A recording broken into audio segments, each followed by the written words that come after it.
erreichen, mal genügen wird's nie. Doch ich kämpf weiter, mein Herz, mein Weg, weiser der Selbstzweifler in mir, mein ständiger Begleiter. Doch ich lebe weiter, aufhören ist keine Option. Bekämpfe die eigenen Dämonen und besteige den Thron. Es zieht sich wie roter Faden durch mein Leben.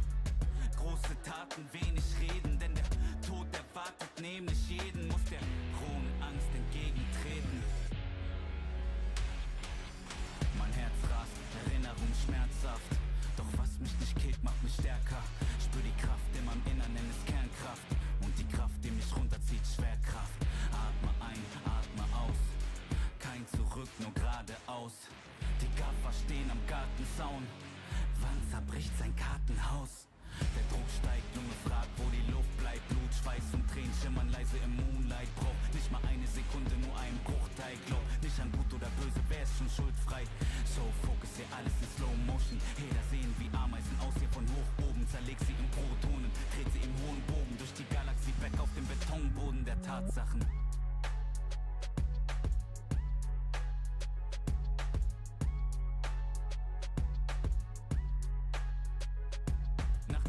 Glückssträhne folgen die Rückschläge, weil so viele dich fallen sehen wollen wie Hyänen. Sie trauen sich nicht zu träumen, rauben dir deine Freude. Sie haben täglich ihr Leben vor Augen, wie sie's vergeuden. Doch nicht mal einen Tag würde ich tauschen mit diesen Leuten. Sie fühlen sich erbärmlicher, auch wenn sie es verleugnen.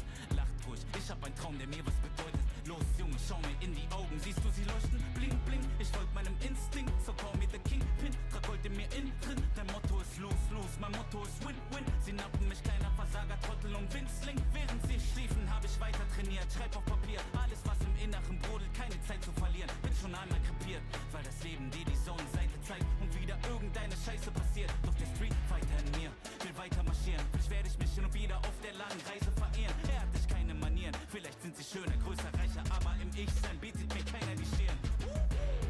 Und ich steh noch nicht am Ende, scheiß aus Menschen mit der Sense. Sag ihm, cancel deine Pläne, wart nicht länger auf Geschenke. Ich steh kurz vor der Wende und sie heben erst die Hände für die lebende Legende. War der wortkarge Chorknabe, man nannte mich Laborratte. Habe nirgends dazugehört, Passagier ohne Bordkarte.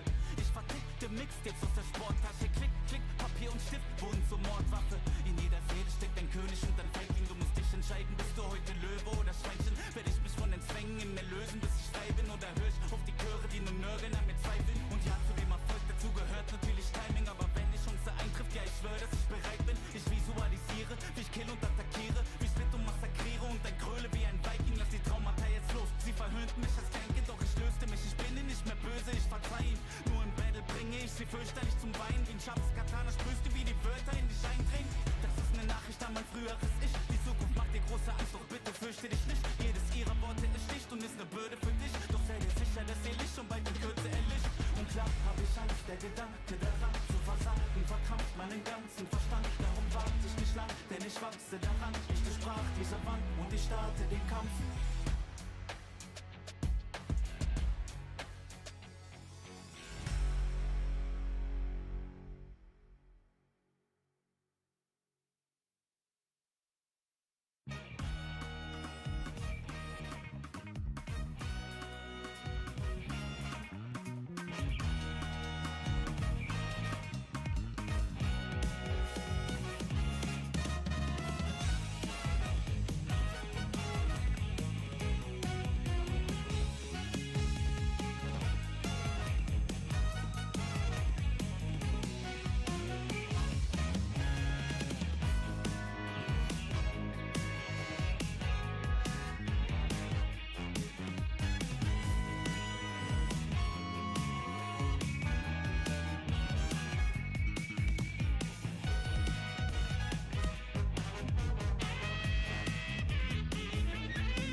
convergence champion. And he gets The freak queen. What a long road that was ahead of him. Welcome to the Capcom Cup. Oh, and there it is. Punk gets his retribution. Wake up, OD! Dragon Punch and Kusanagi. The trophy along with a ticket to Capcom Cup. And Shuto now books his place to Capcom Cup. It's no other quality.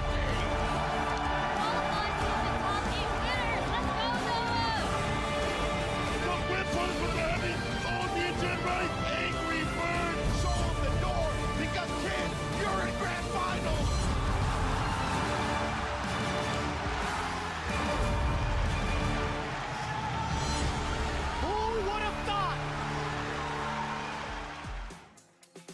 Ladies and gentlemen, welcome to CEO 2025, the big return home to Orlando. It is day 2 of the competition for the CPT Premier event. Absolutely stacked, an incredible day 1 yesterday, and we still got a full day of action today and day 3 tomorrow. And of course, we are kicking it off with a little EU takeover. Logan, how are you doing? Feeling great, happy to have you here alongside me. It's been a fantastic start to CEO, 15 years celebrating being back in Orlando where it belongs, and of course celebrating being back offline with the points which have attracted some of the stars of the world of Street Fighter 6. They've been flying in from the 4 corners of the globe, and we have got a packed day of action as we continue through the first phase of pools. That's right, so much action to get through. We are still in pools here as we move into the last 2 blocks, and coming up in Pool F, we have got some big international names, including, of course, Ending Walker, which is why they brought us out. Hey, let's go, it's time. Completely fair and balanced and very, very honest. But let's talk a little bit about this year's Capcom Pro Tour, of course. What a fantastic situation it is to be back again. Out here, outside, offline premieres, of course, points as well. We're playing for the big prize as well. That's all to come. But let's take a look right now at this weekend's prizing. Of course, on top of any prizing available provided by the event, Capcom have been, sprinkling, not a little bit, dumping, I'd say, extra on top. An extra $2,000 to the winner on top of their automatic qualification for Capcom Cup 12, of course. Second place, $1,500. Third, $1,000. And fourth, for finishing top 4, you still get an extra $700 on top of your prize money for the event itself. So thank you so much to Capcom for adding that. Of course, I said that the points are back, and that has brought the traveling professionals out. We're going to see some of these names coming up in the next 2 hours. But there you go. After a couple of events, you see some of those names that have been present. Points going all the way down to, I believe, the 32nd spot. Yep. But it's the top 6 names that we need to worry about at the end of the season. There's still a lot of points to play for. The likes of Itabashi, Zangief, and Rikichi finishing in 2nd at those premier events. So they're picking up some big points, of course. And if you win one of these premiers, you're automatically qualified. So that's why you'll see some of these names missing from this. They're already in there. As we get down to the top 16, you can see a lot of familiar names. And that's what we're going to be seeing throughout the rest of the season, isn't it, Mask? It's really brought these players out to fight for not just the top spot. There's a lot more to play for. Yeah, that's why I love it. It's been an incredible season to witness because every single CPT Premier has absolutely everyone out in full force. These spots for the Capcom Cup are mighty important, and it's not just the winner. And looking at this kind of standings, one of the things you kind of hope as a player is I hope one of these guys on top just wins today. That way they're out of the point race, and that's one more chance for me to get in. And you can see this top 16 has an incredible domination from the Japanese side of things. The absolute strength of the Japanese community on Street Fighter 6 is to be witnessed all year long with CEO. And of course, all of this will culminate to Capcom Cup 12 returning in Japan on March 11 to 15, 2026 with once again $1 million grand prize. We had Uma, we had Kakeru. Can we get a returning champ getting a big 2 million? Will the West be able to take that title for the first time in Street Fighter 6 as well? Of course, returning to not only the cultural homeland of fighting games, but as you said, one of the strongest territories, not just for players, but the fan base, the support. Last year's Capcom Cup was incredible to watch, wasn't it? I know you were there in person, watching it and absorbing the atmosphere, and it's great that it's back there in Japan. I know that is going to be an electric Capcom Cup. It was very unique. Like, it was my first event in Japan for Street Fighter 6. I've been for events on other fighting games, but for Street Fighter 6 itself, the fan base is incredible. It's much bigger. It's also a very cool, maybe family-style fan base. Lots of families were there out to watch their favorite player. It was really, really cool to be there in Japan, and I know that Capcom Cup will be absolutely amazing. The previous one was outstanding at the Ryogoku Kokugikan, and it's going back to the same venue with the same hype and same It's interesting that you mentioned families, because we've been talking, over the last couple of years about, bringing in new players and the importance of having a next generation. We've got Ending Walker coming through this block. He was one of the young guns to come through in Street Fighter 5. We're going to be expecting to see, I believe, some of the legends in it as well. Fudo should be coming out shortly. But the names that are coming through in terms of the youngsters is incredible. Now, we've seen Blaz and what he did at Capcom Cup last year. We saw another Chilean youngster who's only 14 years old, Remember Jaime, who is, I think, equally as dangerous as Blaz. And we showed that with his consummate performance on stage yesterday, cruising through pools against, another top international competitor. We've got players in Japan coming through as well. I believe there's a pair of twins who are 13 years old, one of which is actually part of Street Fighter League Japan as well, so he's been signed up. So it's an amazing time for youngsters competing against guys that are, well into their 40s. It's just an amazing diversity. I don't think you see anywhere else in esports. Would you see a 13-year-old playing against a 45-year-old and they're both full pros? Yeah, it's absolutely outstanding, and that's what I love about the community. The FGC, it's pretty much everyone, no matter your age, where you're from, whatever you do, come here, press buttons, play fighting games. Shout out to everyone, of course, joining us on stream today. We have a long day ahead with matches, as our first match is getting ready on the stage to open the show. It is going to be US on US. It's Nick 2 Munch versus Daniel RGT.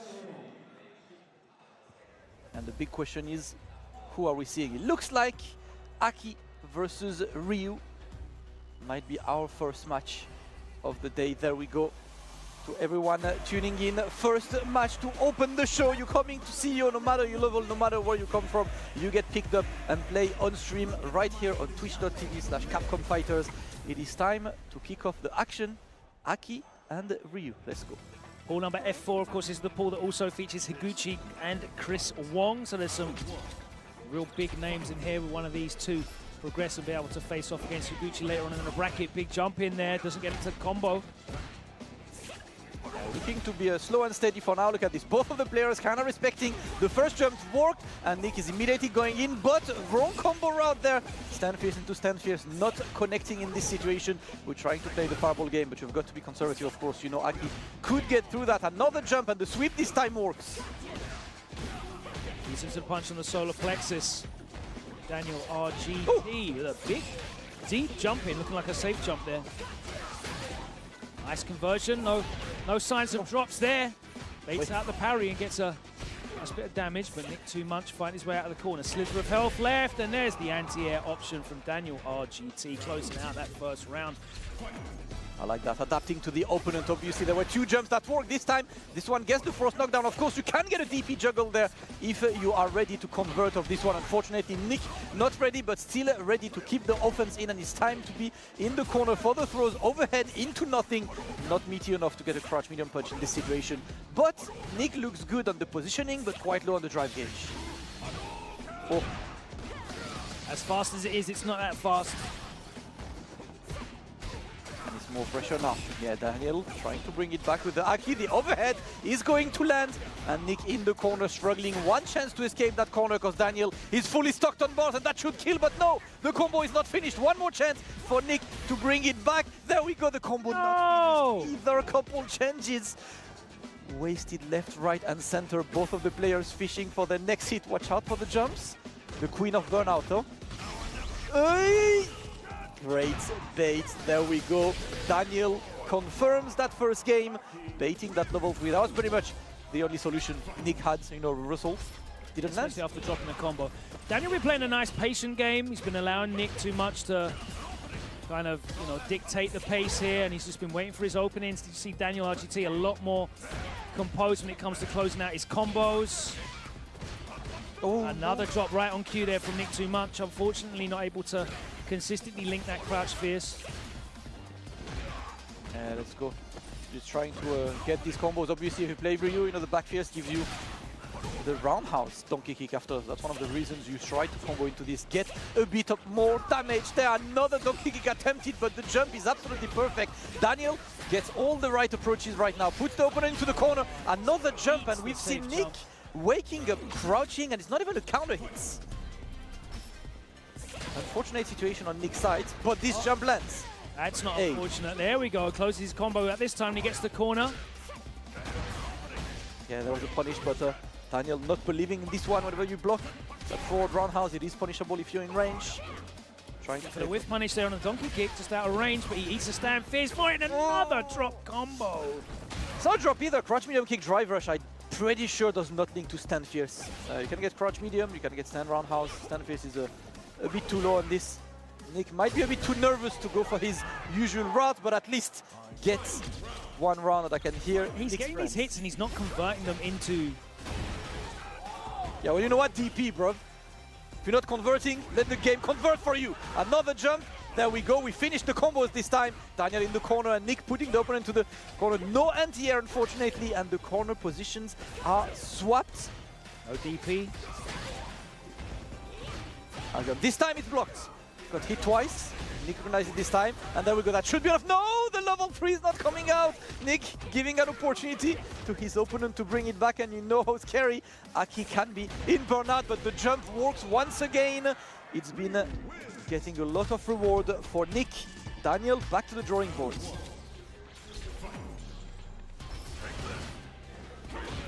That time he's ready with the anti-air.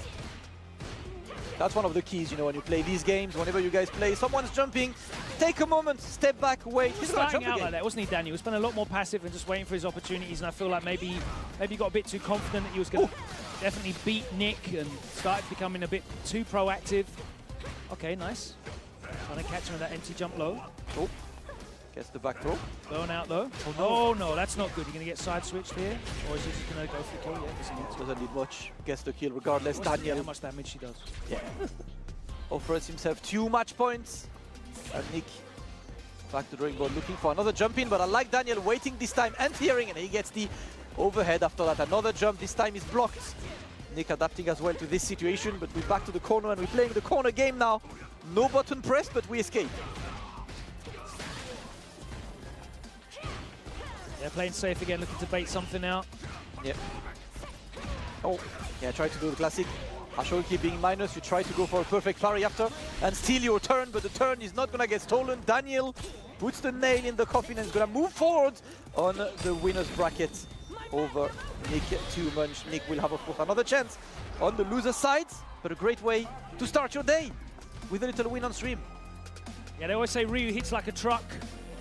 The strength of the silverback gorilla, but if you don't finish your combos, if you're not going for the correct combo routes, then none of that really matters, does it? Yeah, absolutely. There were a couple of situations where Nick could have gotten a couple more damage, left, right, Yeah, I feel center. like it took him like a game and a half to remember that he does stand fierce into back roundhouse. Yeah, yeah. It's one of the things. Unfortunately, you know, happens.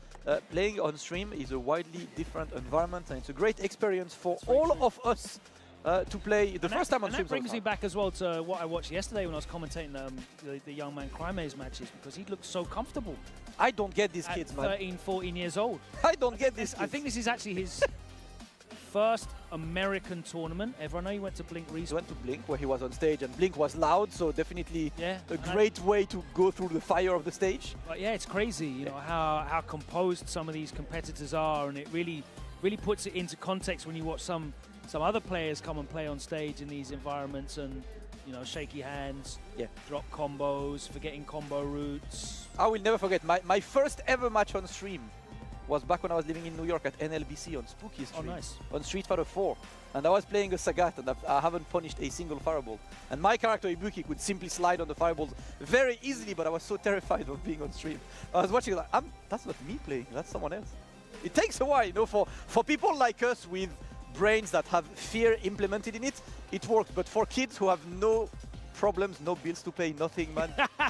I'm going on stage, I'm playing. I was watching Blast at Capcom Pro. I was like, how are you abroad? You know, you're in Japan, the country, no one speaks your language. You don't even speak English, you're just there. You're playing for Instead $1 million. You play for $1 million and you play to the max of your ability. I don't know, man. I'm not built like this. That's all. It's an incredible time. Really enjoying these new wave of players coming through. Let's find out which new wave of players we've got stepping on stage right now in our next pools matches. Oh my word. What a fantastic name. That's what I always say. You see when I get counter hit crouching medium punch instead of a DP anti-air? Yes. That's what I say. My dog ate my input. It's time to see. Listen, the thing is, there is a cross-cut. Yeah? Cross-cut jab DP and I get crouching light punch. The dog. The dog. It's always the dog. I did the work. It's always the dog. I love saying. Yesterday I was commentating and I had a guy named Risky Sweep. Yeah. Who opened the show by doing dash forward sweep. Sensational. CEO moment. That's a brand name. I love this. That's a brand you can trust. Funny names left, right, and center. We got some Jamie and another more Aki. Aki. Let's go. We are getting blessed with Aki today. At this time, is it no thank or not hang? No thank. I don't know. It's a mix. I've got a match chat. What do you think? I think we're getting mixed on the names, but let's see the Jamie getting one drink, and here he's there, keeping the pressure on. There we go. Okay. Boom. No drink. We want the meaty setups. Here we go. Oh, we're all the way in. Level 3 now. Head gets in. Interesting to see a drive rush not into the stand fierce with Jamie, but the crack light works. We take those. Max power. We just need one more hit. And he gets it. First round goes to the dog. When do you think we're going to hit like the critical mass of Jamie buffs? When suddenly he just becomes an absolute monster, because I feel like he's very scary now. Yeah, and he's consistently getting better. Yeah, and his player base consistently gets better at downplaying him. Absolutely. And I think that's a very important aspect of Jamie's balancing. Oof. Let's go. Not Hank. I've decided it's Hank. Or rather, not Hank. Making it work. And we're going straight for the level 3. So like the American version of Not Pedro. Yes. Shout out to Not Pedro who's here as well. Yep, we got a good contingent from Brazil when I was meeting these guys. No Zangief Polado this weekend, unfortunately. No Pilaus for you. Yep. But we're going to get a few of them in the meantime. That Jamie with running a clinic on that first game. Yeah, that is a lot of water to stay hydrated. Let's go. Full of electrolytes. Get your nutrition. I mean, he burns through them really quickly, right? Because at the end of every round, he has to hydrate again. Yeah. If you reset after every match, guys, get your drinks. All right, level 1, here we go. A little parry, we get the throw at least. Recognizing that purple stuff down. Oh, it's too far away to link after that, unfortunately. Nice. Yes, that's such a consistent anti-air tool at range now. Yeah, one of the things, and there we go, the surprise drive impacts. Definitely getting one, maybe that counter DI was eaten by the dog. My dog ate the, I promise you, he did DI back. I promised that. I pressed it, bro. I promise. I promise. But the dog. If you've never said that in your life, you're lying. Yeah. You always press it. We've all been there. All right. Okay. Little sweep into the drink. Nope. I refuse to say not Hank. It's no thank. It's no thank for you? No thank for me. It's Notha NK. Maybe it is. Maybe it's a new one. Maybe we're going deeper on the layers. Oh, DI. I swear I pressed. Notan. Hey. Nice, we're breakdancing into set point position now for my dog. Ate my inputs. Well, that's not enough inputs being eaten for not Hank, at least. We're going for the slider as an opener, but gets the crouch medium kick into drive rush. Gonna be able to get that one drink. Nice anti-air use of the normal. Okay. Level 2. Okay, and use the close level 2 as well. That was a weird choice there. Adams get a nice punish and corner carry, and here we go. There's the frame shots. He's got level 3. He's not going to need it, but he chooses to use it anyway because we get to watch the fun animation. I love Jamie's level 3. One of the coolest. Terrible, terrible! There we go. Nice. Match is wrapped up. A clean 2-0 for my dog. 8 my inputs. Rocking the Makoto t-shirt. Proto fan, Stop asking for Makoto in Street Fighter 6, guys. I will always campaign against people who want Makoto in 6. So We got Apple. Sagat coming. Yeah, you want some Apple? No! Yeah. No! I want fair and honest characters like Sea Viper. Don't know what to say about that. Yes! She's back soon.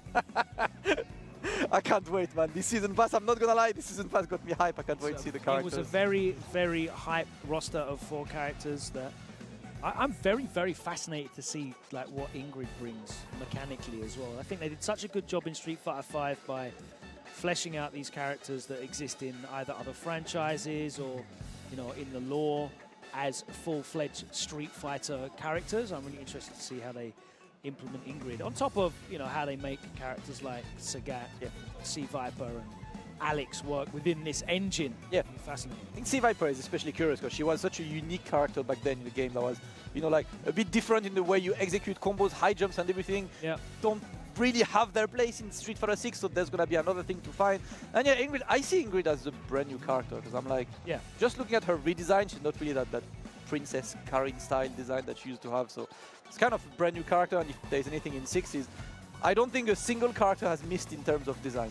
You know, like every character that came out, even characters that I thought before were not really exciting, Ed being the best example for me. Okay. You know, I thought these characters were pretty boring before, and today they're cool. Yeah, I'm not a huge fan of some of the OG World Warrior lineup as well, and I think they did an amazing job with the likes of Honda and Blanka. It's the first game I like Blanka in. Yeah. I'm a huge enemy of Blanka. Like, he traumatized me in SF4, but somehow in 6 I'm like, yeah, Blanka's cool. You know, like it's. Yeah, I think he's really, really cool. Yeah. So I'm looking forward to that. Looking forward to our next matches. So we've got more players set up, ready to go here in pools. And it's going to be Macho Madman against Savion. Let's go. Next game pulling up. I see M Bison. Bison mirror. You do it like this. Drip Bison. I love this new costume. It's actually really cool. I really like this. Let's go. Having this discussion yesterday with Yipes, and he was like, yeah, man, like, I just can't get past the OG costume, though. That just has everything that he needs. And Yeah. I think I really like it's super cool, man. Bison's design over like this. The main costume is really cool. That third costume is cool as hell. Close to get waves. I know some people will make this work eventually. But let's go. We open with the imperfect parry. Yeah, drive gauge only. And of course the sweep. Neutral jump, not anti-airs. And we keep the pressure, the shimmy. Savion backdashes out of the throw. Mirrored. Boom. Bomb's about to explode. There we go. Ah, no conversion. Actually, medium kick was not the right one. And this is okay game. Nice anti-air. Ah, did not believe in that crash light kick, but that's okay. Walking under that jump in, Savion gets a clean round one. Leave it a punish counter or a counter hit. Just hitting clean with crash light punch. Playing footsies, but Savion comes out on top, opening the corner once again. The bomb has been planted. And the bomb has been defused. Yeah. CT wins. CT wins, there you go. Let's go. Plenty of dust on this stage. Okay. We'll take that back into the corner. He's burnt himself out. He's going to block this. Hey. Still gets the big punish. We plant, of course. Okay, just chooses to go for the bomb. That's an interesting choice. He could have definitely got the kill there if he wanted it, but we saw a super sick punish combo from Latif yesterday. Yes, yes. And like crazy corner mix-ups as well. Shout out to, I'm really happy to have Latif back playing Street Fighter 6 seriously as well. Yeah, he brought the hype yesterday.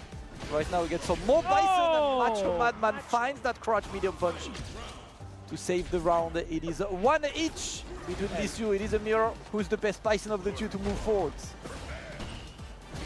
Looks like Savion was a shoo-in to close that out, but great comeback from Macho Madman. Not so great there with the OD, and Savion's going to take him to the corner. Plant the bomb. Big wake up, level 2, gets baited out. Oh no! This looked like a missed Psycho Crusher. So, you know, the overhead is a forward motion, I think the charge was not there on time. I saw that earlier with the detonate. neutral jump medium kick. I saw Yeah. that was definitely a failed input. Happens, you know. You don't have the charge time, and you press a button instead. Couple things to fix, but I love that Nice. challenge with the stand light punch, the perfect range to get that punish. Savion was well aware of this one and secures the first points in the mirror match of the day. There is something when you go to an event and you know you've got to go on stream and you play someone with your character. Like there's a bit of pride being like, no, I am not losing to my own character. There is no way. Not in front of the entire Go world. back. You got to go back to your friends. How'd you get on? Oh yeah, it was. I lost, but I was close. Yeah. The all-time classic overhead landed, and we get the conversion. Decides to burn himself out. That's what he wanted last time. Yep. Bomb planted once again. Rush A or B. There we go. Another one, and the perfect KO. 20 seconds long round for Savion to offer himself 2 match points. He is hitting his strides. It's time for his opponent to come back. And for now, we're just looking at each other.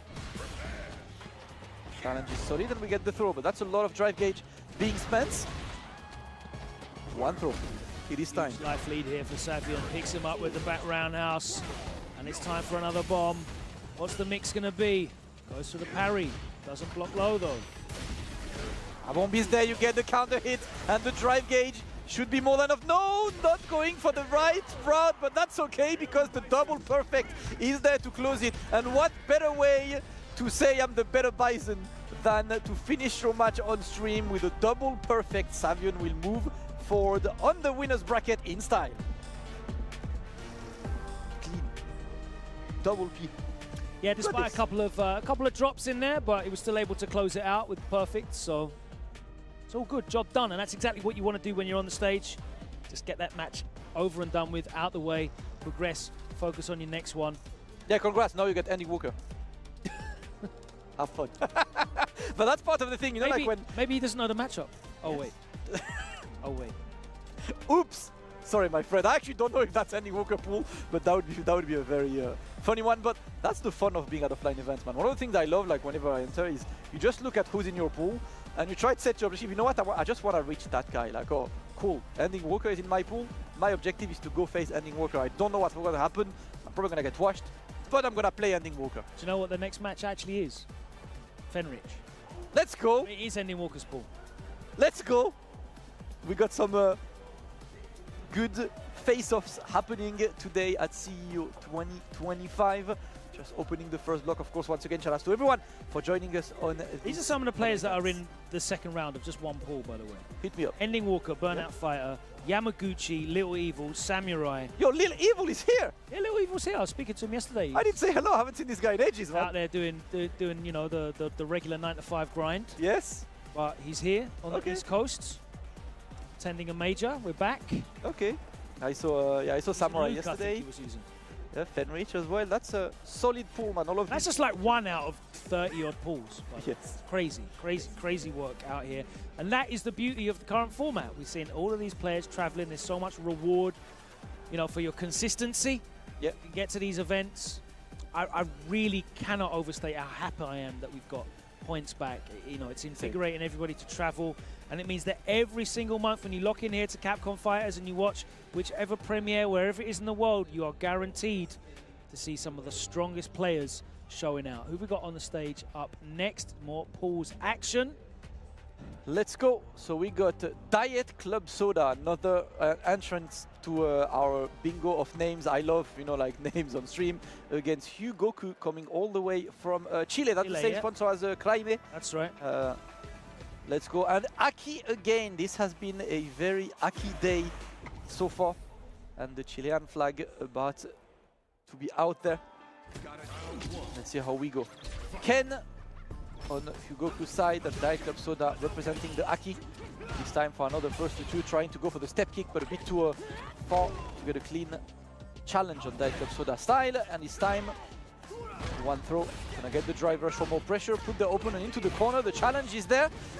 All changes on Jinrai, but they haven't been implemented just yet.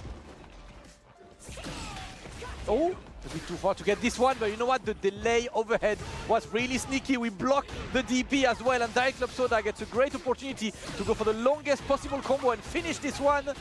Gets the juggle, gets the conversion, finishes with that level 1. Clean conversion. Diet Club Soda takes round 1 over Hyugoku.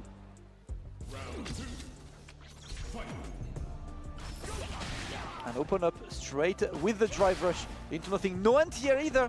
Hyugoku not getting what he was looking for, and he's going to be forced to be the one responding to Diet Club Soda's approach now. He's being put to the corner slowly but surely. Nice.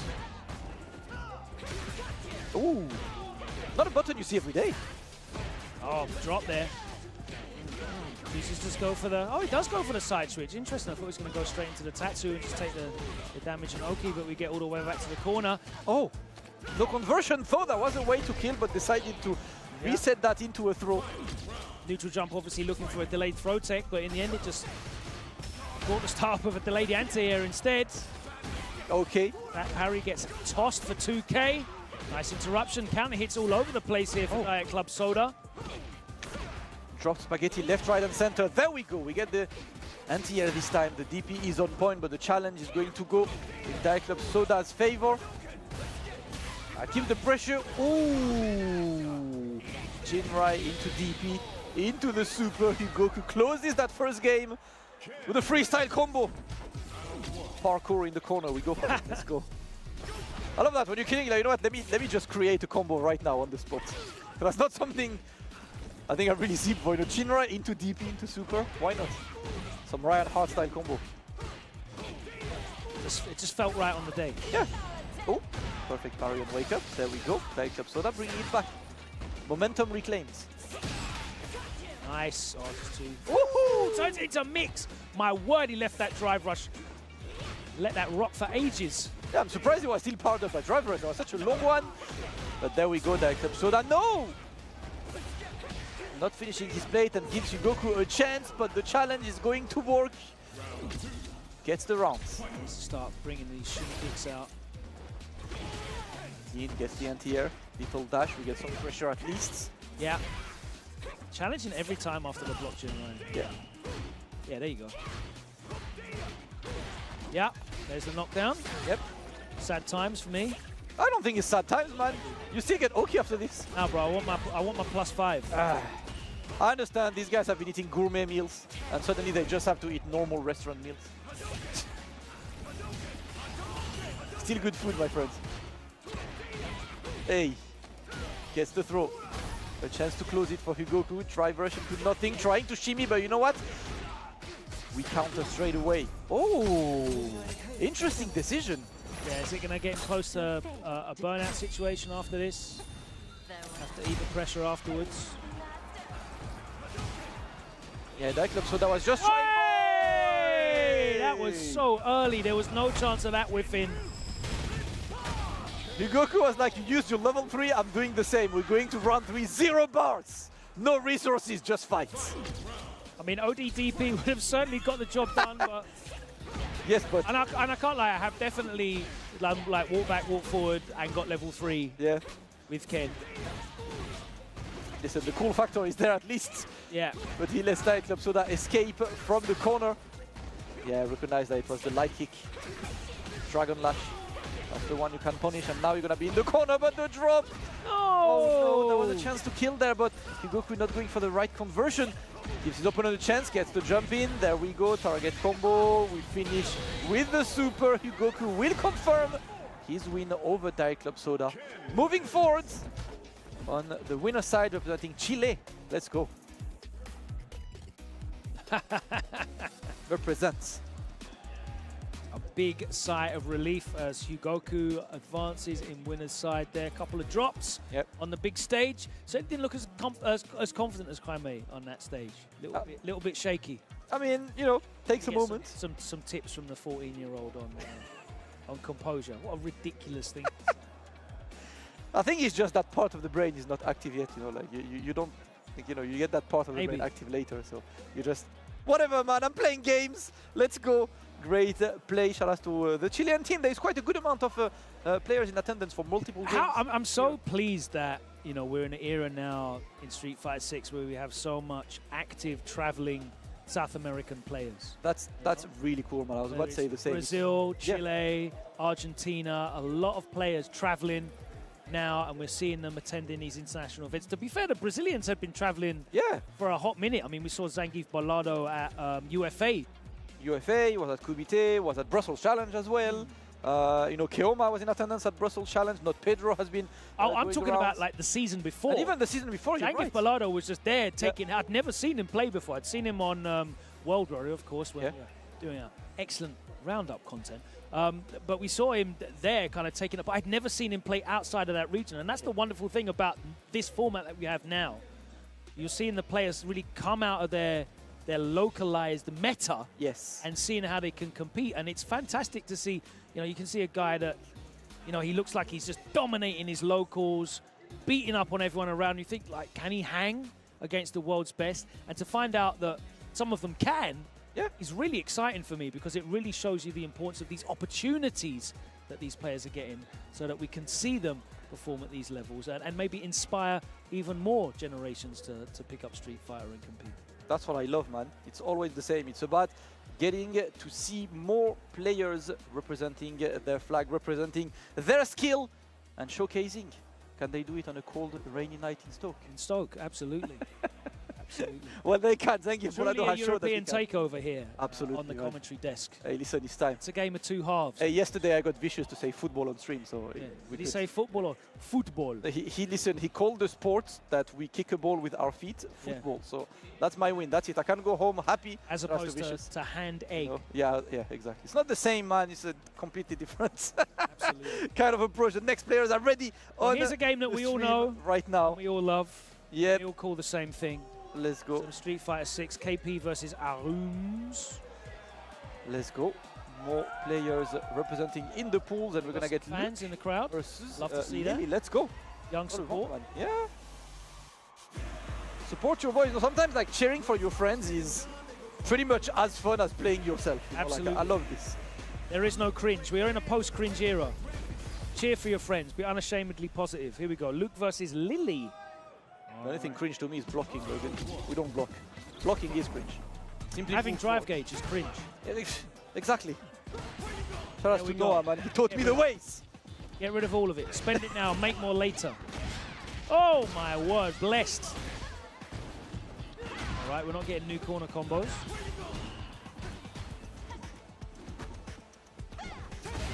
All right, we're playing the Sandblast game right now. Ooh, and Tia is going to be trading, but getting the opening into the Condor. The command grab attempt, but the backdash saving Arums there. Going to get perfect into the level 1, and that should be exactly enough to close the round. Yes, it is. Arums takes round number 1. Calculated to perfection. A great backdash there, calling out the command grab. And a flawless combo to punish as well, but KP pushed to the corner. That time there was a big whiff and there was no punish on it. That was the anti-air that he went for earlier. Got stuffed by the jump fierce. Yeah. Interesting to really not DPing for an anti-air. Yeah. That's the conversion. DP anti-air is so reliable. It's almost impossible to like make, like not auto-correct as well. I don't understand what the coding is on that. It's so good. That's why especially the modern lilies are so scary, because you just don't jump. No matter the angle, it's GG's. Gets the right button usage. KP again, I've seen this show before. Hey, no. Oh, no, not that bit though. But that's okay. Gets the throw regardless. That's a chance for Arums to keep going under pressure and gets the jump. Counter hit. That's why he does start need to use the. Oh no, does need to start using those anti-air DPs. Time to go to work. There we go. To Memphis we go. Arums takes game number 1 of this first 2. Bring it and KP back to the drawing board. A couple of things to look at in the button usage. Anti-air as well.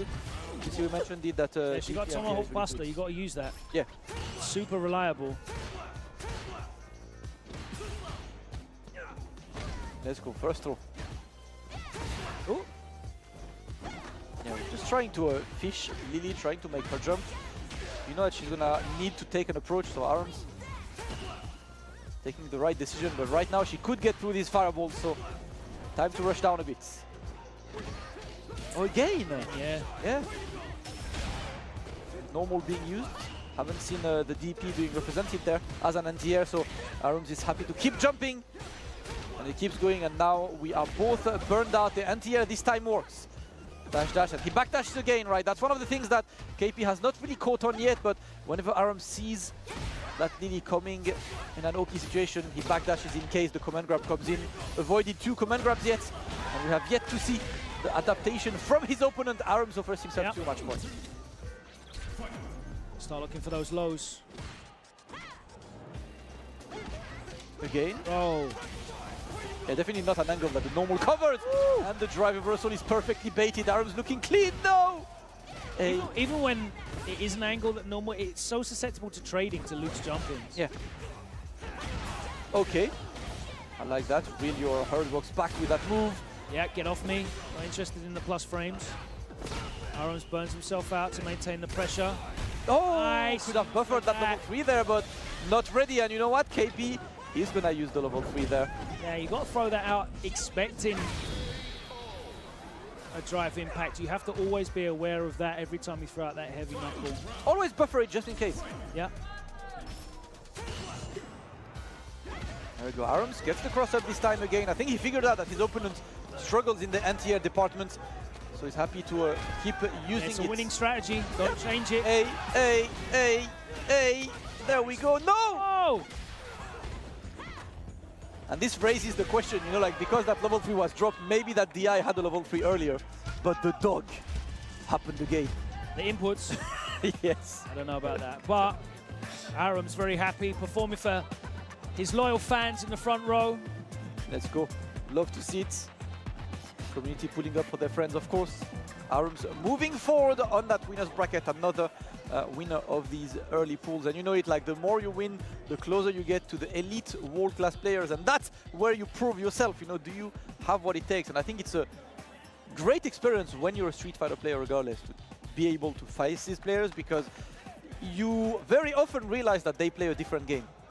Like, you're like, hold up, I've been playing 6, but what is this guy playing? I can't do a thing, you know. That's when you go back to drawing board and, you know, you unlock the next level. Yeah, I mean, there's levels of gameplay that you will not understand even exist until you have to deal with it yourself. Yeah. You know, so yeah, absolutely. And that's one of the big benefits of coming to these offline events, the opportunity to get games against some of these players, whether it's, you know, you meet them in bracket, which is obviously entirely up to luck, whether they're in your bracket or not, or, you know, you approach them for friendly financial casuals. I like how you put this one. You know, you might pay them for a coaching match. Exactly. I believe, you know. Exactly, coaching. Phraseology there. To be honest, a lot of players, like, they were just, you know, hanging out yesterday. Lots of casual setups. By the way, shout out to CEO. There's a lot of casual setups. Amazing. Even while the tournament's running, you always have a spot to go and play casual. That's a big thing, right? You come to tournaments and you're like, oh yeah, I'm gonna get casuals in, but they're just they're shut off during pools. Yeah. No chance to get casuals. All day yesterday, you know, with nearly 900 competitors still trying to plow through these pools. They had casual setups there. Shout out to Jabali and the team, CEO, making sure that everyone here has the opportunity to get those games in and have a great time as a community and play together. Yeah, I love that, you know, and that's one of the coolest things as well when you don't attend tournaments. A lot of people think, oh, I just lost in the tournament, I am done. No, you're not. You got casuals all weekend, you got an artist alley, you got games to watch. There's Jabali Land on the other side with plenty of arcade games. And of course, you can be there to support your friends. There is so much to do in this kind of events, and I see the next players are ready on the stage for our next match. That's right. We got Burnout Fighter all the way from Australia. He's been traveling a lot, man. I saw him in Brussels. You know, been around. So shout out to him against Triumph. If I am not mistaken, he's one of the modern champions from the get-go. If I'm not mistaken, Modern Luke, I think. Yes, it is Modern Luke. The new name that I've seen on Twitter, left, right, and center, has been championing Modern from the get-go. And we'll see what that Modern Luke is saying against the Burnout Fighters, Dhalsim. Dhalsim was quite interesting this season. I was having a chat with Mr. Crimson yesterday. Was saying that Dhalsim overall is better as a character, but the only thing that really affects him is that he can't really perfect parry easily to escape defense anymore with the perfect parry change. So a mixed bag of plus and minus. Crimson believes he's better off at least in this season. So, what is it specifically that he thinks makes him better off? More routes for damage. Sorry? He has more easy routes for damage, more easy pressure in the corner. The Yoga Blast as well has been buffed in a great way for Dhalsim. And opponents are less likely to a perfect parry. That's also a small change. Also Dhalsim, yeah, he's mainly really has susceptible to getting like randomly perfect parried in neutral as well. the thing is, in neutral he mainly goes for mids, so you will still perfect parry unless you're holding down back. He uses lows quite a fair bit as well. Yeah. Oof, okay, modern, you don't do that against a modern player. Triumph representing the one-button gaming. Alright, little Yoga Comet, fire, we're trying to keep the opponent at bay. And it's going to be the story of the game right now. Trying to keep the opponent, gets the float into nothing. Yeah, Dhalsim's faster float as well has been a really fun thing to watch. So now you got some situations where you can do back medium punch into float to bait a DP. And the DP completely whiffs and you land into a big punish. Nice. We've got a couple more ways to keep the pressure on while being safe. There we go.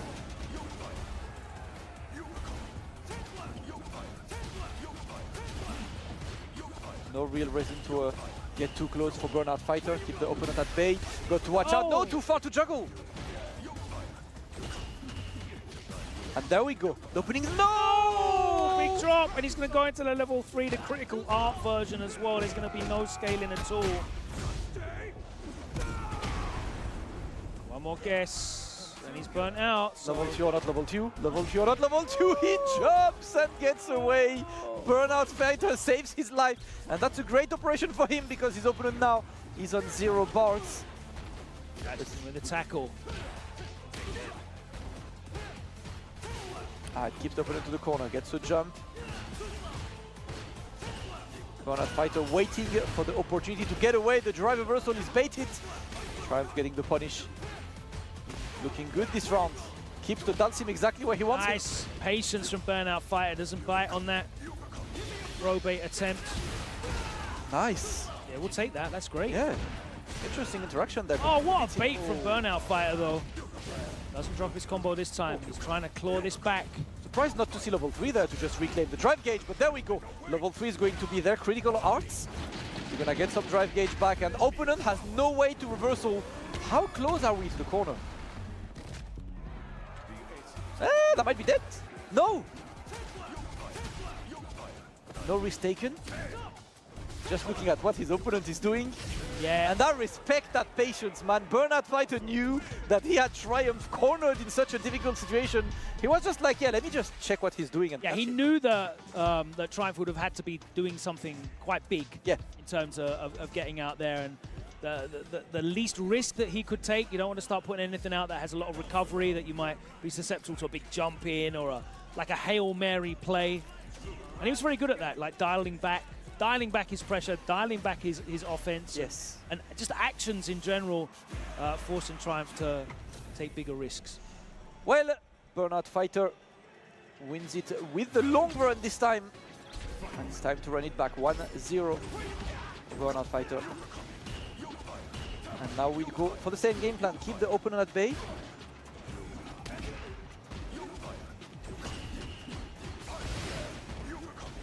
Strong starts. Triumph looking for the way in, but so far not successful in the risk taking. The tackle, there we go.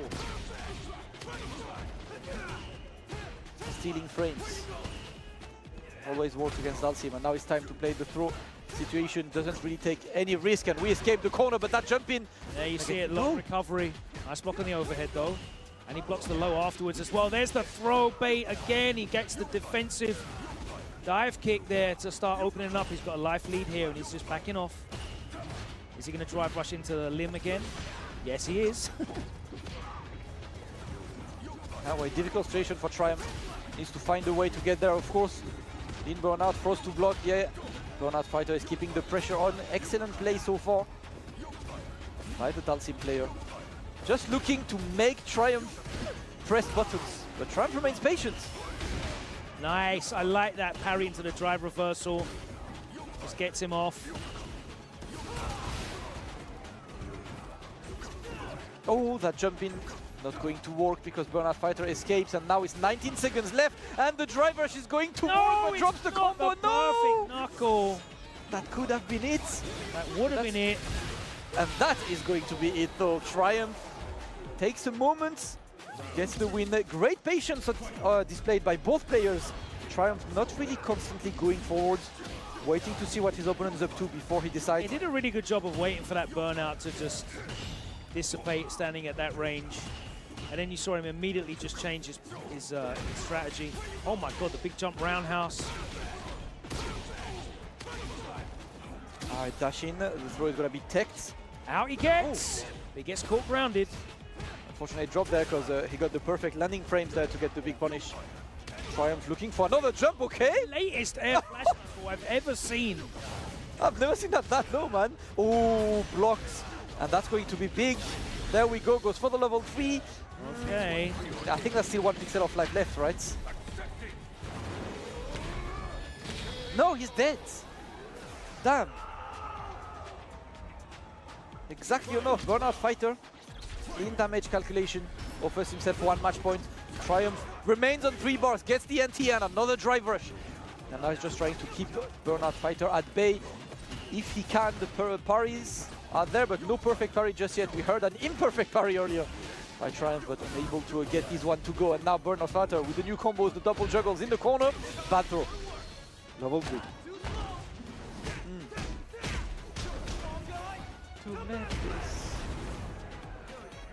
And now it's difficult.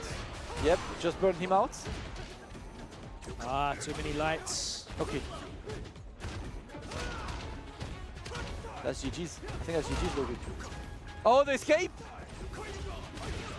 Oh my god, he's just incessant. Running this man down like he owes him money. Ooh, no! Oh, the bait! Sensational work, Burnout Fighter back in it now. The Triumph in Burnout himself. Alright, your turn to block right down. You've got no bars! Burnout Fighter going to get a combo. Not killing just yet, so at least just simple. Maybe some drive gauge. Block stun and his normal, so he's actually one of the best when it comes. One more hit. Finding ways to splat you in the corner. Brother, that was the quickest spend I've seen in my life. Oh my word, the limb snaps out. Received my paycheck and bought a 2 Switch 2s. That was the day. Spent it all. Burnout Fighter gets the win, moves forward with the Dhalsim. An excellent play overall. Triumph definitely giving a try, but unable to keep that momentum alive. Dhalsim moves forward. We'll see Burnout Fighter later. We will, absolutely. Did you buy a Switch too, Bart? No. No. I've got a Steam Deck. You're not ready to play motion controls Street Fighter? I cannot believe, I'm going to say something right now, Logan. We are, what, 1 week after Switch 2 release? Yeah. I haven't seen a single Street Fighter 6 streamer do a stream of motion. What are you waiting for? I want to see Punk enter TNS with on motion control and get to winners final. Make it happen. That's content. That's free content ideas I'm giving you right now. I'll watch that. Justin, where are you? Why is Justin actually should do this? Absolutely. I'm going to grab Justin after. I'm like, why haven't you done this? We'll make him do this. Salty Sweet. Salty Sweet money matches on motion control. Yes. So many ideas, man. Listen, we are not too far off from the day you're going to get dunked in ranked by a 11-year-old kid on a Joy-Con. Yeah. As someone who plays... I mean, we're basically there now. Get dunked on stage by a 13-year-old. It's just crazy. Not on Joy-Cons yet. Not on Joy-Cons. Not on Joy-Cons. Although the Switch 2 is officially allowed as part of the Capcom Pro Tour. Yep. World Warrior events. So. Yep, I'm looking forward to see what beasts it creates. Because we're definitely going to get some more players. As I see a well-known face going onto the stage. KOG. Koji Kog with the Lily. The Lily. Doing it for the Thunderfoot tribe. Of course, we saw him. We saw him with T-Hawk before Crimea was born on stage.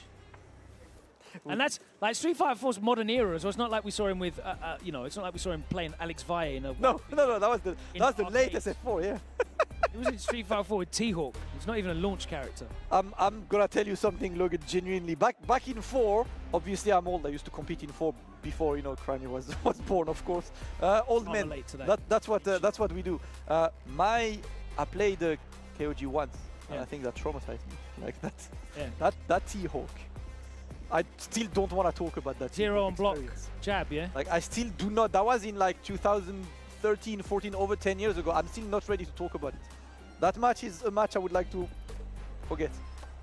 I still haven't. And then he comes back to just remind me. You wake up in the middle of the night and you just... Oh my god. Listen, love the guy though. An extremely lively guy as well, you know, like on stream. He's a really cool guy to follow as well. Streams RL a lot, you know, whenever he attends events. And we're gonna see the Lily up to play. We are blessed with multiple Lilies today. Not a sight you get every day. Going up against Species. Let's go. Getting ready. Game face on. And we get Cami. Okay. This is pool F1, which is the same pool as Dual Kevin.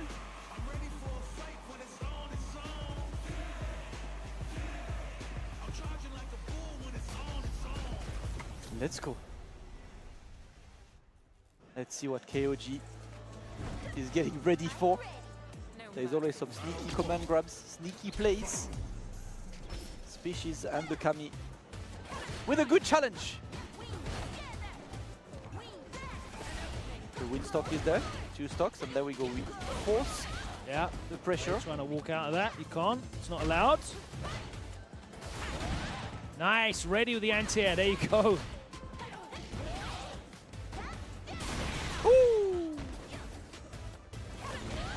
There we go.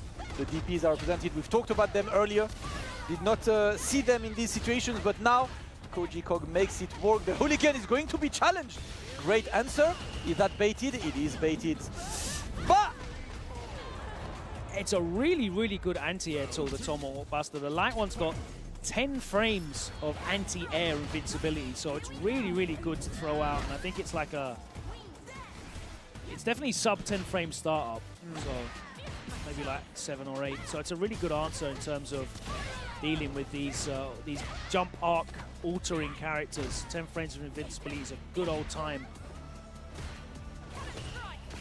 For the parry there, time maybe to get the corner switch. Great drop into still a hit. This time, 1-2, do it again. No, he wanted the shimmy. He was a bit scared. Got to watch out, Species, close to burning yourself out. Gets a punish counter. Far away for that. Too hard to convert, too hard to convert. And now you're in burnout against Lily. At least you got bars, but you're gonna and Lily doesn't have stocks. Okay, there we go, got 1 now. So you're gonna get all the way in 2. Got to take these plus frames and another one. Oh my god, the air to air. How much damage? That kills? Jeez! That kills! Koji Kog was ready for this. 1-0 for the Japanese Lily Master. We also have Hibiki in the venue as well. Yeah. I've seen him defeat Gaming yesterday in the finals of his pool. Definitely a good day for Lily fans, all 3 of them.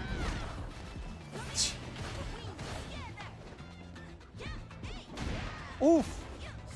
Species swinging away with that roundhouse, finds himself back in the corner, and he's going to find himself dead. A set point down, a great conversion from Koji Kog. Species just not able to get anything started here. Oh, there we go. Spoke too soon. Yeah, so she sometimes good old crouch medium kick to catch your opponent slipping. Oh no, another drop. Koji Kog is going to, of course, take the opportunity to bring this back. And gets the stock, second stock, third stock, it's time.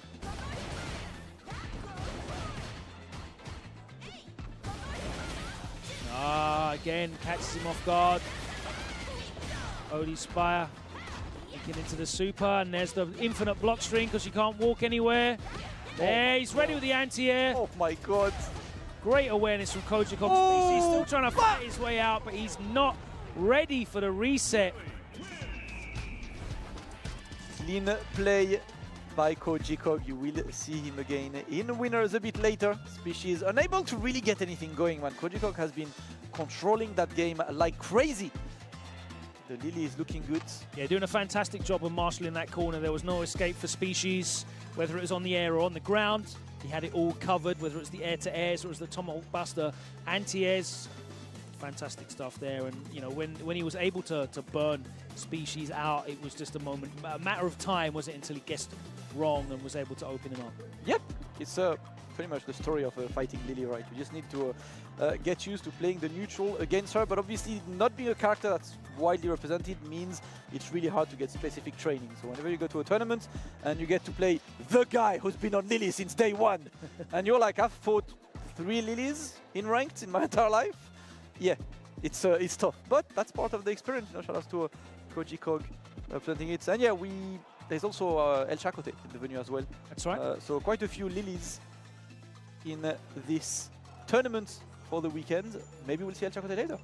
Hopefully, as we said, there are an absolute all-star cast of players here in attendance offline for the Capcom Pro Tour. But of course, if you can't make it offline to any of these events, don't worry. We've got you covered. Your journey to Capcom Cup 12 is still possible. The World Warrior season starts, of course, next week, so there's still time to register. Registration is open for all events, whatever region you're in. You can find out what regions apply to you and what events are happening. When they're happening, head over to capcom.us/WW25 and you can see the full World Warrior schedule and more information on how to sign up for the event in your area. And don't forget, if you do make it as one of the 8 regional finalists, then the regional finals prizing is equally as generous as the offline premiere, with Capcom offering $2,000 to first place and, of course, a trip to Capcom Cup 12, paying all the way through down there to 7th and 8th place, $300 for your time. But the experience, the learning, the competition is priceless. World Warrior season starts next week, so get online, capcom.us/WW25 to find out exactly when and how you can hopefully begin your journey to Capcom Cup 12. There's going to be a lot of Street Fighter 6 to watch with all of the World Warriors left, right, and center. It's pretty much the era where you get pretty much events every single week. But of course, the offlines are back. We're here at CEO, but there are plenty more CPT offlines happening across the world. The next up is going to be Blink Respawn 2025 in the Dominican Republic.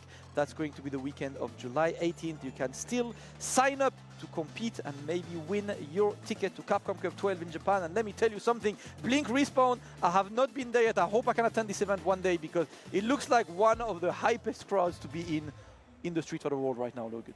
Yeah, I feel a tremendous degree of kinship with the Latin American community there. They have the same kind of energy that, you know, we do in Europe when it comes to like that live sporting crowd. Yes. You know, the football vibes. It's very, very much reflected in the Dominican Republic. And of course, the July 18th weekend is when we will be out there for Blink Respawn. A fantastic event. Happy to have it back on the Capcom Pro Tour as an official stop, and registration is open right now. So go and sign up, and hopefully we'll see you there. Absolutely, and of course, Sage Slam 5 is right around the corner. You can watch your favorite creators and streamers learn from Street Fighter pros and experts as they compete in Street Fighter 6 later this month. You can tune into the round robin matches. That's going to be on June 25th and 27th, and then the team finals matches on June 29th on Twitch and YouTube on all of your favorite content creators channels. And of course, maybe create a couple monsters, because I've seen some of them. Yeah, there's some incredible names attached to that as well, by the way. Everyone wants to be part of Seijan Slam, so look out for that coming at the end of June.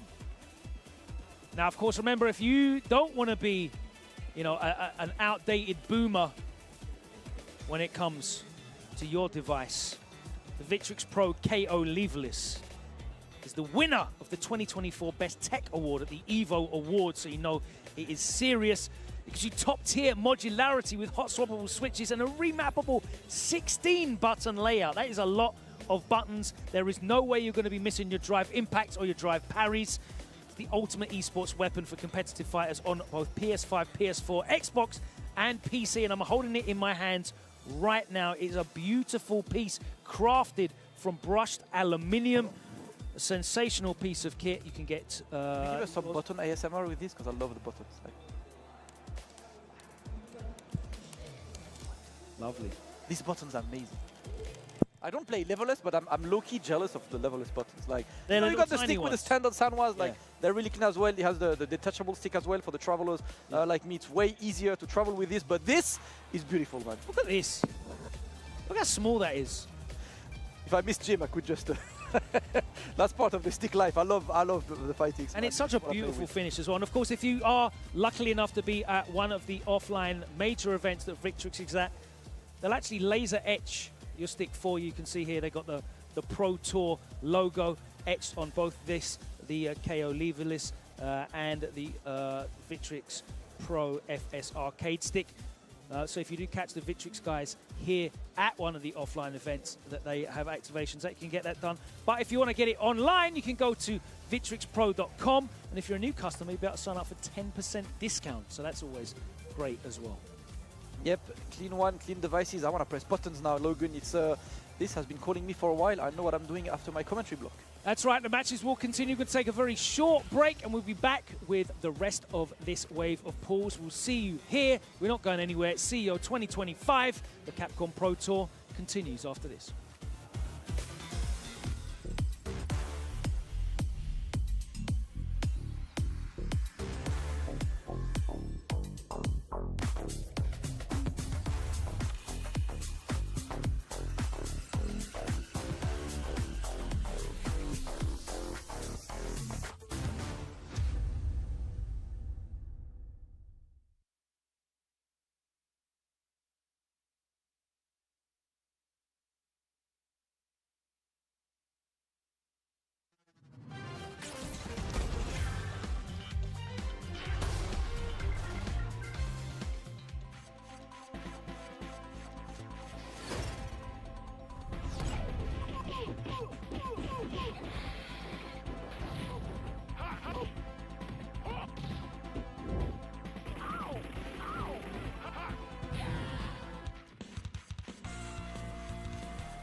gives you wings.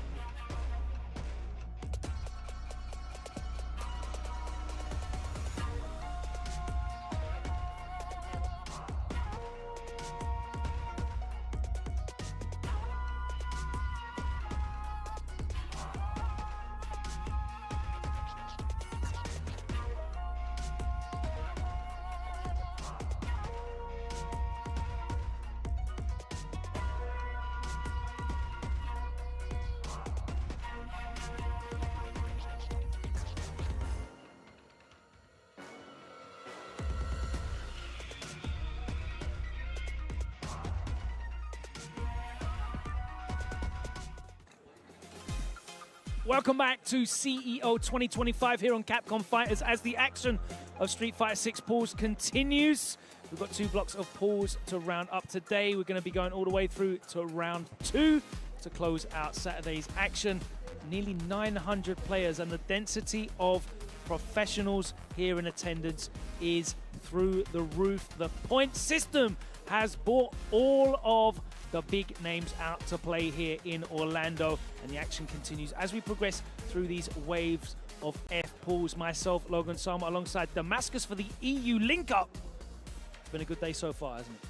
Absolutely has, man. Couple good games, couple new names. Lots of fun on Street Fighter 6. That's all we want for the entire weekend. Of course, it's a CPT premiere event. There is a qualification to Capcom Cup up for grabs, along with points, money, and all in all, a great Fame, weekend. Fame, glory, fun, all of it. fun. No one plays for fun. I do. I'm a Ryu player. Let's go. Of course. It's been a fun weekend, man. Heart Plenty of battle. casuals. The answer lies in the heart of battle, Logan. We have all solved this one for a while, and a couple more players are going on stage. And I think That's now, someone who as looks we like he's move always further- having fun. Yeah, Tachikawa. the one and Stepping only. up. The more we move forwards, and the more we are going to get the more familiar faces that you guys know and tune in for, and that's the beauty of the FGC. Everyone plays on stage. I see my favorite French-Japanese player, Tachikawa. We claim him. We've been claiming Tachikawa since 2019. He's going up against Ramsey, representing TNS. Shout out to TNS, of course, intrinsically a part of CEO for the last several years. Yep, one of the greatest platforms out there. And of course, shout outs to the great TNS Gaslight of the Century. We have all witnessed last week What was that? on the Colosseum, a great charity event. Oh, Tong sleeping on stream. The image is dead. It's done. He has to change Twitter names now. absolutely. It's not like it was a. I always message him and he's like, oh yeah, man, I slept like 3 hours last night. I had like 2 hours sleep in the last 48 hours. Top 1 anime betrayal, man. Caught in 4K. Shout out to Can't the Colosseum. believe, That was a really I fun one. cannot. I believed this man's lies. I Listen, feel so the betrayed. image has been So broken. betrayed. But obviously, shout outs to TNS, always bringing the hype. They are over on the stage on the right, actually. So all of the guys are out there representing. Whether you're a player or the commentator, you went to the events, you watch. Great place to be around. Right now, players are getting ready for their next matches, and as we move... Yep, in this last hour, it's going to be qualification matches almost entirely. Tachikawa Ramsey is for qualification to round 2. We've got Akira waiting to face the winner of Mono and Stupendous on the other side of this wave in Pool F. Which one is it? F3, this is. Okay, let's go. Rocket If you want to follow at home, you can do Start GG. Of course, CEO is on the front page. And there he is, Ramsey, going up against Tachikawa. Yep. Tachikawa's been using an expanded roster. Yes. And it's interesting because he's got an expanded roster that includes modern and non-modern. And I think that's a really cool versatility to have in this game. Not many players, boast such a huge diversity of picks. The Ed is modern, and it looks like it is the modern Ed. His opponent Ramsey is gonna set L for Honda. Great character diversity shown today on stream. Let's go.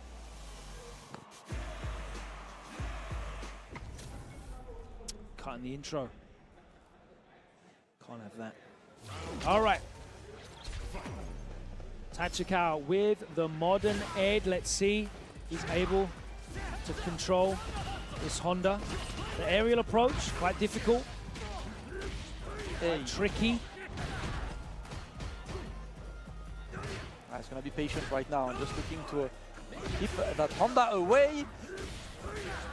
Rams Out. in. Now the mix begins.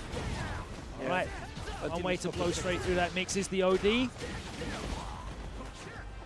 Oh, just bait there, but happening or nothing. There we go, Nice clean with punish. all the way to the corner. Try to snatch and going again. Ramsey in the corner and the DI, the jump scare. It landed. Tachikawa takes round number 1. Decided to go for the surprise attack. Ramsey was unfortunately not ready. Round 1 goes to Tachikawa. Yeah, it's going to be very difficult for Ramsey to win this game. Just nice. There's the modern reactions. Of course, who needs perfect parry? I got a 1 button DP. Ouch. Tachikawa is staying at the range. Maintaining right this range. Yeah. Where it's a reactable range to any kind of headbutt. It's able to react to any jump in as well, and he's still able to control him at that space with the extended ranges on his normals. But Ramsey in now. Not able to turn it into anything significant. Tachikawa turns it round. And now back on the neutral. Yeah, Tachikawa getting the conversion there. You can see he's playing slow and steady, wins the race. He knows that Ramsey wants to get close eventually. Yeah. But And he's just coaxing him in, right? He's just coaxing him in, like walking backwards. He knows eventually he's going to clip him low. Just flicking that out, buffering it every now and then. One more hit will do it. Yeah, there's the anti-air. No, that is not a winning game for Honda on the ground. He has to take the risks that Tachikawa is going to play something. He's going to press something that's got a slightly more recovery than he wants. But that is not a replicable strategy. You have to take the gamble on that jump in. yeah, well, now Tachikawa is absolutely controlling the ground game. Ramsey looking to get away, but Just too far away to get the link after that punish counter. a lucky way to escape on Ramsey's side, but that's when Tachikawa... no modern psycho up at that time. Oh my, what on earth was that? Well, if it works, it works. That was a mix. I got mixed. Yeah, we don't question when it works. We only question when it does not. Looking for the perfect parry on the butt slam, but of course, it's impossible to react to. Nice, makes the right read on the low parry that time. Oh, the butt slam works. No conversion Doesn't on pick this. him up after the punish counter ground bounce. Yeah, was a way to get some more, but Ramsey unable to convert this one. Tachikawa keeping him at bay once again with a solid life lead. Nice, the stop sign, he comes down, and the reset into the OD Ochio. Cheeks are on the menu. It's an all-you-can-eat buffet. Pose. Round 2. Ramsey closed the first round in style, and now looking to get some Big more. whiff, Oh, but no. that was a counter hit. Nice check. Oh, again. Again, yeah, that's worked out nicely for him. That aerial approach. Bam, and again, Tachikawa. Not afraid to let rip. And now we're just being patient. The drive rush works. Gonna be able to send Tachikawa into the corner. How much can you do actually with this, brother? Ooh, he's still alive, but He's going to get a bunch of drive gauge back as well, which means that the pressure is going to be sensational, but he has to respect a wake up here. woo! Simple and efficient. Ramsey with a much more convincing game number 2 over Tachikawa. Yeah, that neutral jump fierce. Yeah, Doing a lot of work here. got Tachikawa slipping twice. And Tachikawa is hovering around the select character, thinking... Yeah, I think he just needs to reevaluate the options that he's using in neutral at that range. Yeah. I just start backing up again. There's no real risk to the neutral jump if you're outside the range of the stand fierce, even when he does control that. Luke, okay, so we have seen him pull out a Manon quite often, but not sure, you know, how Manon is standing after the latest balance patch. So he goes all the way back to Ed. Yeah, we keep Ed. Remembering that his first game was way more controlling. Yeah, just needs to stay out of the danger zone. Some of these Honda normals. She's failed to do there straight away. Yeah, the plus frames are not being respected. Oh, I wanted to get the Slimy little throw where you tech and whiff, but not happening just yet. Ramsey in the corner. Oh, the DI is the right solution there. Ramsey decides to be a bit more ambitious, and it works right now. Commanding Is the sun? Oh, it doesn't get that link. Could have been much more. Could have been much more, Logan. But at least the life is on Ramsey's side, and you see Tachikawa staying away from that jump fierce this time. Not gonna get caught again. Oh my word! And this corner pressure is going to be horrendous. Yeah. The extra burnout frames. Oh, and the DI, remembering that in round 1, that is how Tachikawa closed it. And he's gonna do it again this time. Ramsey unable to answer the DI in time. Offers Tachikawa 2 match points. All right. Again, walks inside that range. The medium punch comes out, clips him. Starts the party. Tachikawa with a rush down. Starting to go in, and that hasn't proved successful for him previously. Seems to be working out quite well now. Needs to make sure that there's no big hard reads. Oh. Beautiful whiff punish from Ramsey. No! Oh my word. Combo, so unfortunately, Starting to get scrappy. Yeah, he's not getting much of this one. What is happening on Ramsey's side right now? Unfortunate move, and of course Tachikawa is gonna take advantage of this. That was a huge mistake on Ramsey's behalf that gives the game to Tachikawa. Do not give a chance to a player as seasoned as Tachikawa. He's gonna move forward on the winner's side, and you can see a sigh of relief there, and there he shows.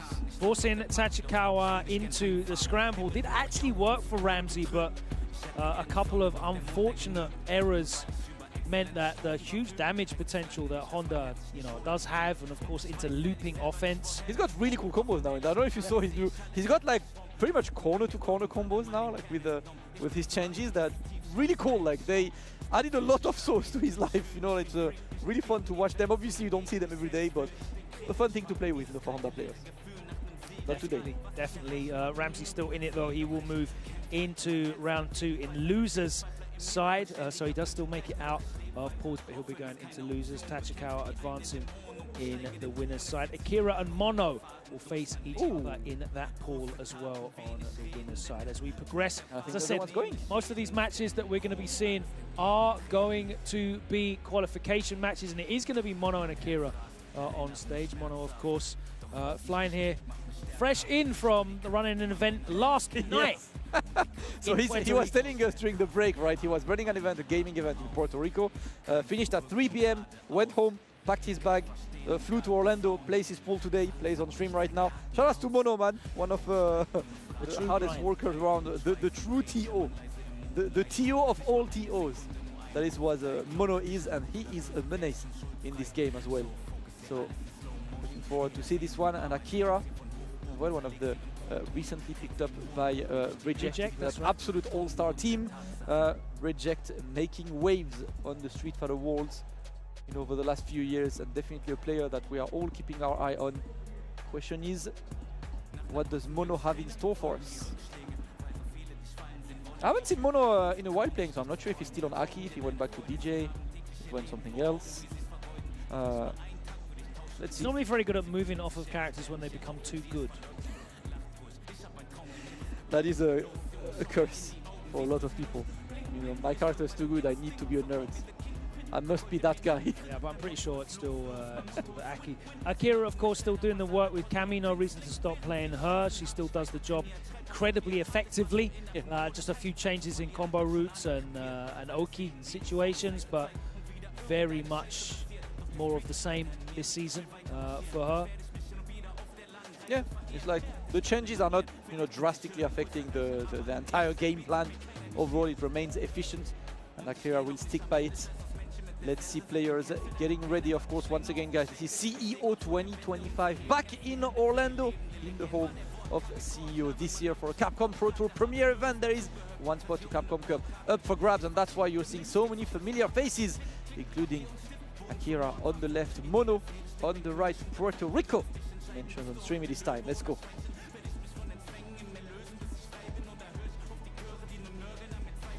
All right, there we go. The Aki locked in. It's Cammy White, no surprise. Yeah. Akira focusing. Here we go. Immediately opens up with the OD hooligan into the dive kick plus frames, and he holds the throw, catching Mono off guard, but he gets the anti-air, and the tap parry is back thrown into the corner. Now he gets opened up with a drive rush into the double roundhouse. And that super reliable anti-air, he gets picked up, a chunk of damage, and Mono in the lead. Low forward, straight into that OD spiral arrow. Okay. Yep, he was believing in this one, gets the perfect parry, and now Mono in the corner. He's the one who has There's a lot going on in this game already. 30 seconds into the first round. Okay, drive rush, gets the back throw as well. Expecting those plus frames. Oh, the crutch medium hits, and I'm not sure Mono was aware that he was in range. A bit of a deceptive range, man. I feel like still 2+ years in, Cammy's crutch medium kick hits further than you think it does. Drive rush roundhouse to sniper out of the sky. Tap parry.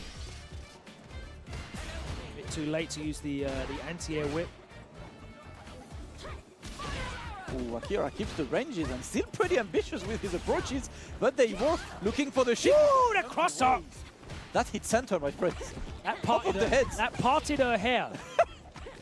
For real. And Akira getting looped in the corner right now until you go for the right decision there, trying to go for another shimmy, but Mono... Even on punish counter, that still didn't link. Yeah. Looking to keep the opponent away. Akira is faking the approaches, trying to force Mono to press the wrong button. Not happening just yet. And we're back to neutral, looking at each other.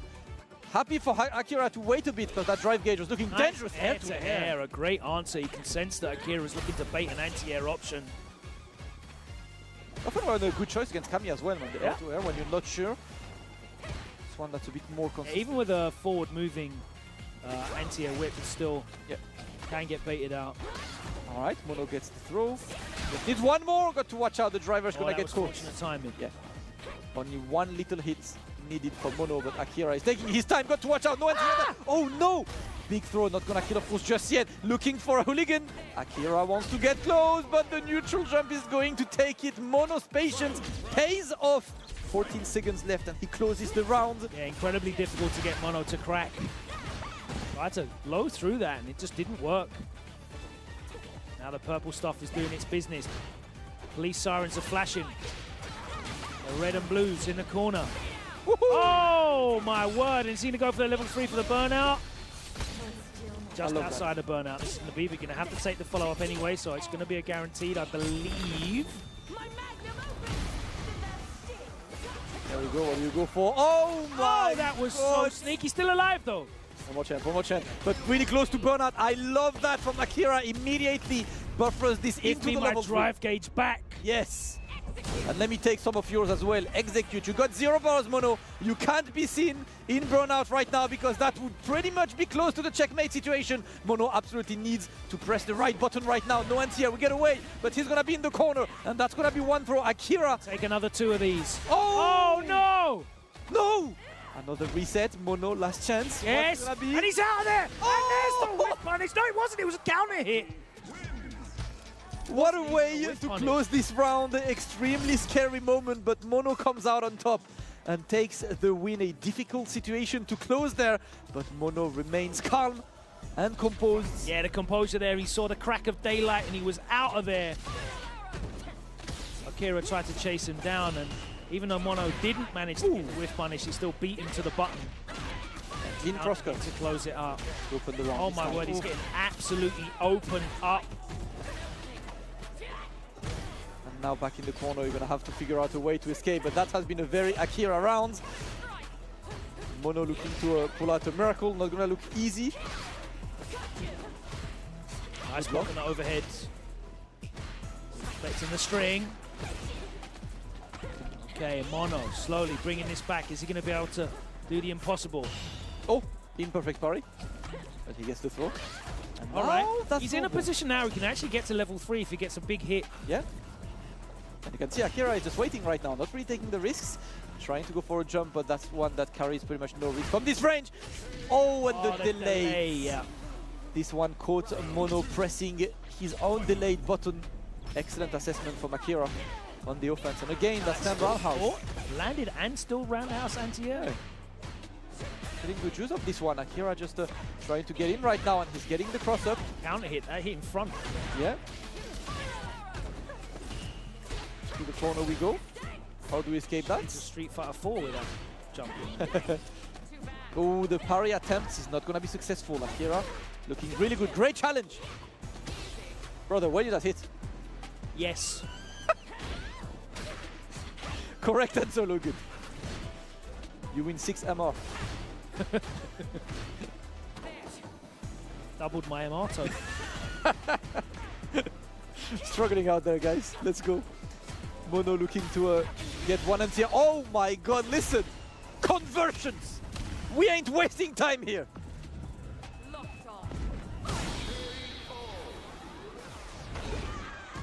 Let's go, Akira.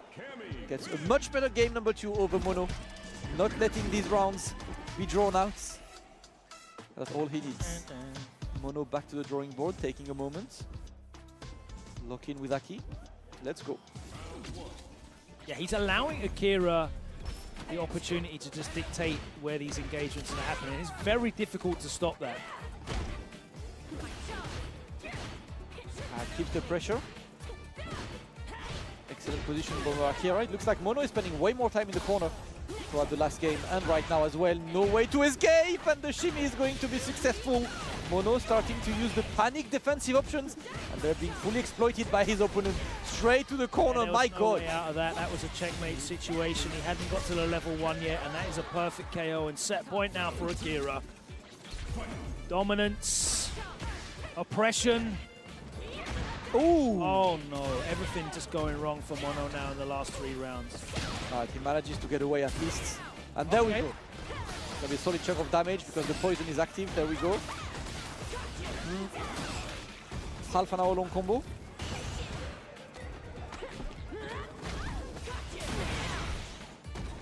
Still stuck in the corner though. God bless that change. Thank you, Capcom. There he does bait out the anti-air attempt. Did mention that. She's very susceptible. Oh, and the jump is going to be correct. Akira looks like he quickly figured out the key to take Mono down after the drawn out the game number 1. These last 2 games were completely in Akira's favor. He's going to be the one making it out of this pool in winners. We will see Mono later today in the round 2 of pools in losers. Still automatically gets out of pools in losers side. Yes, because it's 6 players out of pools. Yeah, doesn't have to play a losers bracket match. You will play later on in round 2. And as I said, pretty much every match that we run now will be a qualification match through these F pools. We're still yet to see Ending Walker. We haven't seen Ending Walker out here yet. We haven't seen Higuchi. We haven't seen Jewel Kevin, Yamaguchi, Samurai, Chris Wong. There's a whole host of top players that we haven't seen play as of yet that are all active in this block of pools. And of course, if you want to keep track on how your favorite player is progressing through the brackets, you can do so on Start GG, CEO on the front page. You can click straight through there on Street Fighter 6 as we find out who's up next. And it is going to be Jewel Kevin. Let's go. The benefits of sitting right next to the stage is I can see who is getting set up there on the decks. And let's, it's going to be against Alex ... Is this someone you're familiar with at all? Absolutely not. Not a name I know Absolutely at all. not. I see what you're doing there, all good. Let's move forward. I wonder who Alex ... is playing at least. Looking to face a dual Kevin who is looking very, very confident. Still with the Rashids. I'm personally still looking, what do we do of Rashid's changes. I was chatting with Big Bird yesterday who believes Rashid is, he believes like despite the couple losses he got, he's better off now. That was Big Bird's word at least. Perfect parry first not being a factor helps him a lot. Couple new conversions that he likes, but that's about it. Okay. I don't really, me personally, I watch Rashid and I'm not sure if he comes out, above, under. Like, I'm still wondering. I'm still in that position where I need to watch more Rashid players and obviously talk to players. That's how I learn. Talk to players. Absolutely, they're going to have more hours to put in than you do on that character, right? So exactly. It's an interesting one. I mean, you're right. The perfect parry changes definitely do help him in terms of keeping his offense consistent. Yeah. But of course, part of that offense is the throws in the corner. situation, and it is very timing specific to hit that. It's really medium punch, that crouching medium punch. So you need to do a run and then stop the run at the right time and then do the throw, and that's Like it's not just dash button. It's there's a number of inputs that you have to all hit at the right time, and that does make it very complicated. And that kind of variance, that room for error. Okay. Yes. Up with that. Round starts. Let's go. Let's go. Show him who you are, Alex. Kevin, of course, we saw him play against Mena at Combo Breaker in this very matchup, and he had to play very, very brave. Just take some big risks. Alex ... who's playing very brave here and taking the risks. Yeah, he's really low on the drive gauge, but trying to flip the table is not going to work. And I love the conversion to immediately burn the opponent out. Dual Kevin just looking to get as much as he can. Gets the air to air. Turn around air to air. He gets knocked down. Nice. Alex ready for this one. He saw visions of a beautiful delay throw tech there. You could see the big jumping combo that was going to happen, and unfortunately so did Dual Kevin, which is why he didn't press anything. Yep, great patience on the back medium kick hits, and he still follows it up with a throw. All right, we activate, and now Dual Kevin being put in the blender, of course. So we need to try to go for the parries so far. Nothing really there for Alex ... The throw is going to be teched, and successful defense from Dual Kevin. All he got was that one throw, but he's low on life right now, trying to escape. Oh, he could have juggled there, I'm sure. Oh, gets clipped by the double knee. A perfect round from Alex. Yeah, could see his face, be like, yeah, I'll take it. I don't mind. As the player comes, don't see the reactions live. And it's time to activate single player mode, Logan. Let's go. Campaign mode. PvE. Literally the environment. Nice. Rashid in the corner now. Alex ... doing a great job at keeping him at bay right now, but Dual Kevin with the pressure gets the drive rush into the throw. Now we're looking to get a bit closer, but no risk taken on both sides. Great whiff punish. Yeah, 2 attempts to whiff punish that crouch medium punch there from Dual Kevin. Neither of them came off, and Alex ... just punished him the second time for it, but it's still a big life lead here for Dual Kevin. Ooh. Keep your drive rush cancels tight. And he gets clipped by whirlwind cancel. Yep, a bad challenge on Alex ... behalf, and Dual Kevin is there. Alex ... just taking moments. Are we going for the color counter pick, the costume counter pick? Yeah, the costume change is a very important part of this strategy. Yes. There we go. He said the green was looking a bit too natural. I need some more additives. I'm in America. Let's go. Give me some artificial colorings in this Blanka. Oh, like that. Yeah, that works against that stand fierce as well. Dual Kevin waiting in the corner, but the reversals have been correct so far. Yeah, he's just been OS in that, and it's actually one of the characters that's most difficult to OS with, because he's got a quarter circle forward DP rather than a DP that you can just late buffer down forward. Alright, neutral jump again. This time Dual Kevin parries it, but not gonna get much. A great answer. You tried to catch him. Unfortunately, Dual Kevin was ready, and he's putting his opponent into the corner right now. In burnout. Not trying to take a risk or use too much bar.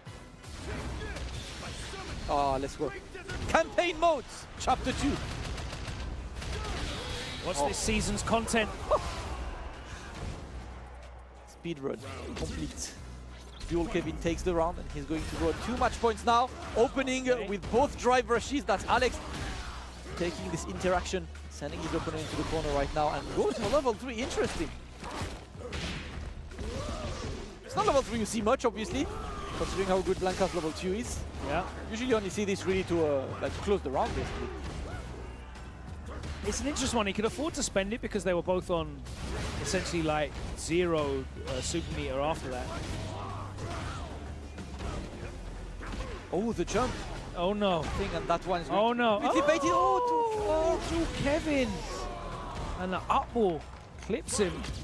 Alex ... manages to still close out the round after that bait. Out of range on the spinning mixer. Don't see this one. Dual coming in the right options. This time the Stand Fierce connects, putting his opponent to the corner. And now the 2 bars are available. We can start the party anytime. Let's go. Chapter 3. Solid defense, all things considered. Got a small hit. Got to use a drive reversal, but Alex Dot gets away and goes for level 1. But no! Oh, he got The clipped by Blanka the chan. Blushy. The Blushy came through and saved his life. Oh, But he still takes anyway. And Joel Kevin closing that, getting the job done. Clean play by one of the guys that we expect to see doing well this weekend. One of the most consistent players around, looking to rack up the points. The fun fact is, like, if last year CPT had points, Joel Kevin would be first by a landmine. Yeah, ever present in top 8. He did really, really well, including some other events as well that weren't part of the Pro Tour. He was just in and around. I mean, he had a great breakout performance at EWC Last Chance Qualifier as well. You know, really, really consistent last season, and definitely going to be continuing that consistency this year. You know, having the points there is a great boon for him, because we know that he's going to be trying to get himself out. They're still having to get himself to events, by the way, because he is currently, I believe, still unsponsored. That's right, he's in there in the bracket. No, nothing in front of that Joel Kevin. So yeah, organisations, hit him up. Certainly a great pickup for any organisation if you want to find a dedicated and consistently performing Street Fighter 6 player. One of the most consistent players around, man. Definitely advances into the winner's side of round 2 as we move on. And again, another qualification match. Nothing but qualifying matches right now. And making his stream debut this weekend, it's Higuchi. Yes, sir. Higuchi pulling up Higuchi main with that Zeta Division t-shirt. Going to bring it up and see what he brings to the table. Obviously, one of the players we'll always keep an eye on, no matter which event he's in. He is bound to destroy some brackets and do well. And he's still gunning for the qualifications on both CPT. Yep. And Chris Wong has already made it out of this pool, by the way, in winner's side. He defeated Mothman 2-0 in their winner's semi-final. Higuchi going up against EGHCO, who is certainly not a player that I am tremendously familiar with, but he beat Alex Smith on his way through. Okay. The brackets, beat him 2-1. Okay. Well, let's see. You know, got all the way there to a position. So once again, guys, when you are in this position in the bracket, you're pretty much already out of pools. This match decides if you're going to be out in winners or in losers. And obviously, looking at how stacked this round 2 is, please do not go into losers. Like, avoid losers at all costs, because these round 2 brackets are looking absolutely insane. That's going to be generally a good strategy at a tournament. If you never go into losers bracket, then you know you'll generally do quite well. Damn. Subscribe to Logan's Metafile. None of coaching, just win. Just don't go in losers ever. I agree. You'll be all right, unless you're Takedo, and then you've got like a 97% win rate in losers bracket. Do you remember that season? Yes. When they were like Takedo had like literally like a 97% win rate in losers top 8. Insane. Winners is boring. I want to play more matches. Let me drop down and play the to game. Get his money's worth from you. Players at left, right, and center. Mexico represented by EGHCO on the left, and Higuchi, of course, on the right. Do you know what I like about the Mexican esports jerseys? They've all got these really cool collars on. Yeah. Really nice, like, textured designs as well. That's one of the dynamic ones, right? That's a dynamic one, I think, yeah. Really cool collection. Shout out to Dynamic. Yeah, I like a collar. Like it's giving 90s. Yes, you know? yes, I agree. Retro kits, love to see that. Guile ready is going to be Ken. All the way from Mexico. Mexico versus Japan for a spot in that winners top. Winners round 2, sorry.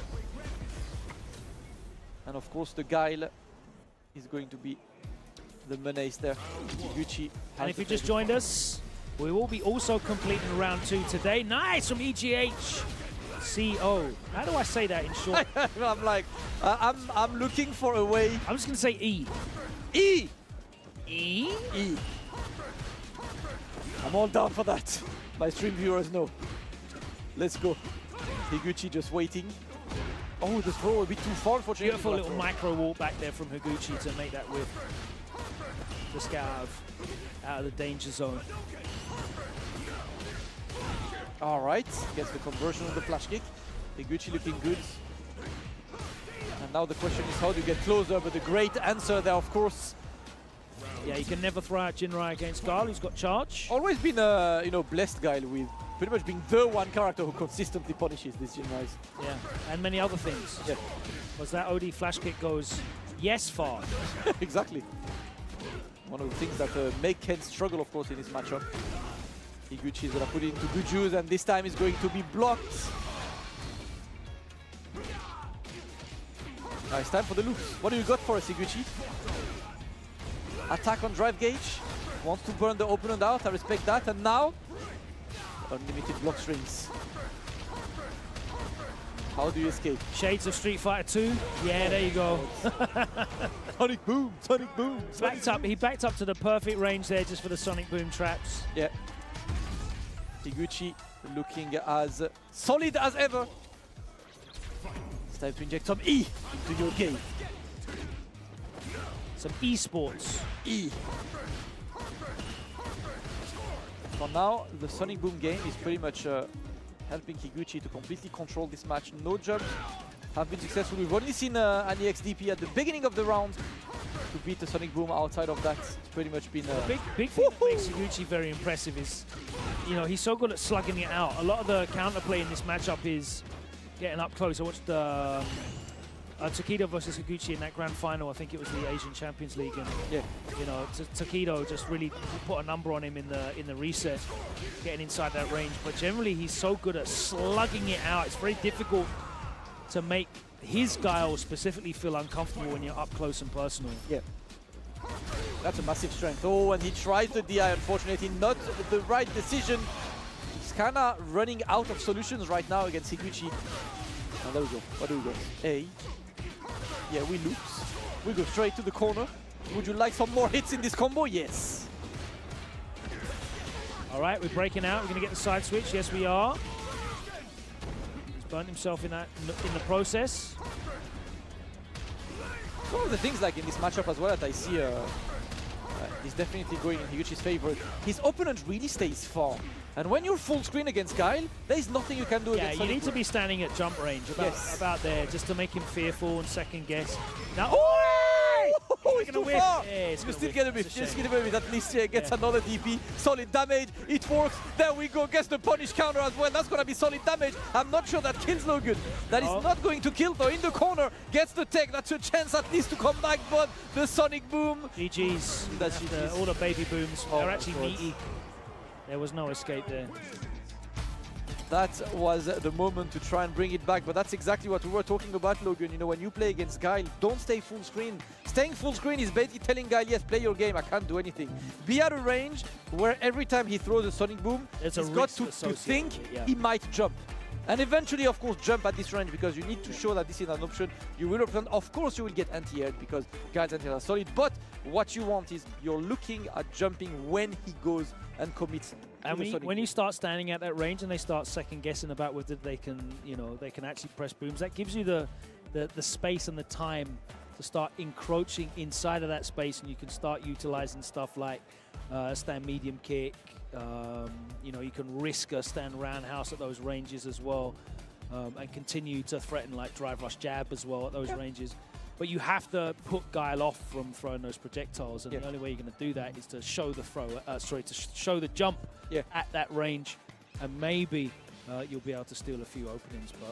But you know, watching the very best Ken players in that matchup, when you know on paper it is a difficult matchup, just stylistically in terms of the toolboxes.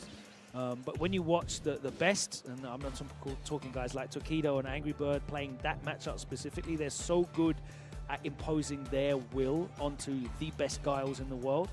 So it's really a beautiful thing to watch. Absolutely, I love to see it, but Higuchi for now moves forward convincingly in that winner's bracket. You will see him, of course, later today for round 2 of the pools. There is for another member of Zeta Division, and it's Yamaguchi. He's going up against Samurai. Ooh, that's a match. West Coast. That is a match, and I see on that bracket that Ending Walker has made it out in winners. You know, listen, there was enough EU on this stream, Logan. Yeah. Not gonna add Ending Walker to the mix as well, right? Get him in later. Yeah, Ed versus Dhalsim is certainly a matchup that can be played. I like that. It was 2-0.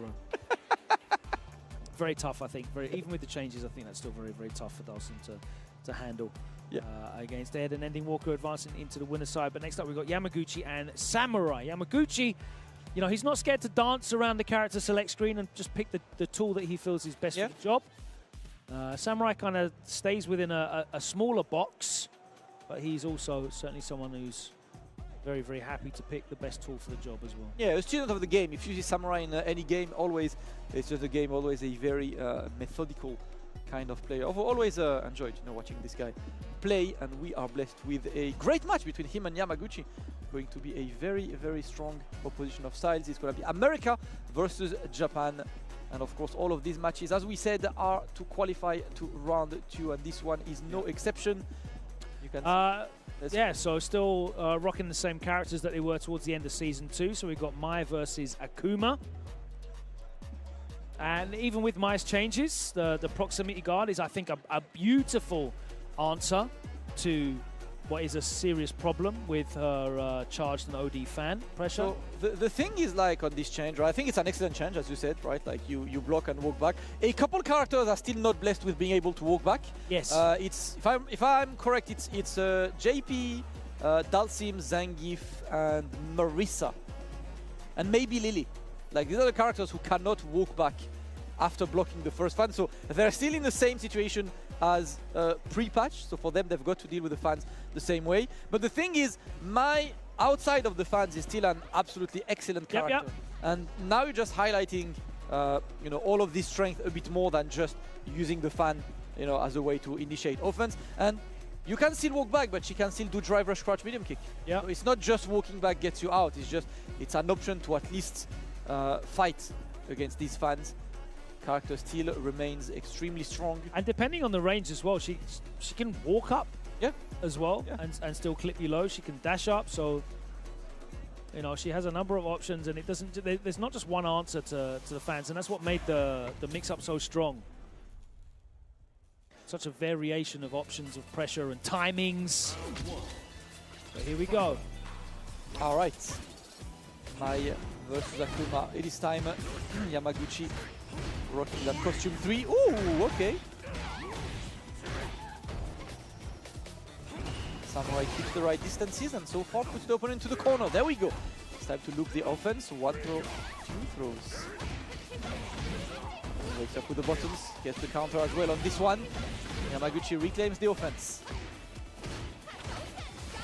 Samurai being put to the corner, and now you can't walk back anything. You are in the corner, my friends.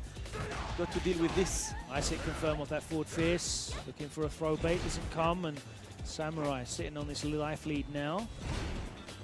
Yamaguchi trying to encroach into the range. Is he going to go into the level 1? Nope. Doesn't need to. Yeah, saves the meter. Just wants to get that situation. Forced to block as well. Another throw. That one is going to kill, of course. Akuma has less life than others. So this throw means death. Yamaguchi successfully takes round number 1. And right, nice and early into the level 1 to get those enhanced special moves. Yes, all 5 of them. He's also got an enhanced level 2, which means Akuma can't throw any fireballs in neutral whatsoever. Oh, nice. Oh, what? Anti is so reliable, man. That was such a very interesting, you know, like range. That was the perfect range there. Like, it has horizontal range issues, but vertically, that thing is a corridor of dismay for anyone trying to jump at her. Exactly. Samurai being put into the corner right now, and Yamaguchi keeps the pressure, but that walk forward into crouch medium kick is going to take it at least. Samurai back on the receiving end of his opponent's offense. Yamaguchi just waiting for that drive gauge to come back. You can see he's backdashing and buffering. They try. Yeah, no fireball for you. The staring contest is long. He gets the throw. Samurai one more back throw will do it. Samurai just refusing to bite. You're going to have to throw me to death. Yeah, solution has been working, but now 33 seconds. Samurai with a clean hit could get the kill. And Yamaguchi is just looking for that one hit to finish it, but watch out, these crouch medium kicks are there. Oh, yep, the DPOS there. That's all you need. It was a light into drive rush. So no block string after this, and Yamaguchi takes game number 1. Looking very solid. And we take a moment, go back to character select screen. Hydrate yourself. Samurai reconsidering his options. after a close match, but Yamaguchi... The main story of this match, Logan, is Yamaguchi has pretty much been on the offensive side for the entire length of game 1. Yeah. That's the thing to solve on Samurai's end. And he's just been walking him down. There were a couple of instances where Yamaguchi walked himself into that low forward range. Akuma got better walk forward speed than Mai, so he is able to sometimes catch her unawares and encroach inside that space. Did also clip Yamaguchi with a forward fierce. So if he you did see him be quite passive as well, so if there's instances in which he can kind of coax Yamaguchi inside to those ranges and catch him off guard with some of those normals that Akuma's able to flick out and catch him off guard. Yeah. Because of that forward walk speed, then that's certainly going to be a route to victory. And once he gets that Oki and pressure, he did get a couple of hits mid-screen and then just wasn't able to turn it into looping offense. Yamaguchi did very good at mitigating any of the pressure. All right, let's see game number 2, and Samurai is looking to be on the offensive very early. See, he's the one initiating the interactions. Doing very well at defending these second phase interactions. Yeah, throw is going to be tech this time, and Samurai just looking to control the space. Little fan game being looked for on the Yamaguchi side, but Samurai gets his own conversion now, and that's such a better way to approach the game. The DP is clean, so Yamaguchi refuses to see his opponent going for the air approach. Perfect parry into nothing.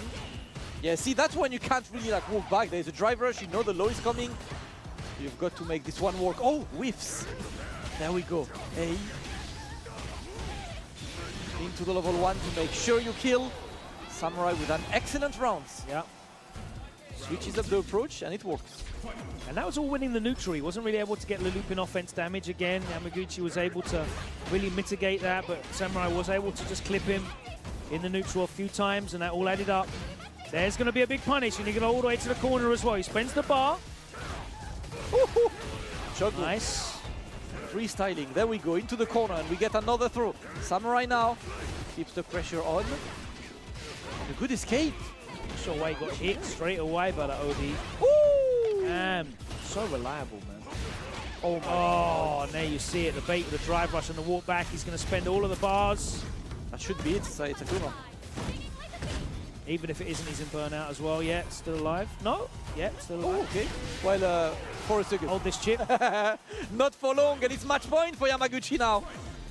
The Mai is looking good. Samurai fighting his way in. Yeah, looking to go the drive rush into Adamant Flame, but not going to get anything off it. Yamaguchi not getting caught by these approaches, and the crush medium kick going to get an opening. Yamaguchi putting Samurai in a difficult situation right now in the corner. A whiff punish on that. Yeah. Still hard to be at the right range, right? I don't think he was expecting this to whip. The perfect parry game is on point.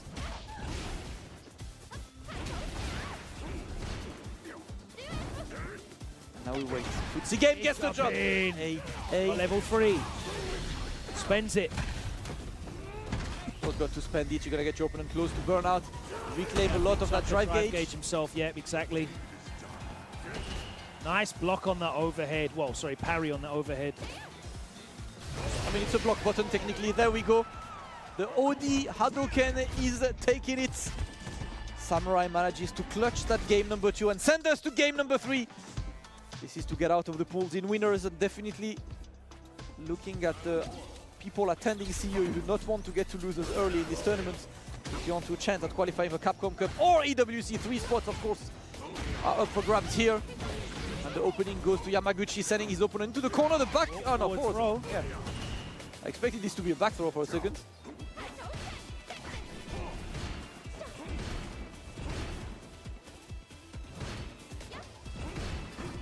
Dashing to be out. Oh my god, that auto-corrected and still clipped it. He looks so vertical, man. It's yeah, like so weird. I told you, it's literally like a pillar of pain that goes straight up. She's so good. A perfect parry on point as well. Yamaguchi has been really consistent on these against the fireballs. She is very susceptible to getting like baited with dive kicks. Yeah, because it doesn't go very far horizontally forwards. But yeah, you're not catching her if it's like directly above and in front of her like that. Like she just blasts through everything.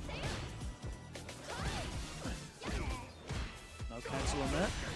Okay. Cancel though, and he's going to spend the level 2. I like it. That's not gonna be enough. That's not right. Not yet. Needs that one more hit. Oh my That God. time not ready for the overheads. At this range as well. That was like the max range of the overheads. Samurai offers himself 2 match points. Leading that game.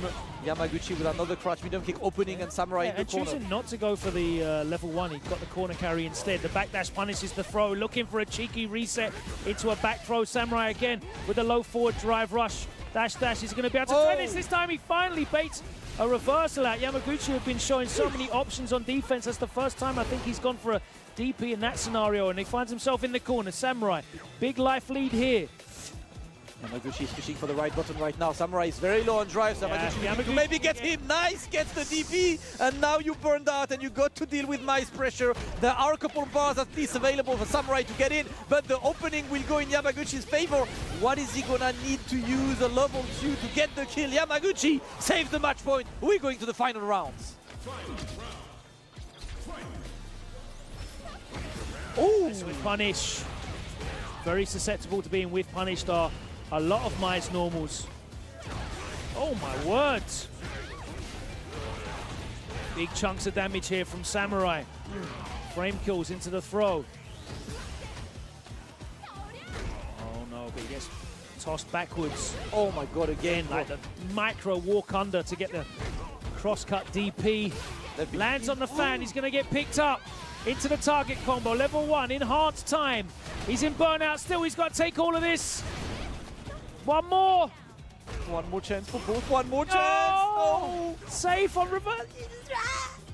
Realized that he was in the burnout, not pressing any button, and now we're looking. Yes, but the level 2 is going to be punished. Yamaguchi was just waiting for this, was saving his stocks for that one. And cannot Samurai throw a fireball anywhere on screen when she's got that enhanced status and 2 bars of super. That Dark Phoenix comes out, it clears. You've got so much time to react as well. You got a lot of time to react as well, man. And she can take damage on at the end as well. It's ridiculously good. It's such a good tool. Unfortunately, Samurai maybe a bit too ambitious with the fireballs. Not gonna happen for him. He will drop into losers bracket for round 2. Of course, still a chance, to initiate the full losers run. Yamaguchi will be on the winner's side for that round 2. And hooked on point, especially like these anti-airs. I always love watching a player with anti-airs on point. And these ones between the DPs, the cross cuts, sublime, and it really, I love it. There was like micro walks under to get the cross cut. There was auto corrects there. There was early ones to blow through the air fireballs. A full spectrum, a display of the strengths of that as an anti-air option for Mai. Really great stuff from Yamaguchi. He did a really good job of mitigating the looping offense of Samurai's Akuma as well. We very rarely saw him get steamrolled into, ongoing openings. It was take a hit, lose neutral, maybe you get clipped low, maybe you get clipped with a forward fierce, but it was very rarely clipped into a next combo, into another combo, into death. Very, very good at mitigating those situations. Yamaguchi with an excellent defensive performance. Yeah, that's been absolutely insane. Great play to Yamaguchi, and of course everyone can join the CPT this year with the World Warrior coming back next week. The registration is open to all of the people in the eligible regions. You can head on over to capcom.us/WW25 for the schedule and more information, including of course regional finals pricing. You can go through the circuit, earn your points, qualify to the finals, and get guaranteed money from 2,000 and a Capcom Cup position for the winner, all the way to 300 for the 7th and 8th place. That is a grind to show that you are the best in your local region and that you can go and represent your region at the biggest tournament there is. Of course, if you are fortunate enough to have one of these offline premiere events in your region, then we will hopefully see you there, because offlines are back, of course. We are here at CEO. Don't forget, thank you so much to our partners at 10-0. You can see that the brand new exclusive collaboration with CEO, the Tag Team Showtime t-shirt. It's sold out on site, but don't worry, because they have opened up pre-orders again for a restock online right now at merch.10o.gg. And you can pre-order that. Everything else is in stock at the moment as well, including this awesome Akuma Heaven crew neck that I'm wearing. You got the Blind Box Gacha Pin series and the Cherry Blossom Turbo and Ryu t-shirts that have proved very popular as well. Check out those and many more designs that are all available online at merch.10-o.gg. You can use the QR code on your screen. Absolutely. Right And now. this event is brought to you by Turtle Beach, the leader in premium gaming audio. Raise your rank with the award-winning Stealth wireless headset lineup, delivering immersive sound, crystal clear communication, and all-day comfort. You got the full Stealth series to go through, and you can get 10% off your first order at turtlebeach.com to get your audio on point for your games with the Stealth 700. Yeah, I personally use this. It's a really great device. I'm a big fan of the battery life. 80 hours of battery life is really helpful when you've got a brain like mine, and I always forget to recharge. I don't plug it in overnight. I finish my session and just pull it back on the side. 80 hours of battery life is great. This is my new go-to, the Stealth 700 specifically, so I can vouch for that. No hashtag ad, no hashtag sponsored. That is just my own personal opinion. So check it out. It's a great headset. Shout out to the people at Turtle Beach for specifically supporting the Capcom Pro Tour.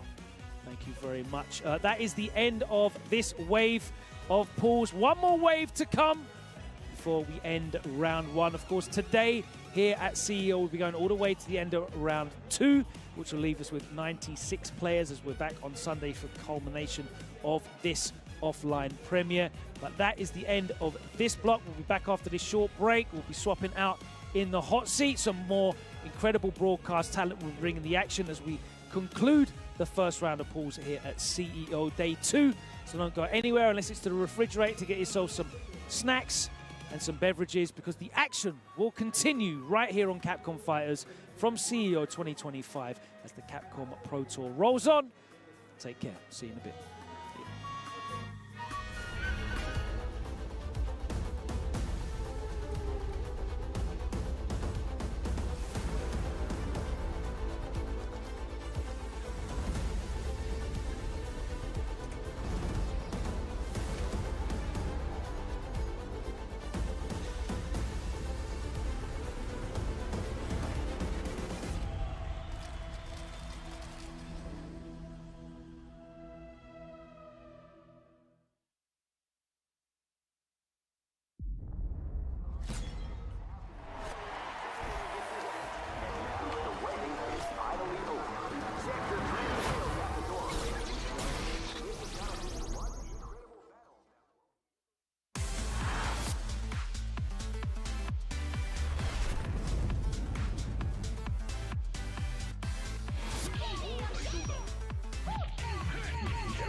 This is gonna be a match to remember. Fight!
Guile gives you wings.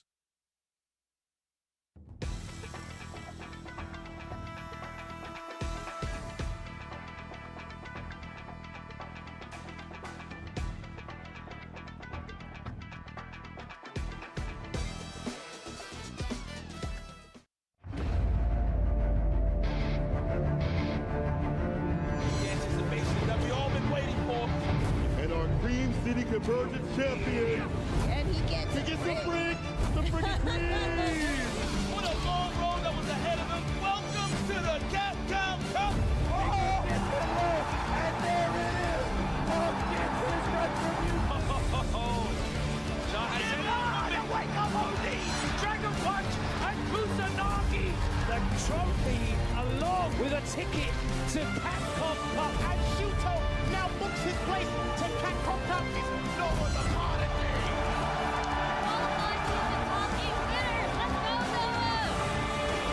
The whip punch with the heavy on the engine right.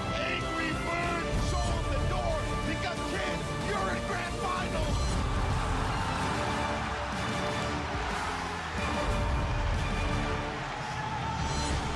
Who would have thought? And we are back with more CPT action here at CEO 2025. My name is Seiko. I'm joined with IFC Yipes Dog. It's about to get lit. We have been seeing some nasty ass action, and we not gonna stop.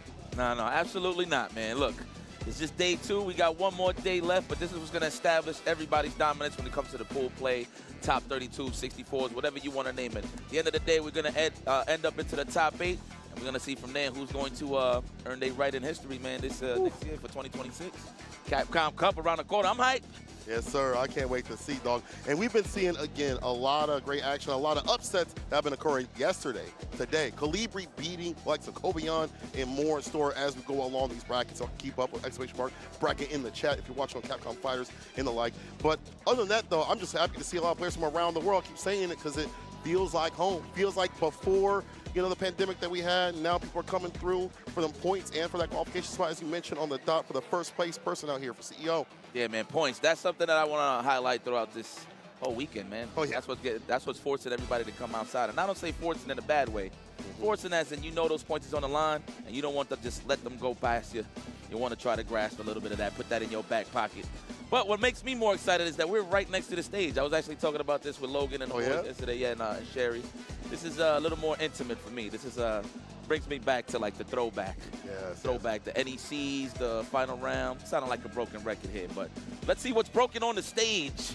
Let's see if these guys are top tier or not. Nah, this is just me trying to just kill some dead air, guys. No disrespect to the players that's on the stage. They put in their heart out on the line. Who we got? What's that? Merkleton. Okay, versus Maffey. The Merc Master. Oh, I like that name, if that's what the intention is. And Maffey out here. You know, the great thing about these offline tournaments is that you get to see a lot of killers that we haven't seen in other areas. Maybe they only come out, like this is their first tournament, making upsets, or people that don't get to show out as much. They show out, they definitely show out. So we'll see between these two who's going to be making it through. Yo, JP kind of been nasty. You know a character good when the top players of that character be like, yeah, he good. I can't say nothing about it. He good. Even with the slight nerfs, still very strong, very dominant. I think the nerfs, the other characters definitely help him stay dominant and stay in that top 5 spot, possibly. Yeah, I think the only issue against JP is a lot of his starters are mid, so he's still prone to get perfect parry because a lot of people naturally hold back in parry. So I think that's like the biggest in terms of JP's offense, but he's still good. He's playing his own game. He's not really playing Street Fighter, I'm going to be honest with you. It's a different one. And my man Maffey's what, from Italy? Okay, holla at your boy. I heard the cheese is good over there. A word? Yeah, I heard. I've never been there. I've been close, but I haven't been there. We gotta go. Plus frame, OD Sonic Boom. Merc trying to get in. It's hard for Guile overall, you know, get out zone with the Pierce. The Barch is also blocking you down, so you can't set up the boom game like you like to. Yes. You need that one jab Sonic Boom to amplify the offense with the drive rush, but we got to find that pocket. Wow, it's showing his age right there. It's okay. Hey, me too. I don't react at all. Walks out the overhead this time, though. Gets a fireball. Full screen gets a Pierce right after. It's full lockdown. Jail no bail. There. Good stuff. The jump roundhouse. So speaking of roundhouses, all right, looks like he missed the Sonic Boom. Got an up back. Unfortunate situation there for Merkleton. Hopefully I'm saying your name right. Merkleton. It's a guy like that. Merkleton. He's like, yeah, you got that right, buddy. Yes. Happy. Got to give him the chips glasses. Yes. Oh, no impact right back. That's a lot of startup on that stand light punch, but Maffey could have been way worse from hits a side switch, avoids a flash kick, teleports in, no throw, but you'll take a little bit of damage here with his lights. Trying to fill out the offense. I see you, Maffey. You just mashing some buttons. Listen, this fighting games, I don't knock it at all. Oh, trying to go for command grab with the dash. I'd have been sick of a hit. No embrace, though. For that punish counter. We good, though. We don't really have to engage on the side of Merkelton. Don't know why he's putting himself in danger, but it looks like he's trying to get out of this situation entirely, which means he's just trying to get a dub at this point. Oh, blocking with his face. Just ran into the ghost. It's okay. Looks like he tried to dash up and grab possibly, but was met with some paranormal activity. Gotta be a Ghostbuster out here, not a Buster. First game. Not a Ghostbuster or Buster. Buster. Not yet though, not yet though. Yeah, it's not over, it's over. Maffey haven't really shown level 2 just yet. I feel like this match, the panic that you got up here being on the stage, level 2 gonna be even more dangerous to have to deal with. I let that sucker rip. I just do it raw, you know? Just gotta make sure you got resources and you'll be all right. But even then, you still gotta guess. True. Oh, right in my arm, says Guile. Yes, let me get that hug. Wow, it's showing your age. It's showing your age. I understand, though. Listen, sometimes people ain't used to the animations, man. Know the difference between the ghost and the command throw. It's true. Stargazing. That's not a combo. Dash up. We'll at least get the throw. The Dragon Suplex connects. Gets a parry attempt. Another one. Ooh, big Double it lead. down. Upside down kick. Nice. There we go. Troll skies. I see a little bodega tactics from my man Merkelton. I allow it. Yes, the man said dash up throw to the dash up combo. Yeah. That goes to show you he might be pushing 40. Out here, you got job and taxes. Oh, no combo right after, though. Nice. Forgot what it was. It's all right. Ghost. He's saying go, but I think he's saying ghost. I like that better. Ghost. Yep. Ghost. Okay, just land with the big buttons. Big mids up close. Big stand fierce combos into quite a bit. Fireballs right after it, of course. Now picking up the crouch fierce. Teleport. Perfect range on the Crystal Slash. He'll take that trade as Merkelton got the lead so far. That's crazy. It's trading, though, huh? Yeah. So with them, with Kenneth Coles, man. Oh, okay, good. Oh, okay. See, now that you can't show your age there. It was mad close. I get it. That's hard. That's hard. Even though 20-plus frame startup at that close, hard for anybody to deal with. It robs us all from Shiesty. That's right. Kick back and relax, Maffey. You don't got to do anything. Let him come to you. You got the ghost intact. All right, but you got Sonic Booms, though. Okay, we found an option against the command throw. See out the faster ones right now with the OD. Upside down kick trying to hit. Roll Crystal Slash. Maffey, that's how you feel. And once again, even though on a set point scenario has not shown level 2, I'd let that sucker rip to put Merkel in a panic. Yep. I think he might just do that this time. He's saving it for the grand finale. Oh, yeah, okay, I get it. Yes. Make it a show. The hey, babe, you want to go to the movies? Watch the cutscene. That's right. Kick back and relax. Oh, this is what makes it tough for Guile. He was pointing it out. He does get kept away. This is one of the rare moments where you see Guile actually losing to his tactics. Like, damn, it's how I feel to get zoned out. Oh, no. Level 3. No level 2 necessary. Take it on the chin. It's all right. Merkelton, keep your eyes wide open. Watch what happens to your Guile. Oh, your departure? No, not yet. Making a mistake on buttons. There it is. A little bit late on the draw, but still, we'll make him fall with the Pierce, and that's it. Maffey. All the way from Italy. He's not spinning bands out here going to losers just yet, all right? It's expensive. Listen, I give these guys a round of applause personally because these guys were just smiling the whole time. Well, I would say mostly Merkelton. But it looks like he was having a great time up there, and that's what it's all about when it comes to fighting games. And maybe out here for vacation. Oh, but he got some good hardware. Yeah. Leverless, okay, so he's very informed and aware. Yeah, he's serious. Yeah, he's serious. You getting the leverless, you're definitely serious out here. Yes. You know about your fighting games. Man, but just to highlight a couple of matches, you saw that matchup with Yamaguchi and Samurai? Oh, my God. Yo, he had that in the bag, man. I was, like, screaming. Well, I try not to because I'm trying to save my voice. Yeah, but you got a long weekend. Yeah, but, man, it's like he was so close. But that's how you know, I always say this, the competition is so dense. I know a lot of people was comparing numbers like, yeah, why did CEO Common Break? It's not even about that. It's about the dense competition. Exactly, the depth of what's ahead. And, again, it's all for the same prize, the same goal in mind, and that's to qualify for the Capcom Cup. So 100%, bro. That just is good-ass action on patch week.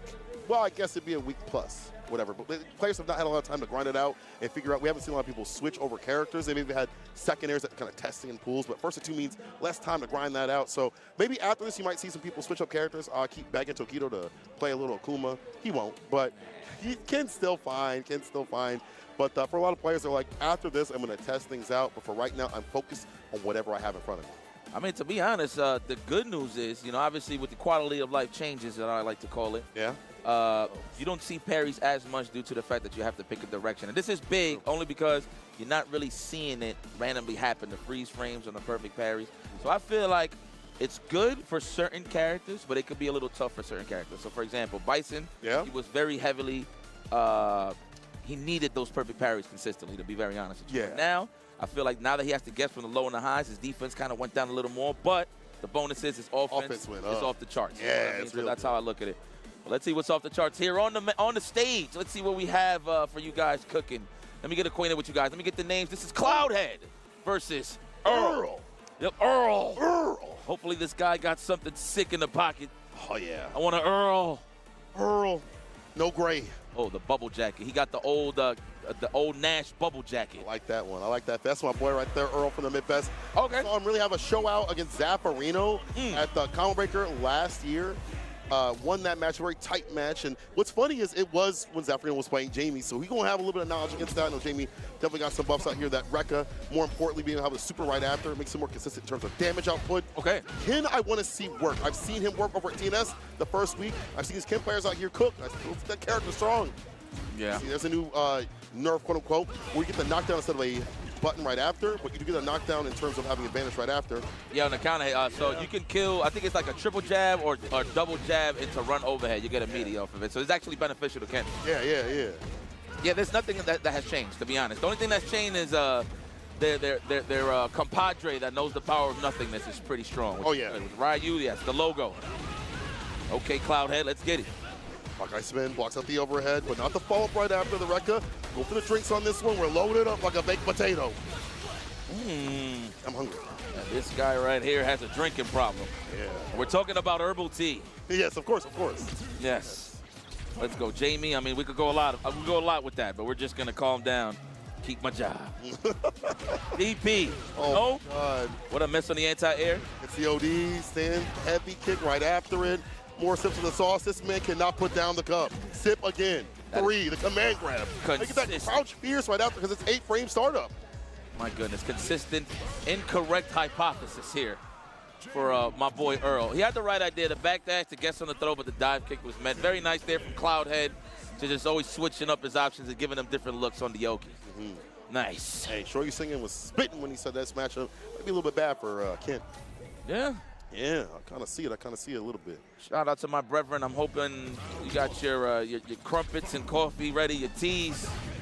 However, everybody that's out there in the EU watching, I'm pretty sure it's super early out there. I must have to catch some odds. Still nighttime, maybe heading into the morning, I believe. I failed you, so I have no idea. You good, brother? No, you're not failing me because I'm second guessing myself as well. Yeah, we left behind. Let's see Earl. We can do left behind right now. We'll move on the bracket. Back throw, double dash up. Yeah, that's fake, but a proper combo. We'll get the chin right after. Overhead, no back throw. Try to back walk. Starting to see that more from Ken's in their strings. They're doing run overheads now just to kind of expose the latex. Right. Put that variance on right after, too. Ooh. Nice interruption. It's the only palm ready and steady, but not the proper combo to finish things off. Man, he got that long leg, man. That low forward definitely could check the Buddha palm for sure. 5:30 in Europe and AM. Thank you so much for the information, man. I like how we got all the Wikipedia facts just on standby. Yeah, thank you, production. That's how you engage the show. The production got to get involved as well. All right, let me get a double dash into a throw. No, go for the overhead. Should have back dashed for the shimmy. Possibly get some big damage. Shot rush throw. Sip that sauce, of course. Stand me to kick right after. You still have advantage, and the stand fierce, that 5-frame, insane, very quick button to use on offense. On their wake up, backs up for the anti-air to make sure that is in force. Whole parry punish incoming. Yeah, man. Right now, Cloudhead is just doing an excellent job delaying all of his offense, so he don't got to worry about reversals. He's doing a great job, and he's spacing out. But the better choice is, if you notice, a lot of wake up low forwards can work out on the side of Earl if he's paying attention. That's true. That dive kick against the fireball had one of those strengths to be able to have access to that, and even though the lack of damage there with the super didn't do too much. The fact that Cloud has alternating this offense in the corner has made it hard for Earl to have like a proper parry, as we mentioned, maybe an ODP, like the timings just haven't been there. Yep. We're trying to score that counter. I like that. The run step kick, spaced out, can't punish me. Looking for that whiff punish. We're trying to reel him in. Can I get a throw? Absolutely. Can I get one more? Overhead instead.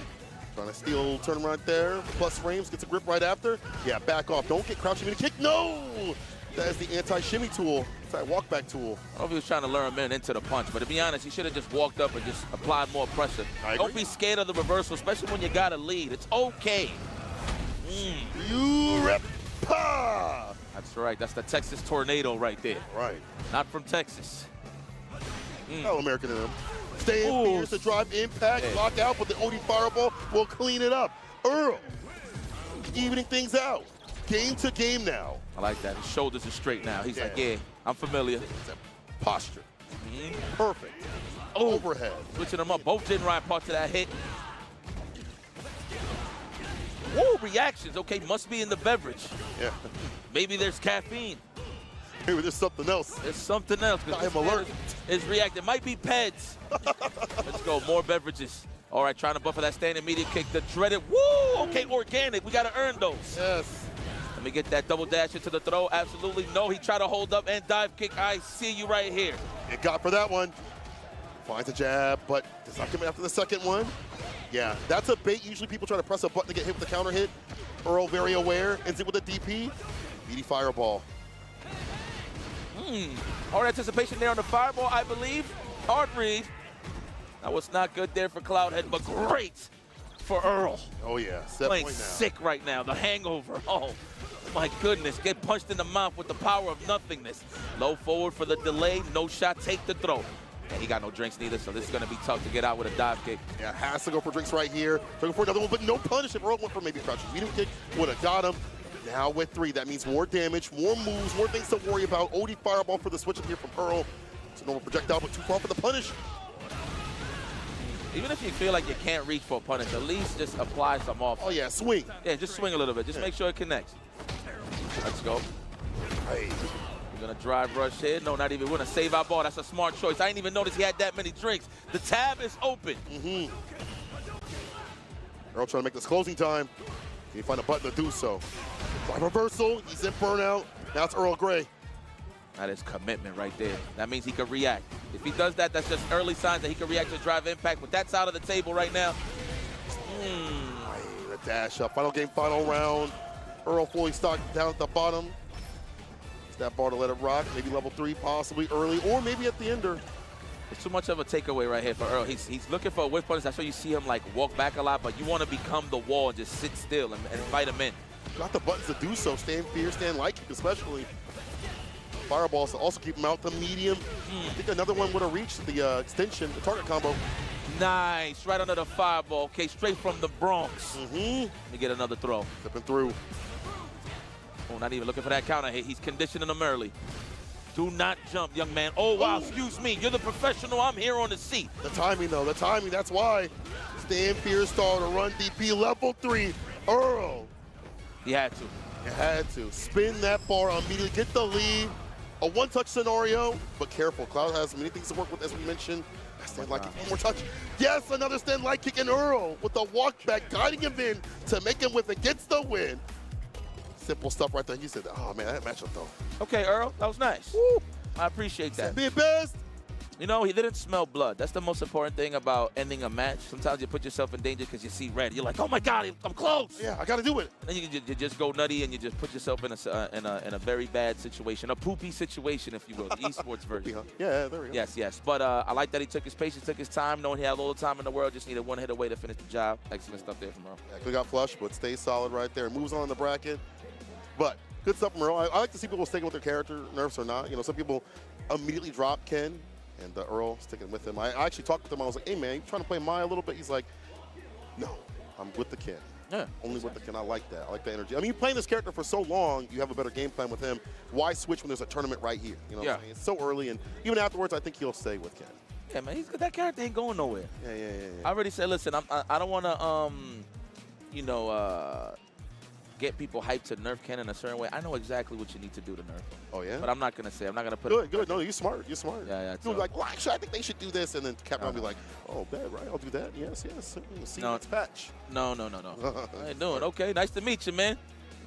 I like that. Thumbs up. I see you guys. Hey. Yeah. Hey, what's going on? Here to have fun. I like that energy.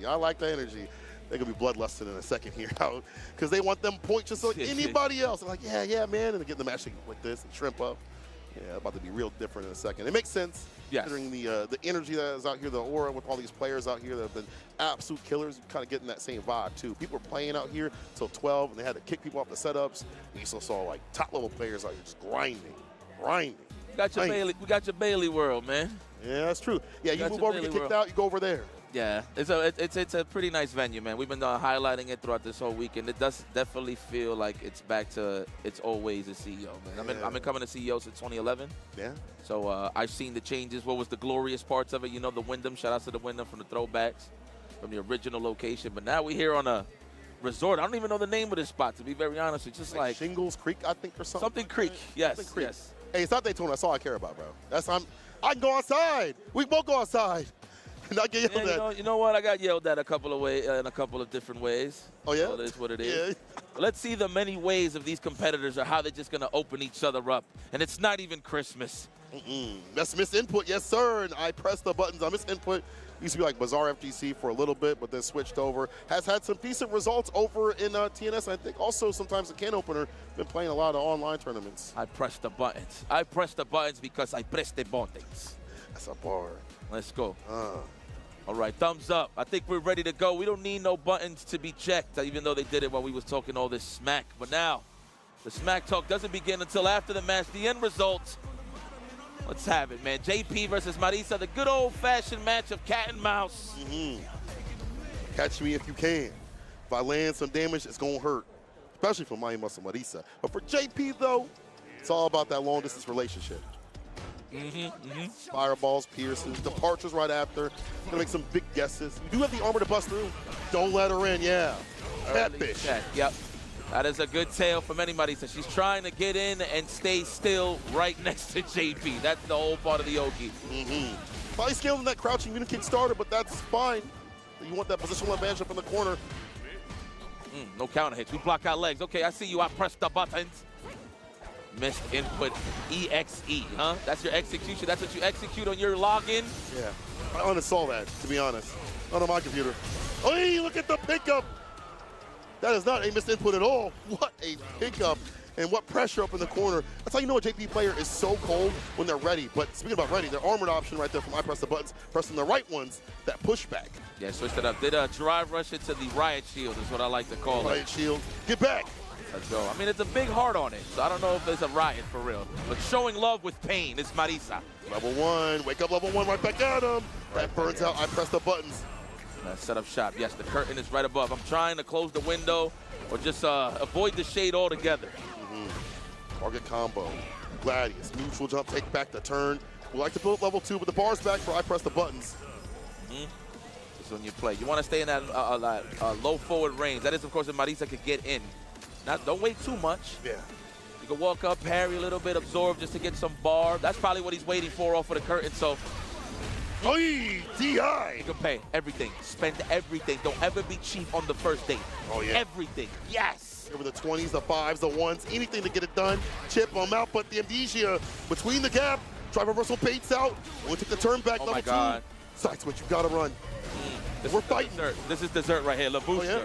Yes, it's like a Pekin kind of like pie. Oh, yeah? Cheesecake Factory. Yes, yeah, it's a lavushka. That's a style of pie. She'll have one of those, please. Yes. The tray. I press buttons. There's a lot more bar, though. Is there peanuts in my lavushka? Oh, I'm allergic. Oh, my goodness. All right, switch.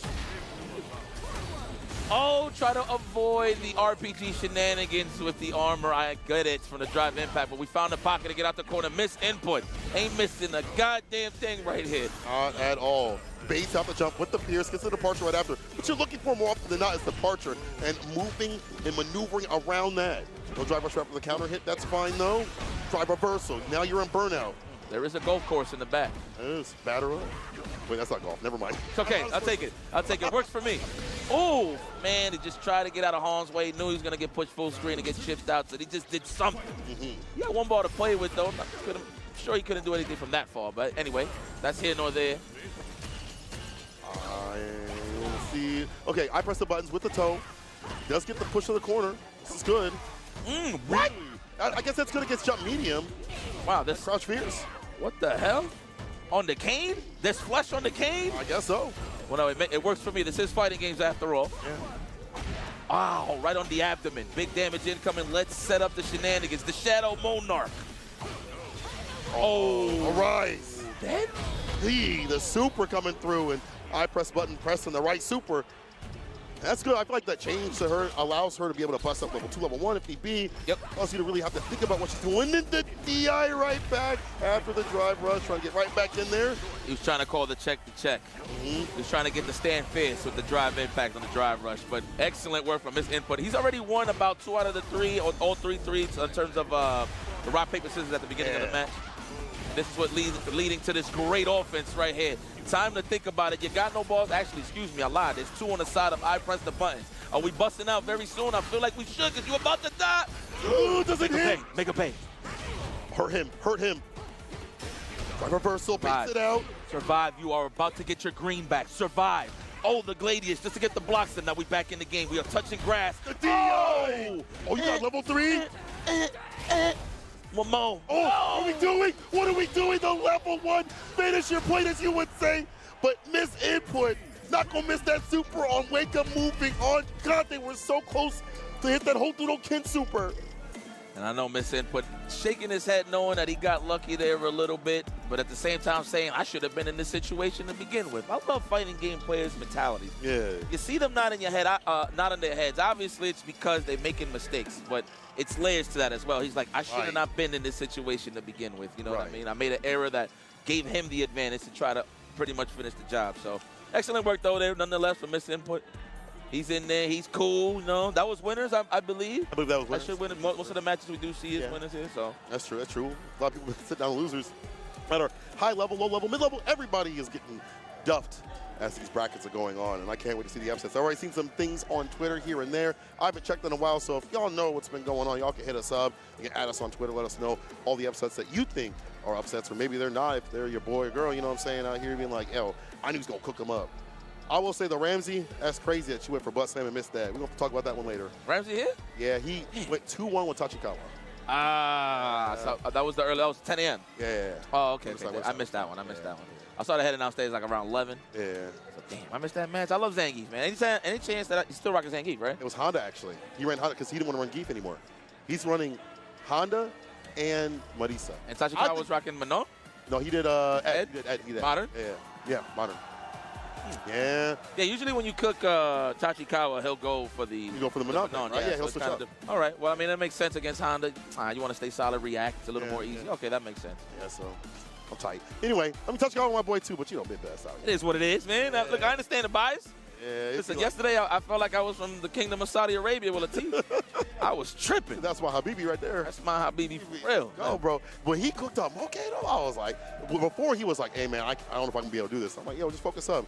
He was locked in. Yeah, no, he got that first win, he said, I could do this. That's Latif. I'm just glad that he's getting his feet wet, understanding the world and game of Street Fighter 6 at a high level. That way when his main squeeze Viper drops, he'll get accustomed. So hopefully, you know, obviously, she's about to release this year, I believe. So, but, you know, I grew up in the Street Fighter 4 era around a lot of the top level C Vipers. So I definitely got oppressed in a certain way, form, or fashion. But I actually want to see what the character brings. You know, I know Street Fighter 6 is giving a lot of characters fresh looks, maybe giving an addition to moves. Yeah. And I'm curious to know if most of her tactics that involve all of her, like, mechanics, like from her jets or stuff, is it just straight focused on bars to the super, or just straight up the drive gauge? I'm pretty sure it might be a combination of both, depending, but we'll see when the character drops. But let's see who's on the stage right now. Stop playing some games and let's start seeing some games. This guy's serious on the right. Oh, that's Paladin. I know that guy. Yeah. That's Paladin versus Kevin Teke. I know that guy too, Kevin Teke. What's he play? What's Kevin play? I believe it was Cammy or Ken. I could be completely wrong. It might be Ken. It might be Ken. I feel like I've seen him in your brackets. Yes, it might be Ken. It might be Ken. Let's go. But that's I feel like that's a Ken type name. Kevin Teke. Yes. Oh, you're right. There you go. And you got my man Paladin. Look, he's been doing extremely well on the online side of things. You know what it is? He always loses to that one guy that's a killer. Yeah, that you usually see like a punk or two. Yeah. That stops him right in his tracks to make his ride all the way to the top 8 a little stronger for him to have that chance to win, right? But he's a student of the game. He's definitely getting better. Was rocking the Akuma for a bit. I think he was rocking all the Shotos, I believe. Oh, yeah, he was alternating. And mind you, we knew him originally from the Ryu, so he went and ventured off a little bit to the Dark Hado. But here we are. Of course, quality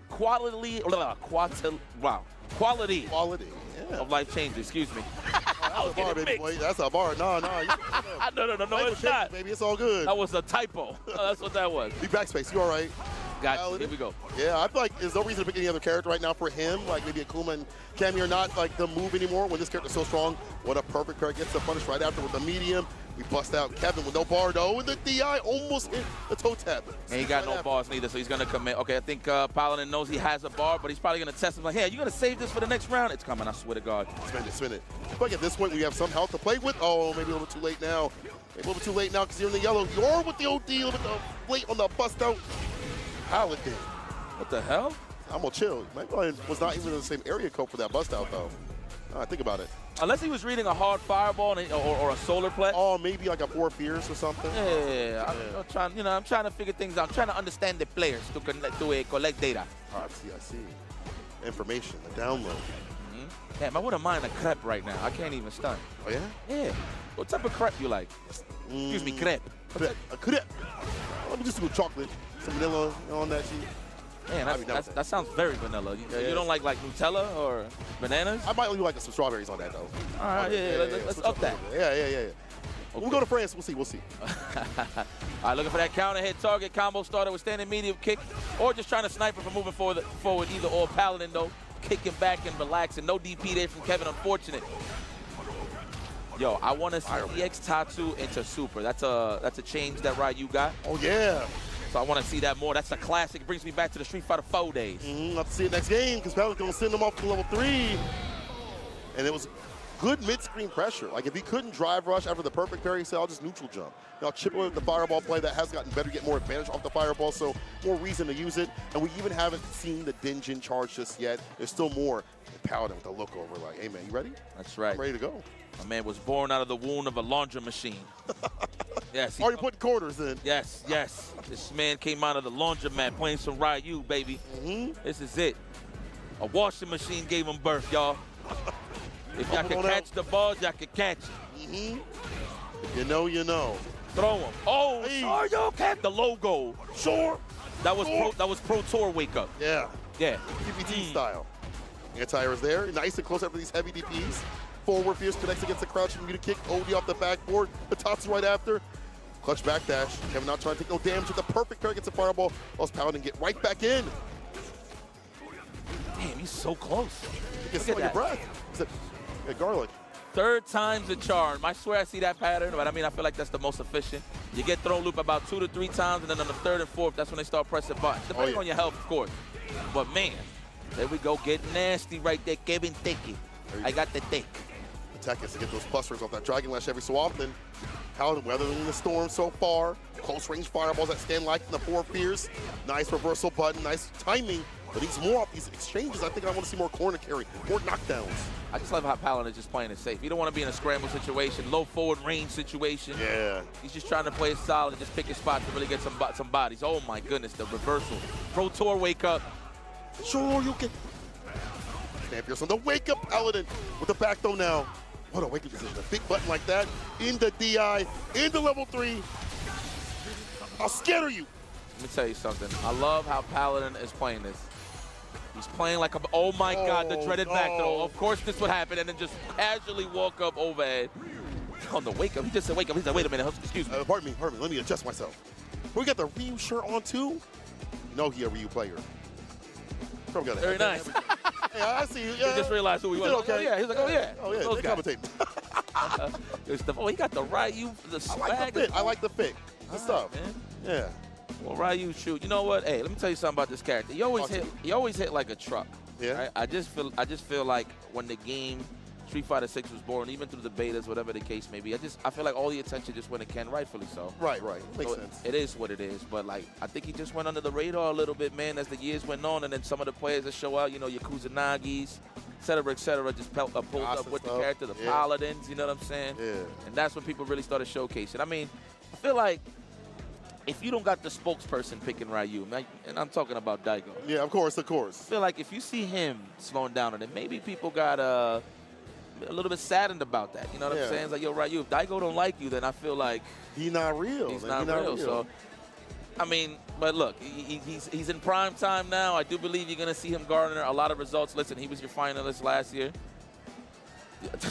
First of all, relax, chat. Daigo is fine. He's right here. I just saw him. He has not been accosted by the cops or anything like that at all.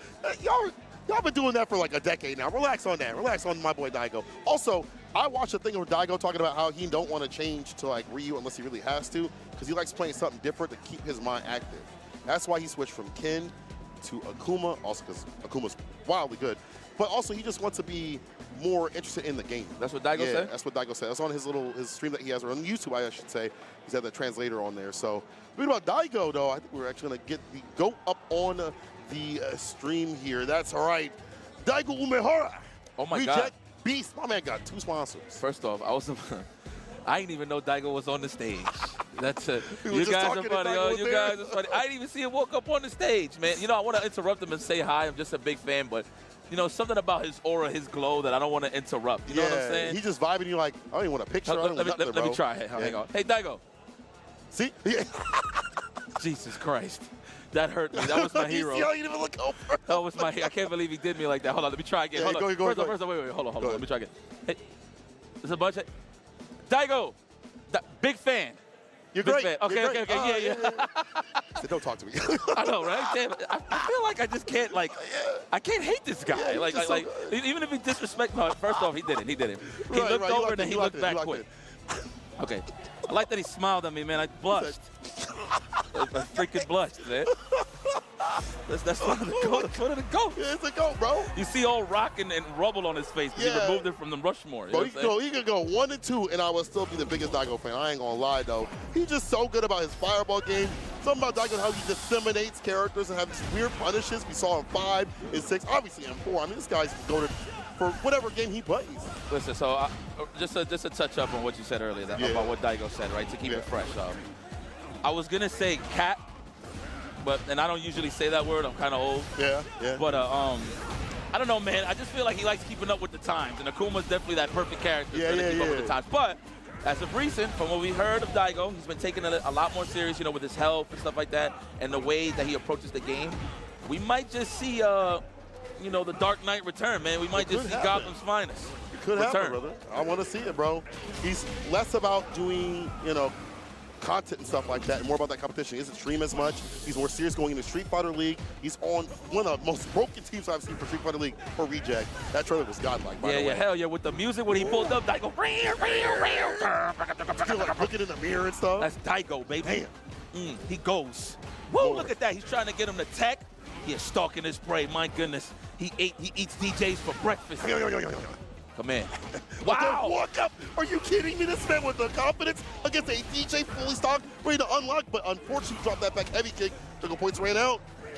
That's Daigo, man. Check the ID. 40's the new 30. Are you kidding me? True. Yo, can I get the gray-haired Daigo costume? Oh, the Silver Fox. Yo, but hold on. We talking about this guy, man. Look at Daigo. Morgue. Ricky Morgue. He about to get busy. Listen, you want to get your name up there, sir? You kill this. Oh, my God. Yeah. Oh, my God. Hold on. Morgue. Come on, killer. Oh. Me throw? Yikes. Fireball trying to check and challenge. No anti right there from Daigo, who's going to just back it off and hold parry whenever need be. Driver's fake out in the stand fierce. Morgue not getting opened up just yet. He's only even eating a few fireballs here and there, nothing significant. Nice. So anti though right after, but that's fine. You'll take whatever damage you can get. I'm glad. Okay, you're not the only one watching it up here, right? Yeah. Sometimes I'm looking down there. Yeah, it's hard, bro. Nah, I can't help it. But guys, if you're wondering, right here in production, right, we actually have a monitor in front of us, and we're right next to the stage. I'm actually looking at the stage. No wonder I woke up with like whiplash. Neck hurt, but it's for my neck actually hurts, but it's all right. I don't care.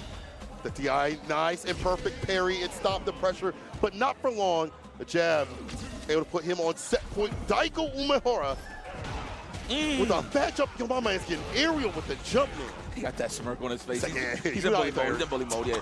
So I love Daigo is a prime example. We was talking about this yesterday. I was talking about it with Sherry. Yeah. No matter who's the player, depending on the level they're going up against, they're going to play bully style, which means They're just going to run their plays all day. They're not going to scare away from it. They're just going to double dash, throw you, wake up DPs, whatever the case may be. They're just going to be playing a lot on the unorthodox side, right? Yes, yes. Until the player proves to them that they can contain this and tame this, right? Hit that layer 2. That's why Daigo did that. You saw that last game. He literally just said, I'm jumping in. He said, on that jump in. Like, all right, bro. He's that guy. On his bully. That man is on his bully and on his way through the bracket. GOAT.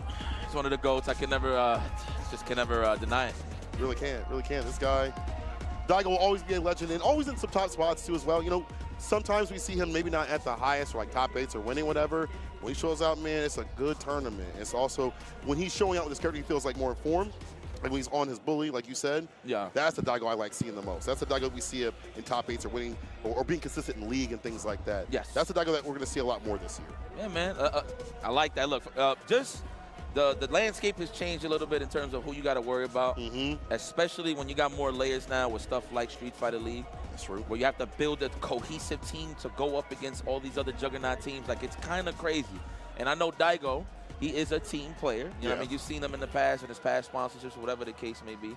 He always the one that shows out to say, hey, I'm trying to be one of these strongest on my team so I don't slack. So I feel like moving forward with the Reject Boys, it's going to be a hell of a season for Street Fighter League. I tell you that. I'm going to be glued in. And mind you, usually I miss SFL Japan because of the time zone and stuff early, like that. Yeah. But 2 a.m. I think it's safe to say I'm going to be watching a lot more of SFL Japan now that I see a lot more people involved and they're taking it a lot more serious. 100%. Out there, for any league, to be honest, I think the players are getting way more informed and they understand what's on the line. Qualification for Capcom Cup the next year. Yeah. The amount of accolades that you get from that. Like, if you go over to to Japan, I should say, for Street Fighter League, they treat you like a celebrity.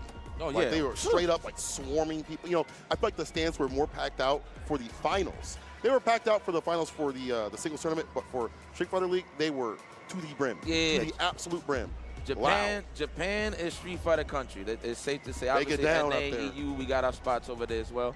But, yeah. But we're going to take some quick breaks, guys. But before we go, we're going to show some love to the people out here that's holding us down.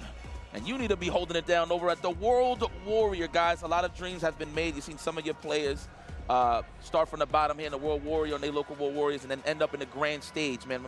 Mind you, just a reminder, it's going to be in Japan. But please, registration is open for all events. Head on over to capcom.us/WW25 for schedule and more information, including the regional finals pricing and how to earn the coveted Capcom Cup 12 invitation. And look at the pricing right there. First place with 2K, second place with 1,500, and it goes down the list. So you're not going to miss out on too much cash right there if you enter and get that top 8. You see, walk away with something on the lower rungs of things. And speaking about playing, there's many places to play. In fact, Blink is coming up. I think you're going to be out there, so y'all should register out there to not only see your favorite players, your favorite commentators like Yipes. Appreciate you, brother. Yeah, that is love. July 18th, ladies and gentlemen. Registration is still open, so sign up and compete to win your ticket to Capcom Cup 12 in Japan, the land of the rising sun. I just like saying that so much. Yeah, of course. It's a great time. Also, shout out to Vitrix. You know, I have, Sajam Slam. Let me reverse that real quick. Sajam Slam is happening, another place to play. If you are picked up by him, you're going to be playing with some premier commentators, players, and streamers. So catch the round robins on the 25th and the team finals on the 29th. That's coming up real soon. I'm assuming the teams will be released and announced. Actually, probably in the next couple of days. I would hope. Sajam Slam! The title, the theme. I was always saying that because when I did the Sajam Slam, that's what I usually jump in. They should use that. Shout outs to Sajam though, man, doing the Lord's work and just including the world of gaming. But speaking of gaming, you want to game hard? Yes, we got the Pro FS, the Pro BFG. I need that book back, by the way, and the Pro KO, the leverless.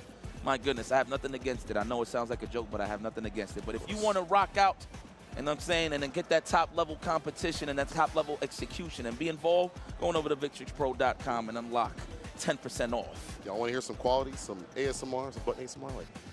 Yes. Yeah. And I don't know what it is. I just keep getting one of these. Look. Yeah? I love them. Yeah? Why is it always on your side? I don't know. I just love the classic. Let me not lie. They passed me this one yesterday. Yeah? But I'm just a big fan of it. Look, and just the fact that you can put some artwork, the laser engraving technology. So, again, I always talk about this. I always show this all the time.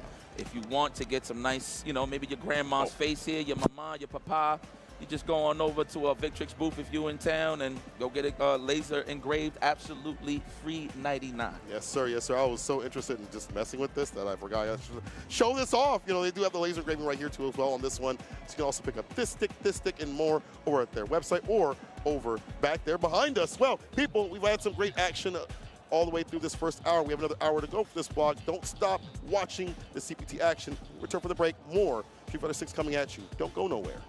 I don't know, man. I don't think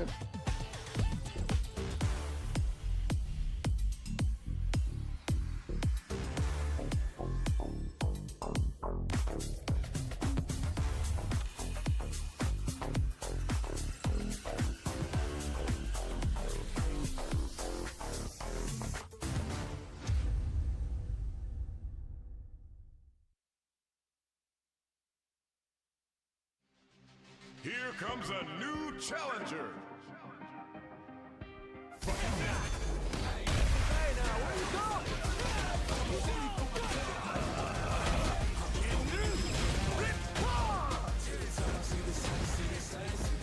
World Tour. Fighting ground.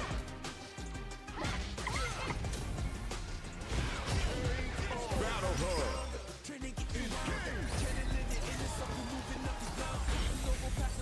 Local violence match.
Street Fighter 6.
Red Bull gives you wings.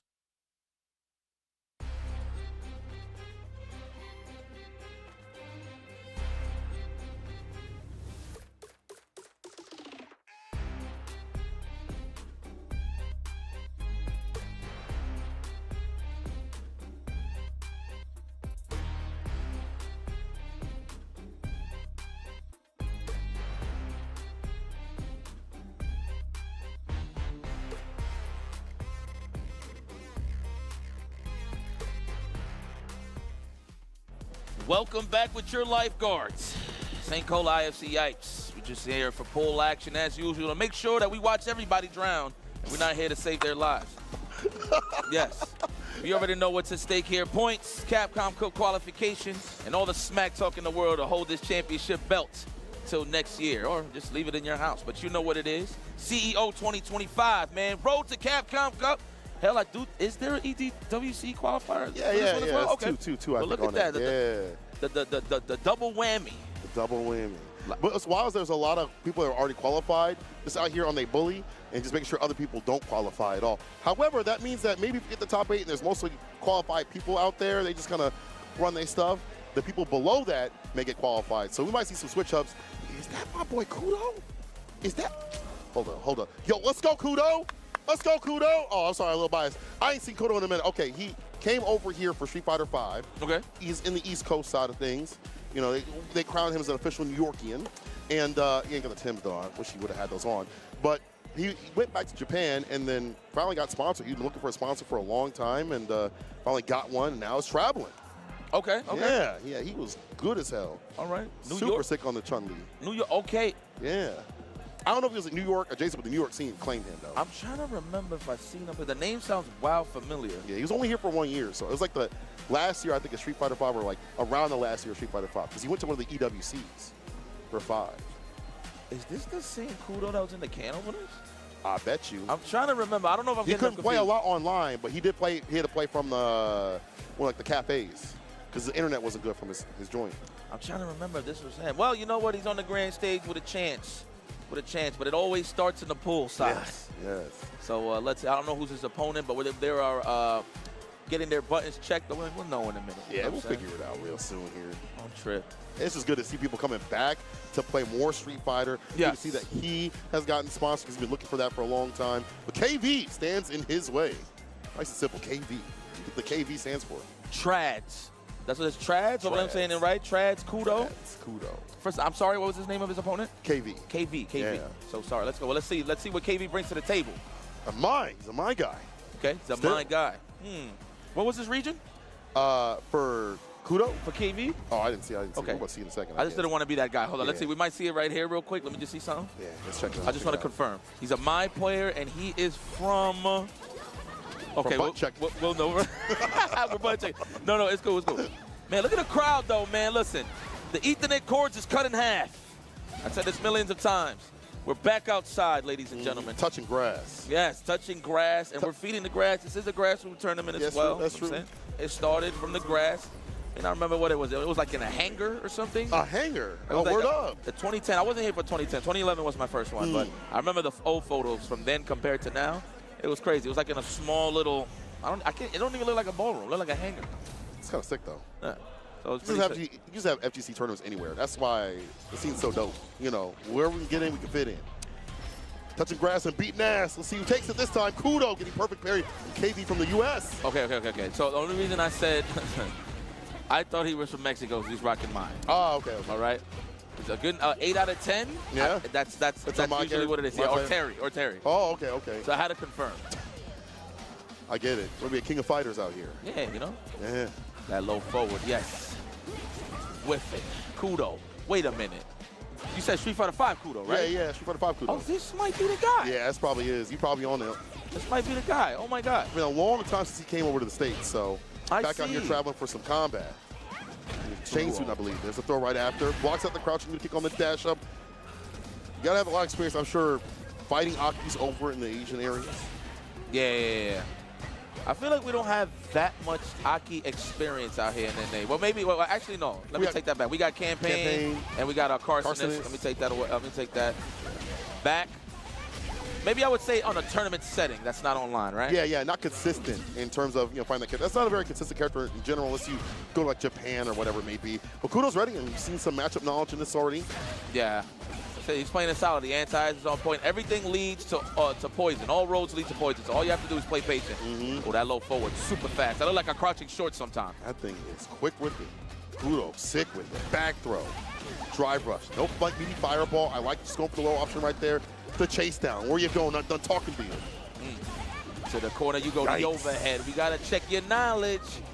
mind you, you could trade with those. You can actually check right in between. That's not true strings. That's true. That's true. It's one of those things where you do have to enforce a trade, especially if you have the bar to go with. And her trade combos are really good. I think Aki's trade combos, like standing medium right after, would be fantastic. It's a 6 frames, so why not go for that? Or even the crouching jab, the 4 frames. Switching to the JP now is better on paper.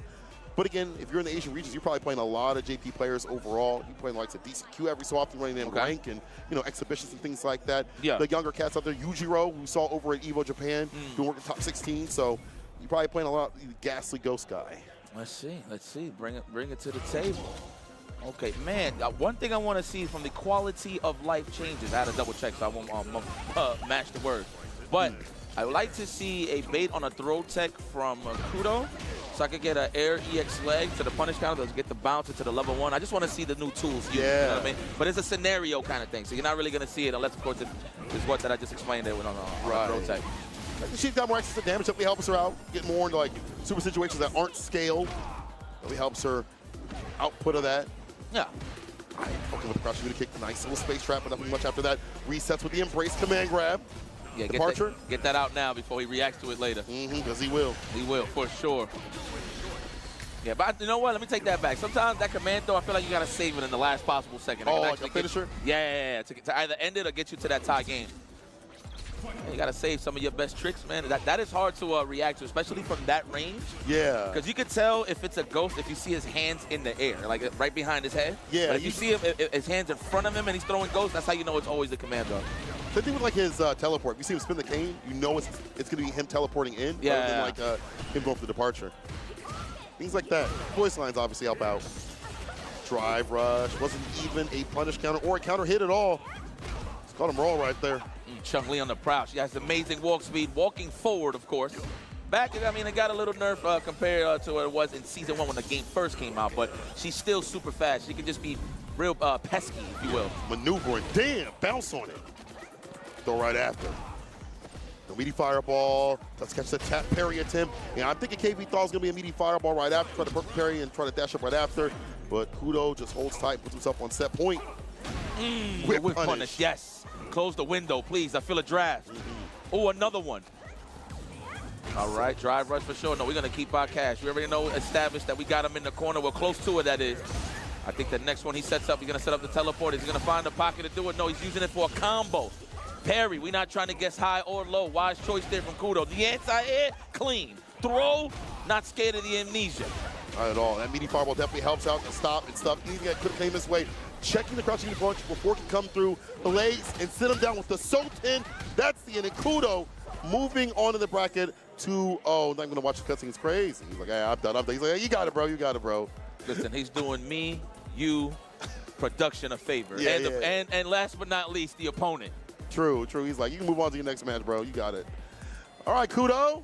Good stuff. I see you, Brody. Yeah. Good stuff. I see you. Okay. That's the boy right there. Clean Chun-Li play. You know, it was kind of, I would say, traditional.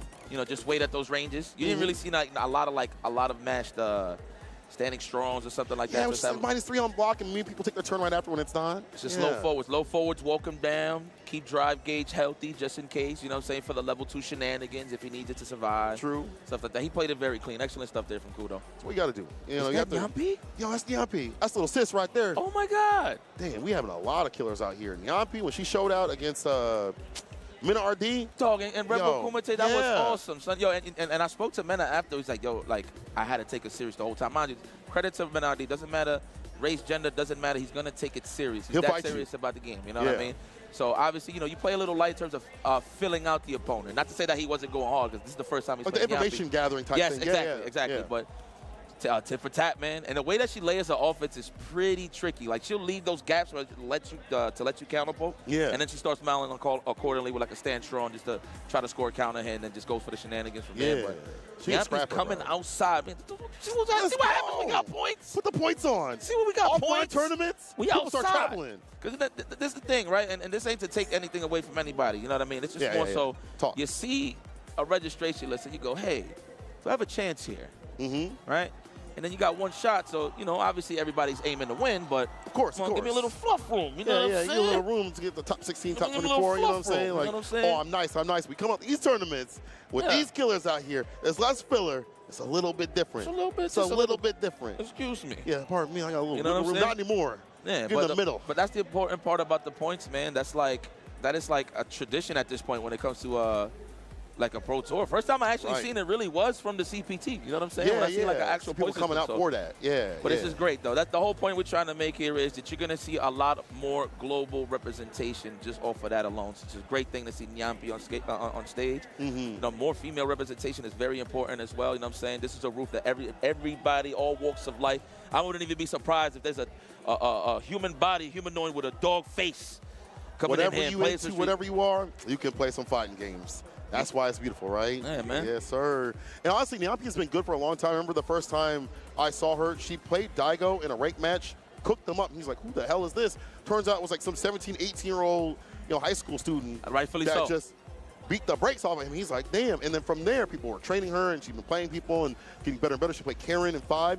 And then in 6, it started off with Marisa, I believe, and now it's found her way with Aki play. Now, I feel like you look at her, you're like, oh, she probably play a little bit more on the safer side, maybe like Hikaru and things like that. No, she scrap it out. She'll trade and go things like that. She'll mash, and in a way that is obviously like, I don't take my turn, or I'm doing it in the Abari sort of way. So like, she's definitely more of a scrapper when it comes to playing Aki. I got you. All right, say no more. Aggro. Yeah, no, I like that. She's like setting up plays. Like always in your face, inviting these normals. Wait a minute. So is this the Buzz? The Buzz? The guy? I looked down and I saw the person. It's the Buzz.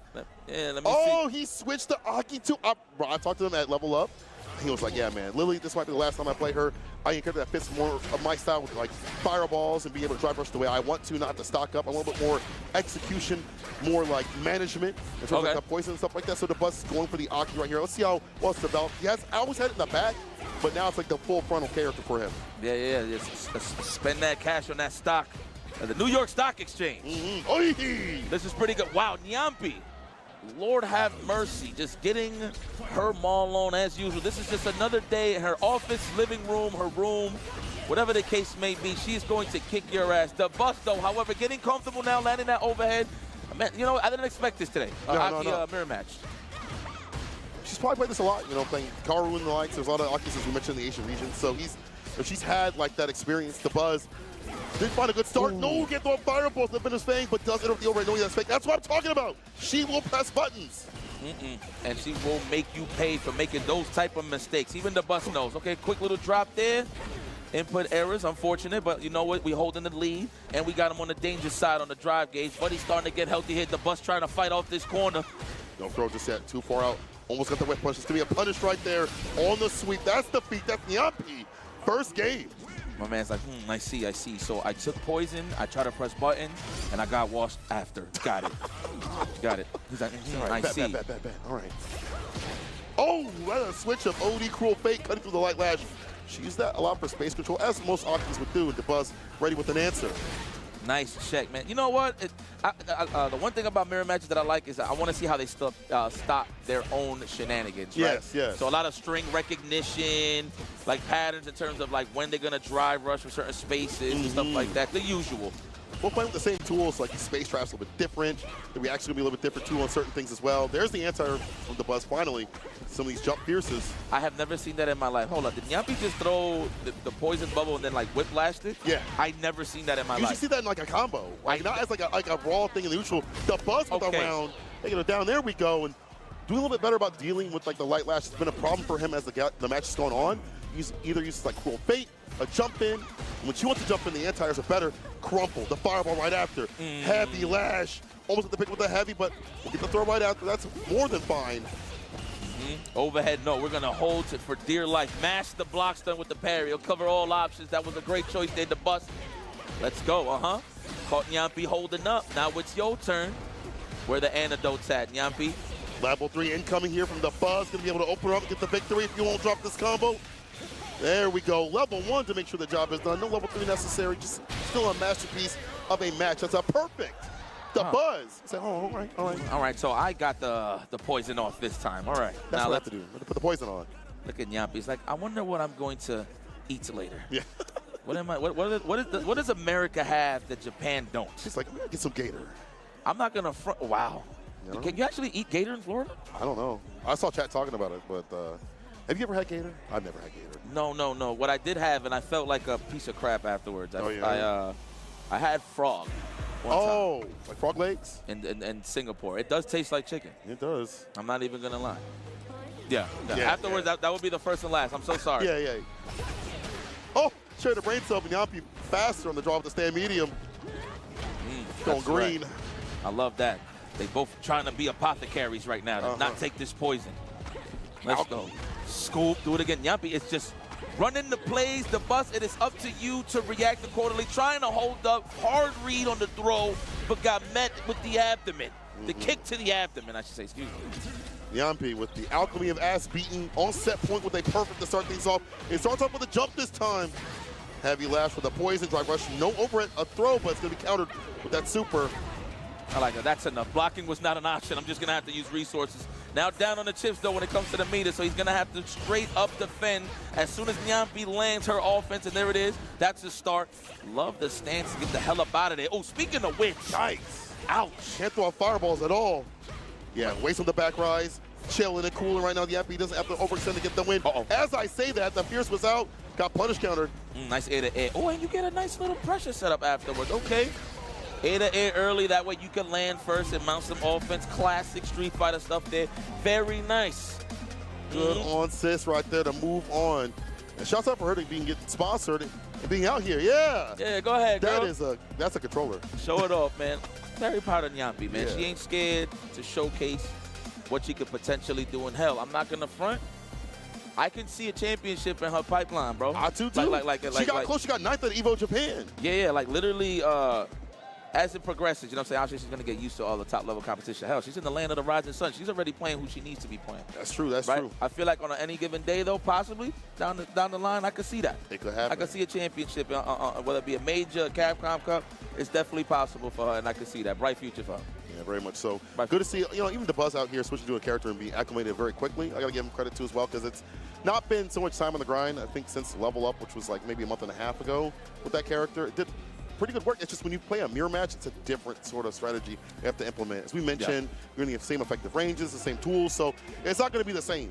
So, like, that is just a harder hill for him to climb. I think it was a different matchup, possibly taking it a little bit further, but it's hard when that other person is playing Akis upon Akis every damn day. So, Yampi moving on the bracket. So are we. I think I see that kills you up on the stage. What a name, bro! Hey. Kills you. I'm gonna kills you. Wesh Munga. How you doing, brother? I don't know what that means. What does that mean? That just means what's up in Wesh French. Munga? Yeah. Wesh Munga. That's why he recognized it immediately. Yeah. That's All I what's know up, is man. Shout out. Machli. You said what's that again? All I know is Machli. What that mean? Like, let's go. Oh, Machli. okay. Yeah. But Omelette du fromage. I know that. What that mean again? Yo, that's cheese omelet. Omelette du fromage. That's from Dexter's Laboratory. Oh, okay. I gotta learn more. Wow, I gotta learn more. Wow, You know what? I forgot about that. Yeah. Okay.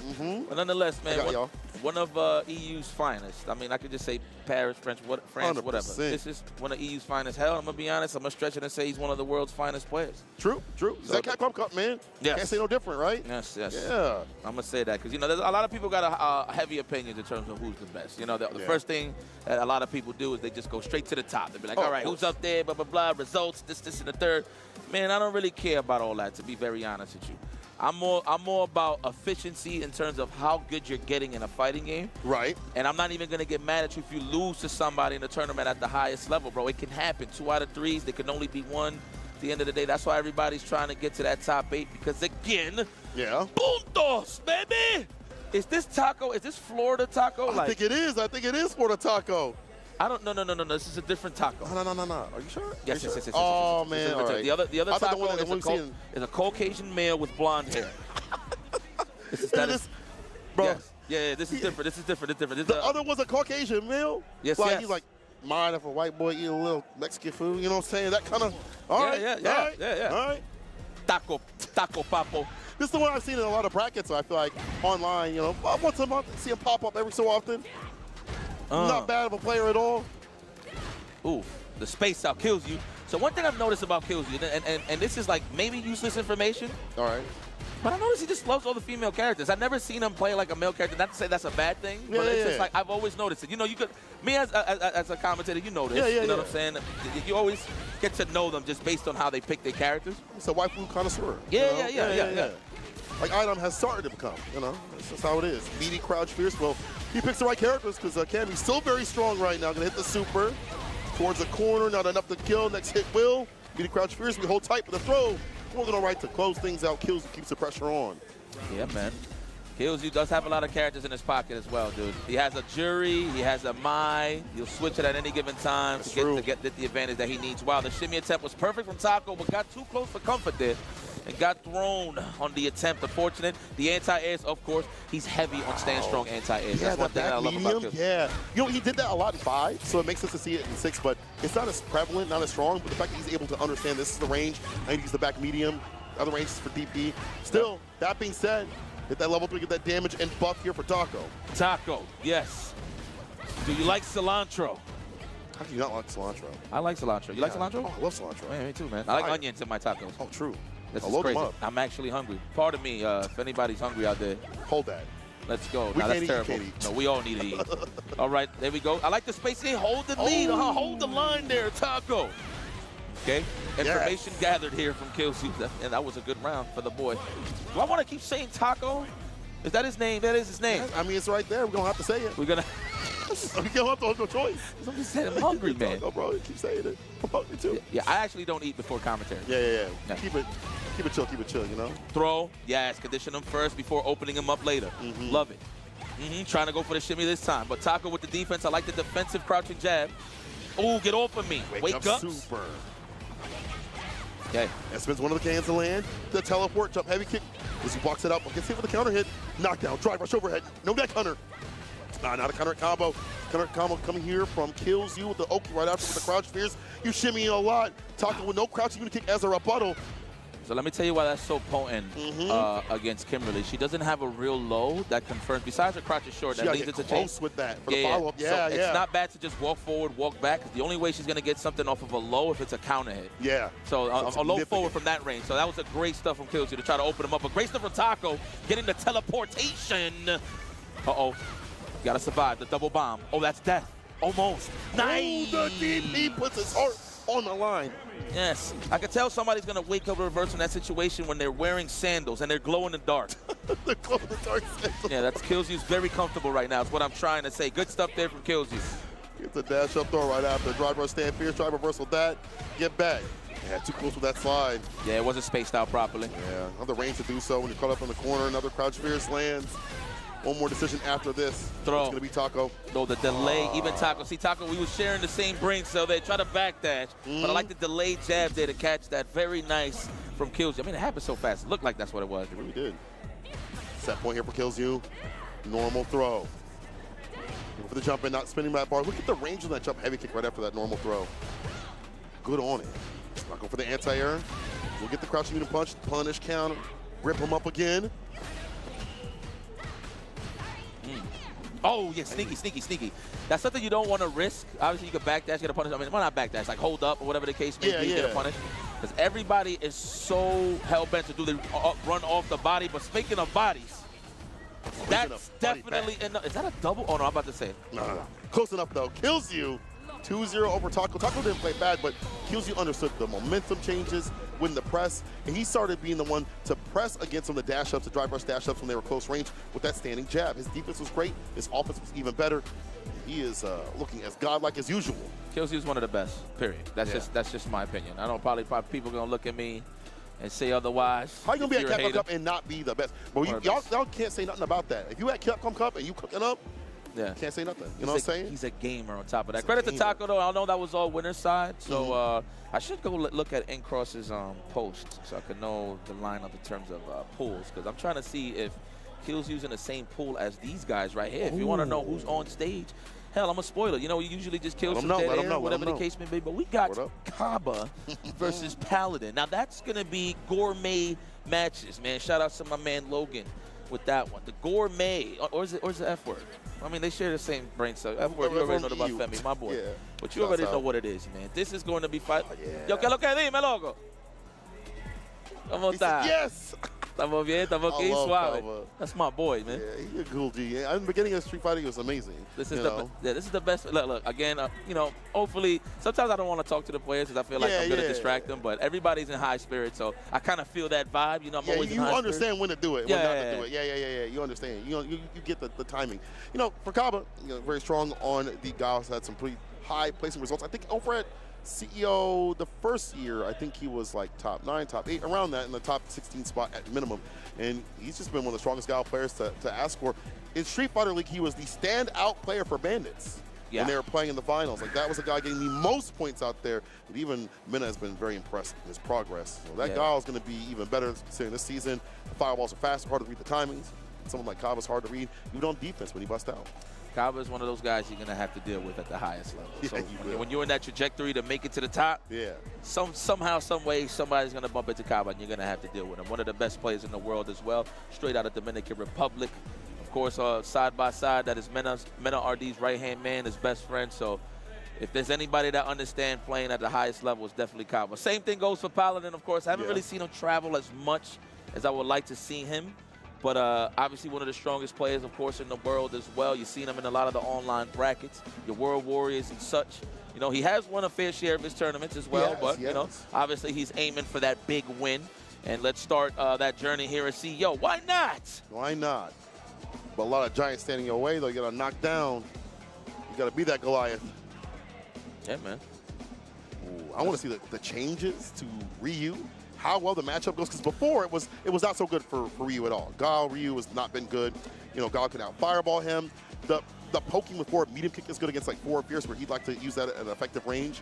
Even though the damage output's good for Ryu, the access wasn't there. Now the access might be there with that engine change, that fast-ass fireball that might come through to help him out.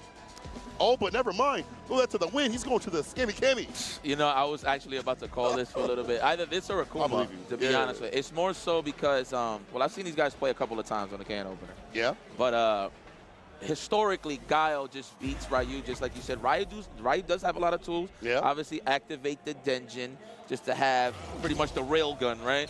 Not even the super, just regular fireball, the Denjin fireball to help with the pressure. But the thing about Kaba is he fights you. He doesn't keep away. Usually he uses the fireballs to set the tone, but it's mainly to just wear you down on the drive gauge. So once he sees that he's getting you about 40% down or quarter down, that's when you're going to see those big buttons, the stand fists, the stand roundhouse. Yeah. And then he's going to get you, and again, what he's so good at is holding the lead, right? And that's why you see a lot, well, I should say the success rate on the kicking the door roundhouse into the level 3. Yeah. Because everybody's trying to walk down and apply pressure. He smells that. He's really good at that. Understands. And he started off real strong here, get that lead, and try to keep that lead. Paladin with the jump and finally get something going with this momentum. Front with the medium and crouching to kick the hit. Look at that. Same style. Stand like kick and a sonic boom at the perfect range. Kaba poking away. OD plus like maybe another button will kill at this point, so you got to be careful what he's going to throw out. Yeah, man. You got to danger, man. Paladin is forced to fight in the lava. You can't even go and dive kick unless it's a defensive one, because that flash kick just covers all of those options in terms of Cammy's jumping. That range, bro. This range perfectly.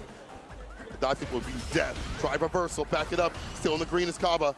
In the corner, but you're fine to fight this out. I mean, Guile has done so for years upon years. Yeah, right now Paladin just focused on walking him down and getting some meter. That's why you see a lot of the parries. Just to gain some meter for the CA, possibly for the next round for sure. But this is tough, man. He is the wall. That is Kaba ranks. Man with the corazon from his heart. Sonic booms every so often. The forward meter kick perfectly spaced. So far, Paladin has not been able to get in. He's got in with a jump. But on the ground, it's been hard with a buffet of booms and buttons. You got to get a little more aggressive, though. Get in that range. Even though you're not going to open him up, hit him with a stand roundhouse. Jail him a little bit just to see what's his next move. I think Paladin is trying to establish too much information right now. Download, I should say. Excuse me. No, you're right. You're right. Especially because I feel like you have to get the ground of game established before you get the dive kicks to come through. Or even the jumps at this point. That perfect stand medium kick where he needed it to be. Does find a jump in, but nothing right after. Will convert on the crouching kick, but the wrong combo. Too many characters I think in Paladin's mind. You could tell Paladin was not ready for that jump in. He was looking for offense just so he could open him up. There it is. Wow. You saw the little shimmy dance from Kaba just to get the level 3. Two-step. That's big damage. And you in burnout. Look, they're putting yourself in danger. And Kaba knows. And that sequence trying to burn him out. Paladin getting flash kick on the way down the overhead. The Drake saying, it's going to end the round. Yes, sir. Get sauce. That boy good. That boy Kava. That boy good. Oh Yo. my God. Let's go. I've been a failure, I've been a success. Yo, I should go. Why did he say that right after that match, bro? I've been a failure, I've been a success. Yo, he should have went for the Ryu. Look, you know what? He's there.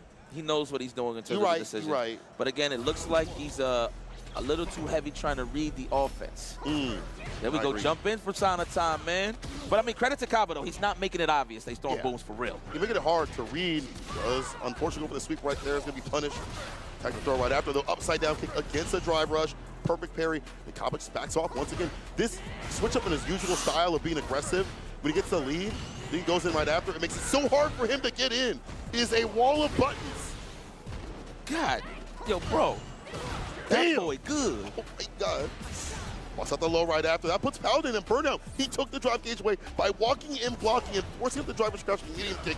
Kaba is on one right now. Look like he's knocking at the door. I got this delivery for you. It's the right address, right? Yeah, I think so. Yeah. Like, there. If you don't answer, they'll go away. Look into the blinds. Yeah. Don't look too deep. I see you in there, man. I see you in there. Oh, this man went for it. It's plus. Gotta respect it. Yeah. No reaction from Kaba. Could have been a dive kick of the overhead. I don't blame him. But the sonic boom, the walk-up block was null and void there for Paladin. Tough cookie. Match point here for the obvious. Kaba. Quick draw McGraw right here on the OD. Backus trying to get in, but again, it's hard to read the rhythm of moves. Even more so this season. Good reason it's hard for Paladin to get that back fist in there. That was a very upward strike there from Guile. Strategy. Oh, that's the first overhead. Damn. First overhead of the set. Kiss the ground. It's like, oh yeah, he got that. That's right. That's one of those moments. That's what I said. Always use your best options towards the end for the closeout. And Kaba's doing that. He's close to home. Paladin with a chance to get the offense going. What a backdash. What a read. He goes right to level 3 after that flash kick. Guile the Sonic Steppers. Kaba 2-0. Already hear the DR players in the back. The fam cheering for him for his win. Lockout. Well, good stuff there from Kaba. Showcase what he had to showcase, and that is dominance.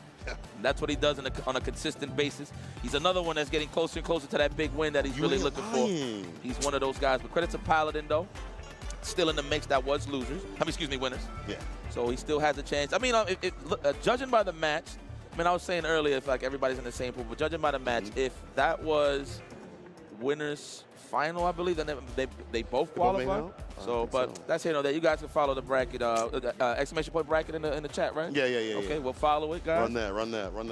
We're on the second day of pools. Tonight, you're going to get the good matches. I don't know, I'm sure. It's tradition out here. After the second day, people they qualify matches to get closer and closer to the top 16, top 8s, and so forth and so forth. So I do believe it does go down tonight. Actually, it does, because... Yeah, it would have to, right? Because we get to top... Well, right before top 24 tomorrow. There you go. Yeah, top 20, that's the number. That's the sweet number. Okay. Yeah.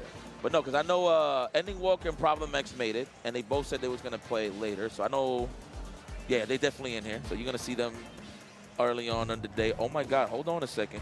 Do we want to confirm when we on the stage? Let them know what we got. That's Daigo the Beast right there. Versus who is the question? Wait. Is that El Chicote? That is El Chicote. Yeah, it's going to be a fire one. El Chicote definitely heated up after getting recently sponsored, going to qualify for EWC as well as CPT, and now giving him the chance to be able to leave the mid-best. It's been good to see him traveling, doing some tournaments. It's wild because we beg him to play in these online brackets. And, he's a busy guy. He's doing some other stuff. But when he does come out, it's like top 8s and things like that. People are surprised that he's good. He's always grinding, though. He's always playing Street Fighter 6. Every time I tune into his stream at like 2 or 3 a.m. in the morning, it's Street Fighter 6. Yeah. Constantly. Yeah, we catching those late night streams from time to time. Yeah, man. El Chicote, combo breaker champion last year. That's true. Yeah. Solid on the online side of things. I haven't really been keeping up on his results, but we all know he's good. I don't need results to know that you're really good. So that's just me. I'm saying that's my old school mentality. That's true. But again, it's just about making it count. And we're on the grand stage right now. This is the perfect time to make it count for yourself and for your people that support you, because you got a chance to slay the beast. That is Daigo. Slay the beast. All headshots. Slay the beast. Daigo. Look at him. He's looking good. He's looking slimmer. He is looking. You see the posture too? Bro, he's not shrimped at all. It is full on, straight up. I just hope, for lore's sake, he don't use Just for Men. I just hope for Lord's sake. I want to see the grace forever. I want to see the grace forever. Look at that. I see it. I see it. There's one like little strand on the left side. Right Yeah, good eye. Yeah, I see what you Yeah. That's my OG. Yeah. That's my OG right there. That's Uncle Umehara. Uncle Umehara. Oh, I like that. I like that Uncle Umehara. They zoomed in too. They said right there on the left. Y'all see that? You're beautiful. You're beautiful. It's true. Let's go. And we got my man El Chacote. I don't even want to say hi to this guy. I feel like I owe him money somehow. I don't know. It's all right. Pay him a 5 or something like that. Woo! We're going to see how solid. I'm actually interested to see this matchup because I do feel like Lily's like a sleeper character. Yeah. She's like a time bomb in the case, in a sense of you need a lot of time to adapt. And then she could just literally take that time away from you and just run amok on you. Just like uphill, snowball effect, rush down. It can literally go down from there, and it all starts from the wind stocks. That's all that she really needs to get to the fireballs, which is a big problem point for a lot of characters to have to deal with.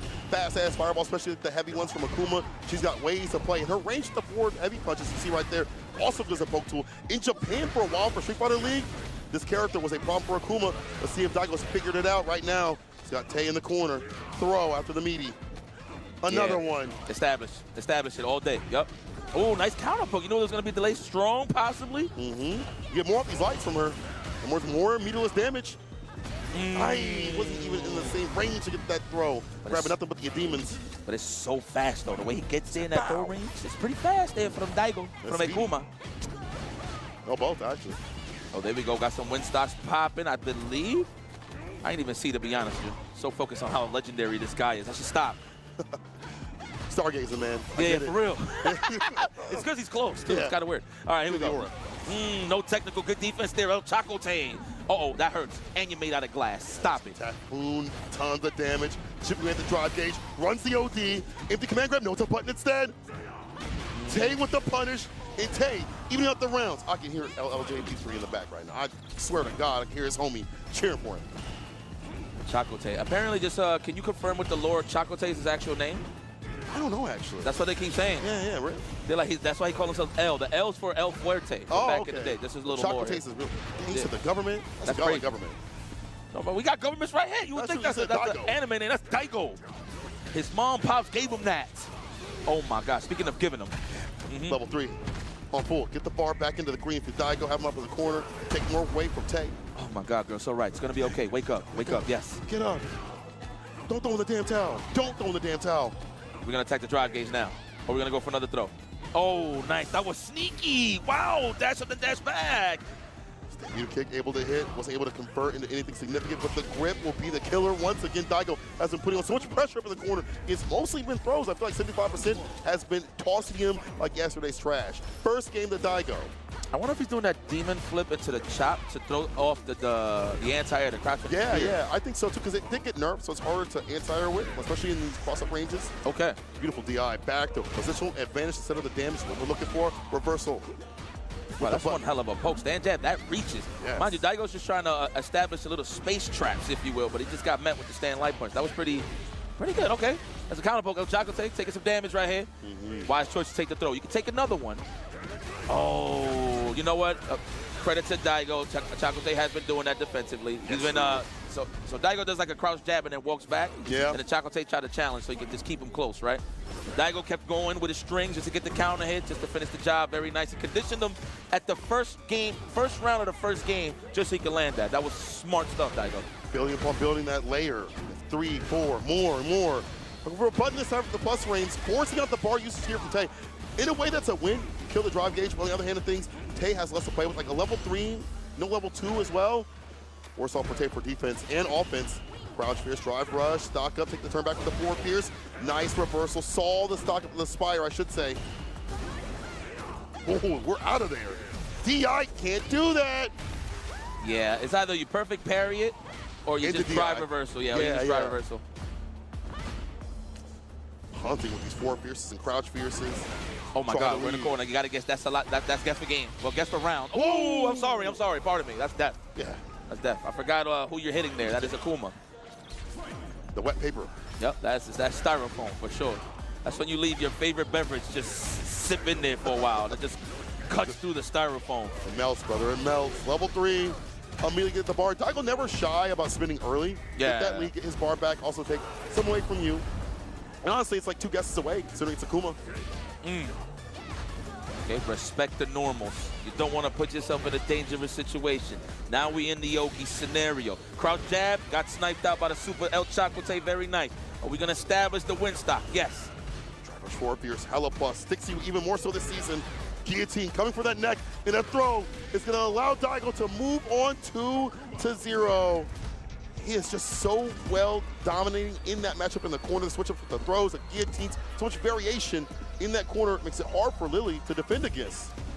I mean, credit to Daigo. You could tell he's playing at a different pace. I think he's at that point mentally where he knows what he wants to do consistently in the match. Yeah. I mean, that's kind of like bland for me to say, but you know, sometimes I feel like Daigo just wants to go for a specific blueprint, just to you know, establish how comfortable he wants to be in the match or whatever the case may be. But you can tell he's just playing a lot cleaner in terms of reaction, in terms of reading the opponent, in terms of really taking his time. Got a different pace to him, and I'm liking that from Daigo. Yeah. Hey, buddy. Oh, it's Du and Grand Todokai? Gran Todokai. This is going to be a great match. Panama. We got Panama in the building versus Tampa. Oh, I guess, he would be Tampa. I guess Du would be Tampa. Du is from Tampa? I don't know if he's from Tampa. No. Let's say Florida? Florida? Let's just say Florida. Let's just say Florida. He's a Floridian. Yeah, yes. This is cool, man. Man, look, it's just good to see grown man, kids. Damn. Growing up, getting better, stronger. Came through with his wife. Like, he did bring the wife. He said, "You met my wife before, yeah." And I was like, yeah, man, I remember. It's like, yeah. You better focus on the Street Fighter. I know. It's going to be good, though. Points. All jokes aside, both of these guys qualified for the Capcom Cup. Yeah, that's true. So this is pretty sick to see. 2 Capcom Cup alumni in the mix right now, early on in the CEO side of things. Pool side, on top of that. Remember, every second day. Oh, exactly. All pools has been monstrous, guys. Like, you don't look at one pool and be like, oh, this guy got an easy route. Yeah. Maybe that small percentage, you know, very, like the very 1% small. out of the 100, right? But it has been consistent. The consistent theme throughout this whole tournament is there's been killers and nothing but killers in every pool. So, and this is prime example right here. Grand Todokai, Bison, JP, Knuckle Dude with a handful of characters, to be honest. He got the DJ, the Cammy, and the Guile. Yeah, that's true. So definitely a steep hill to climb here for Grand Todokai. Well, pardon us, DJ. It's the DJ. Someone will run. I think DJ does well in the JP matchup he did in Season 1. Talking to Jabby M saying like that was a good counter pick against JP when he was at his strongest. Also, Cammy is still good against that character. There's some nerfs that have happened to Cammy that makes it more of an even matchup from what I've talked to for Juicy Joe, JP, and Cammy. But DJ, Cammy are good. Or he might just go for something that's familiar to him. Guile. On paper, not so good, but the way he plays that matchup, very good. We'll see. I mean, look, we have Guile versus JP. A lot of Guiles don't like this matchup, first and foremost. If I was Grand Todokai, I'll keep it old school, man. I'll go for blind pick right now. Yeah, I would too. Because Grand Todokai has 2 characters, so he can blind pick and throw Knuckle Dude off. But knowing Dude's confidence, he's just going to run the guy at the beginning. Or maybe this is just a mental mix-up, and then he might just go to the Cammy. No, let me shut up. Cállate la boca, yipes. Ah, no, you were right. I like that call, though. As you mentioned, go for something familiar, comfortable. Yeah. Some of you have had probably a longer game plan with it. The DJ is good. You've seen it over at Can Opener, TNS, you know, Motivational Monday. Shout out to Neo Judah, the homie. But when it comes time for tournament time, when you're in stressful situations, you want to have a character you're hella familiar with, that you've spent time with, that you put a ring on. Yeah. Being aggressive. There goes Knuckle Dude. He knows he doesn't want to be on the other side of the screen, so he's going to bring it to Grand Todokai. But to be honest, it's a great pick. Guile fights Bison as well, so it's like that was a great character to just lock up with at the beginning. I think so, too. Never said it happened to that character. Grand Todokai's no sleeper, my boy. He's a killer. Let me tell you something. Don't sleep on this boy. Oh, no. On this man, pardon me. He's the one that defeated Noah over at Capcom Cup. Definitely got a few wins underneath his belt out there. Qualified, as we mentioned. The departure to lock him down. That makes it so difficult. That forces Knuckle Dude and Guile have to get active with buttons. Oh, the finesse and bless bag fear starter. Put this man to rest. The Sonic Hurricane. A Knuckle Dude. Hard read on the throw, I see, Grand Todokai. I mean, you've seen somebody turn Barry Allen and just turn green. I get it. Nice. Interruption gets the overhead. 2-4 out for the overhead to hit. Or be dealt with at all. Grand Todokai with a perfect parry. Teleports, back throw. Switch it up a bit. Pierce, yeah. Knuckle Dude has to put the time to like perfect parry and inch his way forward right after. Let's go, JP. He's like, where's your 1099? Oh! You're going to nah, that was swag. That was swag. Grand Toto Kai. Panama! Get off of me. Nice. Another throw. Establish it again. Why not? We're not scared of the mashing. Maybe that was pure in terms of plus. I'm not too sure. In terms of plus, maybe you can get a guaranteed throw. I don't know. Not a JP enthusiast like that. Grand Toto Kai is, though, the fake out fireball. So does allow Du to get in. Try to go for another overhead. Go for that continuously. Drive reversal. Du not so good in the drive gauge department. Trying to hold parry as much as possible and swing with that crouching immediate kick. Not going to go for the anti-flash kick. Would have whipped completely, but now it's hold this level 3 and the OD departure right after to lock him down. Take it on the chin. Yeah, I'm with that. Bow. Restart him. Make him work for it. And you got the lead. Yeah, set it up. Yep. See the perfect parry, the dash up right after the jump that I should be saying. The turn back, the flip out. He's waiting for the drive rush. There you go. And I like how he hit the brace and check the check with the bazooka knee. That was clean there, Dunkle Du. Aye! Anti with the crouch fierce. OD fireball right back at him. Du hasn't been able to spin any of that bar at the bottom. Besides that level 1 that we saw previously. This is done. It is the Pierce and Grand Toto Kai with the first game against Knuckle Du. Will we see a switch? It's gotta be. It's gotta be. You're not able to establish a strong game plan with Guile right now. Race change. Gotta be. Race change. Race change. Not character change. He said, race "These change. are my boobs. These are my boobs." We gotta go to Du. We gotta do. Yo, let's go to my man. Yeah. Duje. Duje. Let's go to Duje. No. Actually, Cammy would be the better choice. I think either one, but I think if you're trying to get aerial and the way that he wants to play, I think Cammy would be a better choice for him. Let's see. Does he want to straight on just the melee, just offensive action all day, or does he want something that'll set the tone with fireballs, just like DJ? I don't know. I think he just needs some time to think about it. Does he want to play with seasoned booms and big buttons like heavy kick with DJ? Or does he want to let the snow fall? There we go, race change. Okay, switch it up, Rachel Doza. DJ is going to be the choice. He can check the check. He can do the Sobot of the drive rush, and we'll see. I mean, that is a stop because Grand Toto Kai's been doing a great job checking the drive rush. Yeah. So. Immediate kick Sobot's going to be a very good important tool. He tried to go for a heavy kick there. That was a very important button. But Grand Toto Kai was ready and steady with it. That's an amazing lead already with the anti-air. So at those angles that DJ likes to be at. Yo, he's feeling himself. That's already 2 checks. It's a big damage. A whip punish and a check led to this right here. Oh, and a drop from Knuckle Du. He's looking a little shaky right now.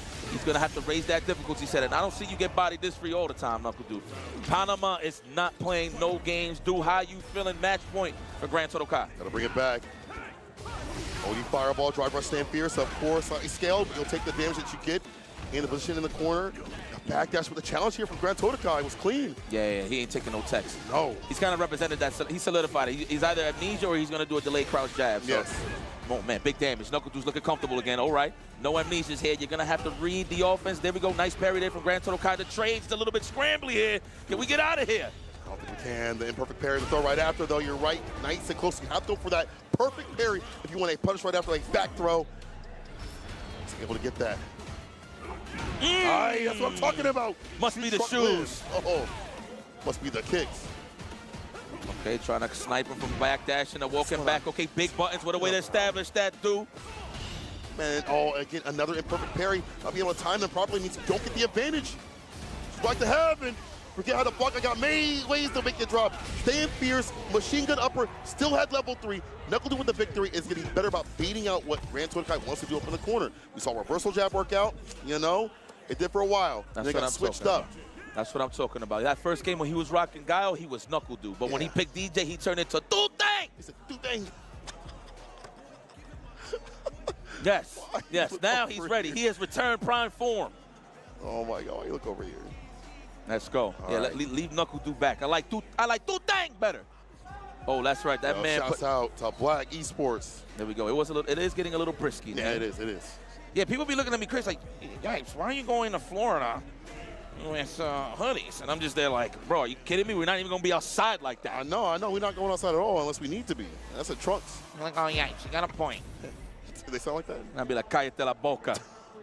Let's go. Oh, shut your mouth. Okay, good. That's what that means. Here we go. All right. Breadstick apiece. Let's see. We're both eating out here. Both got appetizers on the table, but let's see who's trying to get to the main course. Yeah. Bust on the heavy. Goes for the target combo. The Pierce right after. Knuckle Du takes back the turn. And the perfect spacing for that heavy kick is starting to hit a lot more. Attack on drive gauge. The rumbling is coming. Anti-air, no. Goes for the air-to-air. This is completely. Kick back. Ooh, all right. Nice anti-airs. represent the almighty anti-air. Grand Total Kai's awareness is on 10. It's about once Knuckle-Doo gets in and gets comfortable, just like that with the stand roundhouse. That's a beautiful range against all of JP's fall normal. So loving that switch up from Knuckle-Doo. Maybe that was the answer. Yeah, it is, definitely. You're right. The flip out finds the crouch fierce and finds himself on set point. The switch up. When he sees in the boost, you put the Lauries on it. You have a better character as we're prepared to fight JP. Forward kick able to hit. Not able to get that stand light kick, so he reset with a different button. He's back in with the fireballs. Wow, what a rebellious shopper. Putting in some serious work here. Oh, nice. Wow. He thought it was going to be the sway, but he used the sway to get the anti-air. Dude, you were an animal. That was ridiculous. Oh, the level 3. He's so smart before the amnesia can hit. That was ridiculous. Taking the massage for from all sides, all muscles. Full workout. You're in the yellow. Stand fierce finds the mark, and it's Knuckle-Doo with a perfect. Season the booms, find success. Wow, dude, you're pretty good, bro. You're kind of all right. That was all right. That was pretty good. Oh, my God. This man with the heaviest of kicks at the proper range, just swinging that button out. And look at that. No emotion on his face. That's what pisses me off the most. That man, yeah, let's go. Or after a tight match like that, he's just, all right, what cards can I open after this? Damn, dude, you been at the gym, bro? Nice muscle. Yeah, what a rebellious shopper. Man, get out of here. Yeah. Get out of here. Go, you and your cards. Get the hell up out of here. No, but good stuff, man. Grand Total Kai did excellent, but who got comfortable? And really, who won at the character select screen was definitely Knuckle-Doo. In terms of picking something that's a better option. Right. It's just having that rotation of characters that fits you in all areas, whether it be playstyle, characters, or whatever, and having them all at the same level makes him such a dangerous that we've seen him online and offline, and it's hard to get ready for what he's going to present. Be like that. Man. He's really good. He's really good. I can't front. I'm very proud of Knuckle-Doo. Yeah. I'm going to be honest. Well, looks like these set of groups just finished. I think that was Group G, I believe, and a couple of other pools as well. But we're about to take a quick break to switch it up here. But before we go, we're going to show some love to some of our supporters here. But what we're trying to support here even more is the World Warrior Pro Tour. We've seen a lot of dreams and dreams being shattered in those grand finals. I've seen a lot of good matches when it comes to World Warrior, but what they stay true is help the lifeblood and everybody from the OGs to newcomers to have a great chance to qualify for the Capcom Cup. So please go on over and head on over to capcom.us/WW25 for schedule and more information, including the regional finals prizing and how to earn the coveted Capcom Cup 12 invitation. There it is. There's the prize pool. You know what? You don't want to be nice because that pretty much says you're a pot monster, but in a good way. That means you was close, but you just wasn't there yet, kid. But at the end of the day, there can only be one. So we see what will happen as we move forward. Listen, you can spend that money over at the 10-0 booth, either here or scan the QR code and buy it online. Right now, I have the Cherry Blossom Turbo, but I'm about to actually go pick up the Akuma Heaven shirt over there. About to pick that one. Oh, it's long sleeve. I didn't even notice it was long sleeve. I need that right now. After the break, I'm going to go over there. But y'all can do that right now. Go pick it up right now and try to buy it out. You can also buy something sick. Shouts out to Turtle Beach with their headsets. Listen, some of these players are loud as hell out here. If you want to block them out, well, I got something you need to be about. Turtle Beach, new out here. Pick it up ASAP. In fact, let's take a look at that real quick. Good production, yes, sir. Razer Rank, these new stealth wireless headsets, they go on for many, many hours. So for someone like me that don't charge it up, get that for a long, long time, and it helps out for people like me that don't know how to plug things in. But shouts out to them for supporting the CPT. Y'all can support yourself with some good headsets like this right here. 10% off for new customers. Check that out. Look at this. Listen, man, get the Stealth Series. You're tired of hearing your baby moms complain to you, or better yet, you want to just block out those nosy neighbors. Get espionage with it. Get the Stealth Series right here from Turtle Beach. Holla. Well, I think we're ready to get the hell up out of here. It's been a pleasure. St. Cola, of course. Man, always. I do this more often, my G. But guys, listen, don't go anywhere. We are getting closer and closer to the curtain call. That is tomorrow's, but we're going to find out who's going to set that tone going over to tomorrow's top 8. But yes, we are getting up out of here. Lock in CPT action live at CEO 2025 Street Fighter 6 when we return.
This is gonna be a match to remember. Fight!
Red Bull gives you wings.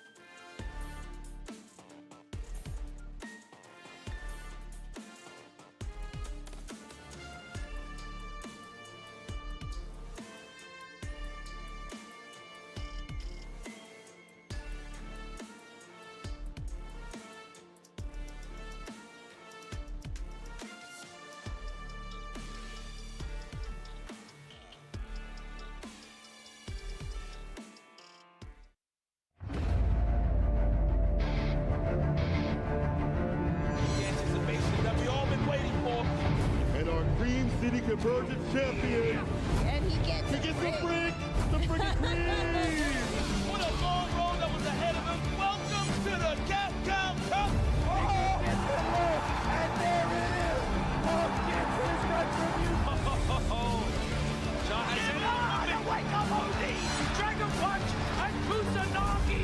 The trophy, along with a ticket to Capcom Cup, and Shuto now books his place to Capcom Cup. It's no other quality.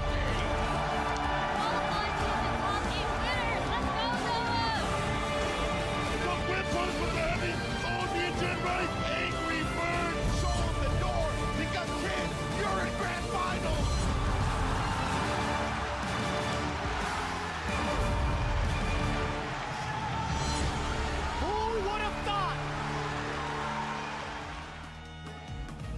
Hi and welcome back to CEO 2025, and it's time to step into round two as we progress through the brackets here at the Capcom Pro Tour offline premiere.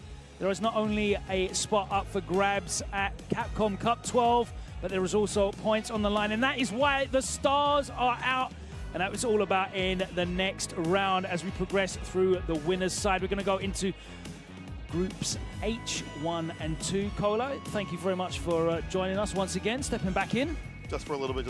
But you mentioned stars, brother, but there are a lot of demons out here, a lot of upsets that have been occurring and happening. I haven't got a chance to check the bracket as going along, We know yesterday, Calibri took down Kobion. There are many more upsets beyond that. Also, the Keith mirror match with Guile and Itabashi. I was just going to point that out because Guile's actually in this wave of Pool H1, beat him in the mirror with Geef there. And of course, Itazan currently at the top of the leaderboards when it comes to the points as well. Let's talk about that right now because that is what is on the line. You see Itabashi Zangief there, 350 points, managing to top that after an incredible performance of both Evo Japan and at Combo Breaker, but he has been banished into the losers bracket already here, showing you the depth of competition as my co-commentator has swapped out.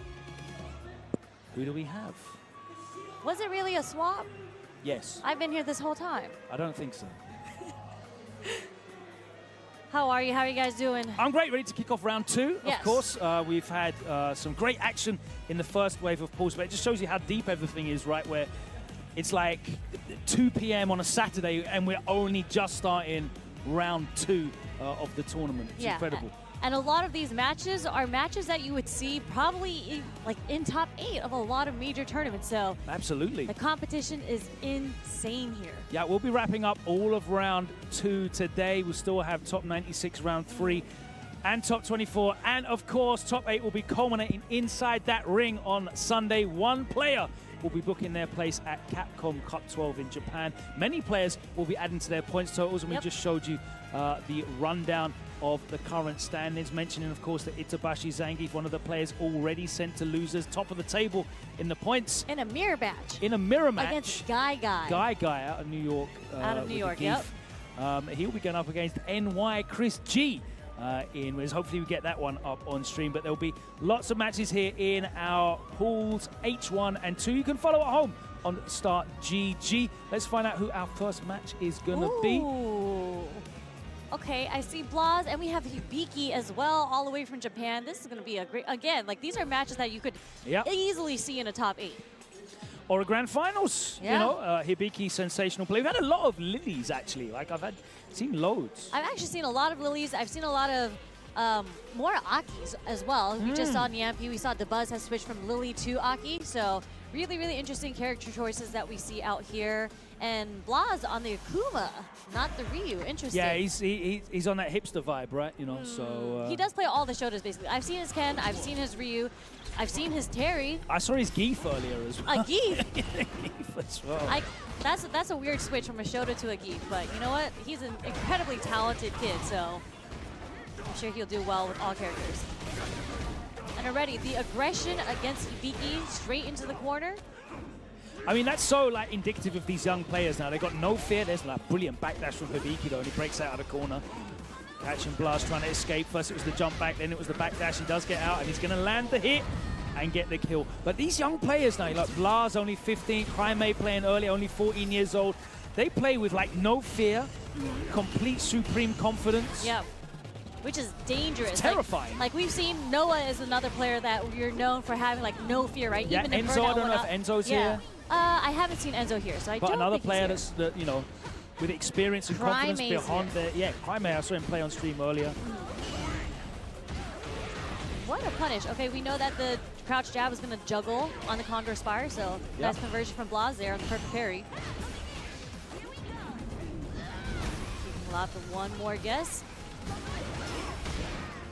Close to burnout. Had to get the pressure off him with the drive reversal. So yeah, and that's fine. Obviously, that's a like-for-like drive gauge exchange. Oh, wow. Throws the start up. If Hibiki gets burnt out here, we're going to dump it out into the critical art. We ain't going to see burnout. We're going to see 1,000 deaths. Rare sighting of that Raging Demon. And the damage. Ding! Always reminds me of Tokido when I see that stance. Pose.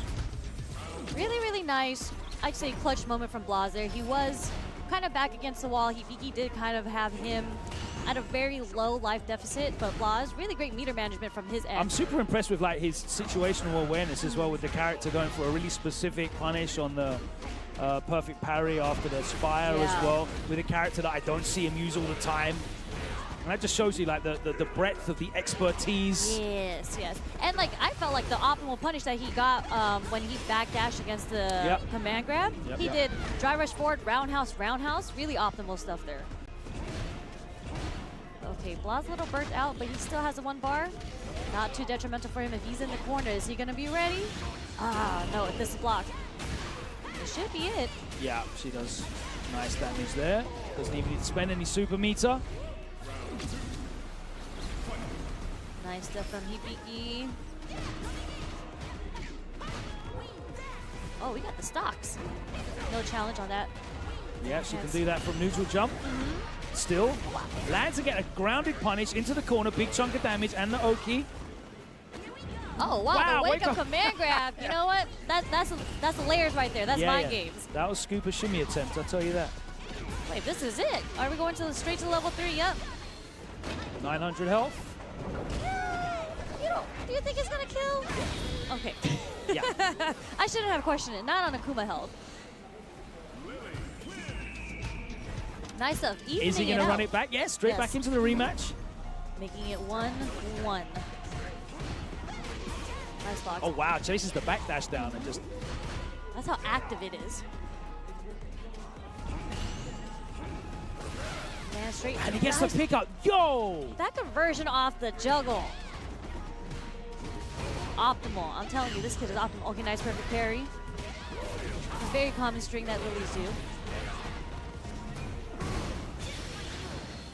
It's gonna get caught by the level 1. Okay. More stocks. Yeah, blows straight through the second fireball with that enhanced OD Spire. And again, Hibiki doing a great job of mitigating the fireball game, aside from the neutral jumps. Lands against the damage into the drive rush, and again, splats on the wall. That was a checkmate situation. No super meter available. And Blas, set point now. Yeah, very unfortunate for Hibiki to be put into the corner in that situation.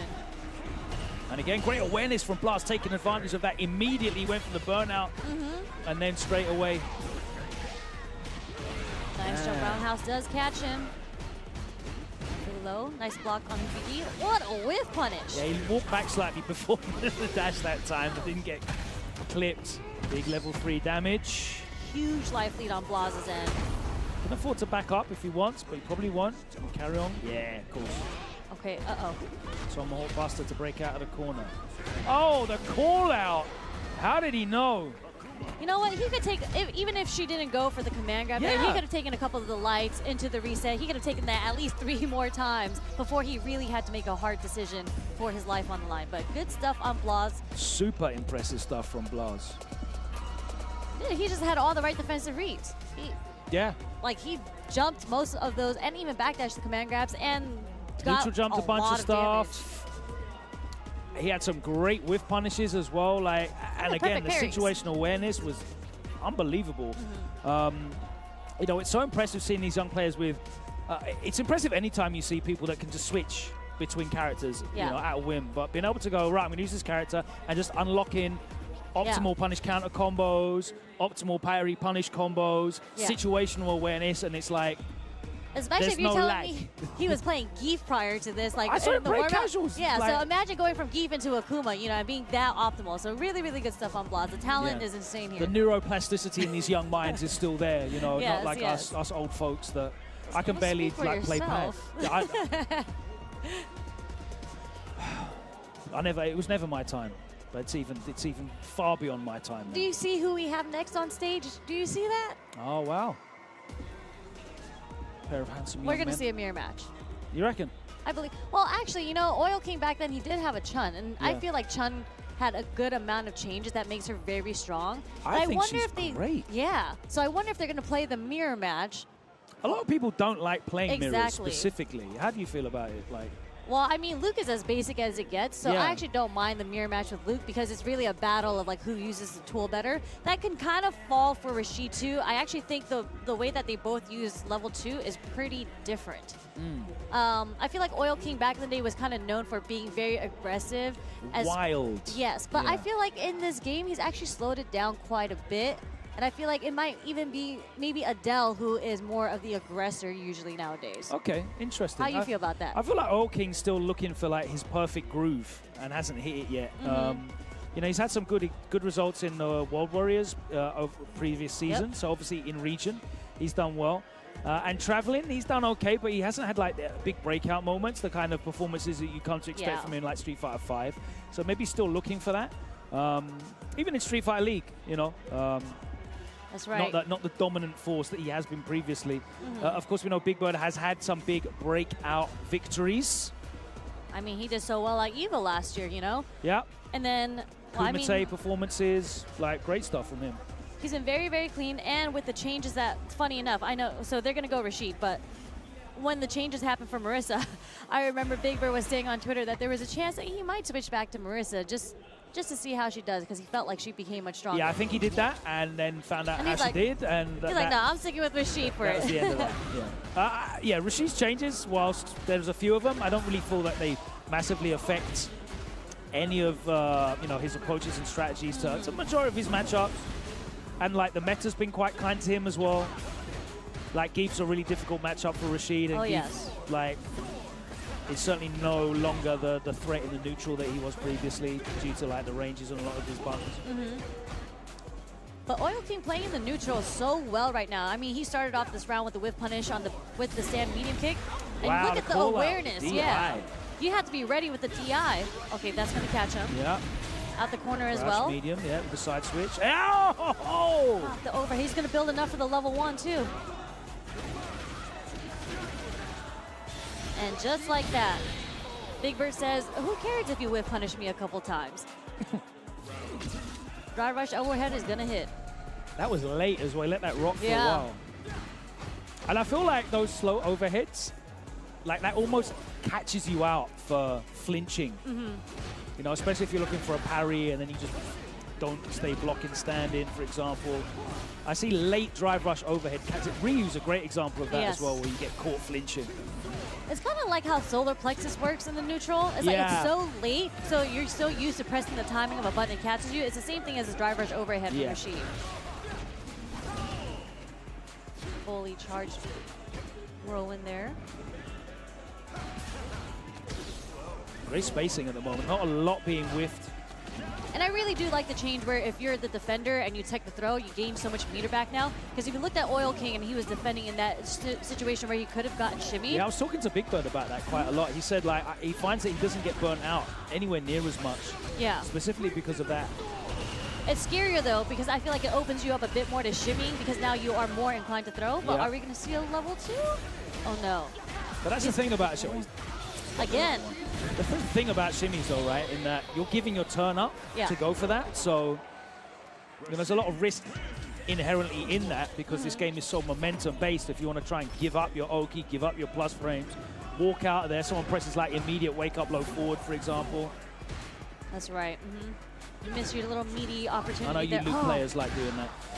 I do love a good shimmy. I like the sound of a punish counter fierce. Now you like a good wake up low forward as well. That as well, yes. I like drive rush low short, like catches him and he backs off though. And that first game went by so fast, but I felt like the majority of it, Oil King was playing it so well. It's just the very last moment to close out the rounds. Yeah, like those clutch moments. Yeah, absolutely. Big Bird has clutched out every single time with a drive rush into either the overhead or a button that catches Oil King. It's really good stuff on Big Bird too, because he's doing the optimal combo to like gain the meter to gain the level 1 to close it out. What a jump, and this should be it for Oil King to take this round. And that's what you need. You just need those reads to come off, those guesses, to give the opportunity. He who dares wins. Big Bird was the one making the big bets in the first game and closing out those rounds. Oil King puts his first round on the board. Oh no. A little too slow with the sweep.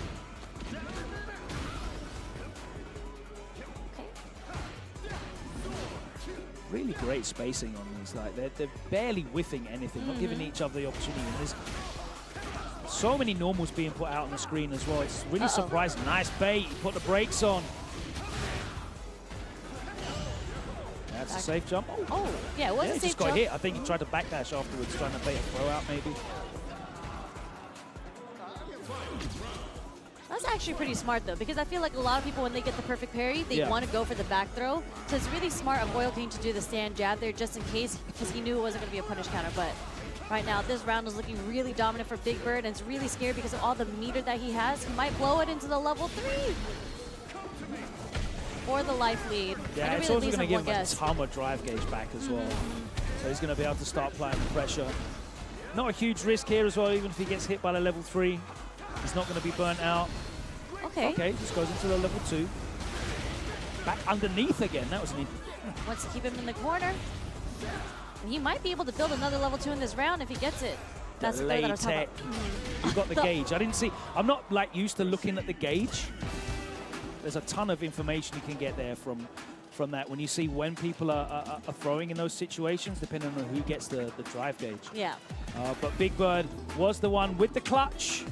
With the overhead, Oil King's got to watch his dome. That overhead got a lot of mileage for Big Bird there. Well, Big Bird had a hat on backwards, so you know, like he was serious. I see. When it's like Yeah. Ash, you know, when you go like that with the hat. A great cartoon Pokemon. We all grew up with it. But Oil King drops down into the losers bracket. Big Bird advances into winners. One more match to advance out of pools. Yeah, there you go. Into round 3 tomorrow. So yeah, all of these players will be looking to move into round 3. This is H1. We've got H2 as well. We do. You can follow it on. That was I1. That was I, yes. Big fingers. My execution's off. There we go, H2. So we've got Jen and Sahara. Shout out to Sahara. He's been traveling a good 8 squad all over the place. We had him out in Brussels. He was at Combo Breaker. And he just got second at BAM, I believe. So he was also in Australia. Yeah, all over the place, getting that good support from the good 8 squad. Juicy Joe in winner's side against Idom. That's going to be hype. Hopefully we see that soon. But it looks like next up we've got Mr. Crimson up against Rikichi.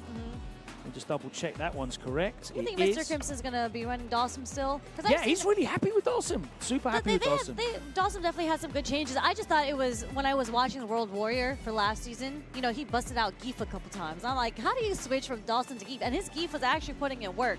So he's always kind of paired up like Sim with a grappler character. Really? Yeah, because if you think back to it, he started out with Laura, right? He won the first ever Street Fighter 5 CPT tournament just with Laura. Then he had Laura and Sim. Then it was Sim and G he was playing, actually.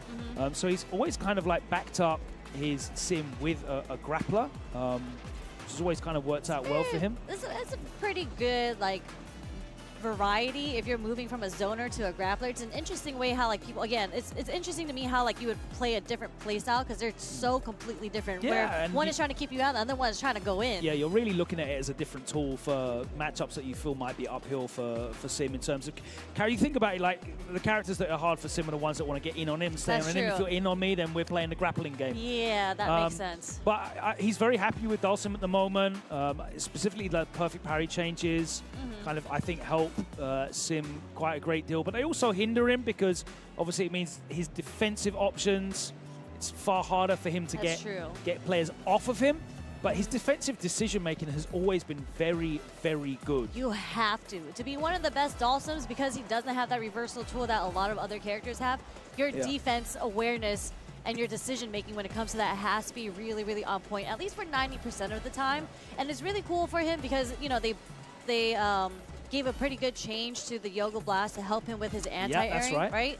And they gave him a little more offensive tools, the way that you can cancel float a bit earlier. It's 6 frames now to cancel. You're doing your research, I respect it. I really like how the changes in perfect parry affect this matchup specifically as well because, you know, Dhalsim was really, really susceptible to getting parried like half screen by Ken. But if you're going to use a mixture of different normals, including the crouch fears, you can't just like hit parry and, oh my god, the juggles. To the corner we go. And drive rush straight into the stand fierce, not wanting to get punished countered. But you can see how often Ryukichi has played this match because you can see how he's reacting with very delayed. He's really watching what Mr. Crimson wants to do and reacting to that. Okay, Fierce. Showcasing both mediums. Ooh. If he had gotten the crouch Fierce on that, okay. Playing a little bit of the zoning game right now with fireballs, but does get hit with the dry rush medium kick. We're gonna dump it to the super. Yep.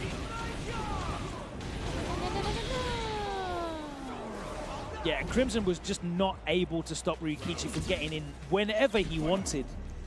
Yeah, Ryukichi's finding a really good timing on when he wants to drive rush in against Mr. Crimson right now, so Mr. Crimson's going to have to adapt and change some of his timing. But we're going to see Mr. Crimson go in with his drive rush and be the aggressor in this round.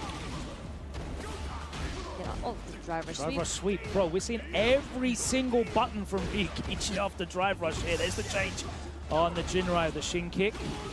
Takes the damage in the corner with the Tatsu into the DP and then backs off. The late jab from Mr. Crimson does give him a chance to build up some space. The drive reverse is going to put him back in the corner. Nice fortuitous. Oh, just too early. Yeah, very unfortunate. Yeah, he wasn't ready for it. He wasn't buffering anything, so it would have worked. It was just like 2 frames too early, that looked like. Made the drive impact whiff there, so I think he's got the right game plan. Just needs to work on refining the execution just a little bit from that second round. I like just trying to pin down Ryukichi, right? Because he's just smothering him. Yeah. Getting him whenever he wants. And I like using that more than medium kick just to take up some of that horizontal space. And this is such a scary position to be in. Oh, what a drive rush. Nice combo, using the drive impact to burn Mr. Crimson out. Doesn't have meter yet either. Yeah, nice and late on that DP. That's plus frames. Oh, the press on the plus. The frame trap. I think he caught him trying to jump. Yeah. It wasn't even a counter hit or anything. Okay. A little float. I want to see Mr. Crimson dance a little bit more. A little bit more movement on his end. Okay. Ooh. Ryukichi didn't want to see anymore. He's not giving him a chance. Yeah, he's fishing for that crouch fierce as well.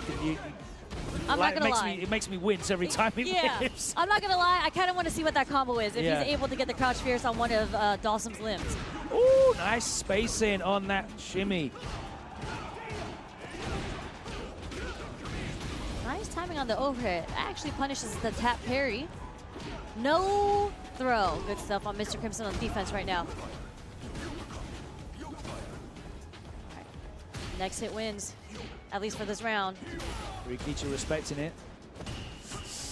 No anti-air. He's in the corner. No! Gets caught. Mashing the delayed jab. Critical art. This is going to take it for Ryukichi 2-0 over Monsieur Crimson. I feel like I'm sitting next to F-word with that French accent. Yeah, that was just a smothering performance from Ryukichi. He was just so...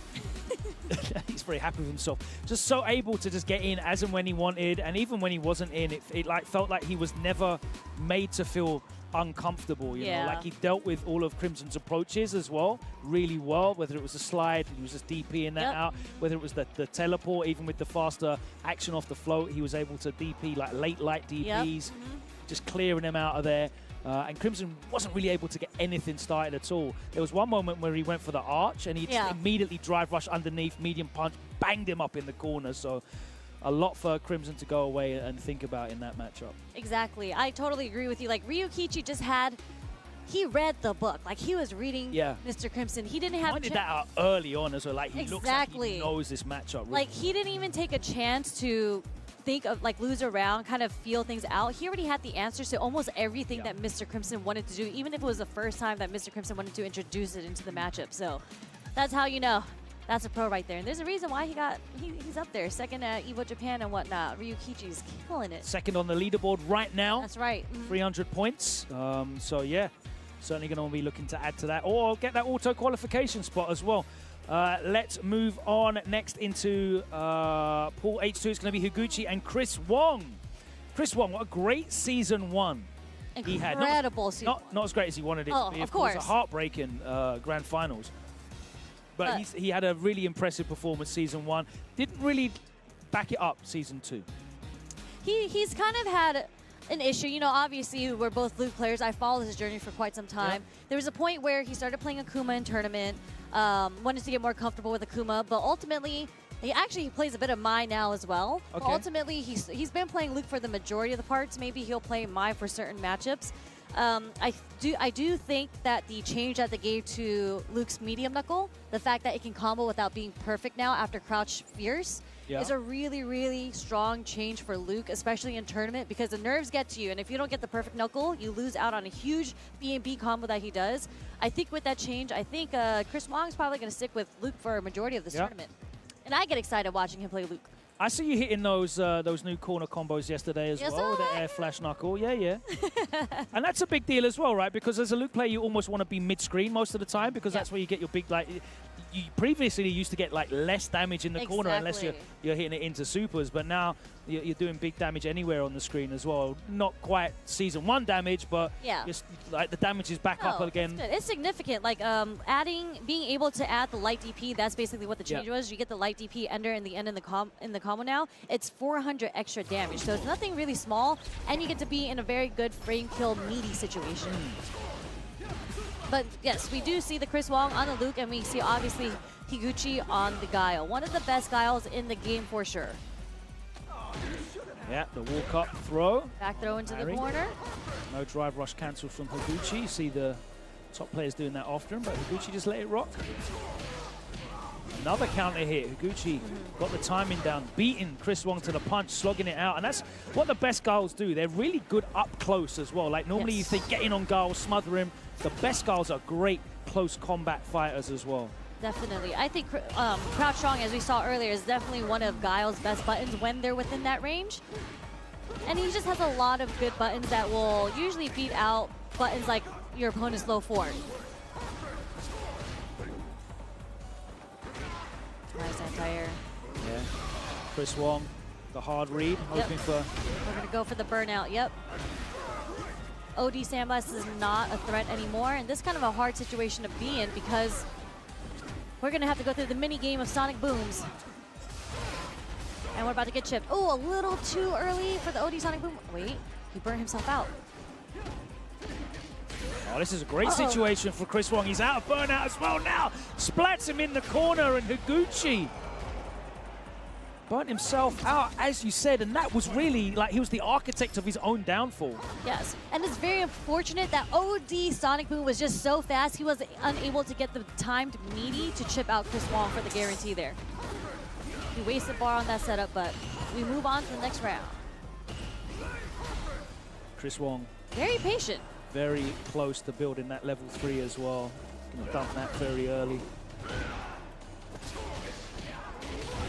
Drive rush catch jab. Yeah, you don't see that very often from Guiles, but at close range. Can't react to that. Counter hit again. And Higuchi got these timings down. There's the OD Sandblast. I wonder if Chris Wong, he might have to go for the critical art here if he wants a chance back. He's in the yellow and meter as well. I'm gonna see how he sets up this next sequence if he's able to get it off. Wow, what a whip punish. He is so on point up close. The number of counter hits and punish counters he's landing with these. Ooh, speaking of punish counters. That's a Luke Season 1 Crouch Strong right there. Okay, plus frames, nice backdash from Higuchi. Okay, are we gonna use level 3 here? Not quite yet. No, just a light DP at the end. That's a new change that we were talking about. Nice, this is gonna be it. That should be all she wrote. No drops there from Chris Wong. Nice Big, and simple. Dominant, yeah.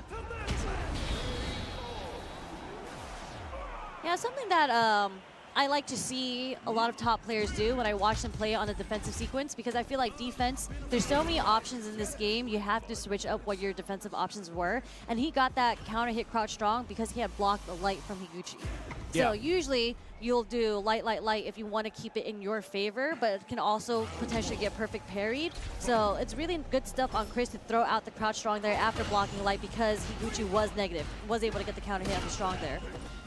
Yeah, conversely, he was able to steal a couple of flames after making Higuchi block the Crouch Strong and immediately follow that up with a Crouch and medium kick that he just buffed into drive rush cancel as well. So it is just a wheel of options, right? There's nothing guaranteed in this game when you've both got drive rush, when you've both got drive gauge left. Yeah. It's just a game of reads. Wow, that's a good trade mid-screen. Higuchi, big life lead here, but it's about to get trimmed down. just a little bit, but this is going to be a nice backdash from Higuchi. Mid-screen backdash against the throw from Chris Wong. Yeah, but again, these are just hard reads. You got that Yeah. +5 situation after the whiff shoulder, and any meaty button will blow that up, but that's what the game's about. Believe in your reads. Yes. And OD Sandblast is such an important tool in this matchup because you get that knockdown and you get sneak in a couple of forward dashes just to close in the gap against Guile. Low 4 from Chris Wong taken to the corner. And I'm noticing Chris Wong is the guy who's winning these short-range interactions now. A lot of counter hits from him, a lot of low forwards connecting as he's catching Higuchi walked in. The throw gets blown up though by the wake-up level 1, and we're back to the start of the obstacle course, and Chris Wong's burnt out. All right, what we got? I mean, he's close to a level 3. If anything, he could also close the distance and do a level 1. I think that's why he might be buffering when he's moving like that. He's about to get his bar back. I think that's why Higuchi... Wow, the challenge! Did a drive rush in. No anti-air. Yo! Nice OD flash kick. Didn't keep his drive rush string true. Not a counter hit. Oh, he's burnt Yeah, out, and he so can no do punish. that safe, yeah, exactly. They're trading. We pressing some buttons right now. No one wants to... Higuchi don't want to throw some... Oh! Yo! A little nice whiff punish with the heavy knuckle there. Just throwing it out there, and of course... But that means he Low starts little his wrist. last round with no bar. At least he's going into a last round, you know? Exactly. And it's at set point as well. Wow, okay, the delayed low 4 kind of catches Higuchi in the neutral trying to press the button. Yeah, the back rise. Higuchi. Again. It sucks because he doesn't get much off that anti-air. He's using a drive bar just to get, is that the short? I thought it was a short. Is that medium kick? Medium kick. Super kick. Nice crouch strong there. Okay, get off of me. We're going to go into level 2. Are we going to see the burnout sequence That here? worked in Chris Wong's favor there because whilst Higuchi did hit confirm that, he was airborne, so certainly not as big of a... Oh! Confirm that though. Yeah. That was a bullet. Really, really smart gameplay from Higuchi there because at that range, it's really difficult to try to snipe out a Sonic Boom to do a level 1 reaction from Luke. So being in that range, doing the OD, doing the enhanced one, the nice mix-up and the range that Higuchi like was trying just to catch staying him in. off speed with all those different pitches. And you pointed out, you know, in the match before that, that you could see like Chris Wong was buffering it. He was dashing and also like you know dashing and buffering at the same time to try and hide the inputs. Yeah. So like you know that at that range, when he has it and it is for the kill, he's looking for that level 1. And great job from Higuchi. We haven't even seen him like pump fake with a stand medium punch. No, we haven't. But it's really good, nice switch up of timing on what kind of Sonic Booms he wants to do. But again, here's that mid-range that we've seen Chris Wong do so well against. And this, okay, no escape, nice. Good backdash. Again, there's that counter crouch strong. And we're gonna go to light DP. Big That's life a lead frame here. kill. Yeah, no, nice from Higuchi though, keeping his cool and not cracking on wake up, ready to react. And now he is on the offense. Chris Wong's about to come out of burnout. Here we go. Higuchi needs to watch his ankles though. Yeah, and he's backing off. Wants nothing to do with this low forward range. This is a great range for Higuchi to fight in. This is the 3rd time that Higuchi has been caught after the drive rush jab. I'm not sure if he's just holding up, but he's been caught. This is the 3rd time with the crouch strong right after that. Yeah, and it's not counter hit. Ooh, oh. No cancel. Very lucky for Higuchi there.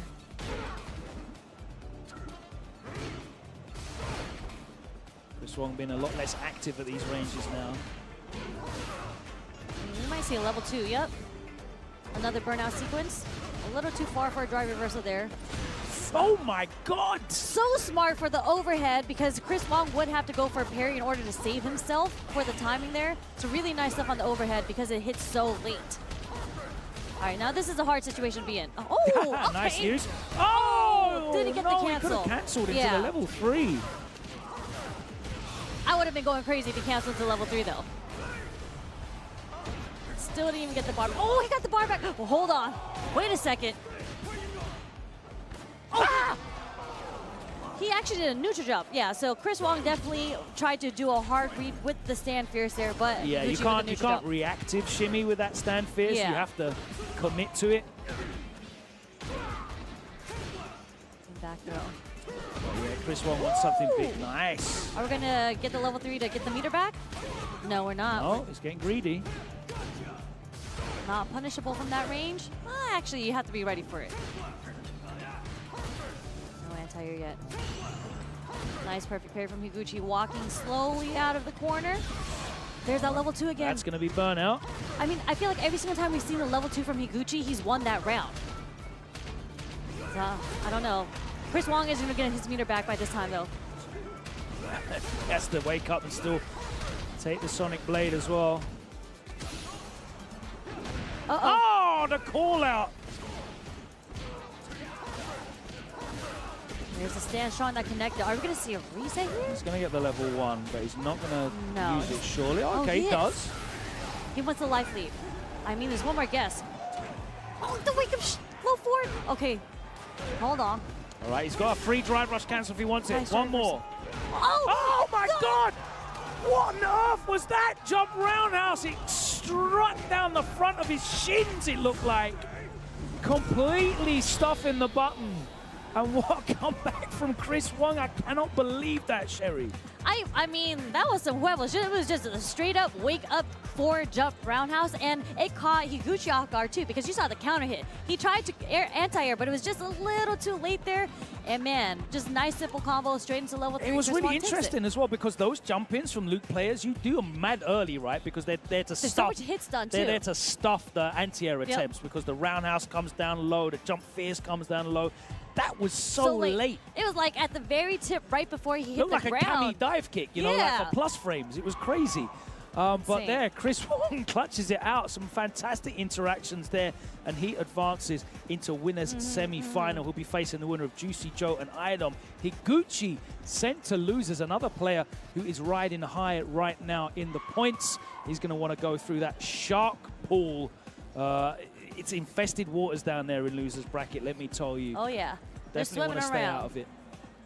Next up, oh my word, it's nothing but bangers, back to back to back to back to back bangers, as we have Blas on stage going up against Akira.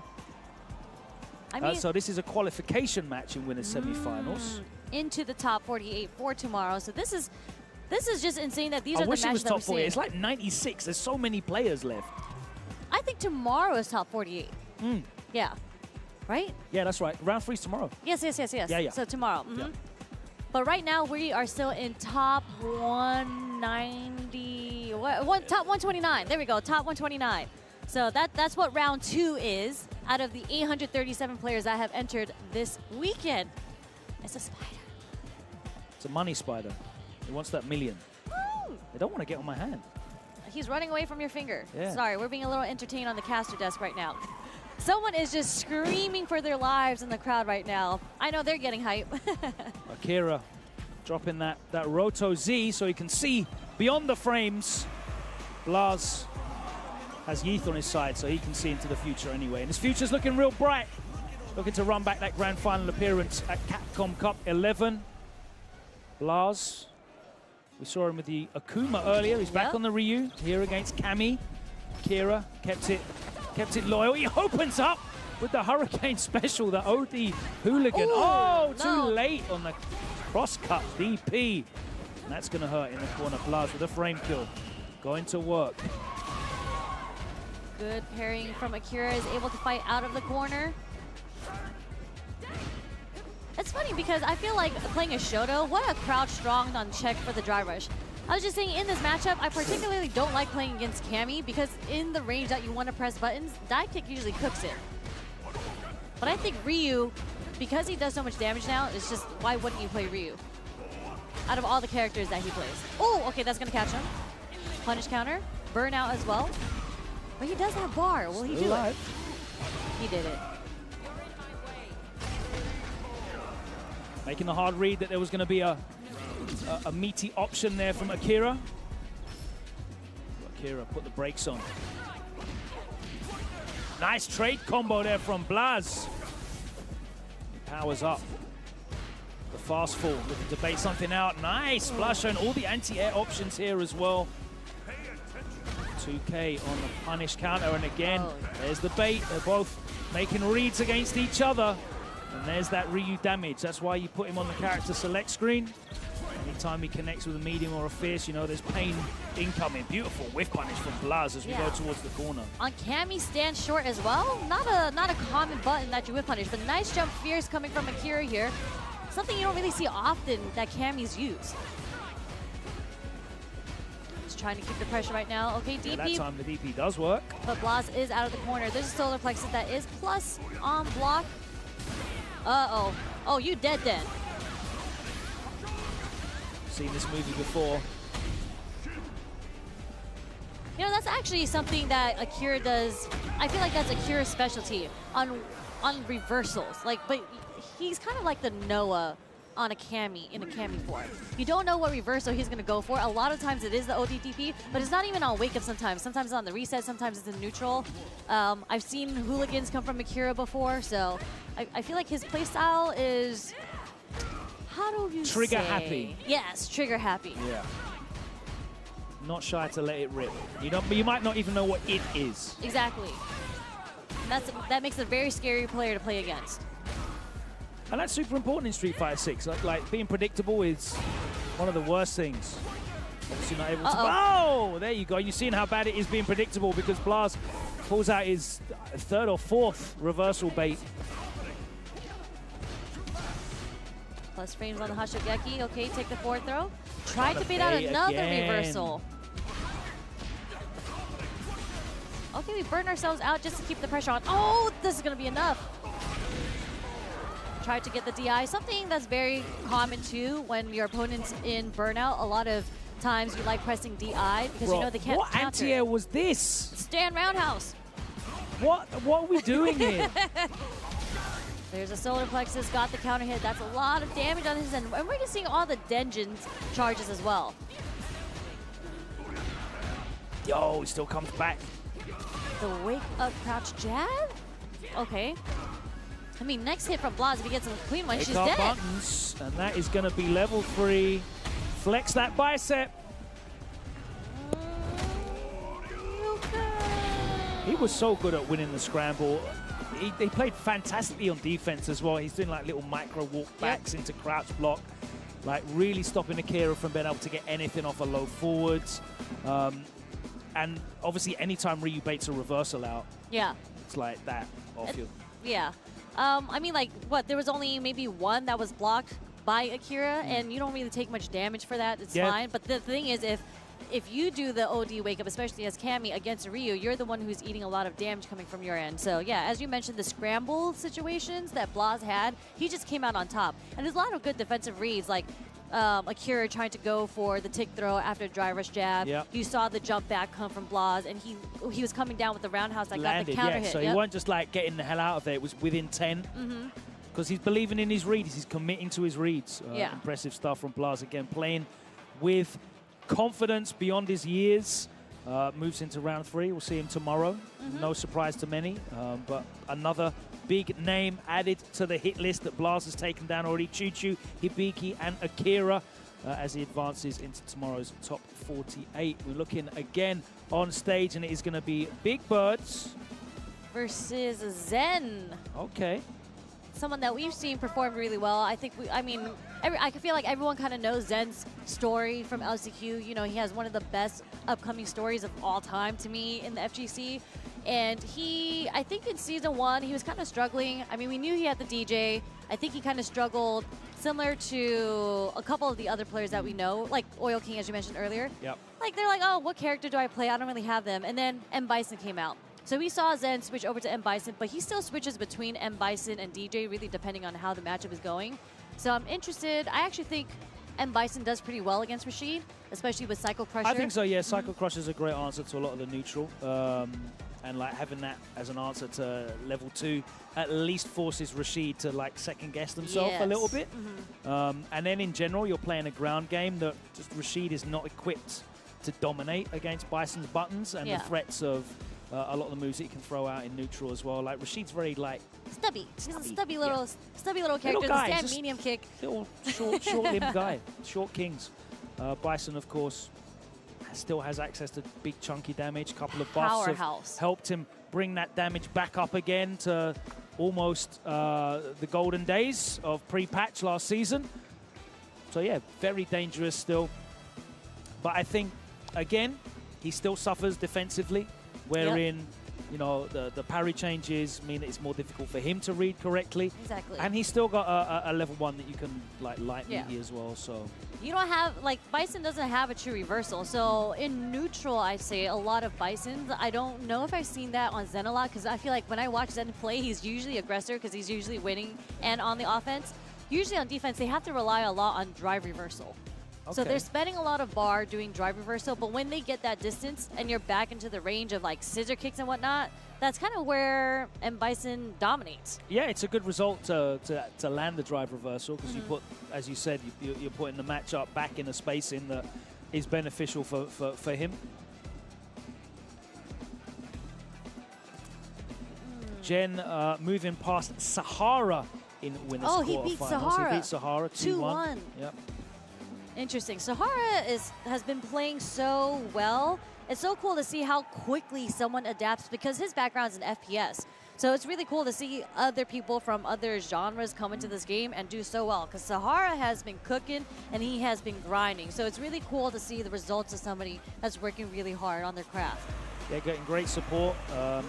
He's been a good 8 squad. Pretty much every single offline major there has been for the last few months. And yes, we are going to see the M. Bison come out from Zen's end, and of course the Rashid on Big Bird's end. So let's see. And Zen's actually a pretty good scrambler as well. I think he tends to favor scramble situations. Okay, just a raw stand fierce coming from Big Bird there. One of his best buttons. Uh-oh. Oh, no. He was a little too far for the punish on the scissor kick there, and this is and it still came out even on whip. He's about to get burnt out. This early. In the corner as well, and he's got no bar. Oh. Immediately out. Does he get true setup after that?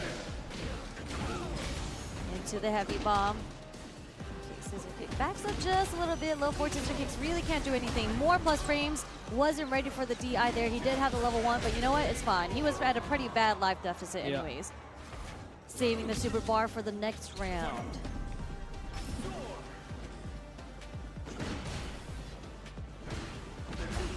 There's that low forward counter hit. Really good spacing in neutral of the scissor kick from Zender.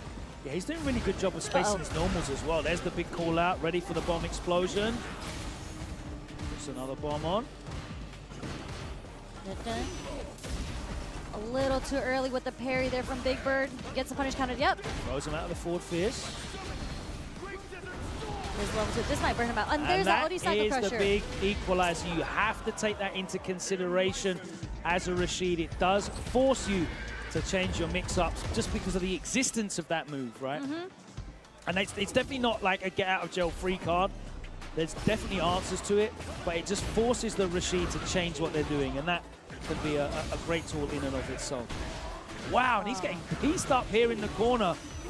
It's scary. He already, like, Big Bird already represented that he was willing to do the wake-up OD mixer, and unfortunately lost. That's dead, surely. That's dead. He's going to do the OD. Yep, head stop into the cycle crusher.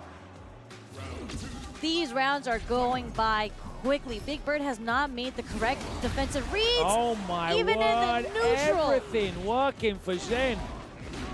Straight into the corner. Those are plus frames. And the low forward catches Big Bird again. Bomb setup. So, no conversion off the counter hit, crouch strong there. But, okay, more plus frames. Caught him catch, like pressing at least a light button there. That was a counter hit. And we're going to see go into the level 3. And that's how. What a fast set that was. That felt like a button check. That's crazy work from Zhen. Bro. So dominant. And you can see, like, he's just laughing. Adele's laughing, but it will sink in a minute. I mean, that's just so unfortunate because Bison is not the character that you wanted have incorrect defensive reads on, right? No. And he only introduced OD Mixer once, that got blocked, and he got hugely punished for it, and he never did it again, which led to Zen being able to drive rush roundhouse, keep his plus frames, keep on the pressure, and then Zen mixed it up differently both times. He would do a delayed button, which would catch Big Bird pressing buttons, and then he would go for the low four and Catch also him trying to jump out. Yeah, like crazy stuff. And even defensively, he was making the right reads. You saw him with the drive impact in neutral to stop Big Bird from being able to start that whirlwind shot game. You saw him with the OD Psycho Crusher immediately shutting down the level 2. So even when there were moments when Big Bird was able to like take control and have his attempts on offense. Yeah.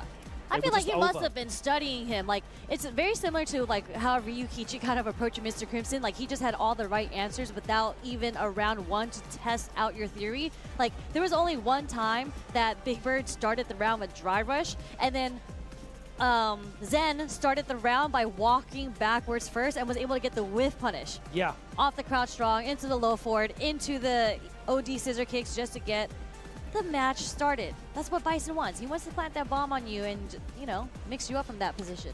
Definitely Zen's day there. He's going to advance into round 3. We'll see him back tomorrow. Big Bird, I believe, also advances into round 3 in losers because, again, we're doing 4 out. I think, yeah, we're doing 4 out. No, 6 out. 6 out of pools. Who's in chat, sorry? Yeah, okay. Who's he talking to? Because I know he's not talking to me.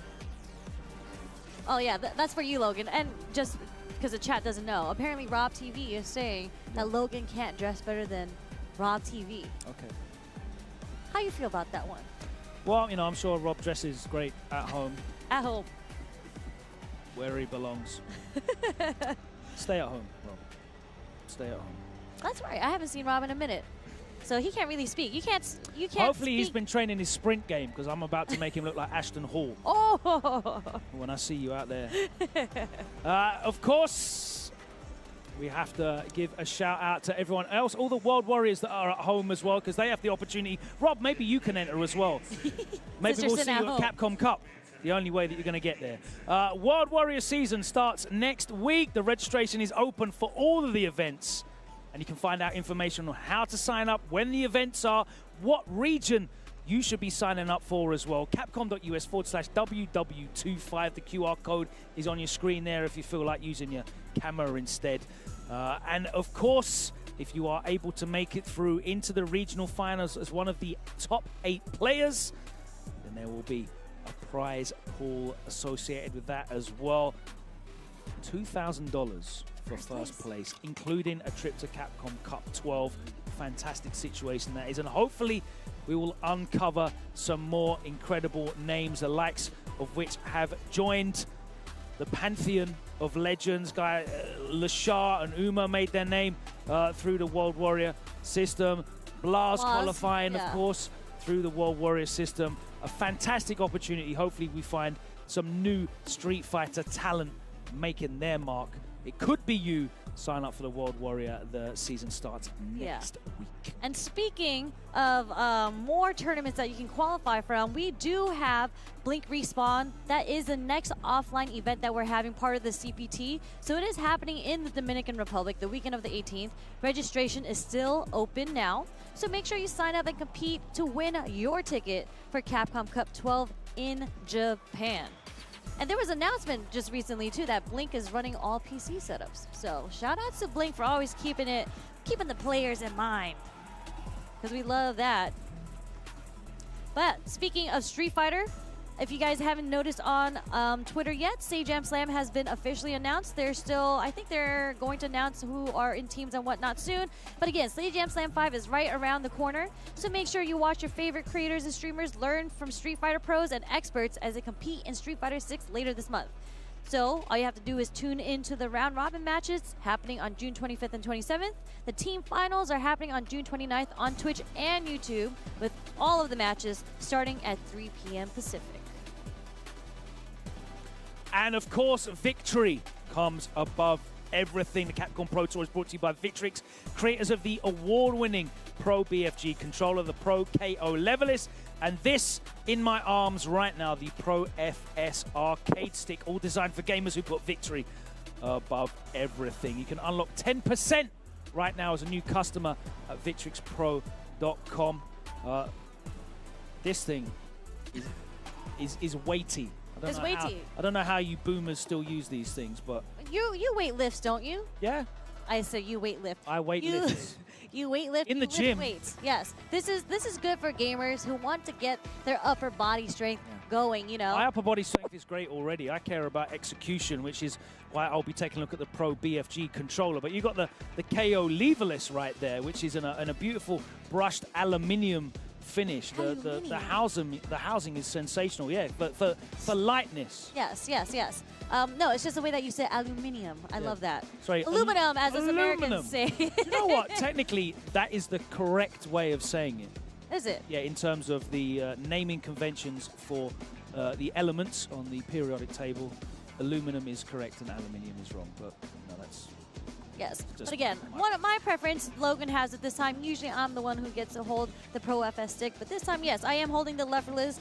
And, you know, a lot of people have been playing leverless. We've seen a lot of players here able to buffer, hiding your inputs using the leverless. So time for you to get a new one of these, right? You need to get a new one and have, Do I need a new one? have your lady have you seen etched on mine? it. Mine is actually right there on the floor. Where? Right next to you. Yeah, you need to get a new one. No. Brand new with I a don't. new look. No, I don't. Classic look. No, I'm sticking with that look for the Okay. entirety of my lifetime. Okay, all right, fair enough. But anyways, let's not rant here. There is more Street Fighter 6 action to come. So make sure you guys don't go anywhere because, again, this is just the first half of round 2 of this block. We still have the other half. More Street Fighter 6 action coming your way, so don't go anywhere.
Eagle gives you wings.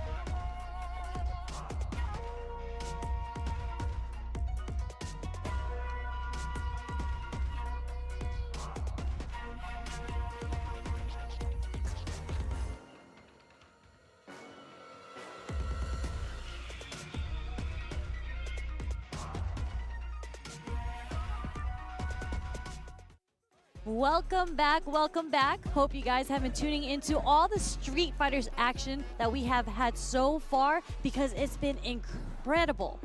If you don't know who I am Sherry Jennings. I am joined by Logan Sama. Hello. How you enjoying these Street Fighter 6 matches so far? It's great. I'm so happy that we have this abundance of talent all under one roof, and it's all thanks to this Capcom Pro Tour point system. It's brought so many of these players from across the world all fighting out for these points to qualify. Of course, they're fighting for the #1 spot so they can auto-qualify. Yep. But of course, the reward goes all the way down through the top 32 so that they can get points. To the 25th. 20th. Yeah, top 32. Second to 25th? Is that how it works? Okay. Yeah. I guess so, yes. Because they're like... It does that weird thing. 7. Yeah. There's 8 of them in 25th place, so yeah, top 32. Yes. That's how it works. You all get points. Yeah, yes, thank you. I forgot about that. That's right. Yeah. And of course, that's very important because at the end of the season, the top six, they qualify as well. We've already seen, the likes of Ryukichi, who is going to be stepping up next, get some big points on the board from his performance at EVO Japan. We saw Itabashi Zangief as well. He is currently at the top of the leaderboard with 350 points, but he is right now in the losers bracket. We'll see how he gets on in this round 2. But it's still qualification matches in the winner's side to go, as Ryukichi will be stepping up next against Chris G. Yes. Chris G, speaking of Itabashi actually lost in the mirror match to Guile. If you guys haven't been following around, Guile has been killing it all the way from New York. But unfortunately, New York Chris G takes the title of New York from Guile. Gate kept. Yep, gate kept. Yeah. Actually takes out Guile. So that's how we led to New York Chris G versus Ryukichi, which is going to be really, really interesting here. That is a match that we have coming up next. So yeah, Ryukichi's looking, completely unaffected by this balance patch. His Ken is looking as dominant as ever. Tremendous matchup knowledge against Mr. Crimson.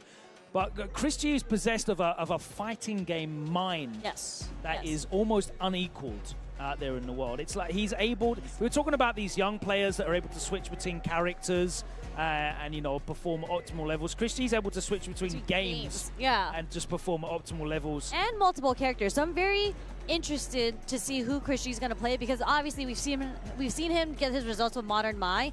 He did mention on Twitter before that he does believe in the Modern Chun-Li and that he was going to be picking her up. And this was said about 2 weeks ago.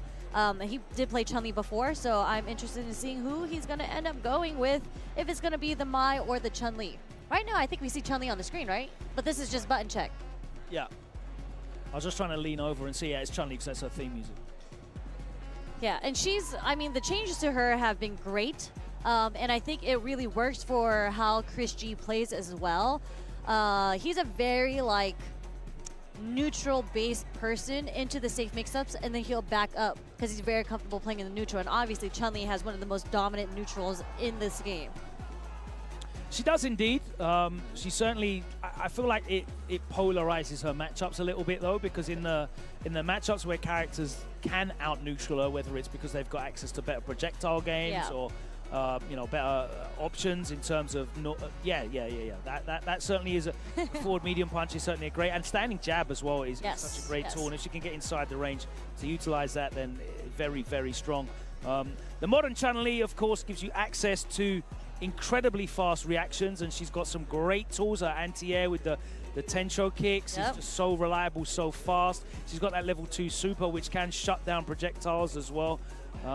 I was gonna say, I believe prior to this patch, Chun-Li, modern Chun-Li didn't have a way to access level 2 that often outside of just reacting to fireballs. But now, because there's the changes to the air legs, she can actually get the cancel into the Interesting. level 2. Yeah, the modern control and how that's changed is certainly something that I haven't delved into as of yet. So that's really interesting to see. I'm looking forward to seeing these air legs changes. I know they've tweaked quite a fair bit in terms of the modern controls. Yeah, I think it's because you can do special moves in the air now in modern mode, so. Ah, okay. Correct me if I'm wrong, chat. Y'all let me know. But that's what I believe the changes are. But look at that Nice punish counter. Yeah. The awareness, okay. We're seeing the neutral shine from Christian. You see what I mean? Like how he just wants to walk back and reset the situation again. Nice. Nice counter hit link into the low forward, and that is gonna be not enough. I thought it was. It's okay. He's also burned out. We're gonna see maybe perhaps Chip. Yeah, an anti-air fireball for you. That was really, really smart, I have to say, because the Tensho kick's going straight up. I'm not sure what anti-air options she has in terms of normals as well. Like, what does she lose? Couldn't tell you. Do apologize. I'll hold my hands up here. Nice of another double OD Tensho kicks to get the pressure off of him. Second one does bite, does work. Stand roundhouse actually beat the stand fierce from Chun. Don't walk back and not block. Forward throw. 7-frame low forward with great range. Nice block. Oh, there's the drive driver. rush low forward, and he didn't cancel into super. Wanted to hold the meter, I guess. He's got a big life lead. He got his bar back, and Ryukichi might get burnt out if Chris G is able to get the hit from this point. No, okay. Ryukichi playing really smart right now, knowing Christian can't really do anything at this range. There's a level 2! You saw the walk forward, and this is going to burn him out too. If he goes to... Nope, I lied. Safe jump. Oh! The low forward catches him too! Chris G showing off the reaction times. There was literally no buffer. That walk forward level 2, and then catches him off guard after the safe jump, making that throw completely whiff. It's caught low forward though. We're going towards the corner. Nice blocks. Dash forward, crouch short. Slowly fighting his way out of the corner here. There's that forward medium punch that I was talking about. So strong from Chun-Li. Great spatial awareness there from Chris G. There's a lightning legs punish counter, so he does get the conversion. OD spinning legs into the corner. The pressure is relentless right now. Ryukichi, he looks so confident, so in control against Mr. Crimson. He's on the back foot here against Chris G, who's just dancing in and out at his own convenience, like as he wishes. Yeah, and you really can't throw a fireball at this point because of the level 2 on the modern controls from Chris G. Yeah, and he showed that really early, which is great because he's just going to put the fear in Ryukichi. He's trying to bait him out with whatever he can. Oh, no whiff punish there. Oh, the pickup! No! Perfect parry. OD Kokosho into the drive rush low forward, full conversion. What a punish.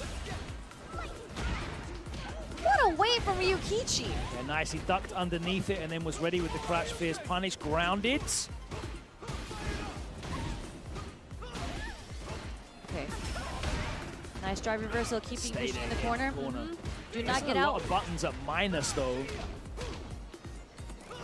That was a quick burnout. Yeah, there was just a lot of blocked stand heavies, a lot of blocked Jinrais. Oh, landed and wasn't buffering. Or just wasn't thinking about the drive impact. Not that you need to buffer in modern anymore. Oh, there's the tech. Reaching. Stand jab again. Okay. Burned himself out. Interesting. Of course, no punish. That is negative, but no punish there. Go forward lightning legs. I forgot lightning legs also technically got changed. to being 5 frames. Got the meter back. Thunder. Just trying to stay at this safe range. Oh, the AC blowing the papers across the desk there. Nice late on the Tensho kicks. Coming out real fast though. Doesn't opt for the cancel to level 3. Almost burns himself out. Rikichi's going to have to back off now, isn't he? Yeah, and we saw the confidence that Chris had because he did the wake up walk forward. And he's trying to stay in the range where he has to threaten with the level 2 on Ryukichi. Rikichi again jumping in at awkward ranges. Back throw. Putting Chris G into the corner. The wake up low forward again from Chris G.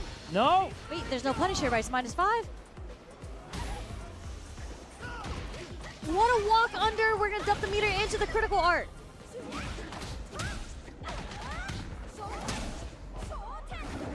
You know what? I was watching pools earlier, and some people did not remember that Ken's level 2 got changed to being -12 to -5, and they would still go for the punish, and then a lot of Kens got away with doing ODDP after the block level 2. So. Oh, what, because they're just trying to press on it? Yeah. Yes, because it's only -5, and they're thinking like, oh, I can at least get one light punish. Why is that -5? I don't understand.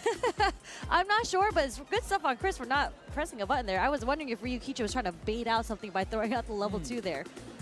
So good recognition on Chris. Really, really, really solid. Yeah, and a great punish there immediately afterwards with the walk under, with the lights. But again, Chris G, we saw how confident Ryukichi was in the set that he played earlier. He was really, really comfortable in that Dhalsim match. When it came to the Chun-Li, I feel like he was unsure about what options the modern kind of gave and took away. Yeah. You could see him trying to feel him out with jumping at different ranges. Chris G either was just not engaging and just letting him jump, or I think we saw him anti-air with a fireball once as well. Yes. Not sure what anti-air normal options she loses in modern. Hold my hands up there, but Ryukichi, you could see it's like feeling out. He wasn't super confident. Yeah. And then he started stealing turns a lot as well. We did see him burn him out in the corner by abusing a lot of stand fierce into the Jinrai and just attacking that drive gauge. But Chris G never really cracked. He was really confident and comfortable at all times. I was going to say the defense outside of that one round, which I felt was like a very standard round that happens in Street Fighter 6 where he got burnt out and then just died. His defensive reads actually were very, very confident, and he had the right conversions in mind. Like, there were 2 times where he did wake up with the low forward, both of them whiffed, but Ryukichi wasn't ready for that because Ryukichi wanted to back off and get away from that pressure, wasn't in range to whiff punish those low forwards. So really good stuff on Chris. And again, just being able, he introduced the fact that he can level 2, right? Yeah, through fireballs early. So it made Ryukichi hesitate on throwing fireballs. And even in that round where he was getting bullied in the corner and burnt out and then got wall splatted, if he'd have landed and just done the level 3 there or any of the supers, you know, he obviously just wasn't looking for the drive impact at the time, but there was an opening there, so Ryukichi was having to overextend and go for risky options. Yeah. You know, stand heavies into stand heavies again, stand heavies into other buttons and getting counter hits where he shouldn't have done. You know, and all it would take would be for Chris to interrupt back, but he wasn't like getting involved in these spacing traps. He was waiting it out and then breaking out of the corner with it a low forward with his jump out. And it was a really composed, you know, really composed performance from him as he moves into round 3 in the winner's side. But it's great to see Chris with a character that he's feeling confident and comfortable with in this game. Yep. And, you know, you said he's going to be taking a look more at the classic Chun. The modern Chun, and he still has the modern Mai as well. So I think he'll catch a lot of people out with that. Yeah, for sure. I mean, he's been doing well. Again, he's still in winners, and he just took out Ryukichi, who, I just keep saying this, Ryukichi has been having a hell of a run this year so far. So, I mean, I think my favorite part of that match was the perfect parry on the fireball from Ryukichi, and then into the OD back. Yeah. And then the drive rush conversion off of that, so just optimal at all times. But here we go. I get to watch one of my favorites again, Mr. Chris Wong, representing Falcons against Juicy Joe, who had an incredible performance at Capcom Cup this year. Yeah, a real breakout from him. We already know in Europe how dangerous he is, ever present in our online events. Didn't really get to show a great deal of it in Street Fighter League Europe, as he was somewhat of like a player coming off the bench for Mouse, but he's here with NIP, a new signing for this season to NIP alongside Phenom and Ninjas in Pajamas, right? That's right. I've actually watched a lot of Chris Wong videos against JP's, a lot of his ranked matches. I actually think he has some difficulty here in this matchup. What generally is it that he has trouble with? I think it's very, like, this neutral range that Chris Wong likes to play in. I like how I say that he gets to the low forward immediately, but it's actually a pretty big struggle for him. And when we were playing against a really good JP, the mini game that he plays against you, it causes Chris to actually burn out quite often, although that is the game that JP wants to play. I feel like that is his win condition, yes. Burning you out, attacking the drive gauge. And you're right, unless you start really showcase. Luke's not great for like drive rush movement. Like he has a drive rush game, but in terms of just raw getting in real fast, yes, his drive rush isn't really built for that. So you start having to show that and jumps. And I think we already saw Juicy Joe like comfortably crouch fierce anti-air a couple of times. He doesn't really suffer the same way other characters do in terms of anti-airing Luke, because there's no hurt box on that crouch fierce for anti-air normals. So as he splats him towards the wall, gets picked up again by the departure. I think it plays style as well too, as you mentioned, like the drive rushing to get into the neutral. Nice level 1 to punish the jump back, but readiness. He has to do a lot of drive rushes in neutral to close the distance, and that's not really how Chris Wong plays. That's why I can see Luke's like Mena and Noah excelling in this matchup. Because they're just mobile. Yes, you have a lot of calculated movement in this matchup. That is a punish, and he's going to dump his bar straight into the level 2. Just needs to finish the combo to close it out. Yeah, Chris Wong really having difficulty finding an opening here. I mean, like, he's gotten a couple of the hits that led to Juicy Joe being put into the corner. I'm wondering what that whiffed heavy knuckle was. Never seen that before. That's not a meaty setup, so not exactly sure where he's going with that. Maybe what a input crossover could that be, potentially? I don't know. No, I don't know, because it's backwards. Fireball. I'm confused. So we saw him also like manage to encroach into that low forward range and clip him once. But other than that, he just wasn't able to get inside that range and really make Juicy Joe fearful. In fact, there was a number of times in which Juicy Joe was drive rushing at Chris Wong. There we go, like that. Drive rush medium. There's a check there. Let's see if he can get something off. It doesn't get the perfect light knuckle. No punish here. But he is plus, especially right after the bomb explodes. There's a punish. Oh no. Only into a fireball. Doesn't get a knockdown, so he doesn't get a setup after that. Chris Wong put full screen. A nice pick up dash forward though. Interesting side that he landed on.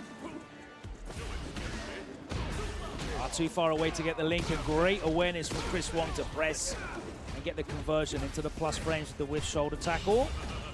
Nice defense from Joe though. Joe has been reading the defense every single time, whether it be a meaty or a shimmy. He's been reading it correctly. Okay, we'll take the back throw. Burn himself out for both.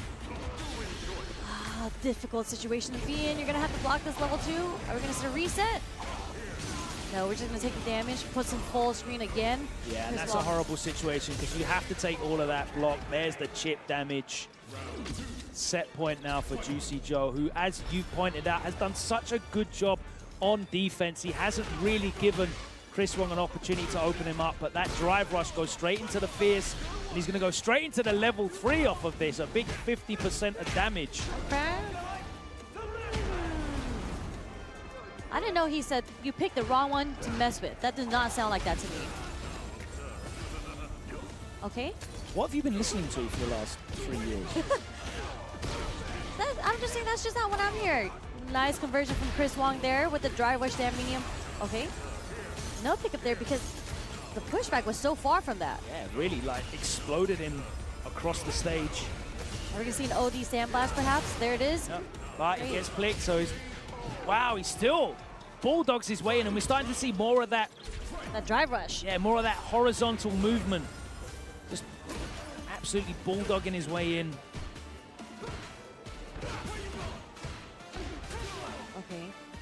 Light is going to take it. No real damage, though. Back into the neutral. We got to see how Chris Wong is going to approach Juicy Joe. Really good stuff by Juicy Joe because Chris Wong has actually stuck to that sequence after the dry rush every single time now. So nice perfect parry coming from Juicy Joe there. Okay, just lets the drive rush rock into the throw. Chris Wong has to be very cognizant of his meter right now. Yeah, he can't afford to drive rush in. Now he's got at least one bar, so he can get the party started.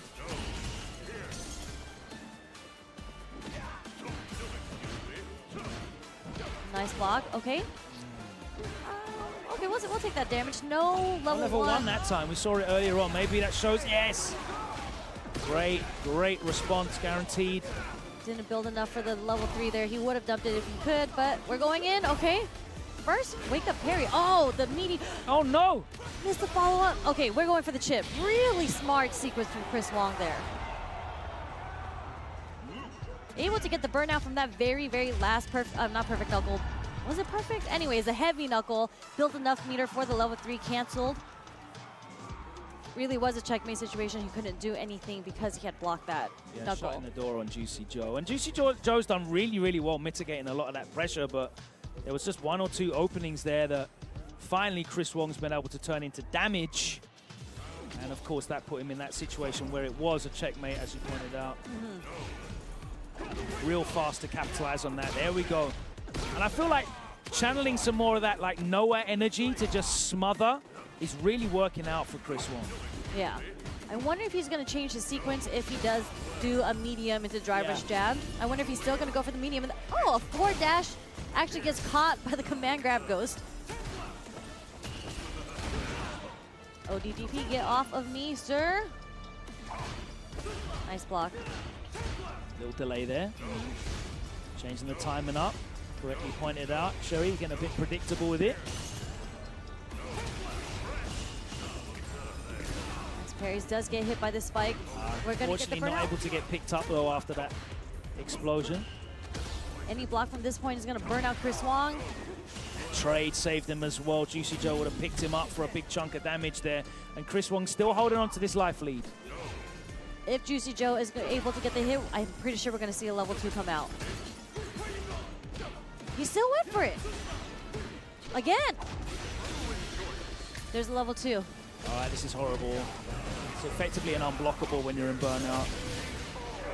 If you block that in burnout, then go and buy a lottery ticket because it's your day. I forgot who it was. I saw that it was yesterday. They blocked 2 of them in burnout. I hope I hope I see him at Evo. I'll go down onto the floor,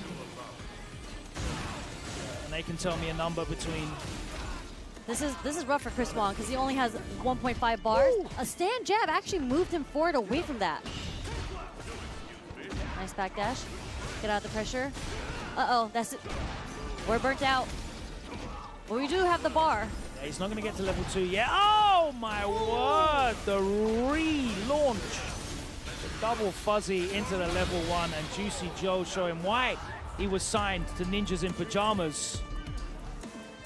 What the setup is, because when you're in the corner, you feel so safe that you don't want to get shimmied. So you're like, it's okay for me to get thrown, but it isn't against JP. JP is one of those characters that even if you're at like 30%, you cannot take the throw, especially if he has the portal out, because the spike will get him the juggle into the full combo. And you saw he built enough meter for the level 1. I mean, he had 2 of them left, so really good stuff by Juicy Joe, always showing how strong of a competitor he is. And I feel like he didn't really get talked about until his incredible performance at Capcom Cup, but it's really good to see him traveling more and to see him progressing through all these offline tournaments. Yeah, I think that's the real benefit of these offline international events. You know, it's all well and good seeing players perform in like region locked onlines or World Warriors or what have you, or even in a regional Street Fighter League.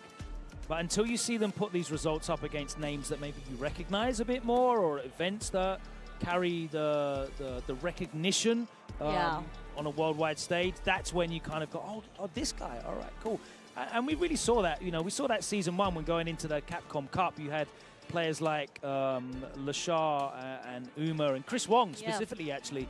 You know, they were really running riot and dominating that Asia East World Warrior, beating guys like Hot Dog and Oil King, who we know are international caliber players, and they were getting beaten every single month in that World War. But we were kind of overlooking it because they were names that we didn't know. Yeah. Maybe they weren't playing against the names that we do know, but obviously we saw what it was all about, and maybe we are guilty with a little bit of bias of... Oh, I have bias for sure. Yeah.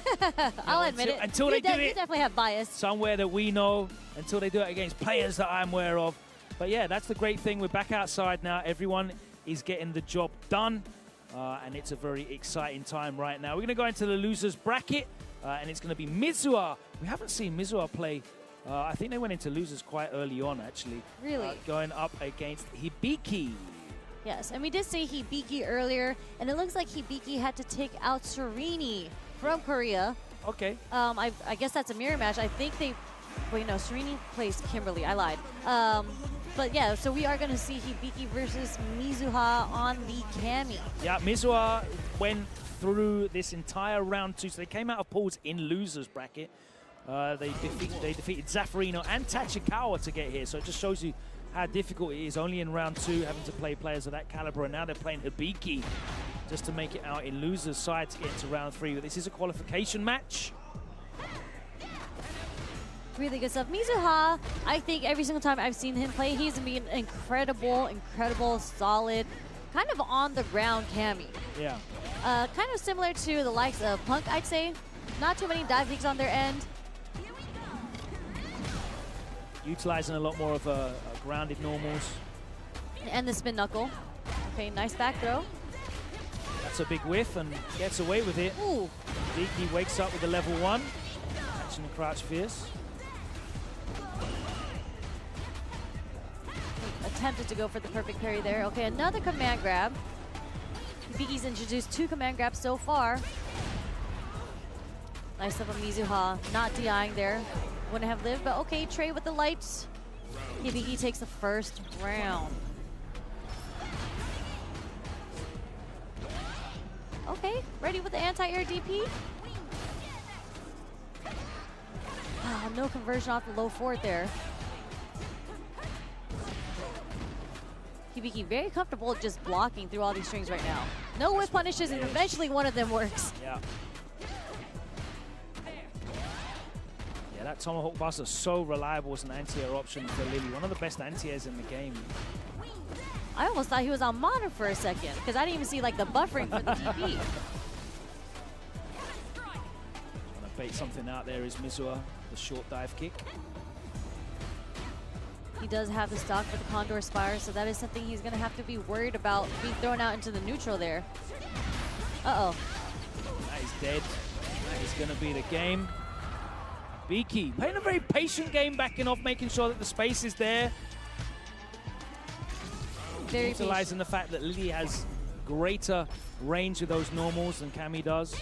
And then you start forcing Mizuha to take to the air or walking into some of these normals. Nice. Again, Hibiki backing off. Yeah, Mizuha really hasn't had an opportunity to open up Hibiki. Defensively and neutrally, Hibiki has been doing really, really well. Okay, empty jump command grab. Another stock for him. No whiff punish. Yeah, catches something on start. There's the first jump on the command grab. Throw. Slowly chipping away the damage, and the super is going to hit once again.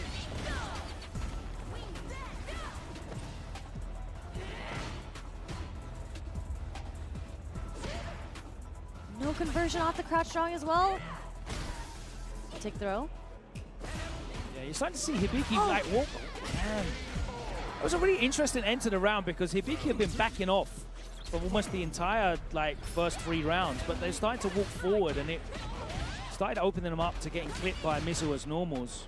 Yeah, and I really like how it was just like a very simple A-B option. Like the first thing that he did was low forward drive rush jab into throw, and the next one was low forward drive rush into a shimmy. Mizuha starting to encroach in that range and jump over some of these normals that Hibiki's throwing out. Command grab lands. Sizable life lead, but Mizuha is 1 hit and a couple of drive rushes away from that critical art. Yeah. I mean, Mizuha hasn't been able to land a clean hit. I mean, yeah, like a lot of the mix-ups are coming after a drive rush, but no real conversions off the stray crouch strongs or low forwards that he's been getting. No whiff punish again. Again, no conversion. Just didn't believe you got commit to that. He has so much bar. Just dump it. Oh my word, just a raw drive rush at the wrong time and gets clattered. Hibiki able to save that round and put himself into set point. Here we go. Interesting sweep from Hibiki there. Okay, take the throw, back into neutral. There's swinging for the fences. No, that wasn't a big whiff punish though. No, just a low forward spin knuckle? What's happening right? Okay, the delayed fierce. Big chunks of damage. Didn't want to dump it to level 3?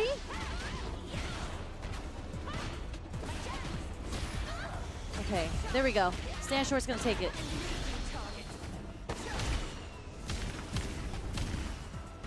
Nice and slow. I'd say the neutral is a little strange. I think both players are just playing it pretty nice and slow. I mean, Lily doesn't really have an option outside of the way that Hibiki has been playing. Mizuha, interesting ways or timing of how he wants to convert off the straight hits that he's getting. Oh, there we go. A reactive throw bait punish with a crouch and medium punch. Mizuha now the one backing up, and Hibiki the one walking in, but that time the normal does connect. And we are all level. Ooh, now that's a nice whiff punish. Yeah, she got a lot of recovery on, especially on her mediums. The luring hurt box, okay. There's a hooligan overhead that actually connects this time. First time Mizuha did it. That's a command grab, okay.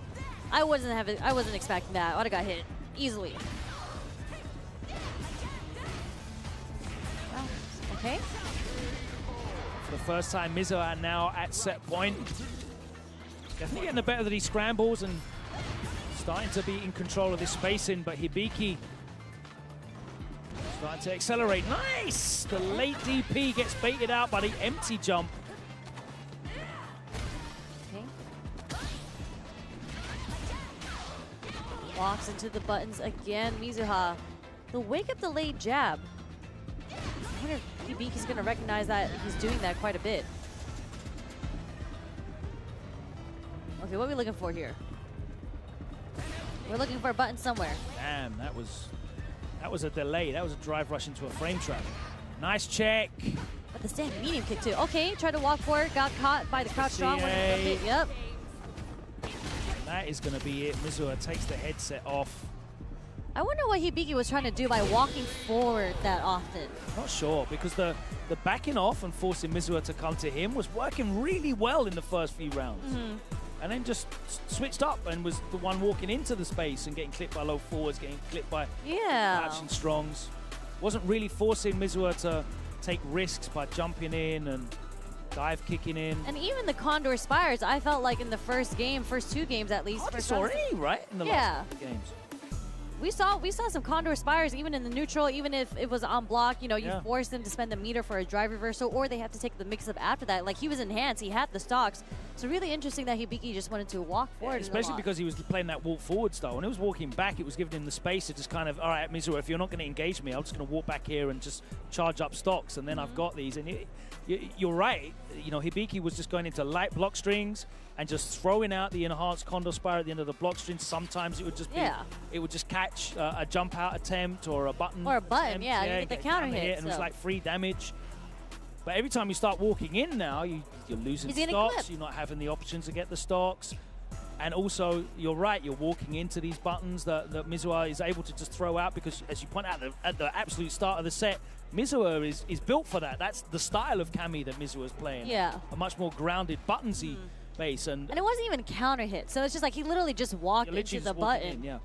So, interesting. Unfortunately, that was loser. So that means... he's out. Yeah, he is out, and Mizuha will advance into the third round. Let's take a look as we have Oil King stepping up next on stage, going up against Sahara. Oil King eliminating Mono. Always sad to see. Shout out to my guy Mono. Flew in last night after running an event in the PR. Yep, and I mean Mono. Let's not forget he is a CEO champion, I believe. With Fang in 2021. That's right, perhaps? the first one back. Yeah, taking Punk out, I believe, in Grand Finals to take the title of CEO. So shout out to Mono. I believe First Attack is happening at the end of October as well. So make sure you check out his tournament in Puerto Rico. Oil King against Sahara. We're going to see the Ed versus the Rashid. Ed Still on the Sahara, of Eds. course. I've seen Momochi still on the Ed here as well. Momochi had a Mai for a while too. Like he would switch on and off, but I think ultimately he stuck with the Ed. And I love seeing Ed play because he is a very technical character, and the things that he does is, I'd say, kind of difficult. It's not really an easy character to play. Got a very interesting toolbox, and now I think you have to work even harder. He's got a much reduced situation in the corner after throw. I mean, when you see the fourth throw now in the corner, you kind of see him like moonwalk slide all the way behind. He's really far away now if he gets away with the fourth throw in the corner. Yeah, he does still put you in a mix in the corner, but it's just not auto time. Ooh, nice little back dash shimmy. Very clean from Sahara. Yeah, Sahara's a really like efficient Ed. I watch his Ed and it doesn't do anything out of the ordinary. I don't think, oh my God, it's... No, he's letting off the decent combos and the like crazy conversions. It's just really efficient. Yeah, yes. Which makes it dangerous, of course, because he's still getting the job done. To me, it's very similar to Momochi. He's a very similar to Momochi playstyle where he is very technical and, as you mentioned, very efficient. Like, he doesn't spend when he doesn't need to spend, and he'll burn out your resources knowing the correct sequences. Oh, damn. The anti-air did not work out in his favor there. Tried to go for the parry, gets thrown for the punish counter. On the brink of breakout. We're not going to see the burn out, but instead gets hit instead. Oil King takes the second round, first game. Match point for both. Scrambly. No bait from Oil King there. Didn't try to check. It's interesting that Oil King's doing the double jump just to bait out the anti-air. He can't get a punish, but I think it's making Sahara double think whether or not he wants to anti-air.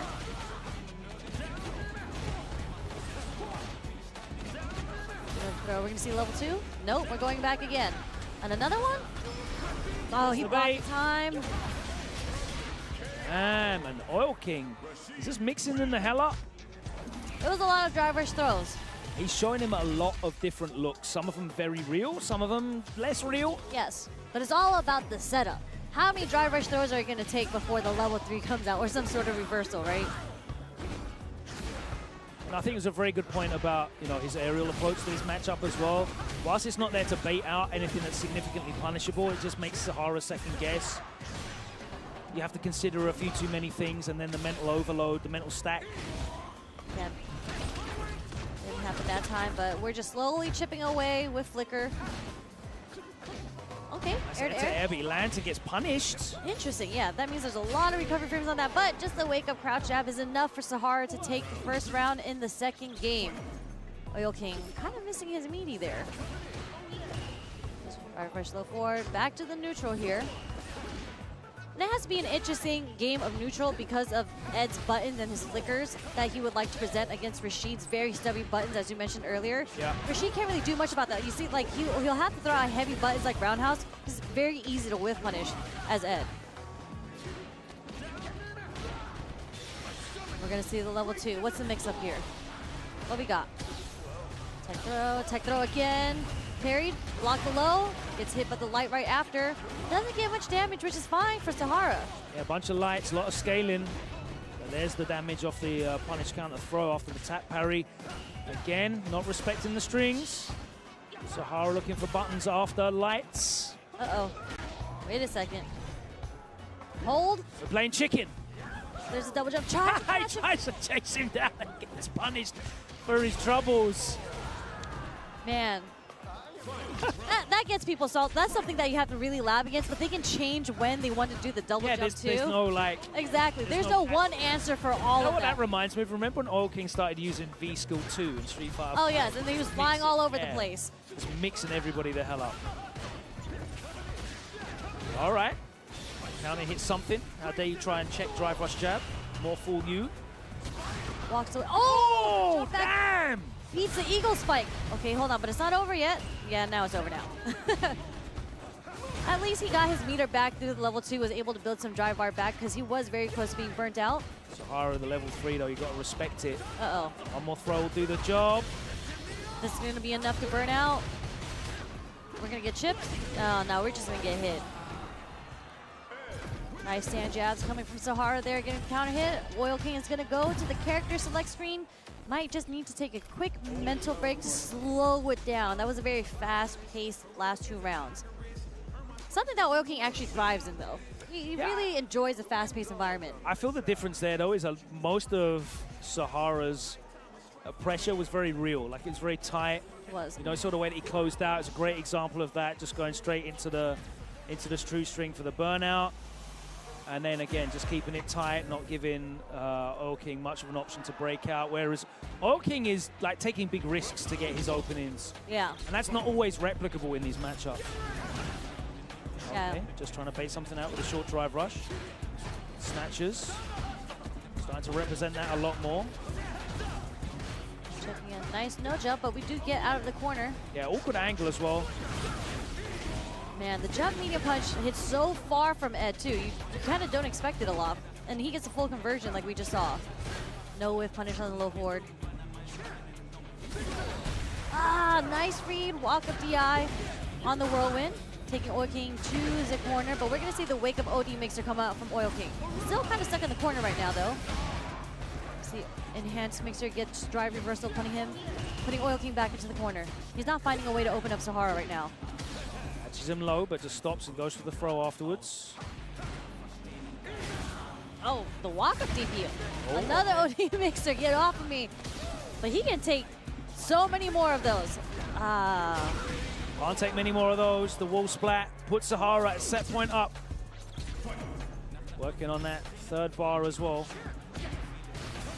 There's the jump in. He has to start jumping more at those awkward angles where the psycho upper's not going to do the job, and he's going to have to start doing jump back air to air. Nice, the fast fall into the low picks him up. Actually, that's really smart because he doesn't really get too much damage off of the lows, but he does get off the highs. So I'm wondering if this is like intentional to be okay to get hit by the lows. Quite possibly. Okay, are we going to see a dream combo come out from Sahara? Well, not at this range, but maybe a level 2. Or he wants to save the damage for a level 3. The reset because... Damn, and again, we saw that earlier, didn't we? Where it was just a couple of frames too early in a set previous. Okay, we're going to see the level 2. We haven't seen much mileage off the level 2 here, but if he gets hit by the low this time, it will kill him. He does tech this time. Finally. But he can afford to do that. He's going to go into a final round. And he's still got 3 bars. Oil King at 0. Yep. Ooh. A little shimmy there, putting Oil King back into the corner. Nice perfect parry. No back throw. Okay, well, I mean, you get the side switch here anyways. Yeah, he'll take that all day. Plenty of drive gauge to use. There's the anti-air from Sahara.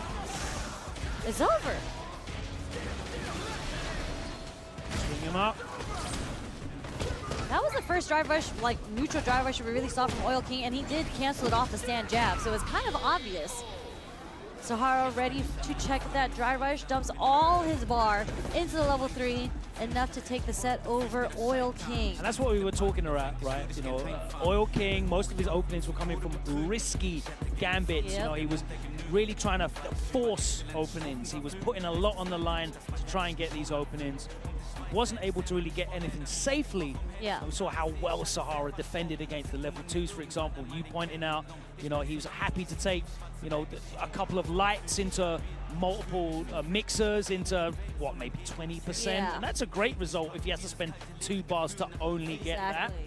that. Whereas, you know, for Sahara, he was waiting, he was patient, he was opening them up with with whiff punishes, checks, counter hit openings off medium, so there's hardly any scaling at all. Big chunks of damage, really good patience from him, and obviously closing it out with a level 3. Yeah. Nice stuff. I just think it's really unfortunate. I would like to see how Dual Kevin approaches this matchup, because Dual Kevin, he likes finding the buttons and the win shots that you would use in neutral to open people up differently. Whereas Oil King, I felt like he had to represent different kind of wilder ways to open them up. You can go back and you can watch Loser's Final at Combo Breaker against Lashar. Oh. That was not very nice. That's true. I mean, but they're different players. I want to see how Sahara does Dual King versus Sahara. So maybe we'll get to see, I said Dual King, Dual Kevin versus Sahara. Oil King. Oil Kevin. Yeah, it's all good. It's been a long weekend already, and there's so many more games to come. So many. I can't believe we're only at we're not even fully through round 2. No, not at all. I still have to play in round 2. Okay. I made it in, you know. Nice. Good job. So Who you yeah, got? I have to play Neo Judai. Okay. So it's going to be a run back. Neo Judai, unfortunately, did take me out at Frosty Faustings. It was kind of close, though, you know. Not a 2-0 close. It was actually 2-1 close. So I've done a bit of studying. We're going to get the run back later in Losers. That is in Losers. Right, a little bit of inspiration from Chris Wong as well. Yes. I always get inspired watching the Luke play. So it always gives me really, really cool ideas on stuff that I haven't even thought about. And Chris Wong's one of those players where I'll watch something and I'll be like, I didn't even know that worked. So good stuff to Chris. Unfortunately, he did. Good luck. We'll talk about it at the end of the block. Yes, we will. Looking forward to our last match, I believe, and it's Higuchi up against Idom. This is another qualification match from Losers in this round 2. Idom, we haven't seen much of him on stream because he went to Losers bracket reasonably early. He played Juicy Joe and went down 2-0 in winners quarterfinals, and since then he has been grinding it out. He managed to defeat Europe with Valorio in a tense 2-1 match, and here he is against Higuchi, who overcame Itabashi Zangief, who is not going to add to his points total. Eliminated him 2-0. So Higuchi looking to fight his way back into round 3. Idom, of course, looking to find some winning ways with a Manon, who I feel I'm surprised didn't get kind of treatment in this one. I mean, it is what it is. It's karma for Idom always talking on Twitter that way. So this is what he gets. But he always works with what okay. Interesting, start round DI, but you know, that actually works out for Idom quite a bit. I think he has a high success rate of the random DIs that he does. Sometimes he'll do empty jump DI as well. But I think this matchup in particular is pretty difficult for Manon. I don't see how she'd be able to... Yeah, she has to preemptively use any of her tools to get round 5. Exactly. And she her has a jump's floaty quite jump. Yeah, exactly. Yeah. Nice punish. But if she can walk inside a range and start using a good range on her normals, that's, I think, her route to success. But anytime she gets clipped by like a wake-up OD flash kick, it's back to the start of that obstacle course. And every single time, it's just difficult for her to get in. Yeah, the way that she has to get in through the projectiles, all of that is very preemptive. These are hard reads, hard commitments, because if they do end up getting blocked, it's a huge punish. So unfortunately, Idom's gonna have to find a way to get the buttons through into that range, and unfortunately for Manon, she doesn't even get much of conversion off of these buttons. Not a big conversion. All right, that's the first medal we've seen. Okay. There's the second, 2 in quick succession. There it is. There's a Sam medium punch. That is actually one of Manon's best buttons. And we're going to dump it straight into level 3. This is going to take the second round for Idom, but he did have to spend all his bar to get this. And that is definitely the route to success, being able to encroach into that space where Manon can start poking away, really taking advantage. But Higuchi with the Guile only needs to be right once, and it's straight to the back of the line, right at the back of the start of the obstacle course. There we go. There's the preemptive spin. And there's a very early level 2 from Higuchi, I'd say, too. Not even off of the hit, so interesting time. He wanted nice. Good away. Oh, no. The follow-up actually dropped there. Now it's Idom who's in the yellow. Nice check with the stand jab on the drive rush. Okay, this is going to kill. That's a level 5 command grab. Idom. Gucci going to go straight back to change stage. Screen. and have a think about this, because I'm not sure what happened there. That was, you know, 2 or 3 interactions that just snowballed and spiraled. And maybe it's Higuchi's defensive decisions that are not coming off here, but Idom is one of the very best in the world when it comes to reading your defensive patterns as a command grab player.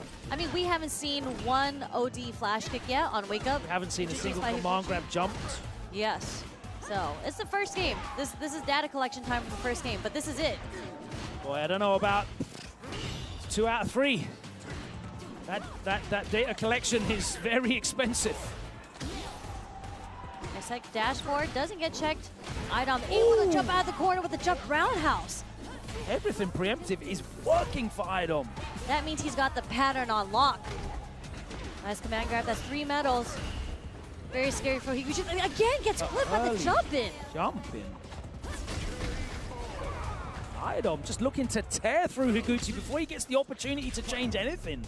Yeah, I'm wondering, you know, Idom has been doing a really good job mixing on how he wants to approach Higuchi with whether it's like the preemptive spin or the jump in. So he's been catching Higuchi off guard. But okay, here is finally, nope, you're not going to be able to do that against me. Higuchi gets the DI against Idom. This looks like it's going to be Higuchi's round, but who knows if there's a comeback. Nope, crouch strong, does get the counter hit, does clip Idom. It's going to be quite the hill to climb up for Idom. Yep, there's the OD flash finally to stop the pressure coming in from Idom.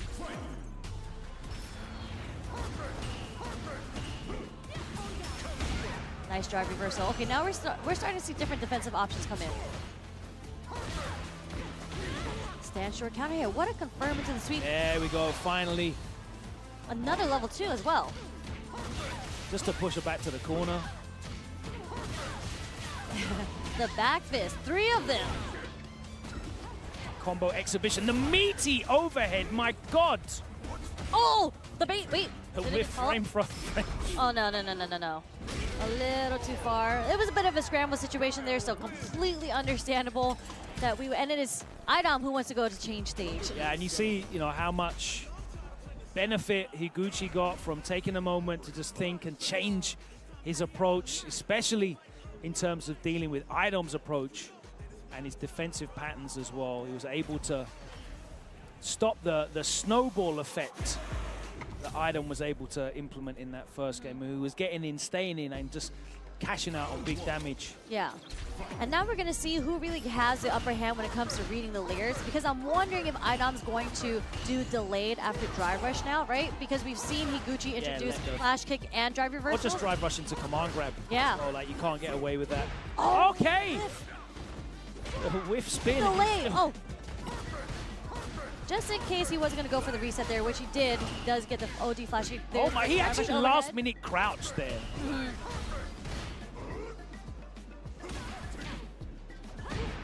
The walk back. Okay. Command throw. Command grab. Sneaking in the little random damage there, but this is where Manon's going to struggle, right? This is a hands boom. We can take the throw, but we can't take the next one. Oh, he's looking for the whiff punish. It wasn't there, but he catches him low. He's going to spend the bar. ¿Por qué? A hard read. Tried to catch him walking back or trying to escape with the sweep. Unfortunately, Higuchi did block in time last minute to be able to punish that sweep.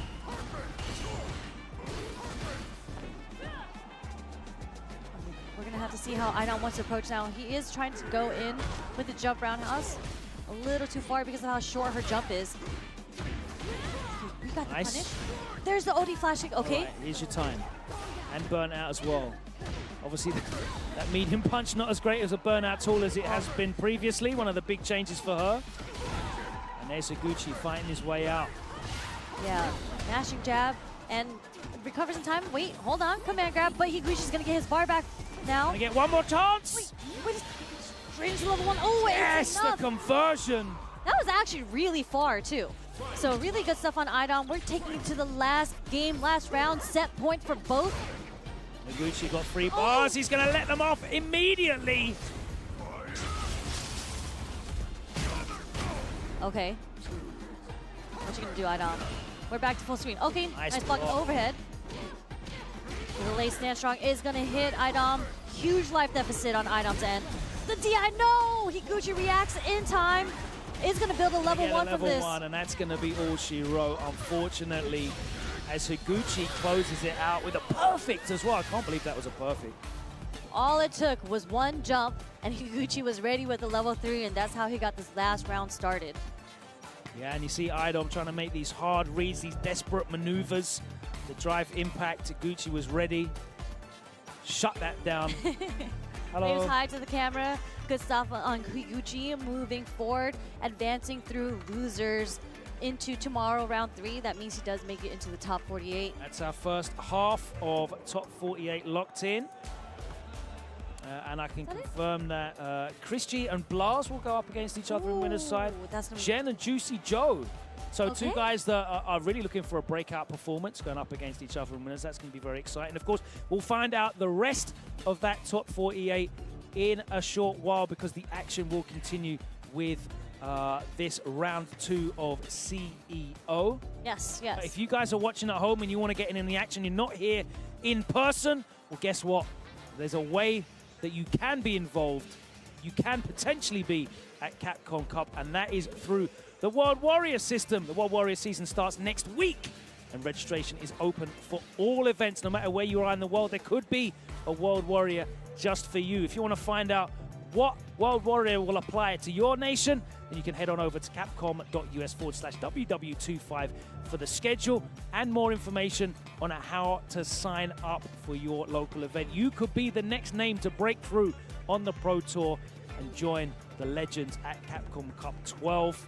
Hopefully we'll see you there. And of course, if you make it into the Final 8 and are at the regional finals, then there is a prize pool associated with that as well. Not only will you be going to Capcom Cup if you win first place, but you'll also get $2,000 in your pocket. Very nice. That pays all the way down to $300 in 7th and 8th place. But more importantly, that is a gateway for players that maybe aren't able to travel around the world or do not have premier events in their vicinity that they can access to, and they can break out and show that they could be the next Blas, they could be the next Uma, they could be the next champion potentially of the Capcom Cup. So hopefully we'll see you there. Yes, and previously we were talking about how stellar you'd look in the outfit that you were wearing. Rob, you're not beating this because Logan was wearing some 10-0 merch. So make sure you get your officially licensed Street Fighter merch from 10-0, designed by the FGC for the FGC. So discover their newest drops alongside many of your returning favorites at merch.10o.gg. And if you don't want to type in that URL, make sure you can scan the little QR code at the bottom right to go straight to their website. And as I mentioned, Logan is wearing their Akuma Heaven crew neck. I have the same crew neck. Definitely one of my favorites. It's a beautiful base garment, isn't it? It's beautiful. Shout out to Matt Ismail as well, designing that CEO Tag Team Showtime t-shirt, the official collaboration between CEO and 10-0, and of course officially licensed by Street Fighter. That's sold out here at the venue. If you're at home, you can get online and pre-order on the restock, which is being ordered right now. So you can check that out on merch.10-0GG. Of course, all merch officially licensed by Capcom. Yes, and last but not least, Turtle Beach. This whole tournament, CEO 2025, has been brought to you by Turtle Beach, the leader in premium gaming audio. So raise your rank with the award-winning Stealth wireless headset lineup, delivering immersive sound, crystal clear communication, and all-day comfort. We have the Stealth 500, the 600, the 700, and the Pro. But what we have here is a 700. I can vouch for that because that is what I use at home. It is mad comfortable. You know, sometimes you wear headsets for a while and they just start squashing your ears down. My ears hurt all the time. Never top of my happens. Head. And I've got raging ADHD. I'll admit. I'll hold my hands up. I forget to plug my stuff in. Like, it's Bluetooth. It's a wireless headset. Wireless. Mm-hmm. I always forget to just plug my stuff in on charge. I'm terrible for that. 80 hours battery life means I get at least 3 days. 3 days of straight gaming, straight DJ That's gaming. right. That's 80. Wait, you can't even do 80 hours in 3 days. But anyways, 80 hours. That's a lot of gaming hours. At least 3 days. A little bit more. Like 48 plus 72. Yeah, that's about 3 days. No sleep. But anyways. Who needs sleep when you're on ranked? That's true. Rank does keep me up late She's at night. and early in the morning. I've seen the videos. Yes, the videos do exist on Twitter. Don't look that up. Salty sweets. I was recorded without my consent on those videos, by the way. What are you aiming for? What's your points total you're aiming for? I mean, realistically, I'd like to be like 1900 plus. Okay. So we got to work on that. We got to practice on that.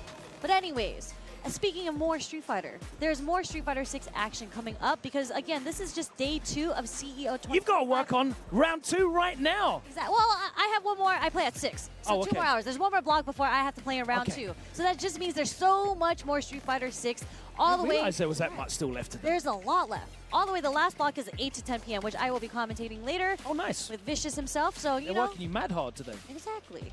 We got to work hard. That's what we do in the FGC. But again, more Street Fighter 6 action right after this quick break, so don't go anywhere.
This is gonna be a match to remember. Fight!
Red Bull gives you wings.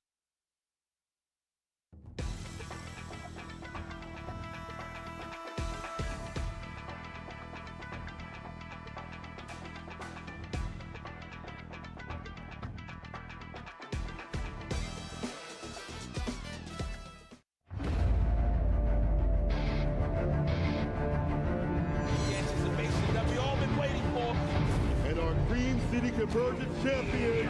And he gets some freaking cream.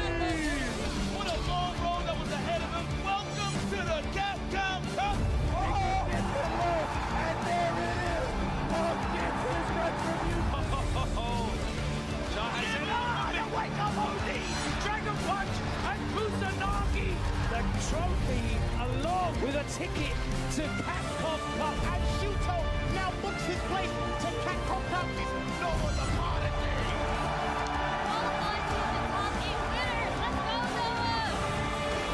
The whip runs with the heavy on the engine right. Angry Bird show him the door because kid, you're in grand final.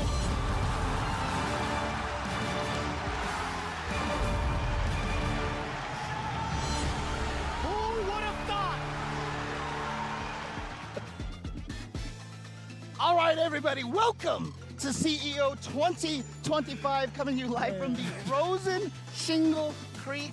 Look, I'm going to RSC? Yeah, the RSC. Yeah. Dude, this venue is amazing. It's lit. It's actually so much fun. Nice. Let me do you a quick favor. Hold on. I know you got really excited. I made you laugh a little bit, but now you should be coming in a little clearer. But I'll tell you what, it has been an extravagant time thus far, and it's only day 2. You know what that means? We're still going through some of the pools, but also the same phase of Street Fighter actually should be going through right now-ish in a little bit, right? And of course, this is a new patch, obviously. So we have been seeing a lot of different action here. I mean, I haven't seen if we've seen a lot of Elena's on stream yet here. Obviously, a brand new character, so a lot of people are not too familiar with the character, but that also means that you can probably upset a lot of players by using her, right? I agree. So, yeah, that's you know, that's actually been a really like valuable tactical kind of thing. You know, when they have kind of a character kind of unlocked enough to get them by to a certain degree. I wouldn't bank on it in like top 48. Yeah. But I'll tell you what, it is a valid strategy. It genuinely is a valid strategy. Through the pools and stuff like that. We've even seen like, so there are like other really developed characters, like Mai is the perfect example. We've seen Lashar pull that out over at Combo Breaker to throw people off the majority of the pool time, and then top 8 when he had to, he switched back to Ed. That's just like a smaller example. Granted, Mai was already like slightly established, but with Elena, it's a box of fun is what it is. Like, you got to expect what the unexpected, right? I mean, I talked to one top player, and I won't name names, but they're like, I have not studied Elena. I have not touched her. I don't know anything about her. Okay. So if someone uses her on me, I will probably lose. I don't like it, but well, to a degree that it's like, you know, I want to kind of see the chaos happen, but it's like, man, that feels kind of bad. But you know what's not chaos though is I get to commentate with Jeremy. I'm really happy. You never know, though. I mean, I could be really active. I could be really, like, you know, loud or something. I'm always really loud most of the time. Right? But, you know, we've got some Street Fighter 6 action. The players are ready, and what I'm seeing on the stream right now, it's going to be a good start here. Yes, sir. It's VX Bao going up against Noah, the Prodigy. Perhaps one of the main futures of SoCal fighting games. I mean, honestly. 100%. Yeah. Yeah, him alongside, like, Enzo the Hokage, he's doing a great job. I feel like, you know, to some degree, they have, I think they're related. I genuinely think they're related. Right? I know, right? I mean, it would make sense, right? Because you know how, like, sometimes you'll see siblings where they act exactly opposite? Like, I feel like that's what we got here. So what you saying? Hold on, what you saying about Noah, man? No, wait, no, that's what I'm saying about Enzo, right? So, okay, good save. This is how you know this guy James is a professional. Oh, man. The slides are off, by the way. I'm looking directly at the socks. I see the bottoms of it, and, man, it's almost the same color as the carpet. Now, obviously, the biggest change is the perfect parry stuff, and, you know, I'm sure all the other commentators have talked about that a little bit already, but small adjustments for every characters as well. So that was a good read. Immediately off the gun, too. The jump fierce nailing the target, but VX Bao opting to get the mind. Pressure now. Okay, good patience right there. Negated the bomb here. Excellent block on the overhead previously. Noah the Prodigy. He smells blood just a little bit, but is he going to be able to corner VX Bao? Yes, he does, with some drive gauge intact. Yeah, exactly. I was reading one of the patch notes, and I think there was one thing they were like, we increased the amount of meter gain that Luke gets in this. And I was like, you just powered up Noah. I was like, you can't do that. Oh, what a snipe out from the young man. In between the strings? The way that he does the level 1s against the drive impacts and everything like that when he's burned out, he's the embodiment of like modern controls without being in modern controls. That's fair. He's got the reactions on deck, right? He's kind of practiced that a bunch of times over in a plethora of different Oh, no, it was too far. Oh, he actually jumped out though. VX Bow continued on with the string, the rest of the combo, I should say, thinking he'd get a confirm. Yeah. Overhead. Switch, and yeah, gets the overhead. Didn't go for too much damage right there. He had a lot of drive gauge, but oh boy, here he goes. He got a side switch, or is he just gonna plant the bomb and go up for the offense? Yep. Bison obviously changed quite a bit in whether you want to use the, the Psycho Mine or the Psycho Crusher now. Right. Luckily for VX Bow, not gonna have to contend with that question. Being able to solidify his second round, actually, I should say, second round of the game, his first round, with only a single bar spent. Damn, you tried to react to what? Check this eraser, son. Level 3 right out the gate. And we're going straight to Memphis here. Obviously, we're a little closer here in Florida than we were I am California. geographically challenged, James. Okay. You can say it and I'll believe it wholeheartedly. Eraser again. He's taking out the whole chalkboard. Get off. Oh, man. Noah the Prodigy, is that a perfect? That is a PSA, a public service announcement. Noah is here to bust some ass. I like that. PSA, that's right. Super art and a perfect victory. Noah the Prodigy doing what he does best right here is just overwhelming opponents. And like I said, one of the things that I love about watching, oh my God. What a read against the scissor kick. He's so good at that neutral jump. He does that to so many players. And like I said, one of my favorite things about him is that, go on, James. I'm just going to shake you a little bit. You have players like, Punko and Marn and everybody with the gamble style. And I think Noah the Prodigy is the modern version of that right now. Honestly, it could be like a gambler style, but he's playing with loaded dice. Right. I feel like the way that he structured his game plan, it's going to be in a negative towards his opponent every single time. His drive gaze usage has been much more, I feel like, I want to say like a different style, a much more like of a different metered, style. right? A little bit more careful with it. Not burning out as much as before. But, I mean, again, like, I wasn't sure that style of play could find success in Street Fighter 6, and that's why I'm so happy to see that Noah the Prodigy has been able to make it work. He's holding on to some of that. Yeah. Oh, look at those parries, and he's got, oh man. It's different, man. He's no longer Noah Gray, at least for now. Unfortunately, he'll be burned out here unless he just keeps taking the hit, which he did. Okay, he burned himself out on his own accord here. Oh, that's dangerous, too. He threw out the heavy flash knuckle anyway off of a block. The overhead is there. Okay. Not able to defend on the very last part of that, too. So, VX Bow has shown up that card a bunch of times over, and I believe that's the first time he found success. But now, speaking of which, Noah with a successful opening against Bow, forward throw. Yeah, it's one of the important things. Even if it doesn't work, you can't take it out of your arsenal because then you're just limiting yourself. Oh, nice counter poke from VX Bow. Here we go. He's got the mind plan, but again, you can see how got a drive rush in there to be able to get in for the pressure. Although the back heavy kick is perfectly timed for a meaty. We've now engaged with Noah. Gray. That was a great interruption against the flash knuckle. Oh, another interruption. VX Bow. This is gonna hurt. Starting to get the timing of it. Yes, sir. Noah wasn't ready for it despite having a level 3 on deck. VX Bow decided to take the gamble. Level 3 incoming, better than dead, all tied up, one game apiece. Yeah, I mean, that was crazy because Noah the Prodigy, like I said, he's been so good at sniping out the drive impacts while in burnout when he has meter, and that time it just didn't happen. It's almost like it was too obvious to go through, so Noah didn't think he was gonna do it, but then VX Bow did it because he knew that they knew that. The layer. Exactly. Oh. Down forward, heavy punch, set up the mine too. What a back, okay, I was gonna say a backdash still, but a defensive back throw coming in from VX Bow, and now catching the parry. Yeah, oh wow, what a VX Bow press. Because you saw Noah got a counter hit there. What a backdash now from VX Bow. He's showing Noah everything you can do, I can do better. I can drive rush overhead as well. I can backdash in the corner and punish the throws. VX Bow suddenly, I mean, it looked like he was getting kind of overrun, but now, he's at match point first. Yeah, a lot of the first touches have been towards the benefit of Noah.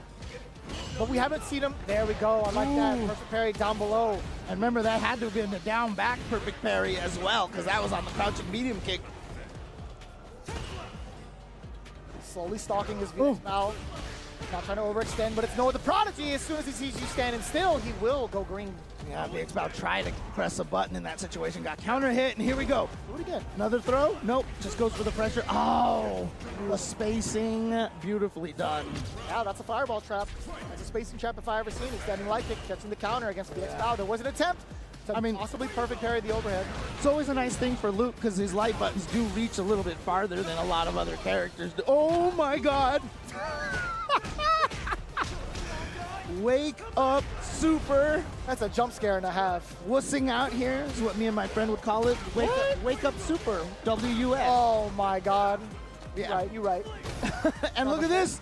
Throws. So VX Bow looking strong, but VX Bow still has a critical art. If he gets a clean hit. Oh, he did it. He went for it. He got the hit. It's going to be a critical art. So this is going to do a lot of damage and actually put Noah at just one block of drive gauge as well. Oh no. He has to back away. Oh, what a trade! He dashed on that. Oh no, that's gonna hurt so much. And that was gonna be a chip. And he had the super. You're right. You're right. Jeremy's pointing at the screen right now. Noah missed the super. There was a timeline where Noah the Prodigy could have done level 1 to eliminate VX Bow. Yeah. That was a low-key, a really, really scary moment.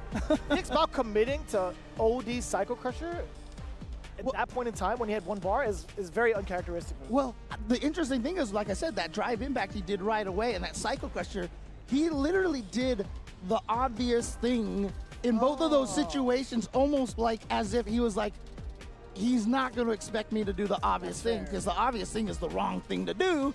So that's why I'm going to do the obvious thing, you know. And the wrong thing becomes the right thing. Yes, exactly. And the fact that he did it twice in a row like that, I think it was a calculated risk on his part, and it paid off. So, but what a risk to take, especially in that moment where one super will kill you and put you in the losers. Damn, son. Yo, the audacity. I respect that heavily, man. VX Bow, when it comes to showing up and getting ready to play against like some of the top hitters on the main stage, he will go all in. Oh, yeah. And VX Bow says basically, you know, hey, SoCal still got a little work to do, so he's going to take out Noah the Prodigy here and advance. But again, look, Noah the Prodigy is just not the person you want to run into on the loser side, so I'm sure we'll see him again soon enough. But coming up next,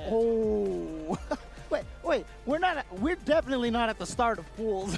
No, my fault. That was my bad. It was round 2. I looked at the schedule incorrectly. No worries. No, I didn't. Round 2 of pools. Okay. Oh, I see. Gotcha. Yeah, but I mean, coming up next, we have Bonchan, Red Bull's Bonchan, all the way out here from Japan. I'm sure he is just waiting for that Sagat, and he's going to be going up against Shine NYC.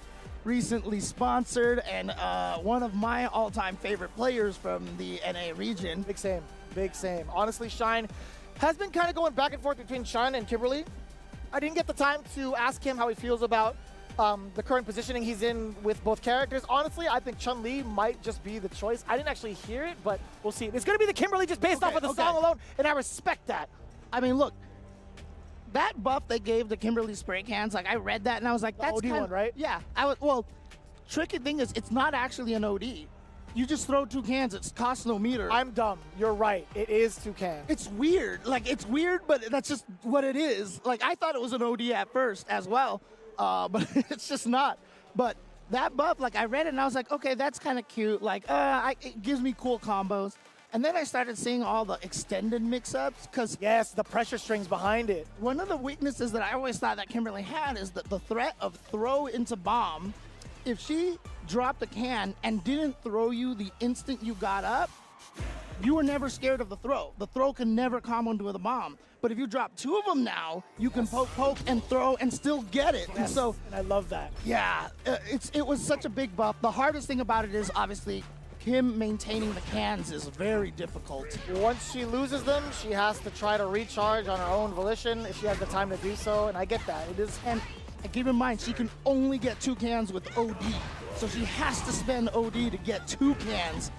to be able to use those mix-up, which is fine now because now it's actually worth it. What a perfect parry on the first. Okay, not exactly. He would Bonchan wanted. I'll tell you what. Oh, nice. Yep. Oh, blow up the drive rush cancel. Boost! You love that. The side switch. I almost pushed James off the chair. I'm sorry. It's okay. It's okay. If you heard a thud, that was me. Got both cans. Yep. And the see second there, one. just like I said. Just like I said. It's like you played this character, James. I love it. I love it. The momentum, honestly, I feel like it felt more like Bonchan just trying to stave off Shine from getting started. Majority of the time, right? He's been calculating when the counter poke should be, trying to assess the pressure and what Shine's going to do, when he's going to throw out the arc step, right? Yeah, the problem is now, as you can see, Kimberly with 0 spray cans. So it's an expensive mix-up.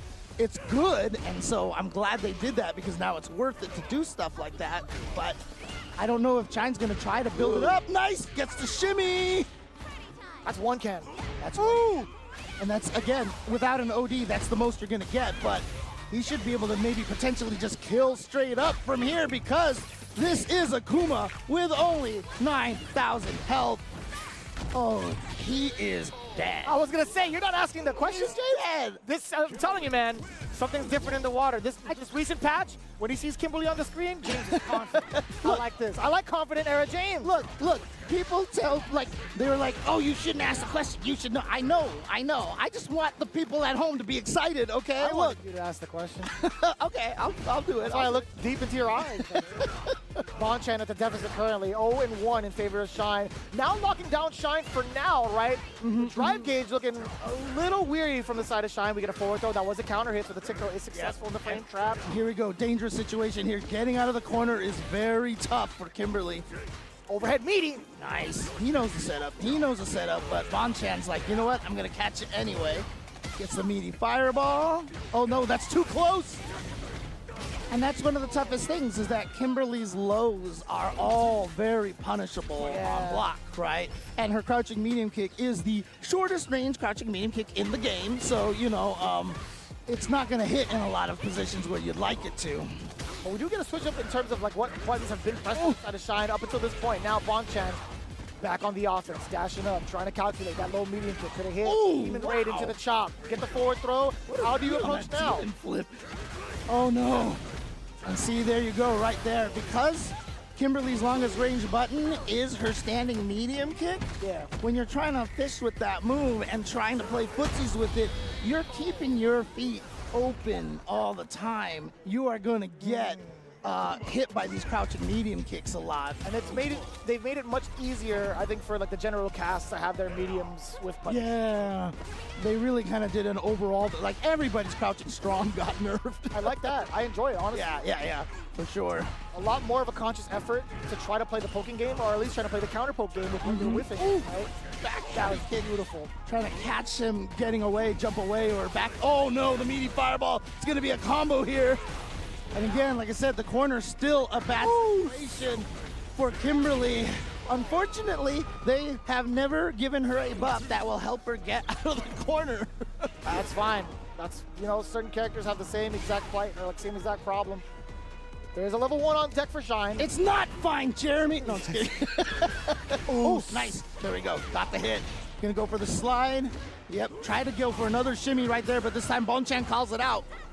The pressure is just too immense for Shine. I like that. Demon Raid onto the other side, though. Shine does get the punish upon landing. And that's a new, that's a new knockdown. You get way more setups in that situation now off of the Bushin chain. I didn't see Shine really take advantage of it that time. See Bonchan trying to exercise some of the grounded normals that he does have, maybe the forward medium kick, but that Demon Raid at the end of the day still manages to clip Shine for that knockdown. Bonchan's going to be playing the life lead game just a bit. That is a forward throw, Shine. What do you do afterwards with the pressure? Corner tried to go for the shimmy again, burned out from Bonchan. Oh, but yeah, nope. Oh, bro. That was slick. Right. Anti-air into the overhead. Yeah, that was really, really nice. Now, there is a lot of scaling. Is this going to kill? Oh, he's hella dead, James. You know it. I know it. The American people know it. All right, here we go. Match point for both players now. It's final game. Final round. With that speed buff, it's going to be a little bit harder for Bonchan to try to maybe entice Shine with the whiff punish, whiffing his own normal, right? So any contact that he does make, any normal he does press, has to make contact, right? Yep. Oh, wow. No! What? Oh, yeah. Too far away. Too far away for Bonchan. Doesn't quite get the combo. Oh, we'll take that trade. Punish counter? I didn't even hear a flash. And look, and he does wake up driver. He wanted to burn himself out out of his own cord, but this is a problem now because he's got drive impact. Wake up with the level 1. This will stave off a little bit of time here. You can see trying to gain a little bit of that drive gauge back. Oh, you're gonna get a burnout. That's meaty. Oh, he's forced to take these hits, isn't he? And he gets in with the crouching light punches and takes out Bonchan, and you can see the excitement from Shine. And the composure afterwards. He was about to pop off so hard and he looked at Bonchan and he's like, hey, oh, good game. Oh, man. That's the realm how it has always been works. defended by the man who wields the Keyblade, my man Shine. No boots today. He's in full uniform, 400 Thieves, and rightfully so, taking the big W. I like that. I like that a lot. The pressure, though, you were thinking about it. There were moments where Bonchan would decide to press, hence why the counter hits came out. If you would look and thought about why he did so, you had to look at the drive gauge, right? He was getting himself towards a burnout situation. He didn't have a lot of health left behind him, and I wouldn't want to be stuck having to guess what the frame trap's going to be like against Shine, specifically against Kim. Yeah. And, that's the thing is you'll see a lot of players these days when they're about to, if they block another thing and they're going to get burned out, they will press. And they just do not, they'll take some damage just specifically not to get burned out because it is bad to get burned out in this game. That's what I was saying towards the very end. He can't afford to take any more chip, can he? Right? And unfortunately enough, he decided to maybe bank on a normal, maybe catch the timing of Shine off guard, but no, he was keeping it so strict. The frame traps were just coming in layer after layer after layer. Yeah, and it's really scary too because that's what happens when you okay, I'm going to go for some crazy DRC into overhead or whatever and try to get the kill. And if you're wrong, it's not just, oh, I didn't kill him, but you just also spent all of your drive gauge. Right. And as soon as the guy, if he stays alive, then all of a sudden you get burned out. And we've seen entire matches just shift in a completely different direction as soon as someone gets burned out. So still could have gone either way at the very end of it too. Yeah, how much of a scramble it could have been. Yeah. With how much bar Bonchan had on him too. I think he had a full set of meter. Yeah, I think he did. I think because in my brain I was like, Raging Demon? Are we gonna get a demon? Level 3? Any level 3? I would have been so. I would have jumped out of the seat. There's no way. But thankfully enough, I mean, we saw it go in the big call out from Shine. It paid off in his favor. Really, really well done. But Bonchan's still gonna have another shot for sure, right? That was the other side. As we move on into the next set of the bracket, we have, I do believe, Dual Kevin going up against Koji KOG. Oh wow! And Dual Kevin, I mean, has backed up his last year with a phenomenal start to this Capcom Cup season. You remember last year, he basically waited until the very last second to qualify to EWC, waited until the very last second to qualify for Capcom Cup. And this year, first tournament he goes to, he qualified. He's done. I love that. He qualified to both. I talk about this story all the time. He's mentioned this numerous times on numerous interviews. He said, if I didn't qualify for that EWC, I would have contemplated retirement. Yeah, that's right. I remember you saying that before, and that's a scary world to live in. Right? I wouldn't want to live in a world where we don't have a strong Rashid player in the North American scene. I mean, look, even just having one Kevin is bad enough, right? Having 0 Kevins would be awful, but fortunately this year we still have both of them here. Right on. Yeah, I mean, good luck here, G. There's one Kevin you have to face off against. He's right in front of you, very aggressive, but you know what? You got him off your back thus far. That's a command grab. Went on in, wins. The main advantage that I feel like Dual Kevin has right now is he's in the same region as El Chicote. So at least he has some Lily practice. Right, that's right. Because if it's not for El Chicote, what lilies are you fighting here in the States, right? Fair. And Chicote is here, so I wouldn't be surprised if Dual Kevin actually hit him up for a set prior to this matchup. But right now, a little starved for meter from the side of Dual Kevin. You know what? That's totally fine. Get that drive reversal to back KOG off of you. No Windspire stocks at all. Right. I mean, he did burn himself out, but obviously you can see it was a calculated kind of situation, and it seems to be paying off. What a jump. Couldn't punish quite there yet. And he is, okay, he got his gauge back, so immediately spends it on that drive reversal because you just don't want to deal with those windstock pressures. That was an entire entire chapter of how Kevin got his gauge back, honestly. His offense was just so hard to even try to pick apart. Koji KOG could not find a spot at all. Drive reversal again, let the level 2 rip. And I like that because, you know, Koji KOG did not spend OD for that for the Condor Spire, right? But he knew he was going to be able to level 2 and recover that deficit in drive gauge. Oh, that's a good plan, but here comes Koji KOG. No, the crouch just missed. That was wild. I mean, I know they nerfed it so it doesn't hit behind her, but that was not behind at all. That was right on top of her head, and he just hit the button too early. I think so. And you know, to be fair, I feel like if Dual Kevin had pressed the button, he probably would have grew his hurt box, and he probably would have got hit. Grew his hurt box 3 sizes that day. Oh, man. That would have been it, probably. Yeah. Holding up the chamber a little bit. Yeah, had that enhanced movement behind him because of the tornado. Ooh. Very meaty crouching medium punch, extending the combo as well. Let me get that knockdown as well.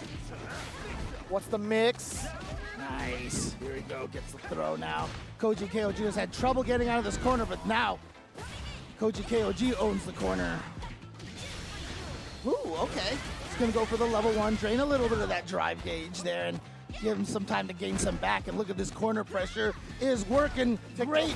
Oh, okay, I was going to say maybe tick throw into a command grab. Right. You know, Dual Kevin thought the same exact thing, hence why he went. Yeah. Or the OD. And now here you got to deal with Isar, and you see him back off because he's ready to kick it. There you go. Ooh, nice patience from Koji KOG. We got 2 windstocks from the side of KOG. 1 Windspire is not going to be enough. Dual Kevin again with the reversal. You thought you could press a button, KOG. Tried to wake up with something. And there is one of the biggest weaknesses that Lily has is that OD Windspire is so powerful, but if you drive reversal it every time, it's an even thing. You both lose 2 gauges, so why not? I like that math, James. But unfortunately right now for Dual Kevin, he is down by a lot of drive gauge, but you can see he's doing a great job bringing it all back here. I don't think that's really been an issue. Oh, damn. Okay. Excuse me? What the hell did you hit there? Ah, do it again! Oh, no. Oh, and he blocked it. I mean, I think she might be dead because the Rashid combos don't end, man. There you go. That's the trial combo if I ever seen it. Fierce to fierce, drive rush fierce. Yeah. So on and so forth. So to be fair, I mean, he didn't even do one of the Rashid long combos. He was just like, this is going to be short and sweet. I see you, Kev. I see you, Playboy. Yeah, I love that smile, man. I love that smile. Shout out to Koji KOG. I love watching him play. Been a fan of his for a very long time. Easily one of my favorite grappler-esque type of players to watch throughout like, the history of fighting games. I mean, Koji KOG has been just one of the most entertaining people in the FGC. I mean, he was the one that cosplayed as T-Hawk while playing T-Hawk in 4, right? If I'm not mistaken. Now he needs to cosplay as Lily.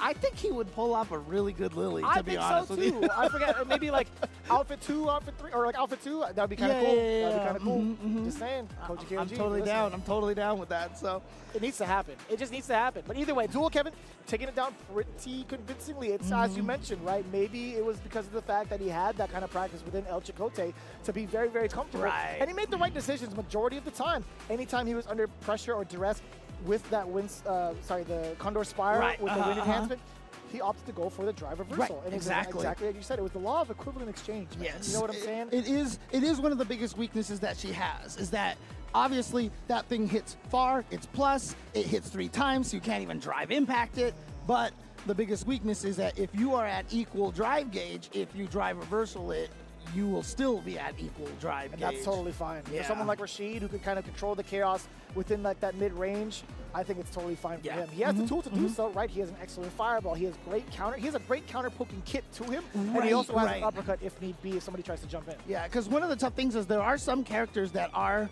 I feel like it's a weakness for some characters that they spend more drive gauge than other characters do, and they kind of rely on having the drive gauge. And so even if you both go from 6 to 4, it still might be slightly an advantage of of the Lily player, because you're kind of nerfing yourself. You don't have a lot of ability to. I didn't even follow those numbers that you put up there. I think you could have put up anything, and I would just be like, "Yep, exactly, exactly." It still ended at 4, so that's how you know I'm not. I'm just making stuff up. I was following you. I was following. But yeah, I mean, so for some characters, it's going to be riskier than others. But that's a great point that you brought up. Is that Rashid is so good, especially if he has that Isar and he can zone with the wind shots and such, and so he does control a lot of that mid-screen space, so it's harder for you to force your way in to attack. It really is. Yeah. Too.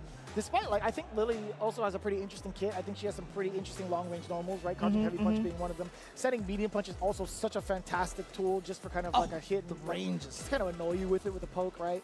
But honestly, I want to see much more of KOG up on the stream. I mean, a lot of the Japanese players getting to losers at this phase of the game is very, very interesting to see. I just want to point out one thing. There is still some secret Lily tech that not a lot of people are using out there. And in fact, before EVO, I actually messaged Chakotay. I was like, hey, check out this tech. And he was like, this is really good. So, really? Yeah. So there's some From secret where? tech. From what region? Is there anything specifically where it's like, oh, this player from this region had developed it? Man, James, you're the GOAT, actually. You're actually the GOAT. I made up this tech, okay? I made up this tech, and he said it was good. I felt so proud of myself. Okay. I felt so proud of myself, honestly. And, a lot of people are going to try to hit me up with the secret tech. But there it is, at J Chenzor. I need to make a video of it. I just haven't done it yet. You know what? Give it to me. I'll make the video. No, I'm sorry. I'm totally kidding. Up on stage next. This is going to be if you're quite willing the to clash. edit my video for me, I'm totally down. If you could buy me some boba, I'm super down for it. All right. Right on. Eddie Walker versus Kaba up on the stage now. This is going to be pretty exciting because, again, I feel seeing them this early in the game, both could easily be top 8 contenders. We talked about this time and time again. I mean, Eddie Walker coming in from a very, very extravagant performance over at Combo Breaker. Yeah. I didn't get to watch in between as well, between the other 2 big majors that have been happening. I mean, BAM happened, Head Stomper happened. Right. As well. I mean, honestly, every match that we've seen is a top 8 so far. So it's been pretty crazy. And again, this is the hardest thing, right? Street Fighter 6 is, without question, just the hardest tournament to win because everybody is so damn good at this Hyper game. competitive, I'll tell you what. It's so hyper competitive. And we've talked about this from the last couple of events that we've been working on a yearly basis, right? I feel like when it comes to pool play, there's been a significant evolution of skill. A lot of players that have come up to the stream stage, no matter what time of the day it is, no matter what phase of the tournament it's in, it's always been very, very significantly high-leveled. I think everybody in the community has done a great job. Despite what I've seen in the chats, despite what I've seen on social media, I think collectively, and I truly mean this from my heart to you guys, I think you guys have done such a great job of still trying to find time to improve your guys' game. And I really enjoy that. I think from a spectator, I'm like, you guys have been doing so much work. Despite everybody's chatting it up, you still find the time to improve, and that's what's important to me. And one thing, too, that I just really need to get off my chest here as well is, everybody's talking about, oh my gosh, everyone's just complaining about the game or whatever like that. And the thing about it is, you can tell the difference between a hater and somebody who plays the game and just wants to enjoy it more. Sure. And so, a lot of times I actually feel like if you see a game and there's a lot of people complaining about it, that actually means the game is healthy. Yeah. I'll be 100% honest with you. So I really believe that. I definitely can agree with that. There is some merit to that statement. I genuinely feel that way. Because everybody wants the better something is and the closer it is to being something that you really want it to be, you're going to have the most complaints. True. I have these things I'll be in training mode and I'm just like, man, I really wish this training mode had this. And it's the greatest training mode that we've ever had, right? I'll agree with you. Out of all the Street Fighters, and I've been playing a lot of the older games recently, dude, I will never take the frame meter for granted. Dude, ever, I can't training mode any other game now because it doesn't have a frame meter. I feel so spoiled. I'm genuinely so spoiled, man. I'll go back to CVS2 or Third Strike. I'm like, what the hell, guys? Come on, man. Exactly. Kaba versus Ending Walker. Here we go. And of course, Ending Walker with the Ryu and Blaz, Ending Walker. A couple of the Ryu players kind of happy about the recent patch. Cryme as well. Yeah. Oh, that's right. He had a significant pop-off in day 1. He was playing Zangief, I saw in a casual match too. It was crazy. That's terrifying. I don't ever want to hear that in a sense again. What a punish counter, sending light kick into the flash kick. Nice work. Yeah, I mean, a lot of people have said that Ryu seems like the, de facto winner of the patch. I mean, a lot of things seem very powerful, and he definitely got some good buffs, but we'll see how it pans out in actual matches here. A lot more of a patient approach coming in from Ending Walker, right? We haven't seen him have time to throw out, or at least to buff up for Denjin. He's trying to keep it in a certain space where Kaba could potentially throw out a Sobot. If you can see where he's wavering right now on the screen, he's trying to get a counter poke in. He's taking his time, though. There is 36 seconds on the clock. Somebody's got to budge eventually. Yeah, and Ending Walker is down. Oh, my! What'd I say, James? What'd I say, James? He was looking for a whiff punish. He punished crouching medium kick at the perfect range. Whoa, okay. But that was a counter hit. Yeah. Okay, didn't go for the throw, faked it. Wow! And that was just right into the Tatsu. Was that a confirm or? Oh, it was a punish counter. Sorry. My bad, my bad. Knocking on the door, get the throw loose possible. Walked up to it, Kaba with the backdash. Could have been a lot more off that crouching medium punch. 8 seconds on the clock. Expect both to be swinging real soon. Oh no, the throw. I think that was actually a great way to waste time. That drive impact, because that clash at the end, even when he parried it, like, it just ate up enough clock. I wonder what would have happened if he did counter DI, if there would have been enough time on the board for him to actually shave enough life. That's a good question. That's a good question. Backdash, okay. Oh, the defensive shimmy right there. Not too bad for Ending Walker, though. Only ate a punish counter fierce with a boom. Ooh, that's a juggle. Yep. That's that frame trap. Oh, did he press a button? No, he did not. This is going to hurt. How much meter is he going to spend on this? Just go for it? Yeah, look at the damage. I heard Alpha 3, just go for it, man. I swear to God, James, if you did it, I would have been like, you know what, you're the GOAT. Oh, man. I mean, during the Power Stone exhibition earlier, there was bombs, and I was saying, this bomb is about to explode. That's true. I like that. Ooh. Ooh. Back-to-back-to-back counter hits from the side of Kaba. Okay. Ending Walker's got to back off. Or so we thought. You can't set up the cross like that. You are susceptible down below. That's a good call from Ending. I mean, they did say they buffed those sweeps a little bit, right? So, oh, okay, interesting. But he burned himself out. This is really scary. But, dude, the Street Fighter 5 Season 1 tech. Oh, man, the chip. And it's so expensive. Oh, my. He did it again? Jump back, jab, it clipped something that Kaba threw out there, by the way. Yeah, I mean, it was a punish counter, so it had to have been a throw, I think. I think that's the only thing fast enough that would have reached punish counter state. That's fair. Oh, that's a big opening. Exactly what we talked about at the beginning of the game, right? He's looking for that space to find Kaba to whiff something. It's just really up to Kaba there. It's the Sobot, right? And Walker just wasn't ready for it. Again, a lot of these strikes from Kaba have not hit the mark just yet. He's starting to tighten up positioning. It just hasn't been enough. Wall in the corner. Oh, wow. Got the backdash that time. Predicted it. Got the hit. Oh, I think it was supposed to hit with that jab into the Hashogeki, but it worked, so it's fine. We'll take it. Ooh. Oh, yeah. Kaba's been doing that all day, by the way, since yesterday. They buffed that, right? I mean, could he do that before? I know his crouching medium kick, I think, has a little bit better frame data. I'll have to double check. It's something. I'll tell you what. There's a lot of changes. I haven't quite memorized them all yet. Oh, hella damage incoming. Spend that. Doesn't need to spend it. My mistake. Donkey kick just solves all of your problems. Ooh. A little bit antsy. Ending Walker trying to break away from the traditional strategy that he was implementing earlier on. A little bit more aggressive. He's going to back away. No, he's going to throw the EX, the OD, excuse me. Oh, wow. Actually hit him out of the air. That was odd. I guess Kaba maybe did double jumps or something. Oh, no. Here we go. And that's a punish counter. That's a lot of damage. All right. So Kaba does risk the tech there. Gets out of the situation. He needs to find something here now. It's really tough, man. He's got 2 bars to his name. Level 1 again. Yep. So he's got another level 1. Oh my goodness, he saw green, and Ending Walker said that means go, and he just threw out the ODDP. Smart. Really, really smart stuff. He's been very ready for the Sonic Booms, right? It was really up to Kaba to make that decision of whether or not he wanted to drive Russian pursuit off of that, right? You could see a little bit of impatience seeping through from Kaba's mental, but at the same time, again, showing that card off, going for the parry into the uppercut, a really, really smart choice. Towards the very end as well. We haven't seen that card just yet. As James goes through the patch notes, let me know how that works out. So no, crouching medium kick has not been changed. Okay, that's my bad. That's my bad. I was wondering about that. I'm like, I don't know if it's something that's kind of different, but it's definitely something I've seen consistent from the side of Kaba, especially with how he's performing in day one. But again, not going to be the end. But Ending Walker, I got to give it to him, man. I think his strategy overall to break down Kaba specifically was really well thought out.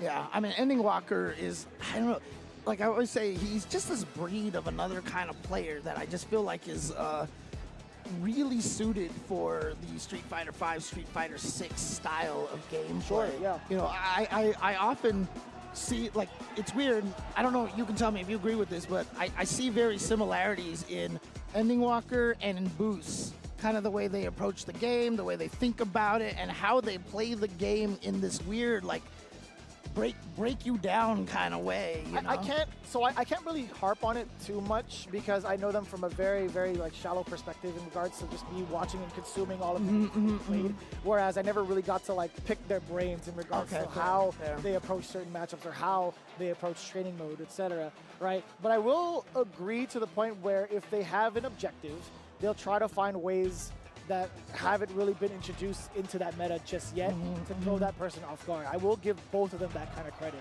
Yeah, and a lot of it too, I think, just comes from the lack of, I don't want to call it baggage, but like they don't have like the earlier Street Fighter kind of thought process. I understand. You know what I mean? There's a certain way, a certain play style that kind of gets ingrained into you once you've played previous titles, and it's really up to the professional player to kind of like break that down and filter it and see what actually is suitable for the new generation, the new engines, right? And I think a good testament of that, by the way, for that exact statement, are the current players that have been in the scene for a very long time and are still continuing to dominate into the top 8, right? You remember when Daigo in Street Fighter V... Itabashi is your best example. Oh, right. Oh, yeah. Oh, well, I mean, Itabashi, his fortune is that, you know, he has a lot of BF background too, right? And that's a lot of the same kind of turn-taking and turn-stealing kind of a mindset.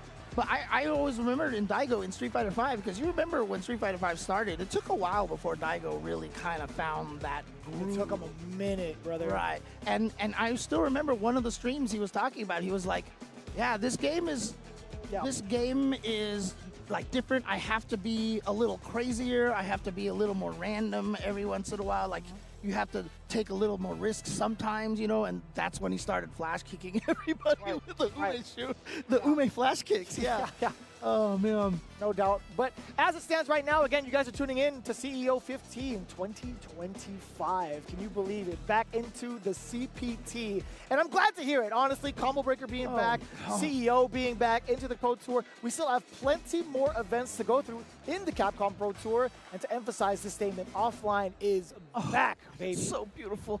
You know, we're talking about the two big O's right now. We're back to offline. We're back to Orlando. I love it. And we're going to love all these matches coming up right at... Oh, well, actually, not quite yet. We got still a little bit more to go through before we send them off to a break. I know World Warrior is going to be back in town, right? Yes. You guys got to sign up for that really, really soon because the registration is indeed open. So check out your respective areas and what the dates are, capcom.us/WW25. And it also includes what the regional finals pricing is going to be like and how to earn your coveted Capcom Cup 12 invitation. Again, scan that QR code on the bottom right next to that beautiful Elena, or go to capcom.us/WW25.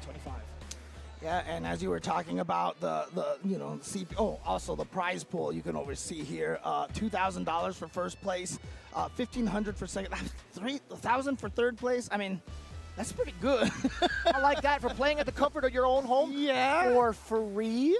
Yes, exactly. That's pretty good, man. I mean, again, like when I won tournaments before, like, I was happy if I got like $50, you know? That's gas money, baby. Exactly. Well, actually, back in the day, it was probably a little bit more than that, yeah? Yeah, that's probably true, yeah. Yeah, but I'll tell you what, man. On top of that, we have so many more events. We got Blink Respawn coming up real soon as an official stop of the Capcom Pro Tour. You guys do not want to miss it. Your opportunity to register is now in the beautiful Dominican Republic. I had a fantastic time with all my boys out there. The talent was stellar. It was absolutely stellar. And you can expect that exact same talent with players from all over the world because of how we're running the point system now for the Capcom Pro Tour. So again, Blink Respawn back 2025. You don't want to miss it. And register now. Honestly, you go there and you hear the energy of that crowd. I remember when you and Logan were there that one year, like you guys couldn't even hear each other talk. We could hear the crowd from the mics, and honestly, like it's infectious. The first time you go there and you experience it in person, like you realize why you have guys like Kaba always cheering on, you know, Mena and stuff like that. It's their nature. They are so excited and they are so energetic about everything. And I love it. I love it so much. But do you love it as much as the sponsor that's been holding us down for the CBT this year? I lied to you. It's going to be Jam Slam. Technically, you know, he'd be sponsoring us by getting some of the streams going. You guys, production, you threw me for a loop, man. You guys put the stuff on my lap, and you were like getting me ready to go and rifle through it. But I'll tell you what, easily one of my favorite events to stay up late for and watch. I'll tell you what. But during the day, I mean, during the stateside time, this is what you need to pay attention to. Say Jam Slam. It's going to be right around the corner, the 5th iteration. Be sure to watch all of your favorite creators and streamers learn from the Street Fighter pros as they compete in Street Fighter 6 later this month. You can see the round robins happening June 25th and 27th at 3 p.m. Pacific. Team finals happening on the 29th at 3 p.m. I love the fact that Jam has said, like, it's been so hard to pick. There's so many applications for this thing, and I'll tell you, it is absolutely... I low-key tried to apply. What's that? I low-key tried to apply, but I got nervous. I'm like, I don't think I should send it. You're too good for this, right? Come on. No, I want to learn. I want to learn from the pros. No, yeah, that's true. That'd be sick. And honestly, as well, you know, just want to mention about it, it is one of the greatest environments to learn. Free. Honestly. Dude, and what you get out of it from the players that do participate, you get a lifelong fan of Street Fighter. And honestly, it's so cool to talk shop with all of the streamers that are involved and also see the learning process genuinely, because you're still, like, even from the status that we're at of watching so many games for so long, you still learn so many new things. I'm genuinely serious. And they're always like, I'm just going to get to Master, or my goal is to get to Diamond. And after they get to Diamond, they're like, I want to keep playing. Yeah, I want to beat up more people online. So, but you know what? The best way to beat up people online is there you go. There you go. We got it, boys. Your Victrix controllers over here. And you know what I love about what Victrix is doing here? Providing you a solution for all types of players out there. So if you are a joystick player, a leverless player, a pad player, and you know what I love the most is the claw pad over there with the 6 buttons on the face. It feels so good, dude. I mean, again, look, I'm going to say it again, like my favorite pad ever was the Sega Saturn pad because it was a 6-button face pad as well. And the ports on that console were great for all the Capcom fighters. So. And the buttons just feel good to press, genuinely. I do have one of those myself. I have used it for a plethora of different games as well. But again, Victrix has done a phenomenal job of putting the peripherals together to the benefit of both casual audiences and professional players as well. So again, if you guys haven't done so just yet, try it out. For the love of God, try it out. It feels so good, honestly. It's genuine. Slot. Oh, there it is. It's up there. There we go. So you can take the joystick off if you hate. I'll tell you what, though. You can try this one out. This is fine. We're going to go to a break in just a bit. James is going to recuperate and probably apologize. I don't know where it is. This guy's a mess. I don't know where it is. We'll see you guys later, man. We'll be right back. Where did it go?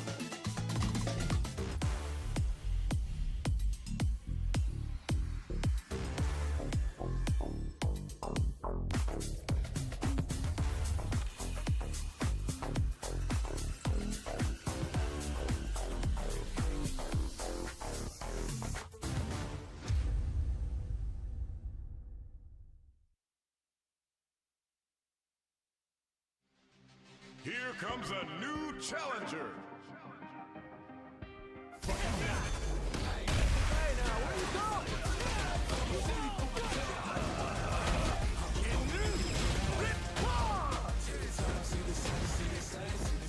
World Tour.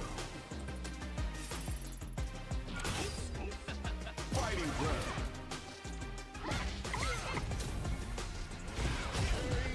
Battle hall.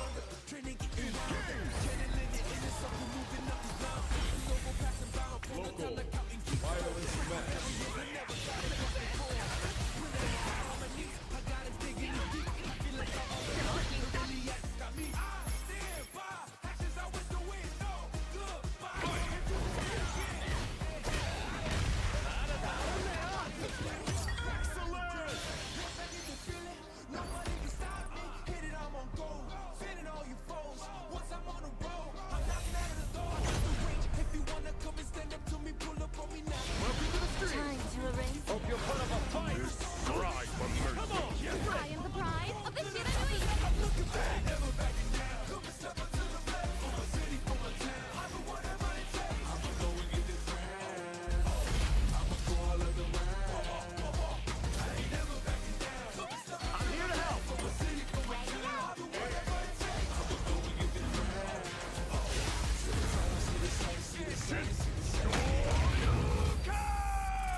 Red Bull gives you wings.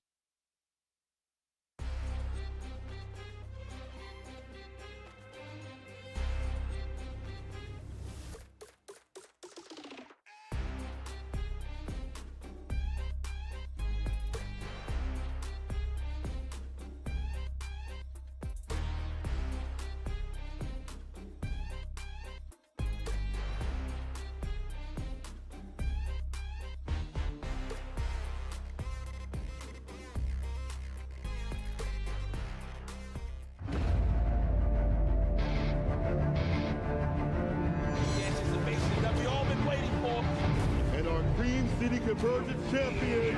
And he gets the freak cream. What a long road that was ahead of him. Welcome to the Capcom Cup. And there it is. Punk gets his retribution. Wake up, OD.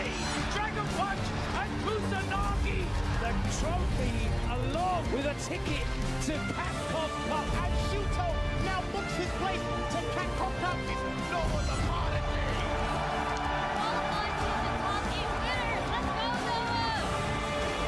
The whip runs with the heavy. Oh, the engine right. Angry Bird. Show him the door. Because kid, you're in grand finals.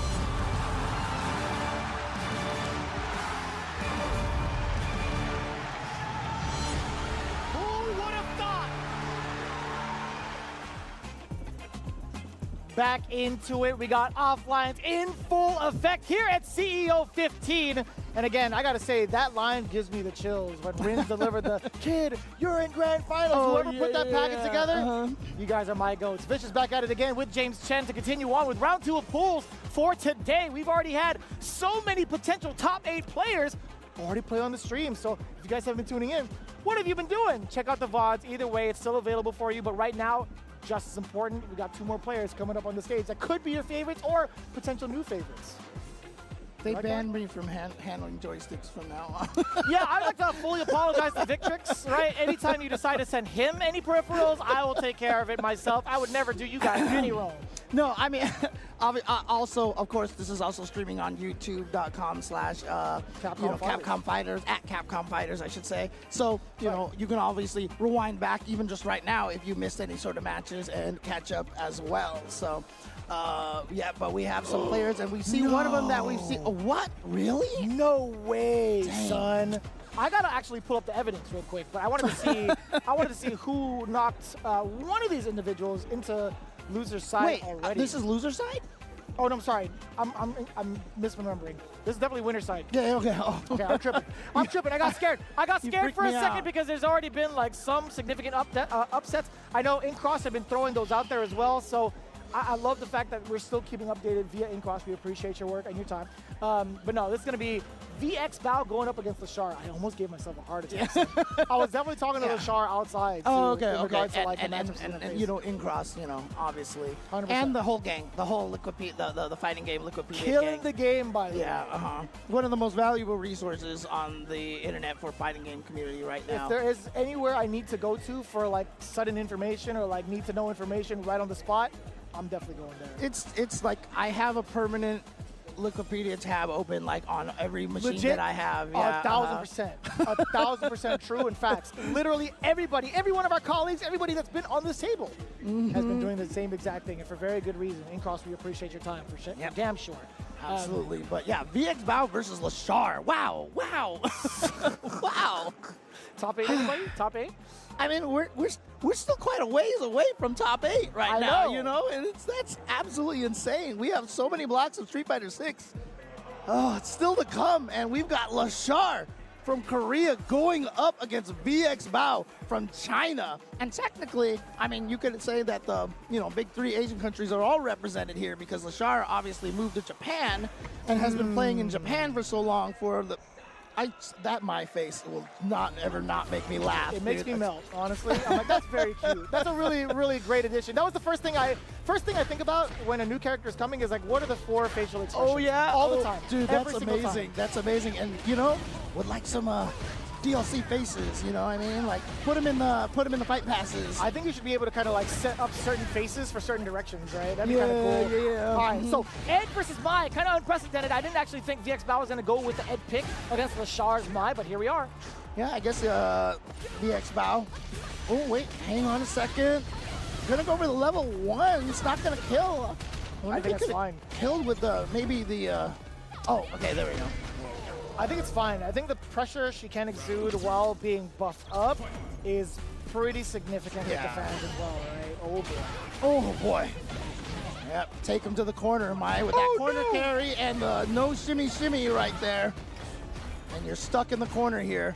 Yeah, even though there's no proximity guard on that bouncing fan, if you're in the corner, you can't walk anywhere. That's right.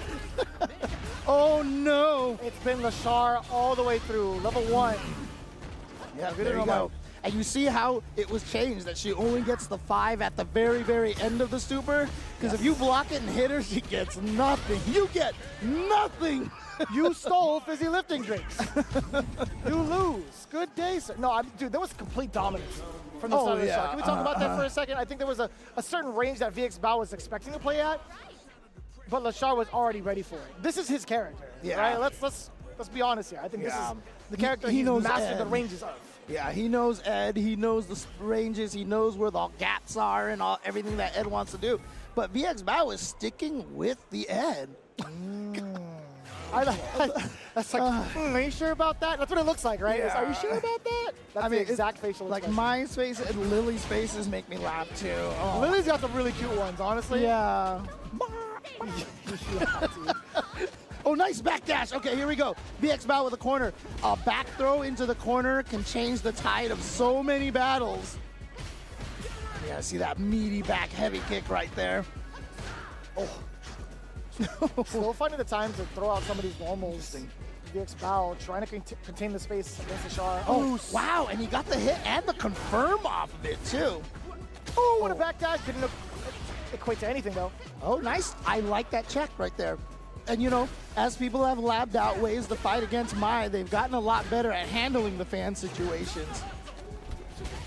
Oh, as they should, right? It's pretty pivotal to learn how to defend against it. But now, oh, no! Just the right timing for that stand. You are devious. That was mad devious. He knew the timing of VX Bao. He knew for sure he would fall for it. So he threw the fan intentionally and was like, you know what, I'm going to go for an old-fashioned reset. Yeah. Crouching medium punch quite literally beat him to the punch. Wow, great. That was very interesting sequence right there. But kind of the sequence that's indicative of what Lashar is capable of. He's such a shinobi bachi. That's got to be like, I was trying to figure out the English equivalents to that. I think that's like the Killer Bee. Yeah, something like that, right? Oh. Or the Bee Sting. Something like that. Something like that, yeah. Oh. And I love using Ryu Enbu as a kind of a spacing tool to check. Oh, yeah. Oh, yeah. I mean, that's the kind of move that made me want to play Lucia. You know, having that spaced out move that you could threaten with. Oh, wow. My. Just caught him standing up. Okay, here we go. The pressure. Honestly, I don't mind VX Bao not using that critical art, saving it for the killing moment. Oh, again, the backdash. But I hope he even gets that chance. He's now in burnout. Yeah, it's a scary situation now. All right, just goes for the throw, and I think Lashar was just willing to take that, but that was a counter hit right here. And again, they nerfed Ed's situation in the corner when he throws you. It's not just a free psycho flicker anymore. That's right. He can't just grab you and put you in that mix-up. Oh, boy. What a call out against the flicker.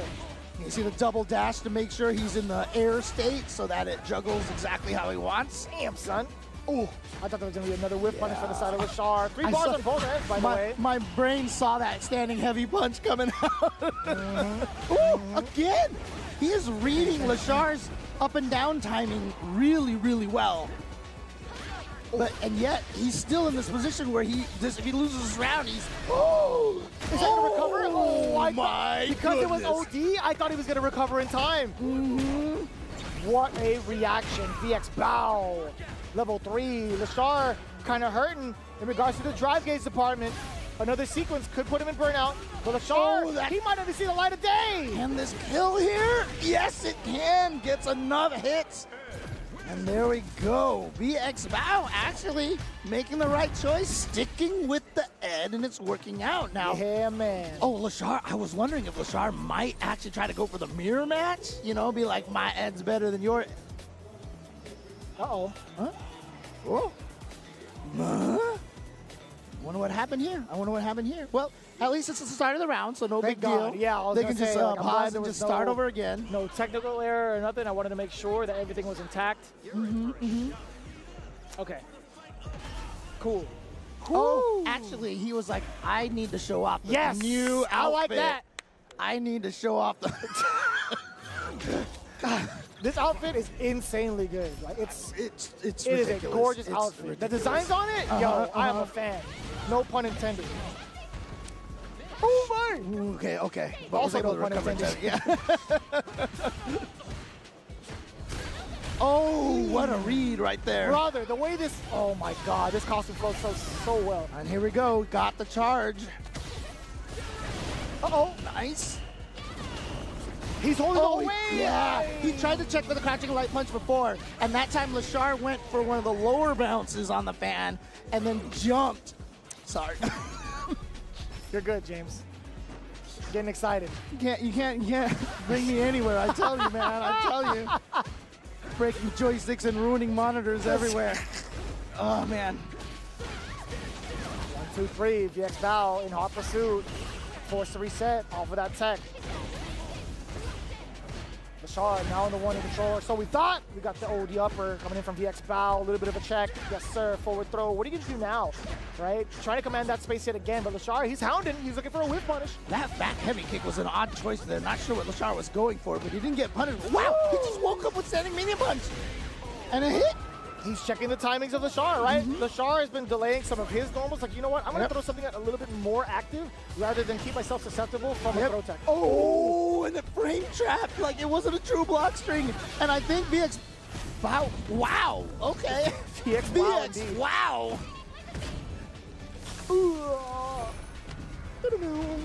Ah, so cool. Oh, that's a beat and a half 5-receiver. Yes, sir. Lashar. But you know what? VX Bow still has that level 3. In fact, he's in position for the dream combo at this point. Oh, but the back throw and a punish counter, that's a lot of damage. And it's drive gauge as well. Oh, this could turn around so fast. VX Bow needs one more hit. Oh, he couldn't get away. He couldn't get away in time. The jump from Lashar taking out VX Bow. He held on a little too long, and he obviously was not holding on to a high direction on that. Oh. That's rough. It's rough to make that call, too, to either commit to kill rush forward or backwards with a limited amount of time. I don't even know if kill rush forward would have saved him either. Like, if he could have went done under, it right? a split second later, I think he still would have been hit by cross-up medium. Oh, true. Well, Well, it's a rough throw of the dice in that instance, man. But it was a good call from Lashar, right? He sees Flicker. There are moments where he has certain suitable counters for it. Jump just happened to be the right call. and you know what? I bet you if Lashar's thinking is like, man, I have gotten jumped in on in this situation so many times. So he's like, I'm jumping this time. Yeah. Have we ever seen VX Bow even try to like attempt to go for like an upward snatcher? Yeah, I don't think we've ever saw it. Well, it's hard to say because, you know, you could be holding it and then kill rush back and you just don't know. But we haven't seen one kind of actually come out just to like show off that card. It's like, oh, I'm thinking about it. Right. I think that bit of information does add like a slight bit of info for the mental stat. Yeah, right? it's interesting because, yeah, like you said, sometimes it's worth it just to throw that out there, just to show the opponent, I'm thinking about this. Yeah, it's real. You know, That's real. and it's a real thing, absolutely. So, But it is what it is. Lashar going to be moving on over VX Bow. by the way, I just gotta say that my level 3 super, you know how there's so many like ninjas and samurais and all these fighting games, and you know, the standard super, you hit him and then you sheath the sword. But for her, she closes the fan. Beautiful. And the I flames love just- that so much. That's so cool. Yeah, so instead of, you know, doing the... It's much more It's much dramatic in the more- critical art version because it's black and white. It's like, Oh, dude, yeah, or like, yeah. It's kind of different. It's kind of different, but it's way more dramatic for sure. I love that. Dude, Well, they just make it so that they try to attack her, and then she's just like, oh, true. Nope. That's so cool. Hey, you guys are doing a phenomenal job over there on the design team. Oh, yeah. Oh, I'll tell yeah. you what, man. It gets me so excited to see what the critical arts look like for all of the new upcoming right, characters. yeah. Brother. I mean, we got that preview of Sagat with something like that. Yeah, I was trying to dissect the gameplay, but I had no time. I mean, to be fair, there's not much to dissect on that little brief little thing. Interesting. Okay. So I'll believe you just see a bunch of moves, and that's basically it. But this is gonna hurt because I said Shine is one of my favorite players, right? Well, Xian is also one of my favorite players, and I agree. I actually wholeheartedly agree with you. It's hard to see either one of these competitors go. Yeah. But we'll see how it works out. This is winner's side. This is winner's side, so right? Yeah. Actually, wait a second. Okay, I was did about to... Xian have to go through Nemo before Shine? I know that Nemo is somewhere in his path. You're right, because I was talking to somebody who was in this pool. And I was talking to Xian about it. He's like, man, I got to fight Nemo in this game. I got to fight Nemo in another game also. Literally back to back. Even Choo-Choo was just like, oh. He was laughing at it. He's like, oh, I don't like it. Yeah, because I was talking to somebody. This is his first offline event, and he lost to Xian, who he said is one of his favorite players, right? And that's just so cool. You got to fight one of your favorite players. But he also mentioned that Nemo was in his pool. So, yeah, Xian definitely had to have taken him out, I think. I don't know. Maybe it's further on. Who knows? Yeah. We haven't seen Nemo once yet, right? That's true. But here we go, Xian with the DJ. A character, again, who was just like, I feel like he's always been good. It's just, we just haven't seen as many DJ players. I mean, the one that's really kind of rocking it out pretty well has to be like Knuckle 2, right? Oh, that's right, He decides to play DJ. I love the way he plays DJ, by the way. But Xian, very, very calculated. Ooh. What a time to sneak in that crouching jab against Shine. Oh, again. Slicing it up. Just cool, coming in, and here we go. But I think the light punch version is all you need. No, he went for the whole thing. So I like that. Spring kick for the damage ender. Well respected. Had to do it. Oh, what? Just drive rush into crouching medium kick, catching Shine off guard. Why not, right? And here we go. And, to be fair, I swear they just keep buffing DJ. They just keep giving him new combo routes. I will say this, though. With the change to parry, it does make it difficult for him to kind of parry airborne approaches while maintaining charge. That's true. That's true. That is true. I didn't even think about that. I didn't even think about that. Yeah, if you got to parry the mid stuff, that actually does hurt the charge characters a lot. Yeah. But, I mean, Xian doesn't Not right care. now, though. Xian doesn't care. He's like, you know what? Perfect! And so instead of a PSA, that's just a sap. Dude. He was sapping away your life. Yeah, life gauge. Excuse me. So it's a PSA, but this one, whenever someone gets that victory, we need to bring in all the Spanish commentators, right? Oh, I see what you did there. Yes. Dude, I haven't seen that button on a remote in years. I know, right? It's weird. It's weird how that works. Is it? I guess they still have that? I don't know if that feature is still available. Right? Well, you know what? To be fair, I don't even. Because the thing is, we're all on streaming services, and there's just the options that you just change for the language, right? Man, we are old. Moving on. No. You are not old. I am old. No, we're old. Okay, so Shine had an opportunity to get a really, really significant mix. Xian having the defense intact. Ooh, damn, son. Boy. I love that answer. Late, too. That was deep, also. Yeah. Well, I mean, that also is because Kimberly does have a high jump, so. That's a good response, or so I thought. I am thoroughly mistaken. We got option selects on defense. 9-frame startup on that super. Should be able to beat most of the meaty lights like that, but I guess there's a setup that Xian has. Just right into parry. Automatically. Oh, yep. Here we go. Overhead into bomb. This is a high damage combo here. Oh, you're still grounded, son. Stay in your room. Yeah. Because the only way to get combos off of that overhead is to be at point blank range. And so you're always a risk to be thrown. Yeah, you see the animation. She's airborne. But man, let's talk about these throws real quick for a bit. And like I said, Attacking they on the pressure. have not buffed Kimberly on escaping the corner. Yeah. Boy. One of the better tools that DJ has to poke with. Nice and easy, standing medium kick, catching Shine. That was a very aggressive DJ, I'll tell you what. I mean, when you get Kimberly in the corner, it's very important that you are aggressive because what I've always said is one of her biggest weaknesses. You remember when Terry first came out and everyone's like, oh, he doesn't have that cool stand fierce or whatever button that hits a little further away. I see. But he had the stand heavy kick, which still worked, right? And it was on crouches, no, at the time? I don't remember. Something like that. Yeah, but the thing is, Kimberly is the only character that I always say that there's the standard button, which is everybody's crouching medium kick, right? Everybody has that button with that range. Kimberly's is her standing medium kick, right? It's plus on block. What's that? Or isn't it plus on block? No. Crouching medium kick is Oh, plus you're talking on about block. standing medium kick. Standing medium okay, kick, sorry, right? For Kimberly, that's her button. Same range as all the crouching medium kicks out there. The thing about it is every other character has that button that hits farther than that, like a Cammy standing heavy kick, a Ken standing heavy punch. What about Kim's standing heavy punch, though? It's shorter range than standing medium kick. It's pretty fast, though, no? Is it faster than most heavies? It's still slower. It's about the same speed, I think. Interesting. Yeah, let me think. 9 frames. It's 9 frames startup on that one. I would have guessed 8. But the problem with it is that when you have her in the corner, she doesn't have that button that can pressure you when you stand outside of that standard range. I see. And so she has to actively move forward, which makes her walk into a lot of stuff. Okay. And so that's why she has a lot of trouble in the corner in that situation. That's fair. Especially against Ken. You know how much I hate getting put in the corner by Ken, because I've eaten so many standing heavy punches. I'll tell you what, though. Those throws from Ken, 1 frame links now. Yeah. Especially online? Yeah. Hell yeah. At least I feel much better about that. I'll tell you what, I'm like, you know what, you earned it. You earned it. You know, the funny thing is, too, is like, I have like this weird conspiracy theory, because like the tinfoil hat's coming out? Yeah, the tinfoil hat, because they've done some very interesting things with the throws here, right? They haven't gotten rid of the throw loops. I'm wondering if they're experimenting to see if they make like throw loops 1 frame perfect, if it would help a lot. And maybe next patch we'll get some changes to the throws. Possibly.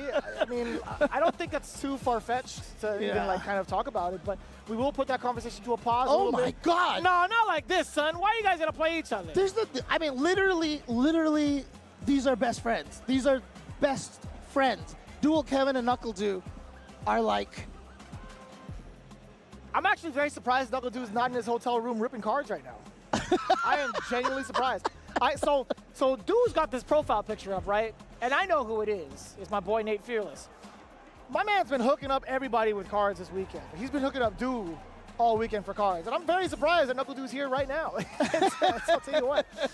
Maybe it'll change the mood as to how aggressive he will play, pulling out the DJ for this one. I mean, obviously, I've known for a while that Knuckle Dew has been playing a lot of DJ. He was playing him even back at the Level Up Expo, not this year, but the previous year.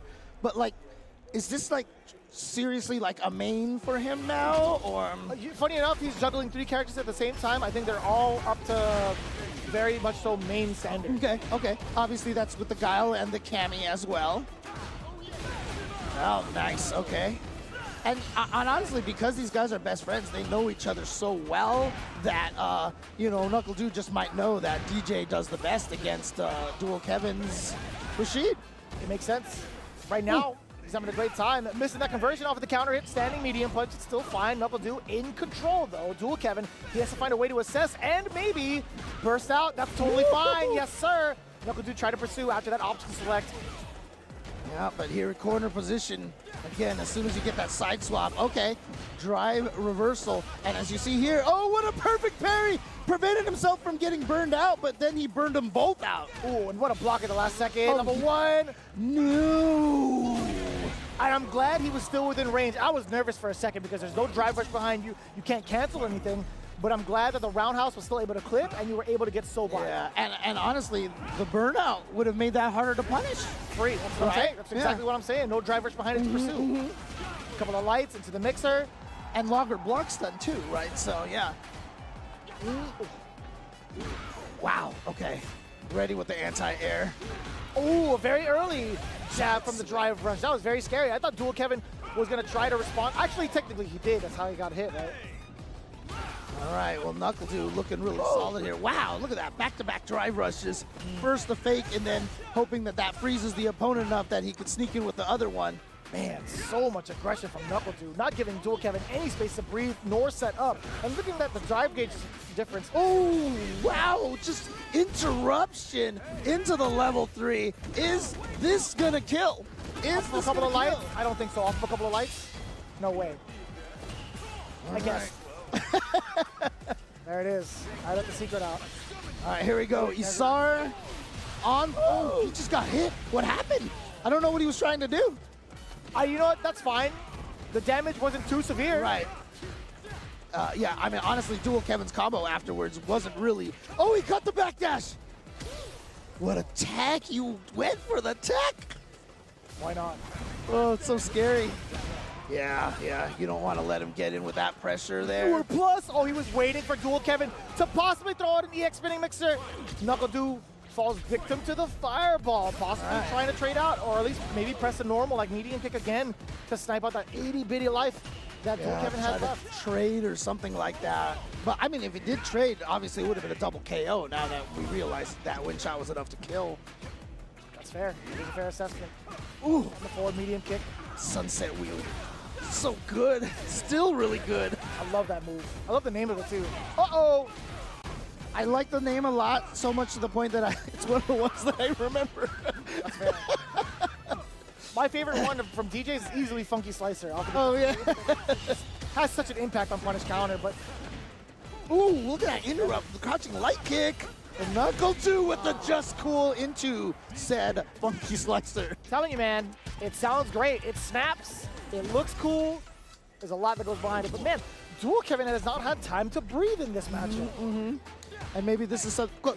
To be fair, like, Dual Kevin as a Rashid player is very moderately paced. He's very calculated. Yeah. And maybe that's something that NuckleDu just knows. Like, you know what? I need to dictate the pace of this, so I'm just going to be extra aggressive. Oh, yeah. Love that link. My God, the damage incoming. Wow. Okay, doesn't decide to spend a super there. He's backing away. Ooh. Oh, wow.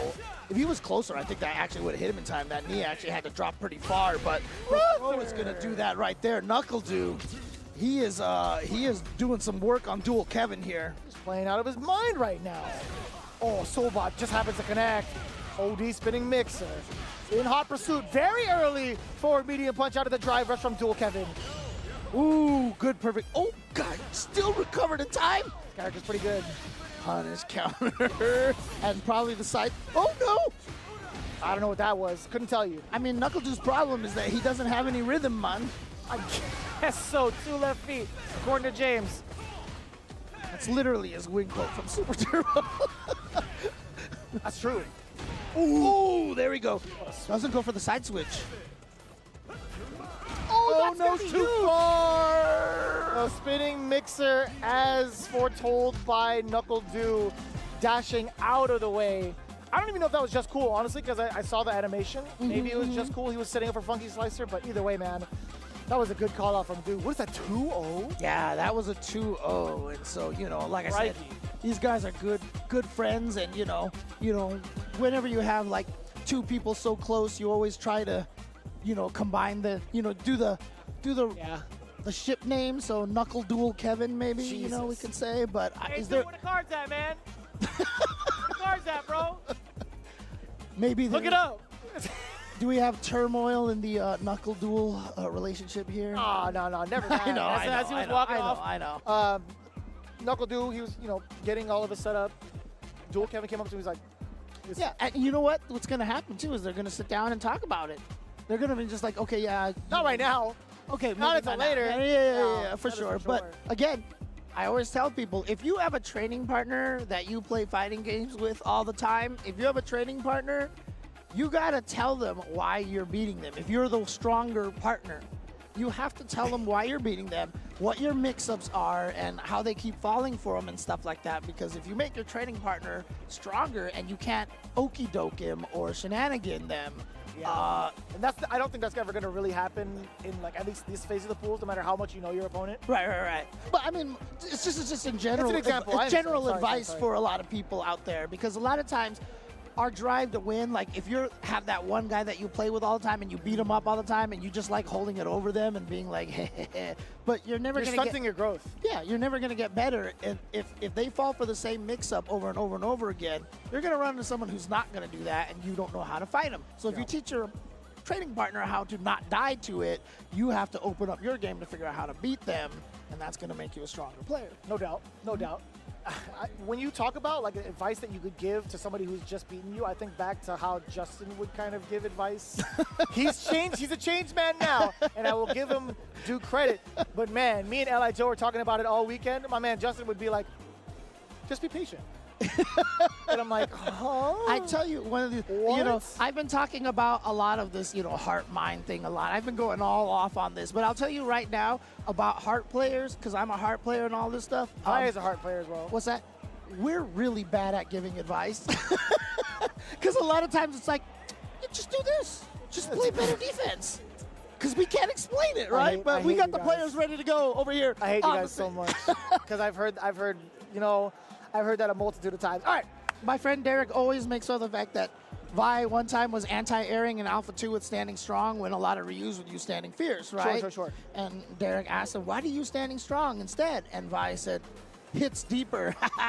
And that was That's the exact laugh, too. That's the exact laugh, too. That's crazy. That was the whole advice. Hits deeper. What the hell does that mean, Vi? That's funny. You're welcome. Yeah. Fudo versus Koji KOG. This is gonna. Oh God, Jake is dying. Oh my God. He's not even in the game right now. All right, so very interesting enough. This is loser's side, no? I think you're right, because Koji KOG lost. Yeah, the last match. Yes, this is loser side. Kind of wild. I don't know who sent Fudo to losers, but Team Reject is scary right now. Oh, they have some really cool social media posts. I'll tell you what. That poster with all the players. Yeah, right. Oh, sick. I was still wondering why, you know, of all the players on there that had like a smaller portion was Big Bird. I mean, he's Big Bird, right? Like you should have a bigger presence, right? Yeah, exactly. I think one of his biceps would definitely be the size of on that poster. Yeah. Well, I mean, I saw the clip of you, Jeremy. We'll talk about Koji KOG right now. That actually was a really, really good call to use the uppercut upon Fudo in that regard. Oh, sniping out the legs. But I appreciate you, James. My God. All right, this is not a good situation for Koji KOG. Oh, sniped out of the air by the psycho flicker. Oh, caught it wasn't even a punish counter, or did he catch the backdash? I'm not even sure, but the empty jump is gonna catch Koji KOG for a perfect for Fudo. Both fully stocked at level 3 with a brand new drive gauge and a brand new round. It's going to be pretty significant, right? If Fudo can get a big opener into maybe a super, it could be a big deal, but Koji KOG managing to thread the needle. And a mistime normal from Fudo, very uncommon. Oh, wow. That wasn't even a punish counter or a counter hit or anything. Just caught him either walking back or something. Obviously, 2 lights into the level 3 is going to scale heavily. I think it's fine because the objective was burnout, right? Yeah, exactly. He needs to find a spot to actually close the gap. Interesting that he didn't activate the super there. I thought Fudo would have comboed that into the super to get that drive gauge back. Oh boy. Oh, that's gonna hurt. Gonna be just one little bit of damage left there. Had to do it. Fudo trying to get Koji KOG to relax a little bit. There's a hefty life lead behind him. However, Fudo. Oh, nice check. Reached the psycho flicker. What happened again? What happened again? Oh, you're right. You're right. He went for the kill rush backwards and got clipped again. I mean, remember when that nerf came out in that patch, everyone's like, Ed is doomed, you know? Then he won a bunch of tournaments, you know, and like, okay, he's fine. But it's still there. It's still a weakness, so. Gives people more incentive to kind of jump when they see him posing in that way. But again, if Fudo could let it out early, it could lead to a lot, especially on punish counter days like that. All right, to the corner you go. Uh-oh. Ooh, what? Whoa, he didn't do down heavy punch. That was very odd. I mean, it would have been cool if he like whiff jump heavy punch into SPD or something like that, but I think it might have just been an execution error. Oh no, the standing medium kick of death.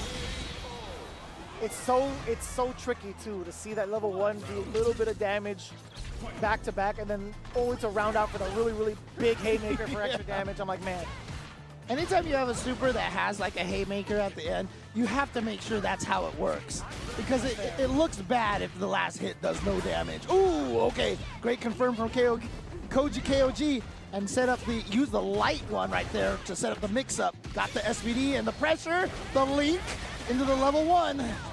Well, cancel into level 1, I should say. Oh. You died. Hella dead. Definitely got to spend that bar. OD command grab. Can Koji KOG eliminate Fudo here in round 2 of the tournament with Lily versus Ed? You might be seeing something here, James. You might be seeing something shift towards the meta, perhaps. Yeah. Or it could just be nice. KOG. Just a raw Spire. Just went for the standing light kick to beat the delay buttons. Oh, no block again. Huge level 3 intact as well. Yeah, he's going to go for the level 2. But it still puts him in burnout with a good amount of damage behind it. Oh no, you're hella dead! It's Koji KOG eliminating Fudo from CEO. Wow. Wow. And you know, the crazy thing is, like, me and David were, talking last night about, like, the characters in this game. And, we were like, who is considered the weakest character right now? And, like, we were like, maybe Lily? But, I don't know. Dude, every character in this game, regardless of where you, like, if you think they're bad, like, they will ruin your day. 100%. I think ruin your day. That's what makes it even more, like, competitive, right? There's going to be characters that navigate. Sorry, there's going to be certain players that navigate certain characters really well. I'm sorry, that wasn't my fault, Jeremy. I swear I'm that not wasn't. even looking at it. I'm not even looking at it. I was just going to keep talking. I was going to be yapping regardless. But you have 3 of the biggest named Lily players, right? Obviously, Koji KOG. You just saw him right now. You have El Chakotay. You also have Hibiki. Yes. Hibiki had to face off against, I think it was Mizuha not too long ago also. And I was actually pretty perplexed by that. I'm like, dude, that's rough. Right, They play right. each other a bunch. In and out of Street Fighter League Japan. Yeah, I mean, again, like, in recent tournaments, we had Idom Manon beating Momochi, right? That was that combo breaker. Lily, obviously, doing some damage here. I mean, I just, there's not a bad character in this game, not to that point, because there's always been bad characters, your low-tier heroes, you can do work Every with fighting them. game. Yeah, of course. Every fighting Yes, game. but Everybody still feels like they could reach to actually be brought up to a championship level. Right. And that's the sickest thing. like, honestly. anybody who's trying to say, like, I'm using the low-tier hero because my character's bad, they're just trying to flex themselves, I mean, honestly, because I don't think anybody is truly bad in this game. Yeah, I'm starting to believe that, like, little by little, also with the direction that a lot of the devs have been putting out with the most recent patches and whatnot, right? Trying to equalize certain things in regards to certain normals, right? The utilization of certain sequences to either gain a little bit more drive gauge, gain a little bit more meter, right? You're starting to see that more evidently in this season, and it feels good, honestly. Like, the dynamic really changes just based upon how much drive gauge you're taking away or how much super you're building for yourself. It is such a big game changer, and you start to notice that too. I hope everybody at home, as you guys are playing, kind of notice how often somebody reaches a level 3 within the first round. Oh, right. Yeah, that's true.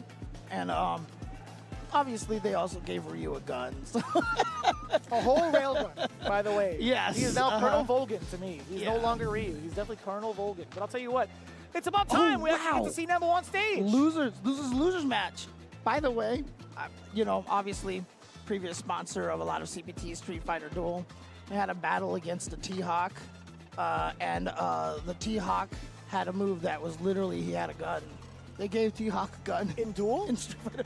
Not for the one that you use, but like when you fight the boss, like one of his moves is he literally just shoots up in the back. That's cheap. Bring that in. Yeah, we like that. They actually gave T-Hawk a gun. I don't know if they did that on purpose, but it's hilarious. Anyways, here we go. We got the new outfit for Bison. This is sick. Dude, my man got leather chaps on, man. He got the chaps on. Oh, man. Going against Bonchan, who of course, oh no, why? That was an odd, continuation of that target combo. Couldn't tell you, James, but the mine is on for Bonchan. Yep. Mistiming the parry. Decent chunk. All for the drive meter, so I thought. Counter hit. Ready for the big confirm.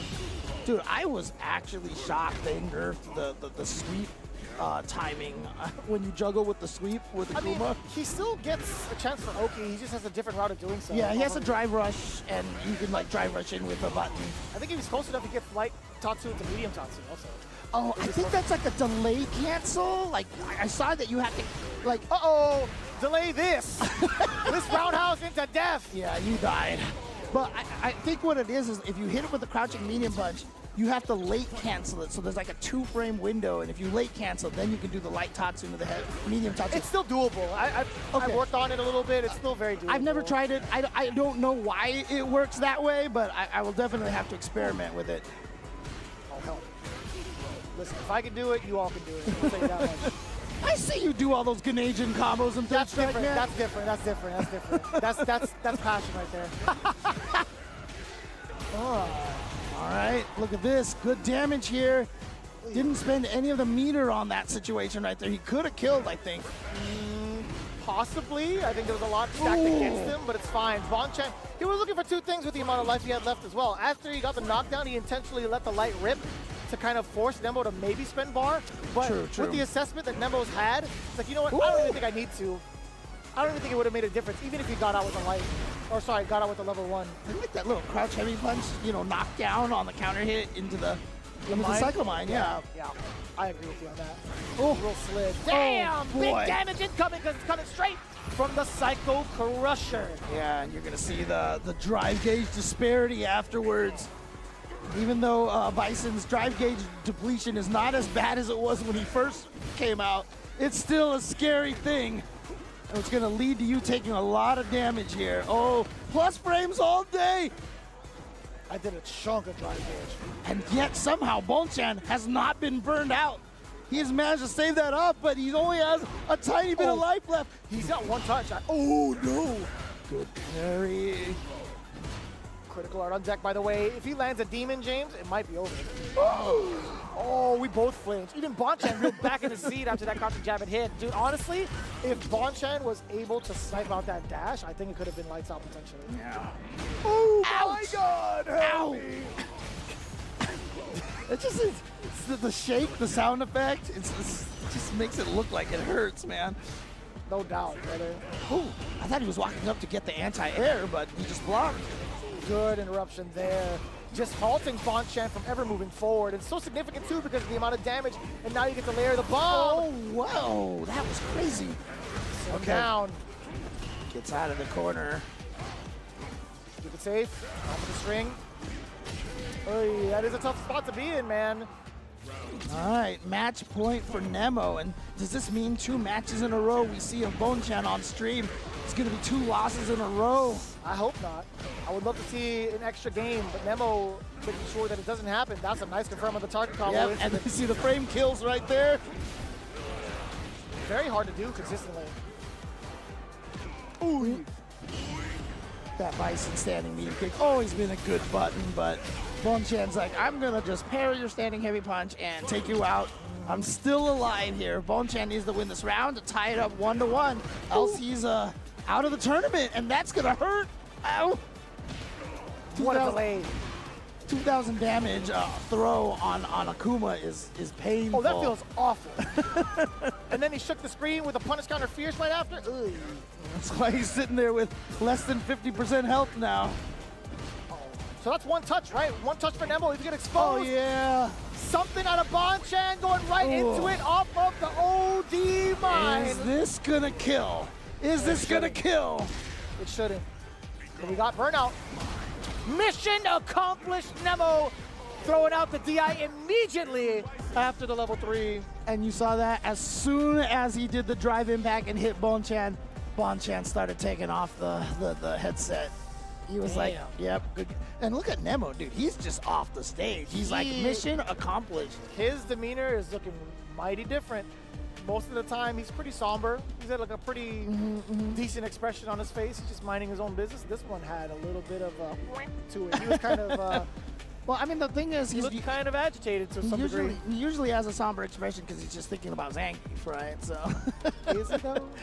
Is it even somber? Could you even say it that? I mean, like he hasn't seen any Zangiefs yet. That's true. That's true. That's true. So who but knows? you know, obviously, just the thought of it. Well, but obviously, also another thing I want to mention here.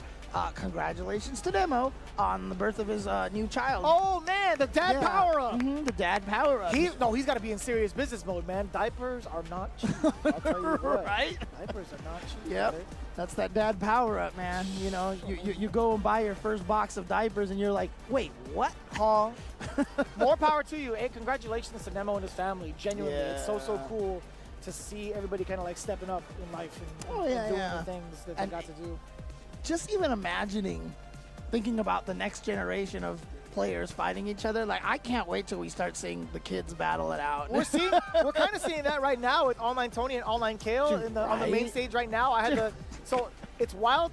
It's wild to see Kale where he's at right now. I know I'm talking about another game right now, but honestly, it's so cool to see because I was literally there when Tony was talking about him about to have a son. Oh, when really? He was, like, in the process of, like, wow. You know, I'm just saying. I was like, yo, this is actually kind of crazy. I mean, I follow, like, we're friends on Facebook, so I've seen him post about his kid and how he always played games with them. Yeah, and, like, I met Kale when he was tiny, dude. He's taller than me and his dad. You know what the crazy thing is? Like, to me, it doesn't process that he's so tall. True story.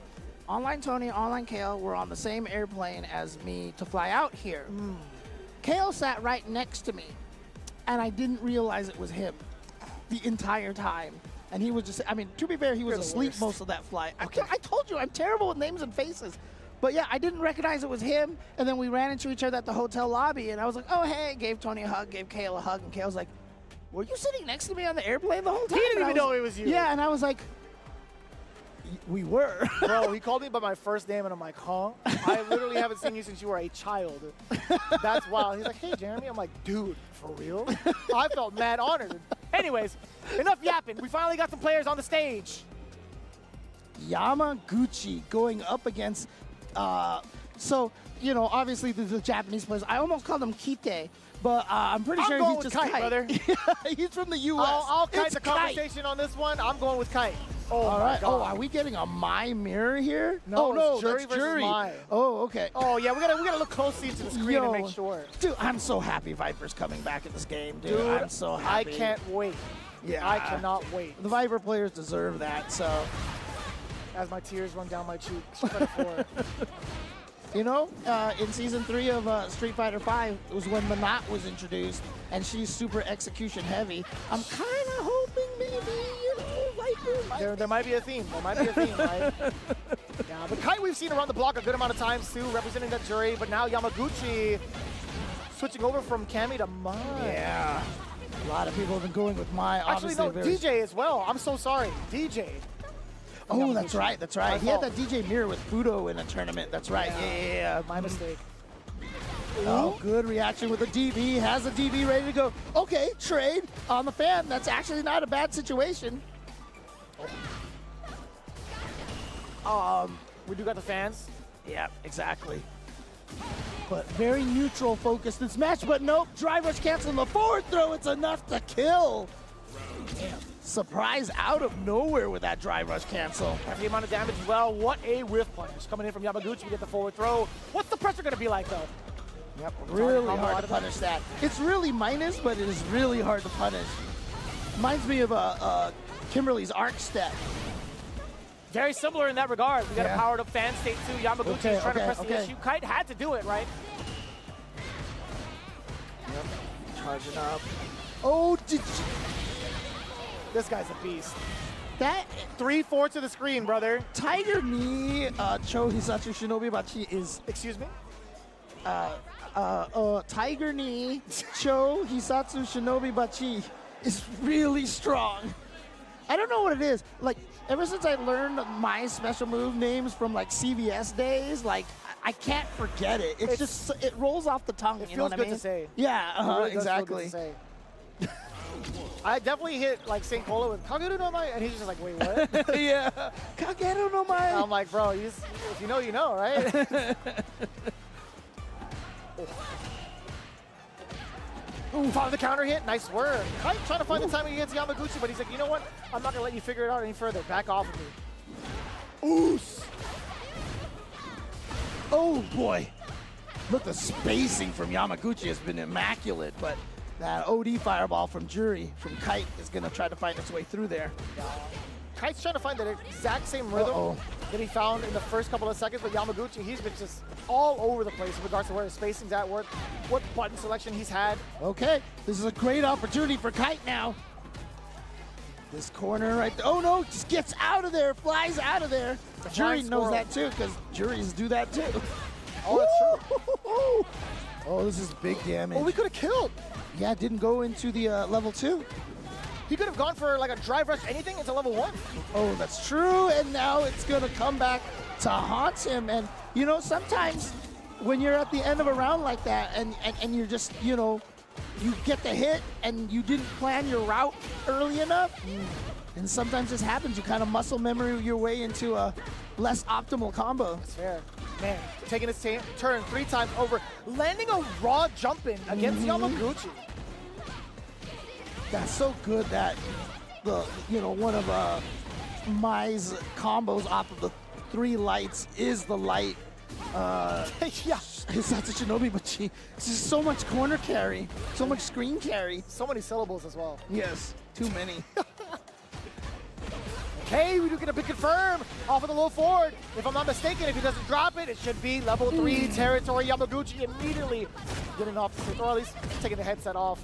You just call it the HSB. There you go. HSB? The HSB. I just call it B-Sting. That's fair, actually. I've definitely said like booty bump, B-Sting, etc. most of the time. Because like Arbika had something similar too, right? In terms of like butt splash as well. Right. So. That was the Flying Peach. Yes, Flying exactly Peach. that. Yes, I never actually got to call it the Flying Peach. Oh, yeah. I just thought booty bump was funny. It just makes sense. I forgot what it's actually like, because it's a real wrestling move. I have no idea. Yeah, and because I remember back in the day, because I'm a big fan of the characters that actually have, ties to real fighting styles. 100%, yeah. And when Alpha 3 came out, like a lot of people were like, why is it just this way? It looks silly. And I was like, but this is how Japanese women wrestling is. Interesting. And if you look it up, that Flying Peach was a very much a staple in Japanese women's wrestling, especially off the turn, like off the ropes. You throw them off the ropes, you run at them, and you could see. I feel like that would do mad damage too if you actually threw them towards the turnbuckle and they were like stunned. Oh yeah, and then just boom, nowhere to actually kind of rebuttal. But I could see it kind of doing even more damage than a clothesline. Yeah, probably. Yeah, I mean, if you could sell it really well, that would What do be you mean cool. sell it? It's real, right? Yeah. Okay. You can still sell it for real. You can. Okay, fair. Okay. I'll try to. But it is actually a real wrestling move that they did in Japan, which is really cool. So. For sure. Yeah, but also definitely want to take a chance to shout out to everybody that's able to make the stream happen over here. Want to call out here a lot of the folks that have been tuning in, by the way, you guys do have your opportunity to join in on all the fun. Again, World Warrior is now currently available to register for, right? The registration is open. Be sure to check it out, capcom.us/WW25, or if you want, you can take a look at Elena down below. You can see the QR code and scan that for all the information that you would need to sign up. And again, it's free to sign up. You do get awarded a decent amount of money for entering for free. Also, as long as you continuously play and enter, you do have a shot at that prestigious invitation to Capcom Cup 12. You got this. Okay, I mean, we can go on to what's actually in store, right? No, for the 10-0 store, that is. Yeah, absolutely. And you know what the crazy thing is? That Nadeshko shirt, and Mika's shirt, it's so good. It is so good. Shout outs to Midas Mao, once again, the artist behind it. It is sold out already. It's sold out so fast. Even here online, it is gone. But man, I hope that they're gonna do a second run because I wanted to get I wanted to get 2 of them actually, and they are doing a second run. There you go. And I love the Cherry Blossom Turbo shirt. I love that shirt so much. It's I looked at it in classic person. yeah. The material, honestly, Tenno has really stepped up the production in regards to like their clothing line. The actual material of the shirt feels really good. Yeah. And the printing, it's not just like a regular like screen printing or whatever you would kind of like think for graphics like these. It is actually really well done into the shirt. Yeah, and I just saw a certain member of the production pick themselves an Akuma Heaven sweater as well. So. Logan Sama. Nope, not actually him. I'm talking about somebody else. I'm talking about someone else, but I don't want to name names because I think they're shy, right? He's pretty much a shy guy. Yeah, exactly. But again, great designs. They're really stepping up their designs. I am wearing one right now. I have the leg day isn't optional Chun-Li shirt as well, which is also sold out. Which is also sold out currently, but I'm sure they're going to go for a second run of these ones as well. So. I'm a sucker for gacha. I see the Third Strike Legends on the top right. I really want the Nika KO colorway of Yun. Red and black. That's my goal right there, dude. The Nika KO Yun colorway is actually kind of goated, man. Yeah, you can obviously see the Sullivan shirt here. They've got a lot of cool jerseys as well. Check them out at merch.10-o.gg or just scan that QR code that you got on the screen right there. Yeah, all this stuff has been really, really cool to rock, as well as the Turtle Beaches that have been supporting the Capcom Pro Tour this year, especially when we have on deck the Stealth 700. But there's so many different ways to show off your love for gaming with the Stealth 500 all the way through the Stealth Pro. Again, raise your rank with the Stealth wireless headsets. And I gotta emphasize on wireless, man. They've been really stepping up their game. And I told you this before, and it's been highlighted a little bit earlier on in day one. Turtle Beaches were my very first headset when it came to competitive gaming. Okay. I mean, they were supporters of the FGC a long time ago. They've been around for quite some time, and it's nice because they have all the different price points. And I mean, if you take it from your friend, then it's free as well. But also, but I mean, honestly, like, again, we were talking about how old we were. I remember the first time I tried to buy some like wireless headsets and they were garbage, you know, but the technology is so good now that you've got, you know, obviously, you know, all these wireless, you know, earbuds. I've gone through so many headsets and I'm like, you know what, Turtle Beach, we'll give it a shot. Dude, I went through like a decade of wearing that. The same one. I'm not even kidding, dude. I wore those out like crazy. I love that. I love that they're stepping up to the game and they're stepping up everything they've brought upon the technology around wireless headsets. I'm really excited to try and rock it out. When that headset finally gives way to, you know, age, I think you should just like hang it up on the wall and just like leave it there, you know, and be just like, you did me good, brother. You did me good. I kind of hoard stuff, so I definitely have it in my closet. That's on me. Look, I'm a hoarder too. I totally understand. I totally understand. You don't want to know all the stupid crap that I have. He's hoarding footage of ancient relics when it comes to Street Fighter. I'll tell you what, he's got plenty of those in his house. Before we get into that, I could open a fighting game museum with the stuff in my house. You could and you should. But I'll tell you what, think about it. We're going to go to a break. When we return, we got more of the Capcom Pro Tour, more Street Fighter 6, and more CEO 15 coming right at you.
This is gonna be a match to remember. Fight!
Red Bull gives you wings.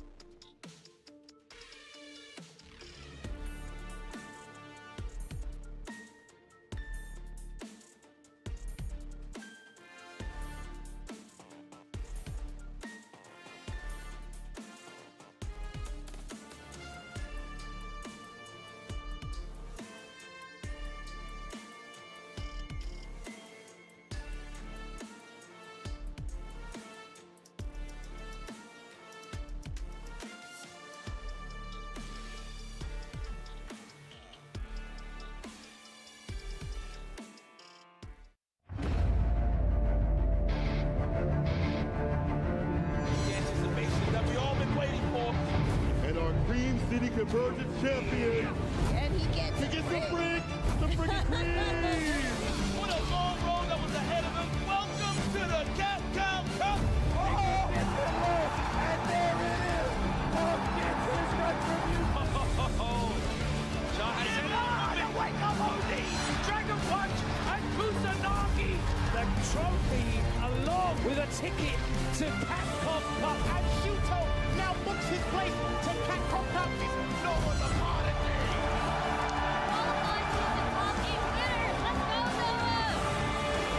The whip punch with the heavy on the engine right. Angry Bird shows the door because kid, you're in grand finals.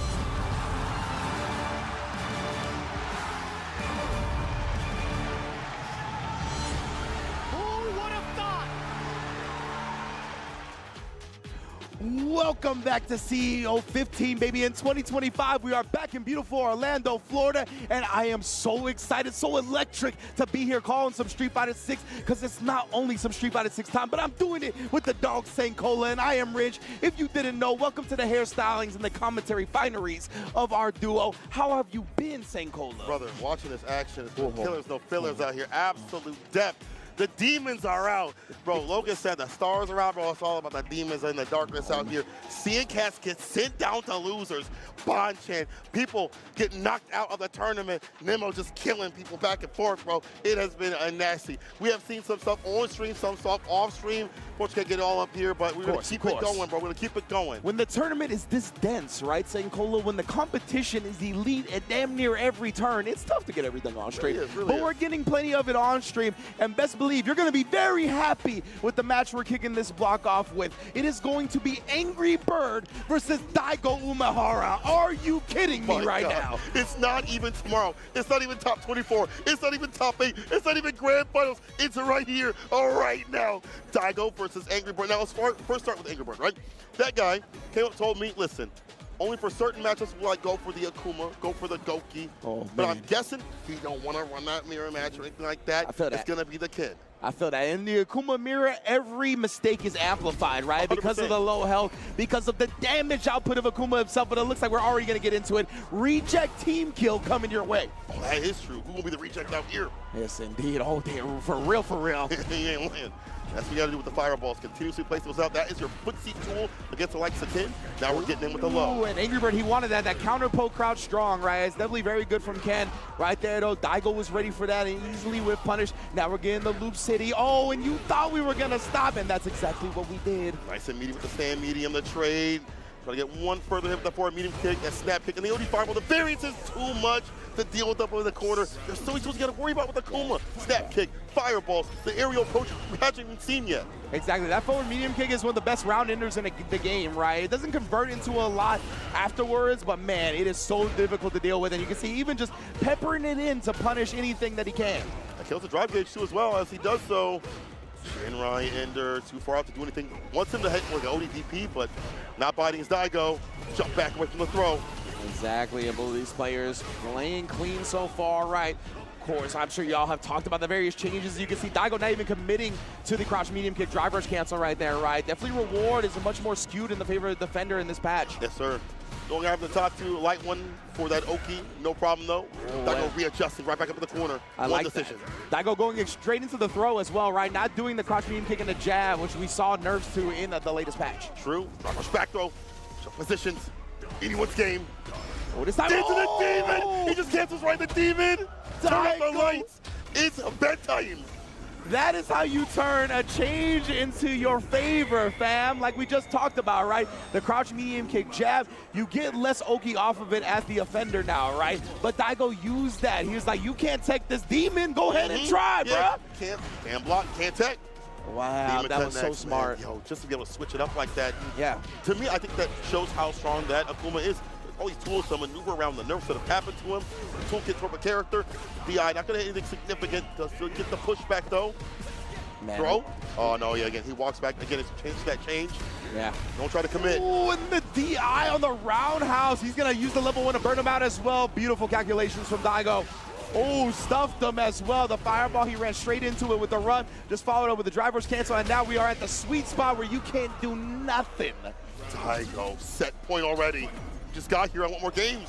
The Beast, remember, he talked about it this season of Street Fighter. He's taking it more serious than he has in quite some time. And you can see he's already got one of the Evo champions back against the ropes. I think if they don't feel like they can go for the perfect parry, they'll still go for the imperfect parry no matter what. Yeah, get absolutely. the advantage, like that's fine. Get your bar back up a little bit too as well. Exactly. You always want to protect your drive gauge, right? Yeah. So even if you're not getting the perfect parry, still utilizing the imperfect parry is very, very strong. How Daigo's able to maneuver if he's not able to get the punch against the heavy kick and then stand fierce, but look at this heavy amount of damage tossed toward the corner. But the whip punch after walking back a little bit, guiding out that button and punishing. Exactly, and then Daigo showing the aggression. Wow, actually Angry Bird not willing to challenge. He saw the start of the fireball. He didn't want to stick his hand in the blender. That's true. Fingers for that one. Perfect parry. Driver stand fierce. Take the advantage. Overhead, the go right kick. The walk back again. Yeah, again, Angry Bird committing to these throws, and the walk speed on Akuma is very difficult to just walk in his business and throw. While on the other end, you can see Akuma does that much more easily back to back now. It's a one-touch scenario. Ooh. Gets the jabs after the fake out. Nice and meaty with the no beacon. And Daigo with the advantage. Takes it 2-0 over Angry Bird with the Akuma. Incredible stuff right there. I love the fake out, as you pointed out, as you highlighted, right? The drive rush light kick whiffed it, made him think that, hey, I might have messed up myself a little bit. No, yeah. it was all part of the plan, of course. Daigo is looking as clean as I've ever seen him in Street Fighter 6. I mean, when you watch his stream every so often, when it is on, he's not a man of content anymore, he's a man of combat, as we mentioned. Exactly. But he has like this guy who's like a weapons dealer that gives him setups and things like word. that. There's a dude named Wara that's also out there on Twitter that you see. He's giving him like the intricacies of the character. This shows that, to me, Akuma's still very strong. Yeah. And Daigo's strong with him, obviously. Definitely. Yeah. And the thing with when you're a quadruple OG like Daigo, you have earned to have a little homie like that, right? In the backpack, yeah, like, exactly. hey, That's like, this is what you do. Yeah. All the tech monsters, right? He has had so much fighting. He has forgot more about fighting games than a lot of us will ever know, right? Together, collectively. Exactly. So that when you have somebody like that, I like the fact that he's got his little tech warriors on there, making sure he's prim and proper for the tournament play. Oh, he's definitely proper out here to defeat someone like Angry Bird 2-0 on the Kin. Convincing fashion. Very convincing. Very convincing. And you didn't really see like many of the nerfs that have happened to Kin kind of like make him like a weaker character. A little bit normalized. Yeah, a little bit normalized. He's still very strong. Very strong indeed, absolutely, right? And really the thing I'm most interested in, especially with the Shotos, right, is because everybody would really harp on the crouch medium kick jab. Right. And, you know, putting somebody in strike throw like that. That's not the case anymore. You do crouch medium kick and the jab, you can't actually walk out of range in time to actually get a shimmy, right? If they go for an immediate throw, they are going to throw you. Exactly. So because of that, it is much more skewed in the weight of the defender. So because of that, I definitely want to see how that kind of plays out, how that meta goes, and how that affects all the tournament play that we're going to see going forward for the CPT season. It's definitely been affected, I think, this entire day. I feel like that's also an expensive spend. Yeah. You're spending a ton of drive gauge to hopefully get some sort of mix, and people don't have to move away from that. It also calms down the game, calms down the chaos of the game as well. Along with the perfect parry change that we have seen too as well. I think and maybe last season we want to see more perfect parries for these scenarios. Yeah. These players are just blocking now. They're just like, I don't want to even attempt this because I may not get the parry that I would like to have. Yeah, exactly. Now with the direction parry being the way to get the perfect parry, right? It's more susceptible to getting overhead punish counter. Right, yeah. Even getting the crouch light kicks. Those things have been definitely buffed as well, simply because you have to pick the right direction for perfect parry. All right, let's direct ourselves over to the stage. Who we got up there? Oh, is that the boy Kudo? The New Yorkian? Yes, coming back out of here. He used to be up in New York for like a good year. Oh, that's South Street Fighter 5. Yeah, okay. Using the Chun-Li, definitely well with that character right now.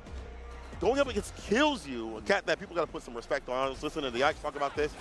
Kills You is that cat that has been cooking up high-level names, but he's still not giving that love that he deserves to have, you know what I'm saying? Yeah, 100%. Kills You still flies under the radar a little bit, right? No offense to our European friends. We know that Kills You has been very high on y'all's tier list for quite some time. I put him up there and for the people that are plugged in, like me and you, definitely, we understand how great Kills You is as a player. But of course, he's still under the radar just because of the region spotlight and whatnot, and some other regions getting a little bit more love in the masses than others, right? But yes, this man is on the top tier. He is some of the best of the best. So I'm excited to see him today. And of course, when he's fully focused on fighting games like this, he's as dangerous as anybody. 100%. I'll put him up there, brother. And you know the way he maneuvers like these footsie level characters like Shuri, like Cammy. I feel like it's almost a work of art because he's very well grounded when he needs to be. Dive kicks rarely, unless it's a necessity. It's like a medium kick or a certain character, what have you. But Kills You with the pressure so far, try to kill that drive gauge. Yeah, absolutely. And to open this, you kind of saw the changes to the crouch medium kick drive rush in play, right? Where Kills You had to go with stand medium punch after to try to call out the throw tech, right? You requires a commitment now. You can't just back up and react to whatever the opponent does. Different layering of offense. I like this. Yeah, absolutely. Hold up, bait. Oh, no. And Kudo, he trying to pop off with a wake-up kicks. Nah. Sit that hell down, bro. First round to Kills You. Look at that pure patience, waiting for these handshakes to not connect the crouch to kick will, though. Spiral arrow ender. Not as much okay, so he backs off, finds the punch because he's stuck it to get that extended damage and the throw right after. Exactly. Great recognition from Kills You right there, knowing the air legs would whiff on the crouching Cammy. Just press the crouch medium punch at the perfect time, but now Kudo sniping with the crouch medium kick, but that was a big investment on the drive gauge, right? He's really got to get some throws going, and we know Chun-Li don't really have a real throw loop without drive rush, so that cost him a little bit. Kills You this time, finds the snipe right back with crouch medium kick, and that's all she wrote for game one. GG, see you next game, sucker. And bow! I want to point that out, though. You're talking about the fact that she ain't got them throw loops, just in general, you're not worried as much, so you want to press a little bit more, especially then when I back walk to catch one of your buttons. Sometimes they'll go for like defensive OD fireball to keep you locked up in the corner, stand fierce to stop that from happening. You saw crouching, you kick come through as per usual. First game to Kills You. Yeah, that's why Kudo, when you saw after he got that first throw right, he went up and established the stand jab, or it might have been the forward medium punch, can't quite remember. But that was to exactly prevent Kills You from waking up with buttons, right? To try to establish and condition for maybe a throw later on. Oh, but speaking of which, Tekken nothing but air right now. Grabbing his demons. Oh, man. He's getting ripped up. Crouch, fierce. That's block. Kill that drive gauge. And Kudo, yeah, with only above 1 bar, right, he didn't want to commit to the drive rush, cancel off that crouch medium kick, didn't want to burn himself out. Such a big lead at this point. I think it's fine to do so. Yeah. And now Kills You, of course, going to apply the pressure. He does get the throw off the crouch medium kick jab. Take the throw. Too much more, though. Now using more of these fireballs at a range where it's harder for her to spend knuckle or maybe get a dive kick if she gets close enough. Yeah, defensive fireball, stand fierce. Super off for a button right after Kills You with the advantage here. Spiral arrow. I was going to say, I was liking Kudo's rhythm, too. Like, the options he was starting to choose, right? The stand fierce, the fireball, really making Cammy come into his range, but Kills You now, starting to sprinkle in the roundhouse, really snipes with the crouch medium kick well. Oh, the second time! Hit him with the sham god, Kills You, okay. Wipe him down, Kills You. On a 7-point scenario, that was clean. That was ridiculous right now. Oy. Oh, wait a minute though, Kudo might have got woken up by that double shimmy right here. He tries to sneak in a throw as he left him standing, but Kills You was more than ready. Unfortunately, that leaves him outside the corner. Perfect at the proper range right there with that heavy kick punish counter. We'd like to poke at. That button is there. That stand medium kick, it's going to be hard to poke. Get nice and close. Get comfortable. You see. Yes, indeed. The close quarters combat is what we're always looking for. Kills You right now. Sit on 3 bars as well. Is he going to use it right now? Yeah, I like this. Holding on to your drive mirror a little bit. You weren't going to kill with the double drivers cancel combo. Oh, my goodness. We are Tekken. Hands and arms inside the vehicles, gentlemen. Please. Safety first. Low hits, and this should be it. Kudo shouldn't have to spend too much far here. It's just legs. Nice. Don't die. Yes, sir. Just legs. Oh, yeah. Give me the dark meat. That's the way I like it. Yes, sir. Kills You still on set point with Kudo fighting back. Round start better off. Not a lot of bark spinning right here. Just one cancel. OD reverse with a bust out clean. Yes, indeed. It's nice. Both players very even on the drive meter as well. Nobody wants to commit to anything. Kudo actually just trying to walk back and make Kills You come to him, but Kills You has infiltrated successfully. It's hard to walk back with that jump heavy kick, let her range on it. Big kick for the Oki, back rise, no surprise, she's still there for that grip. Yeah, taking the throw right there again, just trying to make sure Kills You doesn't wake up with anything, putting real meaties on him, but just as I say that, Kudo got caught walking back and Kills You took the corner for himself. Anyone's game. Drive impact does it wrong. Oh, damn. Yes, indeed. He went quick with it, right? He was going to test Kudo. He was like, bruh, I want to see you. I want you to make me believe that you will respond to this DI. If that's not the case, then the set victory is Kills You. It's in the name, brother. It's in the name. It's in the game as well. Kills You moving on over Kudo. So it's one of those things that I feel like if you up a game already, as you mentioned, you let those things rip. Stressful situation, they got to come back against you. Yeah. Prove to me go hit that super to get through, and did not happen. Kills You was the one moving on. Kudo gonna have to fight his way out of, I believe, loses if I'm not mistaken. Everyone's everywhere right now. It's so hard to know where everybody is at, because some of these cats you think would be up in the upper echelon have been knocked down, but it makes sense considering the demons that are out and about. Exactly. Again, it's just a testament to how dense this tournament is, how stacked it is with talent. And of course, that's what we've seen time and time again when we get Street Fighter 6 at these major events. So love to see it, of course. Kills You going to be progressing in the winner's bracket as well. I'm assuming that. Definitely big ups to him. And of course, if you're in the chat, you can let us know if that's not the case, right? Following along at StarGG. You can follow all your top players, all the people that you love and like. Definitely going to be coming to the stage eventually. Or hate. Or hate. I saw some haters. 100%. These players out here. 100%. I was watching the Noah match. I love seeing the Noah haters. Yo, they be coming out full force. Yeah. They be like, as a big Noah fan, it tickles me when y'all be hating on him. It's funny to me. Y'all you kind of silent when we start winning, though. Kind of crazy. I can't lie. You know what Noah did? Quick story. He was fighting somebody. I forgot. I think it was Kusanagi or something like that. He wins the first game and looks at Jessica, who's not even playing. He looked right over at Jack, like, and then looked back, like, and then when he won, this is crazier. When he won, hit the super, he looked at Jack and said, "Is that gonna kill?" Like, bro, lock in. Like, what do you mean? The job's not even done. He did win after that, but like, it's so funny that Noah's like thing is locking in and whatnot because he sometimes be the most casual dude. Like in the most intense moments, he just be the most casual dude, and it's like that chill. You're in loser side right now. Like, you understand the temperature of the room? But that's part of his strength, right? Is that he doesn't really get affected by the temperature of the room, it's right? Hard, man. Hard when you're out here in the lights and things like that. They have to have that solidity and that mindset. It takes a lot of work. So big ups to him. We'll see what next players have to have that solidity in their mindset too as well. I believe I see Kosa on the stage who's a cat that doesn't get to travel nearly as much as other players, but had that solidity over in Street Fighter League. During the first part when he was playing, he was a little bit shaky, not really himself, but something clicked in him. And he said, you know what, I'm out here for a reason. I deserve to be here. He played more like himself, much more a technical Ken player. And when he hits you, he kills you. That's awesome. That's awesome. Yeah. I definitely got to embrace what you love about fighting games, right? I think some people get kind of caught up trying to play a certain way or like this will lead to W's. But no, it's always about playing your best and having the most fun. That's what's going to lead to the W's. So if you can find your way to really balance your love for the game, I think that will be your most successful route, of course. But that's just my story. No, I think it's 100% with it. Going up against Hikaru, I believe. I was going to say, that's what I think it is, right? And speaking about somebody that loves them Street Fighter, bro, what did he say? He said like 10 hours or something like that. He's thinking playing something with Street Fighter. All day, right? Like, definitely. And that's the type of dedication you have to have in an elite level competition game like this, right? Street Fighter 6. Everybody is vying to get to Capcom Cup, to get to EWC. Like, the competition level is so high that you really do have to dedicate most of your days to getting better at the game. And that's what we've seen. And the rewards have been reaped by players like Hikaru and everybody else that has really dedicated themselves to the grind. They've got what they deserve, you know what I'm saying? And, you know, considering how high the skill level is from around the world, in terms of, like, all these players play differently over here for this region. You have to qualify over at this region. You know, there's a lot to consider, a lot that you have to deal with. And, you know, when you see a player get in the top 8, top 16, there's a lot that goes into how they got there. So, you know, big ups to anyone that gets this far. I know this tournament is definitely different in terms of how condensed it is. But even people going out in, like, 97th or, like, 100 or whatever below that still had a hard climb and probably made some good effort on that way up. So, we'll see who moves on between these two, but I mean, that's going to be like Ken versus Aki. Ooh, right? That's going to be dope. That's going to be dope. And just before we move on entirely from that point of the time investment, right? I remember last year when during the World Warrior Spotlight shows with Rob TV interviewing various players from around the world, right? It was one of the Japanese players he talked to. The name is escaping me at the moment, but the Japanese player talked about how it was literally like, I have to work my job and then play Street Fighter. I bet it was Aki, though. I bet it was right? Like that. Yeah, the 95. Yeah. Where it was like, that is the only way I'll be able to keep up. It's literally dedicate all my free time to Street Fighter. That's how elite the competition is. But let's get to the stage now as our next match is prepared. As you mentioned, bro, we're going to have Kosa versus Hikaru. It's going to be elite level Japanese competition in the building now.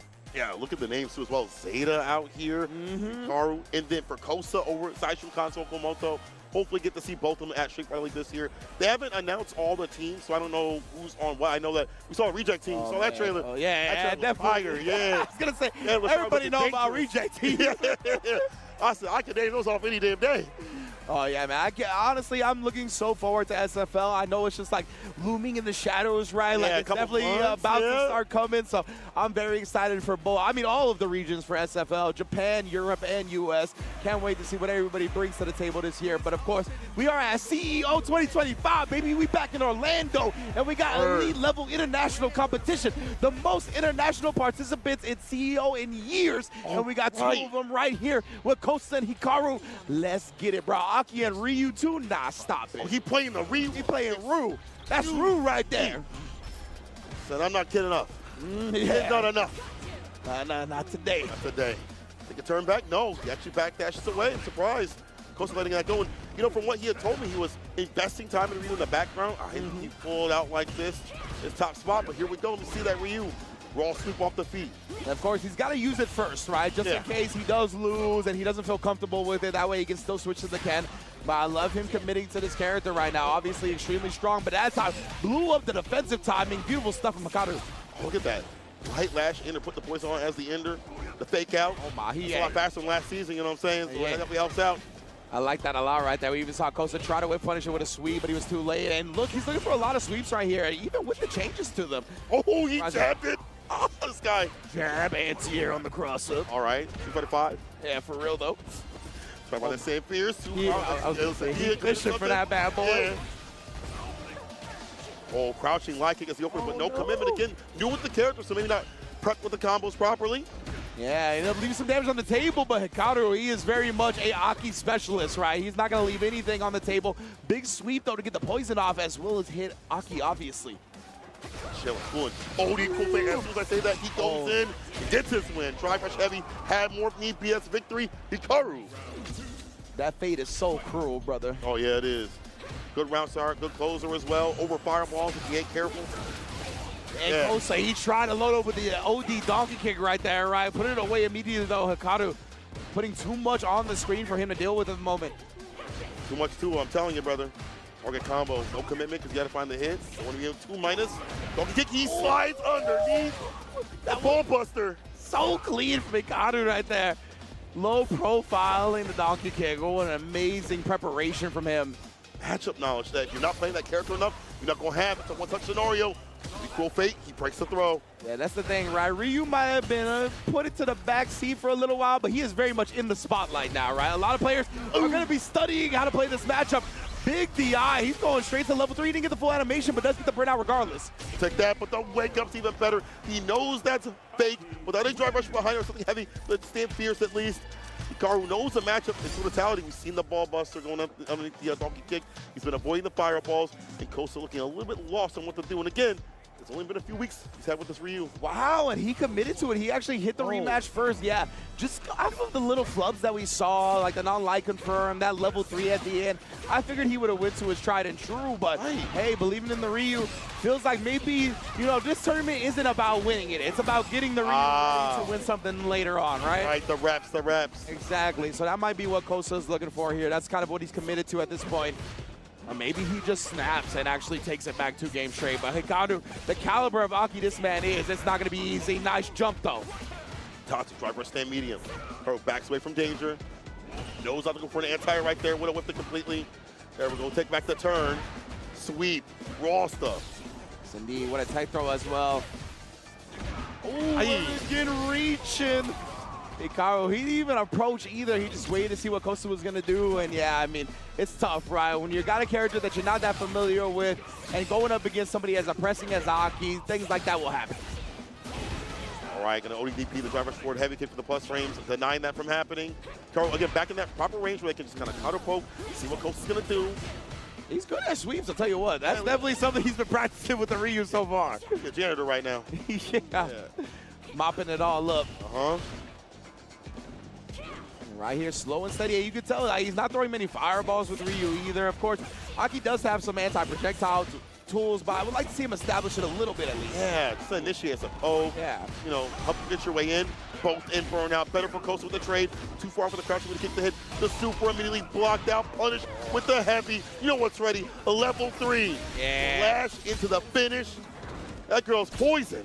That girl is poison. Hey, no drive rush necessary. Hikaru got all the routes in his back pocket. Knows the way to kill even without any green stuff. Well done right there. And yeah, Kosa again showed out a little bit, right? I definitely think this is about committing to the Ryu and being like, okay, for the future, I'm going to need this character prepped at a tournament level. Yeah. So even if I take an L here, it be what it be, it's all about the future. All about the future. Looking forward to the future. I mean, I feel like even if they ever like pull Ryu down a little bit, it won't be a lot. That character's going to be very strong. I mean, I feel like he's been strong even in season 1, but it's just the attention we're on other characters, and I think it remains so. But either way, tell you what, that's a long play, bro. Let me tell you what, Cole, you're right. Okay, you're right. People kept saying, oh, that character's not that good, yada, yada. No, y'all just gonna play it right. That character been potent for a while, and he's only gotten better, and now he's been at this is his peak so far in Street Fighter 6. Yeah, so now obviously a lot of people are taking notice. Excited to see him in the spotlight though, right? Yeah, yeah. And I'm always down to have some of the underrepresented characters in the earlier season take that spotlight, so I want to see what people do with Ryu. Definitely want to see it. I want to see what Kosa does a little bit later on. I mean, he's a man of tech, so once he understands what to do with the character, he's even more deadly and dangerous. When he finds those confirms, you know, but Hikaru, you see the difference in somebody that's been playing that character since they've dropped. Good or bad, will always be with the Aki. You know, that's just how he is. 100%. Like that matchup knowledge. You can see like the difference with his matchup knowledge where he was so ready for the Ryu despite it just kind of getting popular now. Yeah. While on the other side, Kosa was still trying to put together him playing Ryu himself, right? Yeah. While all of playing Aki is taken care of. Yeah, Like, my man Hikaru knows everything at this point. So he is solely focused on the opponent. 100%. So I do like seeing the representation of Ryu, but it's not just so simple and easy to be like, I'm going to pick up this character and be good with him in like 2 weeks. Yeah. New patch, things like that too as well. I mean, Aki got some changes, as every character has, and the imperfect and perfect parries have changed the landscape of the game So it makes it a little bit harder to be like, oh, I'll just pick up a character and just win. You know, it's just not that simple ever. Fighting games even harder when the patch is so new. Yeah, absolutely, man. And I understand that, like, this patch, honestly, in my opinion, has changed quite a bit of the game, right? Like, requiring the directions for the perfect parry. We talked about the consequences of that earlier. We talked about the consequences of what they did to a crouch medium kick, drive rush jab. Like, a lot of these things are going to change how the matches play out. So I'm very interested. We talk about, like, the crouch medium kick and the jab and, like, the drive gauge shift. If somebody successfully takes the throw, right? You're spinning 3 bars and they're gaining a bar. It's essentially a 4-bar momentum shift. Get right back in your pocket. And the bar at the bottom as well. There was a point. That's another one. That's another good point. We were commentating TNS, and dude was teching so much he got switch bar at the bottom that he got level 3. So like that's a huge thing in terms of resources, especially if you're like a Rashid or something like that. Things like a level 2, maybe not even a level 3. So that all those things add up. Exactly. Like, I'm so glad you said add up. Stuff like that exactly adds up 100%. And really, I really like the nuanced approach they took with the changes, because it's a lot of little things that are going to add up. And it's not maybe apparent right away, but trust me, it is going to change a lot of the meta of this game. I feel like if people are watching this and have been watching the past 2 days and haven't seen changes, you bugging. You're blind. Actually, like, there's just, you're not watching what's going on in this game. We've been talking about it all. I think it's changed the approach of how players are playing on defense, what they've been having to use instead of perfect parry. Like, even Takamura used to, like, dash up, tap parry, right? Yeah, Don't do that anymore. He don't do that anymore. I was going to say, that is a strat that's almost completely nullified, right? Yeah, so definitely something that they've changed quite a bit, so I love that a lot. Because, the tap parry now, you're never going to get, like, a perfect parry, because if you just tap in the neutral, that literally doesn't grant perfect parry, right? So if you try to do, like, the parry into the drive rush OS from the season before, that's never going to give you a perfect parry. And they're right by you. Like, so it's one of those things, right, that we definitely, even if you do absorb the normal, it's not like you're going to get a combo off of it. So let's get to the stage now. So we got our next match prepped and ready to go. Ooh, it's going to be DCQ versus Not Pedro out of Brazil. Yes, let's go. Not Pedro showing out last year. Saw him cooking with the kin. But however, Mr. Easy Cake himself, DCQ on the JP if need be. But he does have the Bison if things get busy. My man, Easy Cake DCQ. That's one of my favorite players of all time, bro. Simply for that reason. Was that IWO? I feel like that was IWO, wasn't it? It might have been. When we was out in Poland? It was it might have been when he started saying that wild-ass stuff. Easy I'm like, damn, you kind of different for that. Yeah. That was awesome. Easy Cake. DCQ, been one of my favorite players since really bursting onto the scene like that. And obviously, Street Fighter 6, he's been an immaculate talent as well in this game. So my man is out here looking to rep and show out. But against Not Pedro, as you mentioned, out of Brazil, repping the cannon is not going to be an easy feat today. Not at all. Pedro definitely was strong with the Ken, and from what the Ken players have told me, only has been slightly weakened. The corner carry is still there. The effectiveness of landing that corner carry, that win condition, is still there. It's just the power of the throws isn't as strong. They can back rise and switch things up a little bit, make it a little bit harder for you to have to deal with that. But that being said, I mean, Ken, with the current meta, still has been effective in tournaments. We'll see if Pedro can cook up the competition. JP having some slight nerfs in the crouch and kick scaling, but not much else after that I would say. Yeah, absolutely. I think both of these characters are still quite strong, honestly. Oh, yeah. Like, as you mentioned, Ken, a little bit of throw changes and whatnot, a couple of other things here and there. We got the counter hit off the low Jinrai. You know, you don't get like a full combo off anymore. You get a knockdown. But honestly, this character, exactly. Like, you still get a reward and you still get to apply pressure. Like, character is still quite potent. And yeah, I mean, JP, I'm a big JP believer. Let me tell you what. Oh, yeah. I'm seeing it right now. Chipping away. DCQ only using a few certain things in a few certain instances. Doesn't have to overextend or choose this and that combo. Kills the drive gauge, kills the character, takes the victory nice and easy. Yeah, and nice spacing from DCQ right there, knowing the crouch medium punch is going to reach. A lot of times people like empty jump and try to be just outside the range of your normal and then with punish your button that comes out, right? So real good calculations from DCQ. It's a low. Target combo. Jinrai, DP ender, of course. But for meaty fireball, meaty stand fierce instead. Go for meaty fireball if need be, but let's go for a slight shimmy run DP. Oki time. Yes, indeed. Not Pedro looking to close out this round. Trying to tie up the first game, and that's exactly what he's going to do with a big amnesia bait. Man, I got jump scared because there's a billion cosplayers to the left of me right now. I was like, yo, what is happening? But we are out here right now, 1-up in this first game. Wow, just takes a turn right there, DCQ.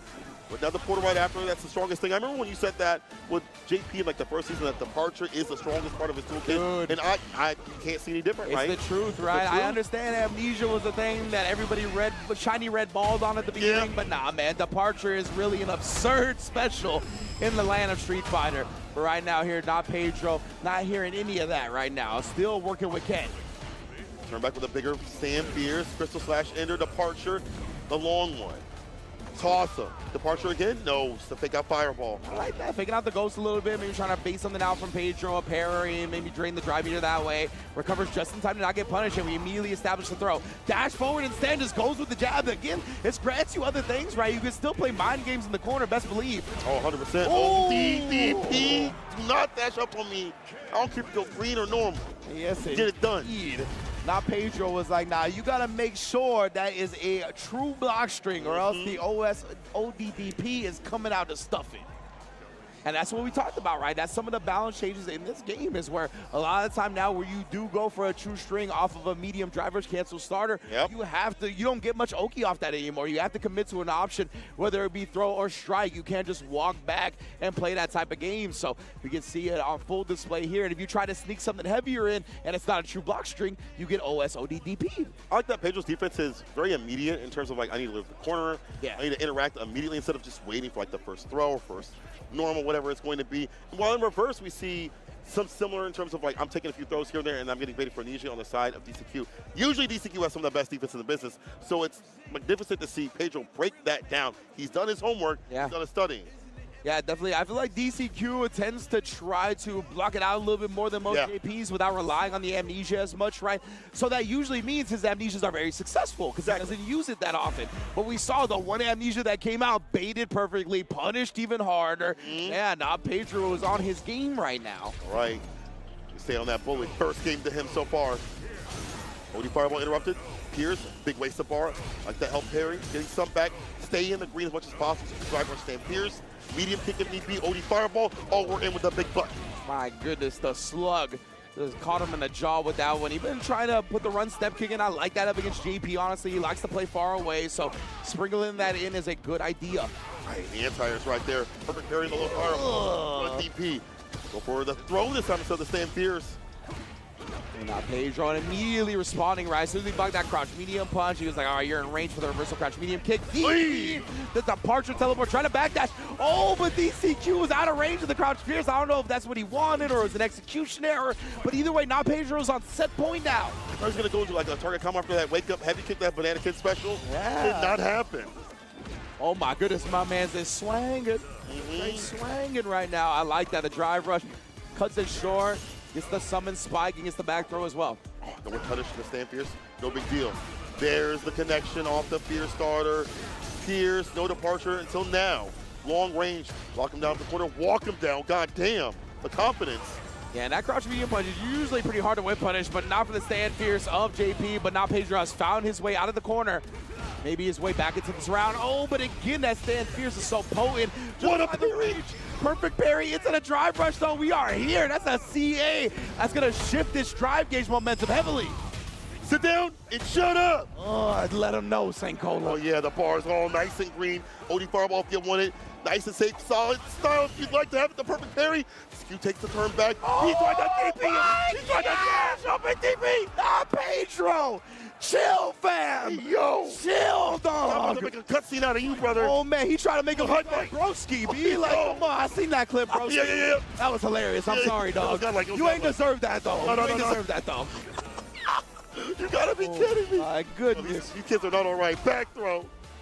That was one of the most aggressive moves with a life lead that I've ever seen. He's trying to end his career. Legitimately, bro. I shouldn't say life lead, but set lead is what I mean. Right back in there, though. Dying to Gen Ride, DP Ender, damage is racking up, delays the jabs, gets a counter, but nothing really big after that stand light kick, but no problem. Again, having you up in the corner, having that lead, having your gauge in the green is what you want for things like this. Shifu Gen Ride. Yes, indeed. A little spacing shot right there where after the roundhouse you use the light kick. A lot of the time people try to pick mediums or heavies, and that's not going to happen. Now Pedro, back-to-back throws, takes it 2-0 over DCQ. Brazil in the building. Brazil!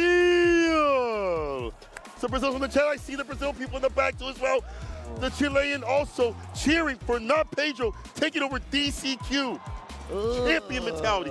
My man did walk up OEDP, no fear in his heart, brought it back like it didn't even happen, man. That boy was Penta.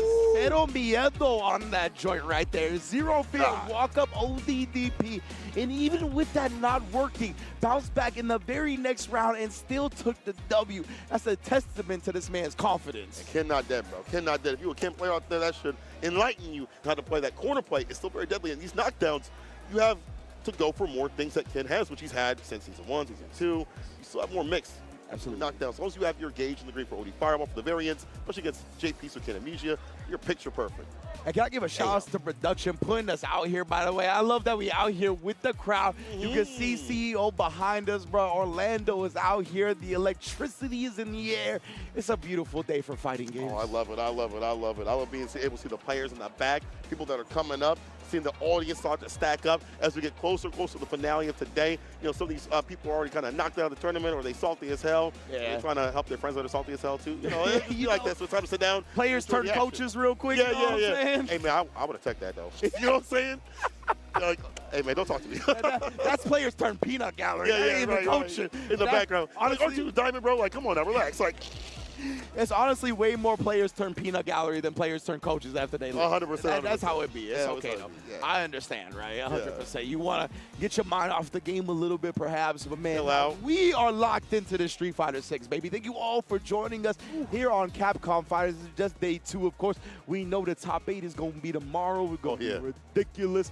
This has just been an awesome CBT season already. And this is the first major on Season 3 patch, right? It is, actually. It actually is. Not the first tournament, the first major. International players coming through, World Warriors, actual World Warriors, slugging it out, showcasing what this patch is all about. And just, this is only the start of the meta. Let's throw it over to the stage. Man. Oh, God. Damn. Production told us Crime beat Phenom to move to this, to fight Daigo. Yo, Chile, strong. Chile, strong. For real, what is in the water out in Chile, bruv? Crime and Blas, 2 of the youngest, most fiercest competitors that I've ever seen. Like Mother Base just told us, Crime put away Phenom to get into this. What is the age difference in this match?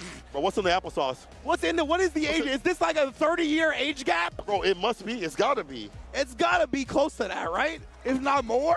That's wild. That could be his father twice times over. I got damn. Yo, I love fighting games. I'm so glad that people of all generations compete, whether young, whether old. Everybody can bring their skills and show out. Yes. We are getting Crime versus Daigo Horror right now. I think we're going straight into it. Let's go. Damn. Okay. All right. I got to figure out the ages, bro. Let me try to figure out the ages. Yeah, all right. We got to do some math. I got no signal over here, but I want to figure out how old Crime is. I forgot how old he actually is. That man is straight out the womb. Yeah. Came out yesterday. You know, new release. Man, that's what new release is crazy. Oh my, he's DLC to the fighting game community. That's crazy. So he is age 14, right? 14. Let me see what Daigo got. I'm gonna guess like 42. That's what I'm saying. I think he's in his 40s. I think it's like 44. So it's legitimately 30 years exactly. God, 30 years. 14 to 44, 30-year age gap. Both players playing Shotos. Let's get it. Would you like to see Ryu versus Akuma? It was a drive rush, finds a stand fierce target combo, heavy kick talks you with the damage instead of the Oki. Nice goes the shimmy. You reach it, you're gonna learn today, young man. We don't reach the first time around her. Oh yeah, and then he's conditioned him. That means the throw was coming. Crime immediately risking the throw tech successfully. Right after you go for that OD fireball because you got a little bit more gauge. You like to move that. Again, allows for more defense to happen in this patch. The fake out, the walk-up throw. That's huge, bro. The burnout is here. He's got Daigo towards the corner as well. You can see Daigo buffering though. Oh no! He had to have wanted fireball, but the DP came out because of the previous buffering. And what the hell, Crime ends up setting him up for a DI. I think Daigo got lost in the lights. You ain't used to seeing stuff like that, fam. Neither am I. You're climbing with the first one. Facts, bro. I wouldn't have gotten that counter on the DI either. Forward fierce with the plus range, crouch fierce, drive rush right after, harass with the drive gauge, hit every damn interaction. This time a throw to switch it up. Another throw. We tossing this man, bro. Oh, he thought too. I'm sorry, Daigo, but no follow-up, no problem. Still gets a light kick to connect. Donkey kick, you know what's coming. Shin! Shoryuken! Cry, mate, from Chile. That's a bar. That boy Crime-May. He good. He is aggressive, unlike many others we've ever seen, bro. How ready he is for the scrambles is different, bro. The leg kick drive rush cancels are out here potent. He's aiming for the drive gauge with certain bigger buttons. He's gaining more off those buttons, as well as he attacks Daigo.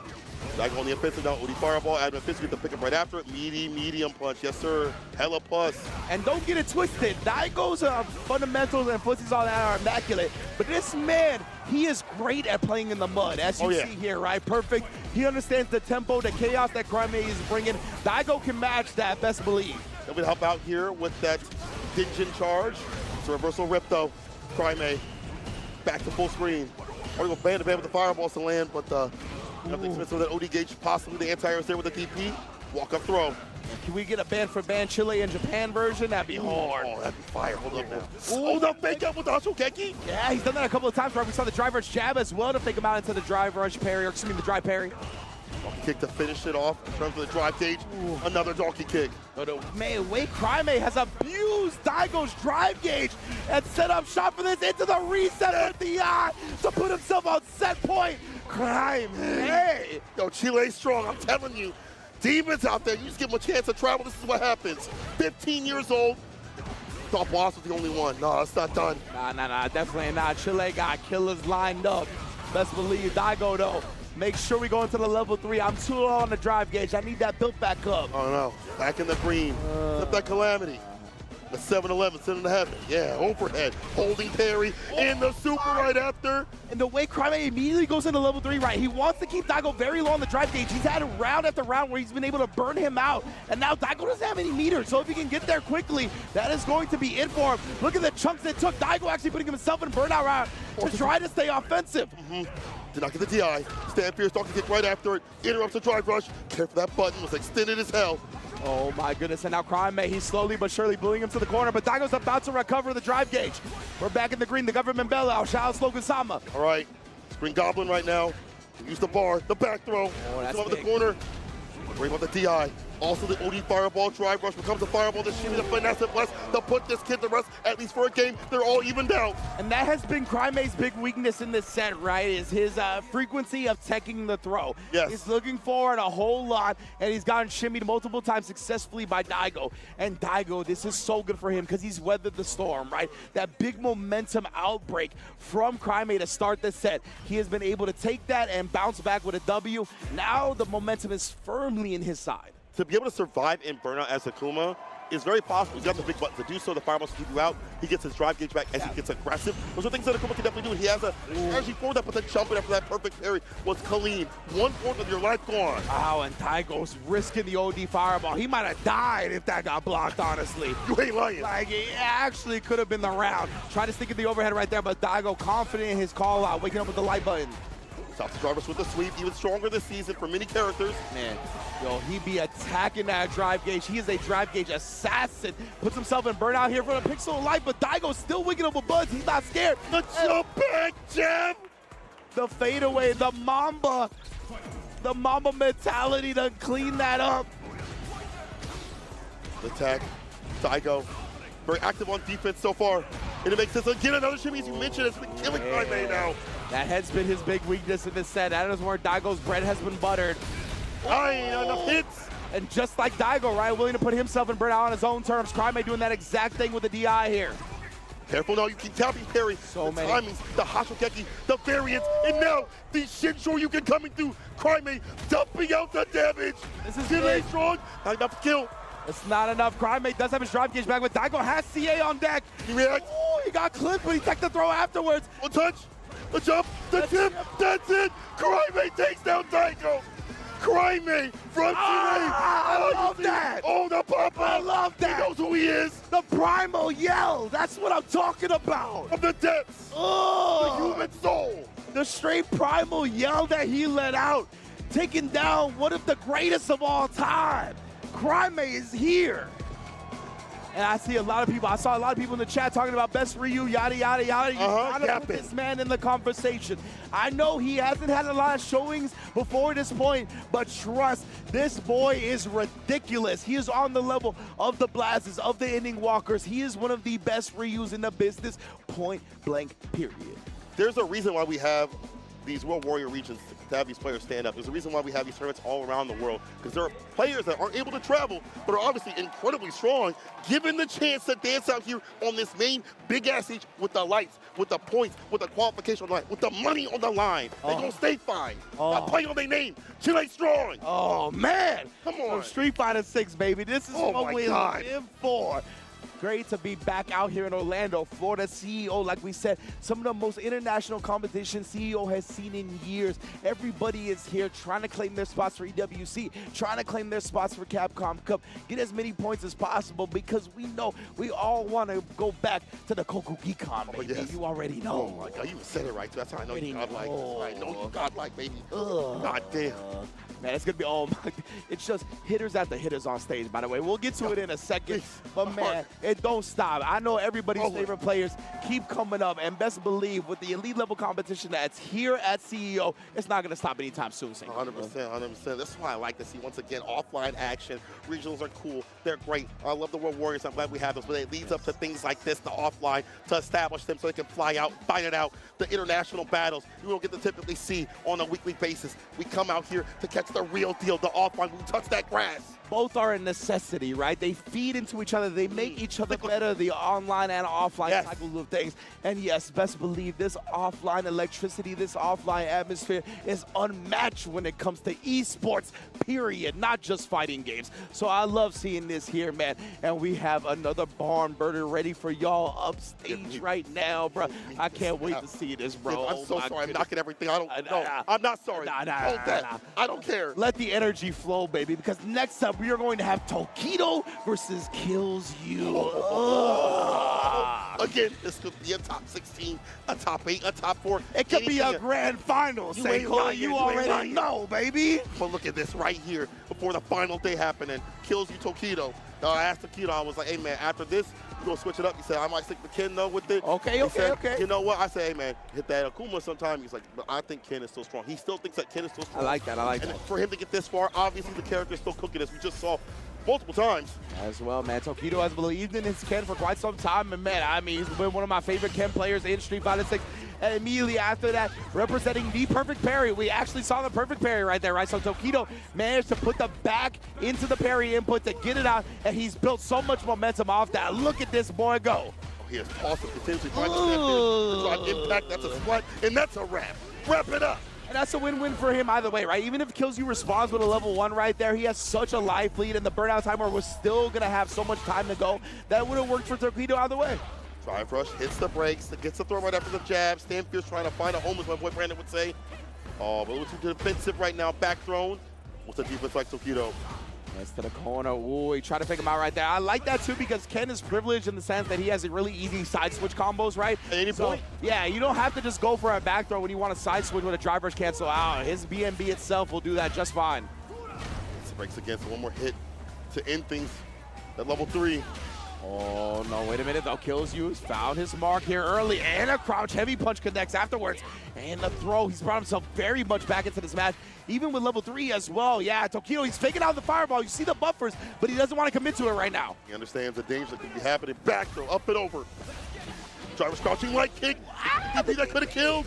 But the jab will on the side, so you could have died for that. Imagine being up in the corner against Cammy. Full resources. Tokido will take the risk and find success. First game to him. Legitimately so scary right there, but Tokido survives and takes the dub. What a way to start the set.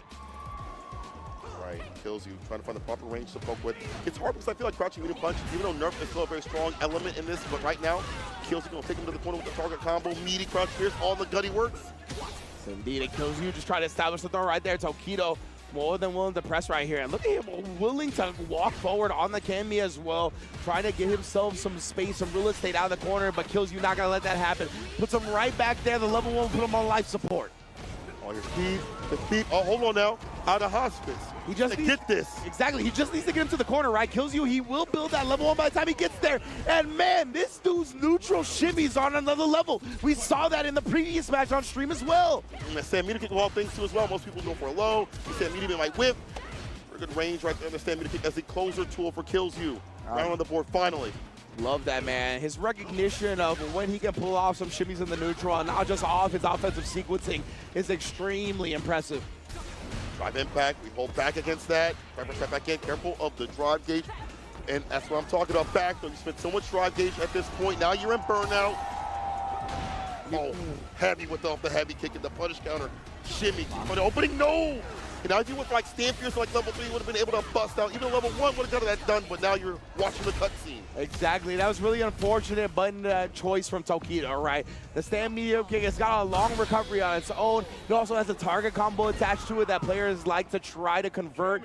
So that's one of the things in this game, right, is that sometimes, whether it be on parry or whether it be on drive impact, when you get your normal absorb, you know that it's not a block, so you kind of default into confirming the target combo. Yeah, going right in the what next we saw. Yeah, exactly. I think it's good for Kills to keep in that range where maybe Sam just couldn't come out at that distance. And maybe Tokido had to choose a stand medium kick. Either way, game to game, perfect parry. Walk his way in with that heavy right after. But catch him pressing the button at the wrong range, wrong time. Yes, indeed. Best believe. Oh, nice drive rush. Yeah, that drive rush, stand medium kick is one of Ken's farthest advancing options. Right there, couldn't make anything else happen off of it, so Kills you back in this game. Can't go for a back, though. Go for a button. Trades with the go right kick. Yeah, at least it didn't result in a trade combo. That would have been tough for Kills you, but right now Tokido's harassing. Damn! Fades out the ODDP successfully. That is going to mean set point for reject Roto Z Tokido. Shifu Jinrai is going to be the killer here. Look at where Tokido's going for these Jinrai endos, right? Right, the proper range where it's harder for her to be able to have an answer right after or interrupt. You have to spin ODDP. That's not a place where you like to spin bar in the first place. That's kind of a bait still. But Jinrai's still strong, man. Yeah, 100%. Like Tokido and Ken in general, just being able to harass with Jinrai and the reliable answer, costing you 2 drive meters, is honestly really good for him, even if he eats a DP here and there. Yes, sir. Especially when he has the lead in health. It's awesome. The fake out with the parry. Maybe it was a mistake right there. Not sure, but Tokido still has the advantage. Dash up the jabs with this. Confidence to dash up before it's walk up. Now it's dash up. In perfect parry, you'll take that bar back. Yeah, still a good look. Still a good look regardless. Oh, you see the heads from Kills you, like the micro walks in the block. Just really tough to catch the rhythm of his approach. Oh, and the run into nothing. That's an execution error if I've ever seen one. Kills you now, gonna be able to get to the corner. Has one drive bar to work with here, and he's not even gonna need to spin it. We're on to a final round. I like to see towards the limit. No blowouts here. The anti-air is there with the Shoryuken. Dash up throw right after. Oh, and then maybe faking it out, either that or he didn't get the parry itself, but I think it was a fake intentional. Second time we've seen it, right? Indeed, Tokido just trying to bait Kills you into a response. Back up with a jump fierce. So far downward, it makes sense to see that hit the flushes from above. Only DP now last 2 seasons ago, that would a side switch. You're so caught up in the corner. It's jail, no bail. Tokido, can you be the warden? You letting him out? All according to plan right here, possibly. Hit that low. Yeah, looking like, oh, Kills you had such an advantage in drive gauge and does have one again simply because Tokido is committing to those crouch medium kick drive rush cancels. Ooh, catches him there into the level 2. It's gonna be enough, I think. Tokido, not quite. Kills you still has a chance. It's over the corner again. This time the driver first with the impact. Immediately, Kills you takes it. All because Tokido put him in the corner. CA about to see all that DNA. Blood on the ground for that mistake. Kills you, reaping the rewards and moving on in the bracket. Oh my goodness, Tokido with the big commitment. He was very confident. We saw it previously, right? That round where he ended it in the jump over, put himself into the corner, and he got the jab. He needed just one more strike. That's exactly what he needed here. He bet on himself again, right? I put him 1 pixel away from death. I'll be right on the strike throw. He wasn't this time because he had the drive reversal. That was a super smart decision from Kills you right there, right? He's like, I can nullify the mix because of this. Yes. I'll just offensively drive reversal, knock him down in the corner, and then it's all my game. You know, for Tokido's benefit, you really ever see drive reversal offensively that fast? Yeah, exactly. Like a button first. Yes. The immediacy to have that in your mind. Kills you. We talked about it. He deserves to have his name etched up there in the area of legend. So Man, what a match, bro. Every match. I'm trying to keep my voice for tomorrow. I know, right? It's so hard. You got me standing up, kicking the chair over. Legitimately one of the best driver versus I've seen in Street Fighter 6. 100%. 100%. That was extremely great from Kills You. Well done, man. Giving the context of everything surrounding it, giving what happened previously in the set as well, with Tokido jumping over, cornering himself, immediately hitting him with the jab after the jump in. Having all of that prepared, just, man, impressive beyond belief. Clean. And bring it back from being outfooted so continuously. We saw that confidence from Tokido to walk up jab and then dash up when people have such easy reactions is insane. Kills You, be killing cats out here. Moving on the bracket over Tokido. We'll see how far he could go.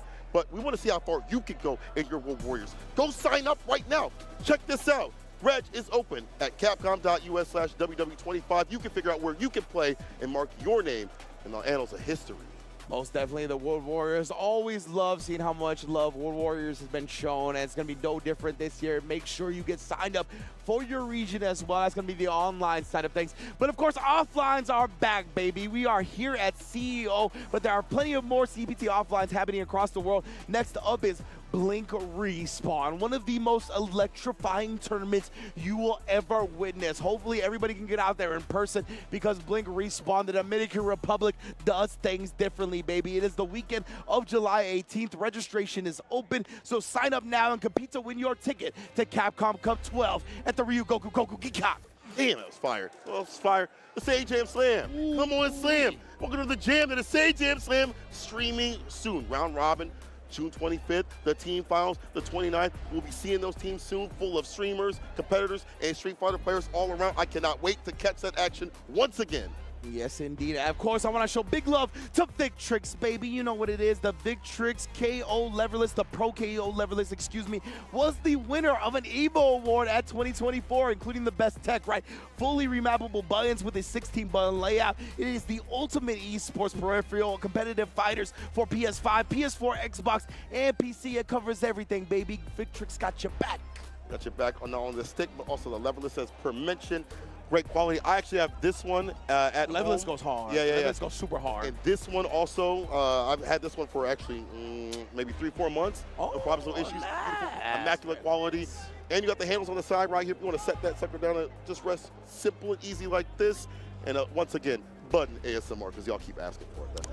You have to pay for that kind of thing, am I right? But y'all can go and pay for yours at the website, yes. If you're at the venue, go pick it up in the back right there. But if you're not, hit the website.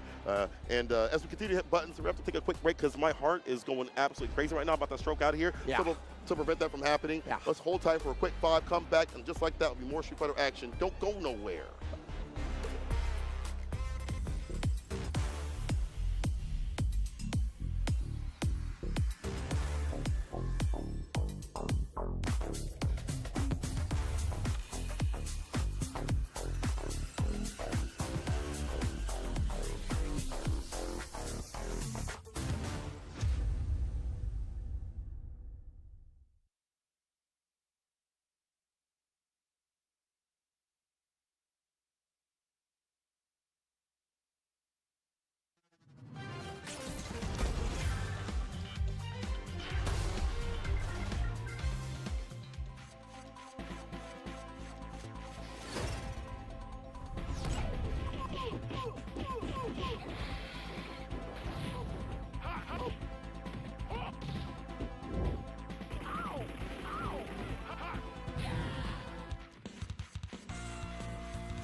Red Bull gives you wings.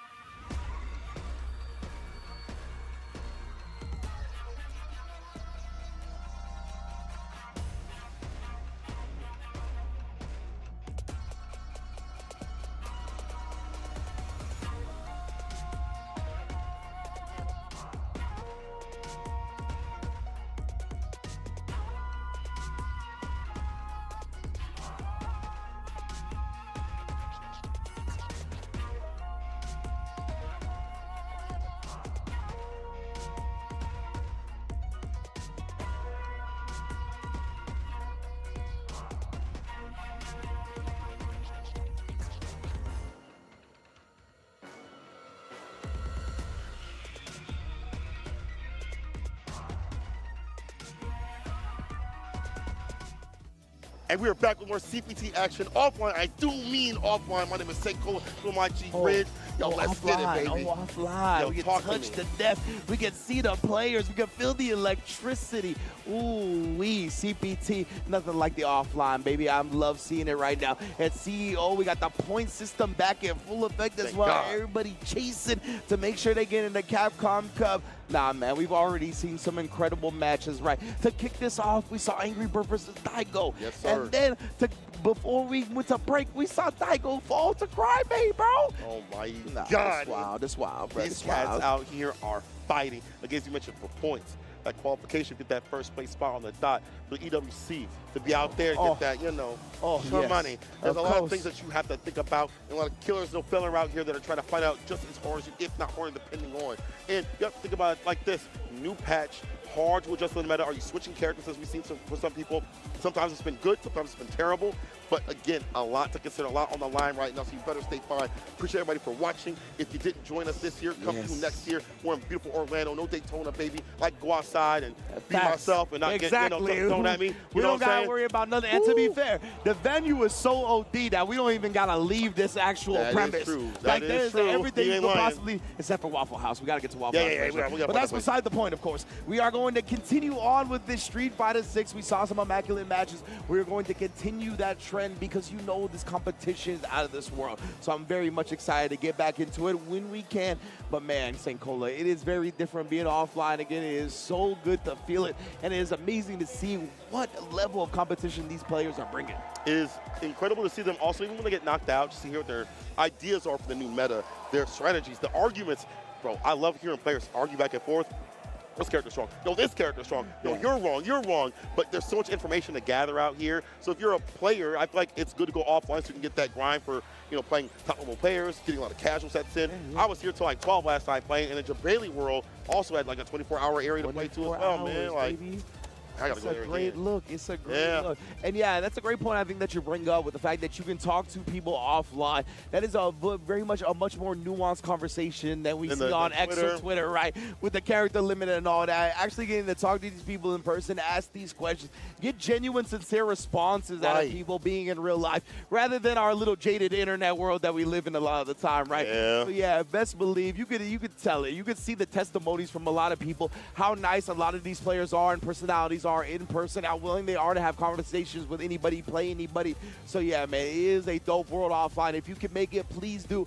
Obviously, those of you that couldn't make it to this one, maybe you can make it to Blink Respawn again, going down the weekend of July 18th. And I promise it will be an unforgettable experience if you make it out to the Dominican Republic. But yes, indeed, Cole, we are here in Orlando, Florida, with more Street Fighter 6 on the docket. And I believe our next match is going to be happening very soon. Oh yes, sir. More Street Fighter League action style. You know, whenever I see League players, I'm like, these cats are real deal, because they've been grinding out so continuously week after week for Street Fighter League. When they're not playing on their team on that day, they're practicing in the background, learning the game. They're spending hours upon hours, because League it commits so much time. It commits so much time for League. So I get emboldened these players to be better and better. So when they fly out to other countries or other areas, they become even more demonic than what we've seen them previously. Exactly. We have Nauman and Hikaru on the stream, so that's going to be Aki. And I don't know who Nauman is playing. I've seen him test different characters. Okay, maybe the Ken, but maybe it'll be the Mine, maybe a different character. Maybe he'll switch up a little bit. Who knows? I saw some players playing Jamie that I hadn't seen before. Oh, man. I see the switch ups, man. Yo, Chun-Li would be nice, too. I would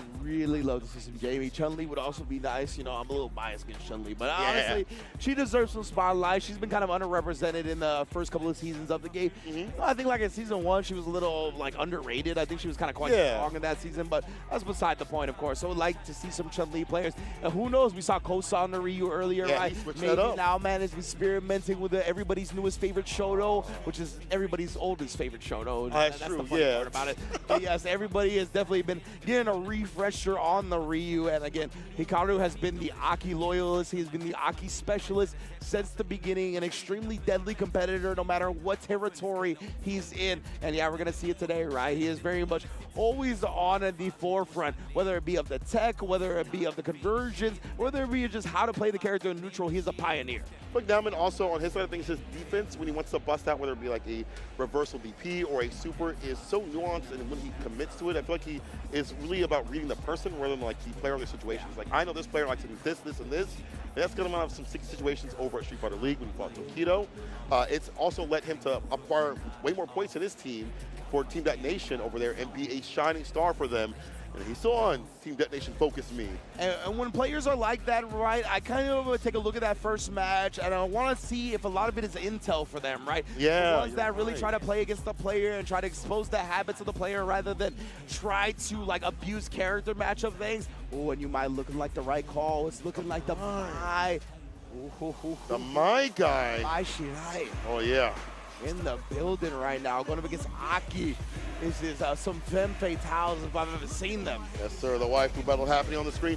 One thing, though, is good to see that players are still picking Mai because she did get nerfed in some ways, so you can not as brainlessly throw at the fans to land. However, it's still good up in the corner. Just where you can avoid the proximity. Yeah. It definitely lets you to backdash and avoid in the mid-range. But in the corner, still the same game, baby. Exactly right. Mystery, you can kind of walk out of the bounce of the fan now, but corner, you ain't got nowhere to walk back to, baby, so you got to hold that.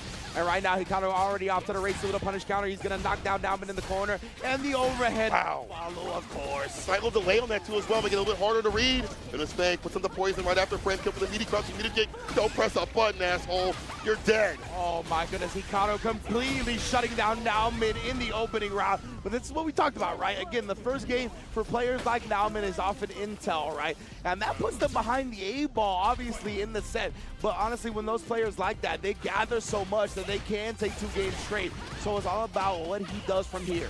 A little more OD usage here from Nauman with the OD fan to land. Had to take the stand fierce. Now the drive rush right after the second one. Light conversion. Ends it with the Oki. Backs off looking for a reversal. Hikaru not the type to do so immediately.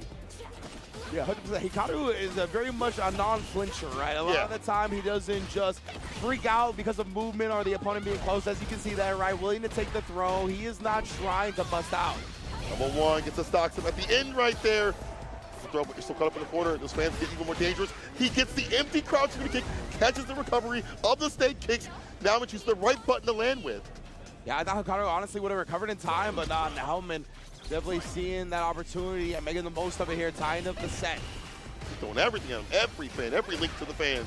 Yeah, what a recognition from Hikaru right there, knowing that Nauman's follow-up jab was not going to hit, so he punish countered it perfectly. On the spacing, know what's going to happen right after the fans land, you know? The result leads Hikaru to the corner with the throw loops continuously happening. It's a one touch at this point with level 3. Exactly. Trying to catch him, and he does now. The crouch heavy kick into the confirm. That is a Aki special right there. Nauman on life support. Oh, and the plug was pulled after all. Hikaru taking it 1-0. Man, what a face trap to hit. I mean, we've seen him confirm that continuously, right? Yeah, absolutely. But to set it up for success like that, to think that Nauman, who's been so good on defense, to bust out or whatever it may be in the corner, saying, I don't care about that to happen. I'm just going to land what I need to land. Karu said, this is my character. I was sticking with her the season that she came out. And it's well seasoned with what she needs to do. And things like this, the snake kicks to go underneath the fireball. Odie has been an initiator for Nauman. He avoids, he gets a hit, but the back though now. Defense like text the throw. Again, the snake kicks. and again, low profile, the constant button press from Nauman, right? One of those buttons that you consistently look for. The down back parry on that. That was extremely impressive from Nauman. But Hikaru waking up with a super regardless. Yeah, put the poison right after fireball. Nice crouching medium punch. We set the pressure with the fireball. Could have a little bit more, but this is fine. You have him right where you want him. In the corner, hard to defend against. Try to slither on out. Almost got the jump in. Yeah, managed to avoid it here. Oh, but Hikaru's still cornered up now. We're gonna combo into level 1. Let me get my stocks up. Oh, yeah. Oh, with the backdash, he got him straight called down the throw attempt. And he's gonna be able to seal that round and put himself on set point off that level 1 to seal it. Defensive timing from Hikaru. Again, not willing to hit a super if need be or drive reversal. We'll go for the innate stuff. Backdash, avoid, block, reversal jab when he can. Yes, incredible stuff from Hikaru right there. Hard calling out the throw attempt. Getting got punished for the victory off of it as well. Now, man, though, chasing him down with a long distance drive rush low. It's a trade.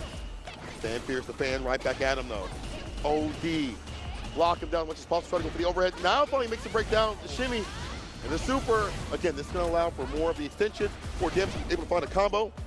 Oh, and then toss him in the corner here off the fan toss. He's got 4 more fire fans to his name as well. Hikaru, I think that's why he's trying to force the issue right now. He doesn't want to just get bullied by the neutral with these fans. He had to respect it. The driver's overhead sneaks in, and that is going to be a round to Nauman. Damn, that reaches jump medium into the level 1. Yeah. Well done with the routing. Most def. The limbs are plenty long. This is an Evo Japan champion right here from Street Fighter V, Nauman. That's facts. Yeah, man, he's going around the block for a while. Most definitely, Nauman is honestly a veteran of the game at this point. And we get somebody like Hikaru, and again, we're going to spin level 1 early. Make sure these fire fans are on deck. Oh, he was trying to aim for a fireball. We'll definitely take that either way. The cruel fade, about to be a cruel one. The anti wasn't done. Overhead, this time Hikaru blocks out. It's been a problematic thing for him. I love that in response to the poison ball right now, man, just out-prioritizes it with the fire fan. Extremely smart. Oh, caught him trying to press the button as soon as he landed because that was an empty jump. Now, man was just trying to get frisky. Just walk up, throw, nice and easy. Hikaru, tries to stand like it, even with the scaling, it's gonna be at level 3. And again, the traps from Hikaru laid like the poisonous mistress she is. Aki able to take it 2-0 over Nauman. Can't fix her, but she don't want to be fixed. Fact. Hikaru ain't got nothing to fix right there with this gameplay. Up in the corner, the space traps were supreme, pristine, and elite. Hikaru moving on over Nauman. Just couldn't run that defense that we expect him to have up in the corner. But I mean, it's hard when you have someone that is so effective, so consistent and confident with the decisions. Yeah, 100% shout out to Miss Red, bro. She don't want to be saved on that one. No. Aki is out here putting bodies in bags constantly. And Hikaru, man, he has just been so immaculate for so long. Love seeing him show out offline. Whenever I get the chance to actually watch this dude, it's always a treat. So I'm glad to see him in Orlando, Florida. Yeah, in our neck of the woods is so clean, bro. Seeing someone travel from Japan, from a different part of the world, to play it out here in the States is super sick. I know it's stressful for them to come out here and the time change and all that good stuff, but again, it's back to how it used to be. Tournaments from around the world, we keep saying it because it's important.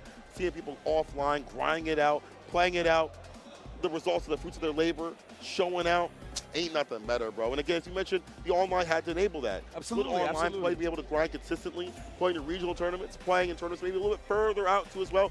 They have a strong scene out there that they can play in the Spirit Zero tournaments. There's obviously like Topangas and stuff like that, but the result is to come out here and play for these points. Yes, as far as I'm concerned, the online and offline is one ecosystem that feed into each other 100%, right? Yes. So it's beautiful to see all of these players that maybe started out getting some prominence online come into the offline side of things. And I mean, yeah, we get to see players like the Crimes, the Blazes, right? Not just at like tournaments that are closer to their region like Blink Respawn, but they're out here in Orlando, Florida. They're out here doing as many tournaments as they possibly can, especially with the point system being brought back. They have more incentive to do so. It's just such a sick season already, and we're just getting started, man. Holy smokes. I want more of this, and we're going to have more of this. As mentioned, Blink Respawn, Evo France, more tournaments at the very end in Shanghai. There's so much to think about. Even outside of the CPT, outside of the World Warriors, we have other tournaments that are going on a weekly basis, from the online to the offline, the locals. Yo, it's never been a better time to be a Street Fighter fan. I love fighting games, man. It's so great. It is an immaculate time to be 100% right now. In Street Fighter 6 new patch, the season is in full effect right now. Everybody coming out wherever they can. Big money organizations getting behind players as well. So we're seeing as many many players as possible at all these tournaments. Yes. Everything is just flowing right now. And we're going to flow into our next match that is going to be coming up soon as well. It's going to be a great one. I see JB up there, my hair brethren. So we'll see how he does today. Yeah, this is the hair block. This is the hair block. No, ain't nobody touching this block when it comes to hair. You ain't lying, baby. You ain't lying. Yo, get us some shine or whatever sheen, whatever it's called. What? We are going to see, I think, Kudo going up against JB. So it's going to be some Chun-Li, as we mentioned, as we wanted to see going up against Rashid. Now, if we're thinking about characters that have always done well against Rashid, even in 5, it's going to be Chun-Li. Better buttons, able to skate around the fireball, has to use it as a poke with a horizontal to cut through. Her damage potential is better. I feel like she's always been a good match and will continue this season. Yeah, absolutely, man. I'm a big believer in Chun-Li, have been for quite some time. So the fact that she got even buffed in this version, definitely shown some love. That means her rise to prominence is going to be in full effect once again. Yeah, I think this character is extremely potent up against Rashid as well. Any character with nice walk speed and whatnot that can kind of give Rashid problems getting comfortable in the neutral is going to be annoying to fight against, right? And that's exactly what Chun-Li has the capabilities of. Whether it be her walk speed, whether it be the range of the normals, whether it be the Kokosho, she has so many ways and even able to kind of thwart Rashid's fireball with a flip kick. Got a whole lot of options, baby, and we're going to see them on display. For JB, Tarva's button is going to be more of a consistent thing. He goes for the DI, maybe for a fireball. Yeah, maybe a fireball, stand fierce as well, right? Some of those big options that are not cancelable from Chun-Li. I like the opportunity from JB. Yeah. So now with the TK, appropriately done. Driver's crouching right, kicking the medium. Maybe a cyclone, try to press the button when you shouldn't. Yeah, you're going to learn today, baby. Oh, and once again, JB will fake some outs with the jab, getting the throw loop going. Obviously, Rashid kind of does need the drive rush now. Not as potent as it was before. You can't just walk up and do the do the throw loop like you could in previous seasons. That's true. They put your back into it. No anti right there. It makes sense because that character is hard. Hit that OEDP. The angles don't reach, but we're going right to the corner. Hitting for a kick. What's after it? Tick throw. He avoids though. If he tries to kick side, switch off the OD. Medium sky high, level 2. I like this. These players are trying to tear Achilles right now. Everybody getting caught low. Oh, no flinching though from Kudo. Love it. Weathered the storm perfectly. He did spin all of his drive meter though, and JB didn't convert the combo off the driver's cancel buffer. Nice air there. His game to win. JB's got the bar to utilize. Pushing over the corner for a DI or play around that intention. The jab. Off the low. There's no way this hits. Oh, absolutely not. Yeah, I'm not sure if that's execution error from Kudo, if he was just too damn good and did that a little bit too quick or what. Maybe.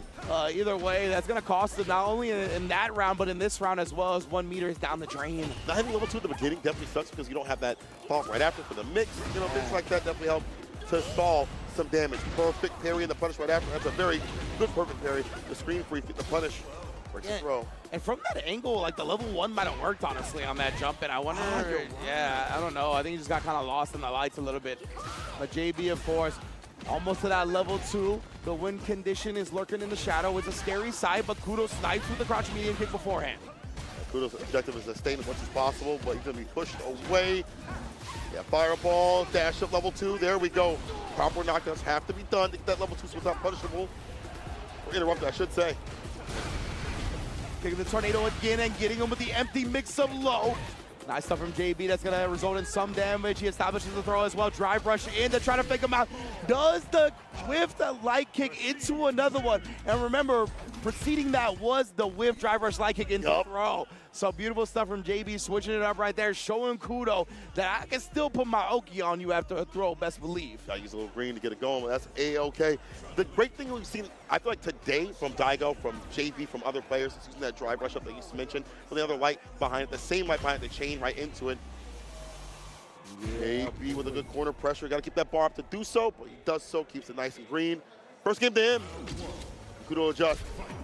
Yeah, 100%. I think Kudo kind of needs to win the early part of the rounds, right? I agree. Before JB starts getting the 2 bars, before he has those privileges that Rashid's got when it comes to that super. And right now, with JB winning this early, already building up this meter, it is long for Mans. It's looking terrible right now. Frame kill, the fake out. He had chosen a stand medium kick, a stand fierce. It would have hit and got him something significant, but JB still has the winning condition right now. A one-touch scenario. There's a low, though. Out of the corner we go. This is like not even that bad. Okay, yeah, I was going to say, eating that combo is not even bad for JB. It actually built him more meter than he would have had if he just kept getting the offense going. You ain't lying, bro. Actually worked out for him fine. The OEDP wouldn't have killed if he would have blocked that, so he's A-okay with that set point scenario. Fireball enter to kill the drive gauge. Perfect parry slaps him away. Love that right there. Perfect parry into the check on the pressure afterwards. Kudo does find his open up again, though. Sniping low.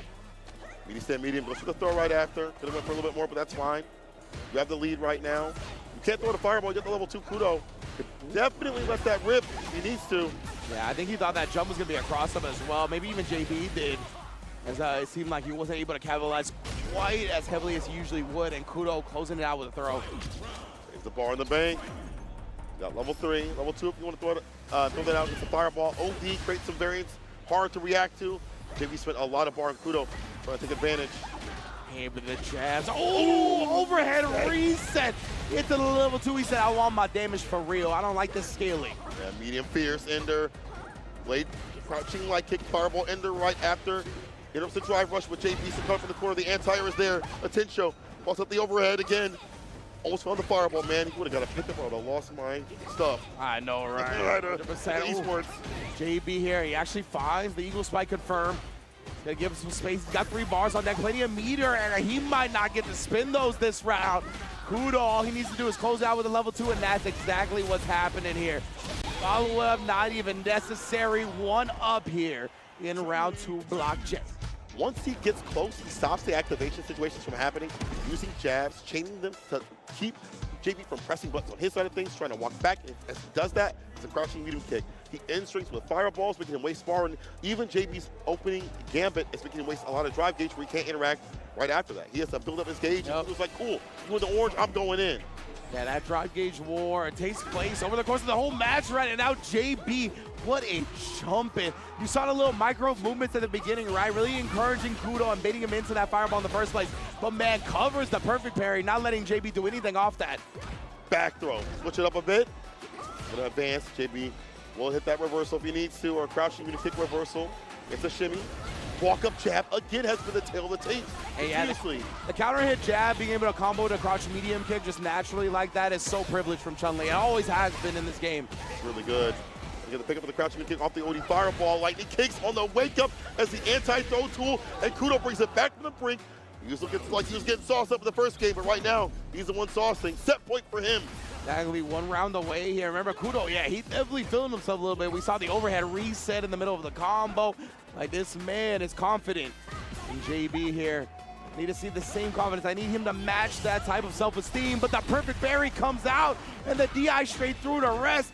Thanks, fam. Defense and no offense. The trade combo better off for JB. Use that crouching medium kick.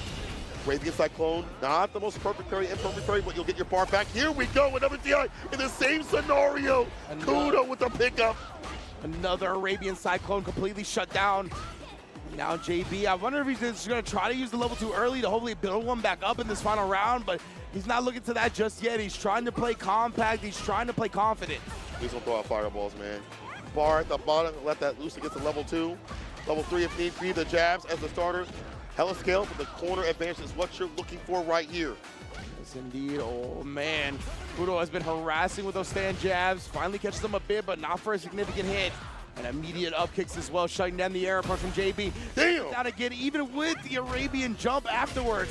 And then shuts him down with the overhead. Kudo takes a 2-1 over JB. Back from the brink of defeat, crawling his way back up. Kudo!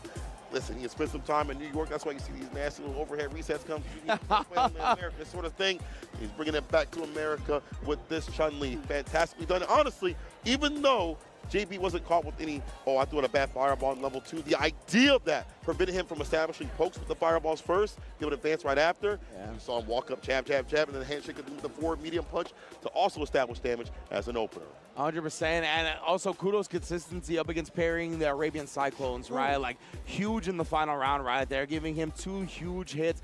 Now, obviously, they were scaled because of the perfect parry, so it wasn't about the damage. It was about the drive gauge damage, right? Getting those punish counters in, being able to just make JB play from a deficit for the entirety of the round. You just never feel comfortable in that position, and it really felt like Kudo was in control entirely in that final one. As they take away more access points for Rashid to activate level 2, you have to expend more bars sometimes. Yeah. And that just did not happen. Honestly, some of the best ways to play against Rashid is to prevent him from activating level 2. And that was literally a way of doing so. And now we're going to loser side. I can't believe I'm saying this because this is the Habibi. Angry Bird going up against Dogra is the next match. Loser side, I cannot believe, bro, I can't believe this. These are legitimately two of my favorite players of all time. Like, yeah, Angry Bird, I'm a huge fan of. I love the way he talks about fighting games, his philosophy behind a positive attitude with it too. Absolutely, yeah. Being one of the things that really struck me, and I still think about to this day, is him talking about how he made the jump when he realized that he shouldn't be afraid to lose, right? Yeah. And he needs to embrace that, and he needs to embrace the longevity of the fighting game career that he's going to be undertaking. Now, on the other side, Dogra. Dogra has been one of my favorite players for so long. Always one of the most charismatic Japanese players that I've ever seen, willing to wear his heart on his sleeve, always plays dope characters, and I mean, he's just a cool-ass dude, man. Like, the way that he plays, man, I feel like it's so weird because it's hard to describe his style. It's almost like he's psychic. He presses before you can press a button. 100%. He knows what you're about to do before you do it. I feel like Jin is also in that same line. They have like a good battle sense. Yeah. And it's impossible to have that as a learned talent, as something that you just have innately as a talent to grow up with. And maybe it's from playing a lot of fighting games, just your personality, whatever, but it comes out in this play, and he's able to scratch out some of the most significant ones we've seen in League and other games. Yeah. And out here in Street Fighter 6, he's trying to move on the bracket. I feel like this is one of the better brackets for him at this point. He hasn't been going deep into Street Fighter 6 as much, or traveling for Street Fighter 6 as much, but now when he does, he's out here having to fight Angry Bird to move on for tomorrow's grand finals, or close to it, I should be saying. Oh my goodness, is Dogra gonna be rocking Elena? Oh what? My goodness. Let's go, bro. Can Dogra get a best of 3 against Angry Bird on the newest character in the roster? There's two problems here. As the Elena player, you don't know this matchup in full. Yeah. But hey, they don't know this matchup in full. So both sides a little bit limited. Yeah, 100%. She's got a couple of ways through the projectiles, right? We've seen plenty of Twitter clips showing that off. But just in general, you got to be very much, it seems like a character that's going to take a lot of time to optimize, right? Yeah. Like being able to convert properly, picking your routes pointedly, it's very tough because Elena has so many options to go about her offense. I think some of these actions, she gets the cluster scenario, Blink Song, follow-ups that are enhanced. Oh, nice walk back into crouching medium punch. Seals the deal. I think maybe had Rhino Horn right after if need be.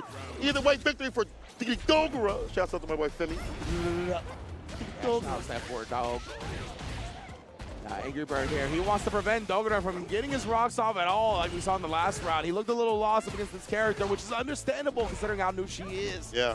There's some things you can do against the Link Song stuff and follow-ups. You can like DI some of the things. You can also, if you know there's a gap incoming, you can DP 7 frame or something like that. Or maybe below, but you can mash. You have to be ready for that. And get a beautiful bait out in the neutral from Angry Bird right there. I'm gonna walk in and walk it out very quickly. Caught Dogra pressing and really capitalize that entirely as we get some of the contingent here. Rooting for Angry Bird, trying to make some noise. Oh, I hear him. Drive rush over is how we start things off. Goes for the low right after instead of a throw. Having top 2 for the damage. Show on it for the grip. Yeah, that is 4 drive gauge spin, but Angry Bird, yeah, getting these throws, getting the animation going. He's built up so much drive meter back. Thought Dogra would flinch after the 3rd one, but still staying disciplined. Oh, no! Oh my goodness, 2 ships passing the night right there as nobody goes punished. Over the Rhino Horn, Link Song. There's the low, resets the pressure, but the wake up, flip out, staying fierce, immediately confirms into level 3. Tempest Calamity, and that's victory. The one hit heavy into the super. Amazing damage right there, shaving off the rest of Dogra's life bar. And are we gonna see the Elena or are we gonna see the Bison? Bring out the big boy Bison. The Bison? Yeah. He's thinking about it.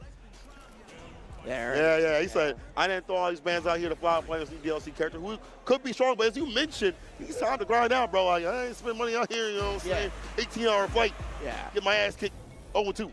100%. She just seems like a character that's going to take some time for people to really optimize and play effectively at a high level. Bison right here from Dogra, though. This has been his character in Street Fighter since I've been aware of Dogra, right? Yes. So this is very sick to see him back on this and see if he can make it happen. Obviously, Bison got some changes as well, but still a potent character in my eyes. His offense got up because of parry change, but also defense a little bit on the worst side because of that, too, as well. So you got to go in to get your win. Drive rush, overhead, the target combo follow-up. That's what Angry Bird's going to land. Dash up, though. Not the same sort of Oki these days. We have to switch up a little bit. OD Psycho Crusher is the answer here from Dogra. I like that. Tired of getting bullied by Akuma on the ground here. He's going to blow through everything. And right there, actually just inching forward and then getting out of the range. Angry Bird, I'm a little surprised he reached like that. But either way, confirms off the jab right there. You saw the delay a little bit. Leaves him standing as Dogra takes to the skies. Fireball walks underneath, hits him with the back fist, inner drive rush overhead, blocked up with a bomb. He woke up with the button right after. The crouching light kick ends it with the super to seal it. What kind of are you putting on your table to do that? You feel me? Angry Bird dropped the cojones on the table. Oh my God, both of them. Like, it was immaculate. I love the read as well, like, or the risk, I should say, right? Like, damn! Oh yeah, that Psycho Crusher just getting DP back to wherever that Psycho Power originated from. Put that back on the shelf. Forward Pierce ends the turn. He's still pressing. The throw right after. We have barred the bar for that level 2. That Furious Enemy finds to confirm it's an extension of damage. Get a little spooky real quick. He's trying to shave that drive bar down on the side of Angry Bird. The Furious City Scissor Kick is so good at doing so. Nah, like we said, you got to keep that true or the DP coming out. I'll burn myself out to do it. This man will level 2 if you go for the Psycho Crusher. Don't do it raw. You got to take it on a date first. Yeah, best believe, bruh. All right, with a combo. Still up in the corner, but we jump on out of there. Sweep off the feet, the privileged one, the low. Yeah, double empty jump right there. And yeah, he can't get the heavy bomb. He doesn't get the Oki that he used to get in the previous patches. Needs the heavy bomb to do so, and Angry Bird's not going to let him get there.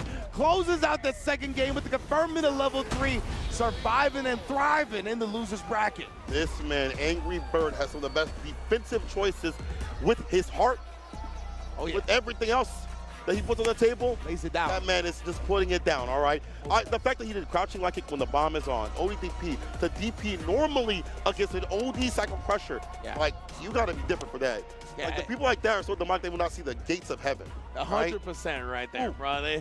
They are mandated by the powers that be themselves to have success, it feels like.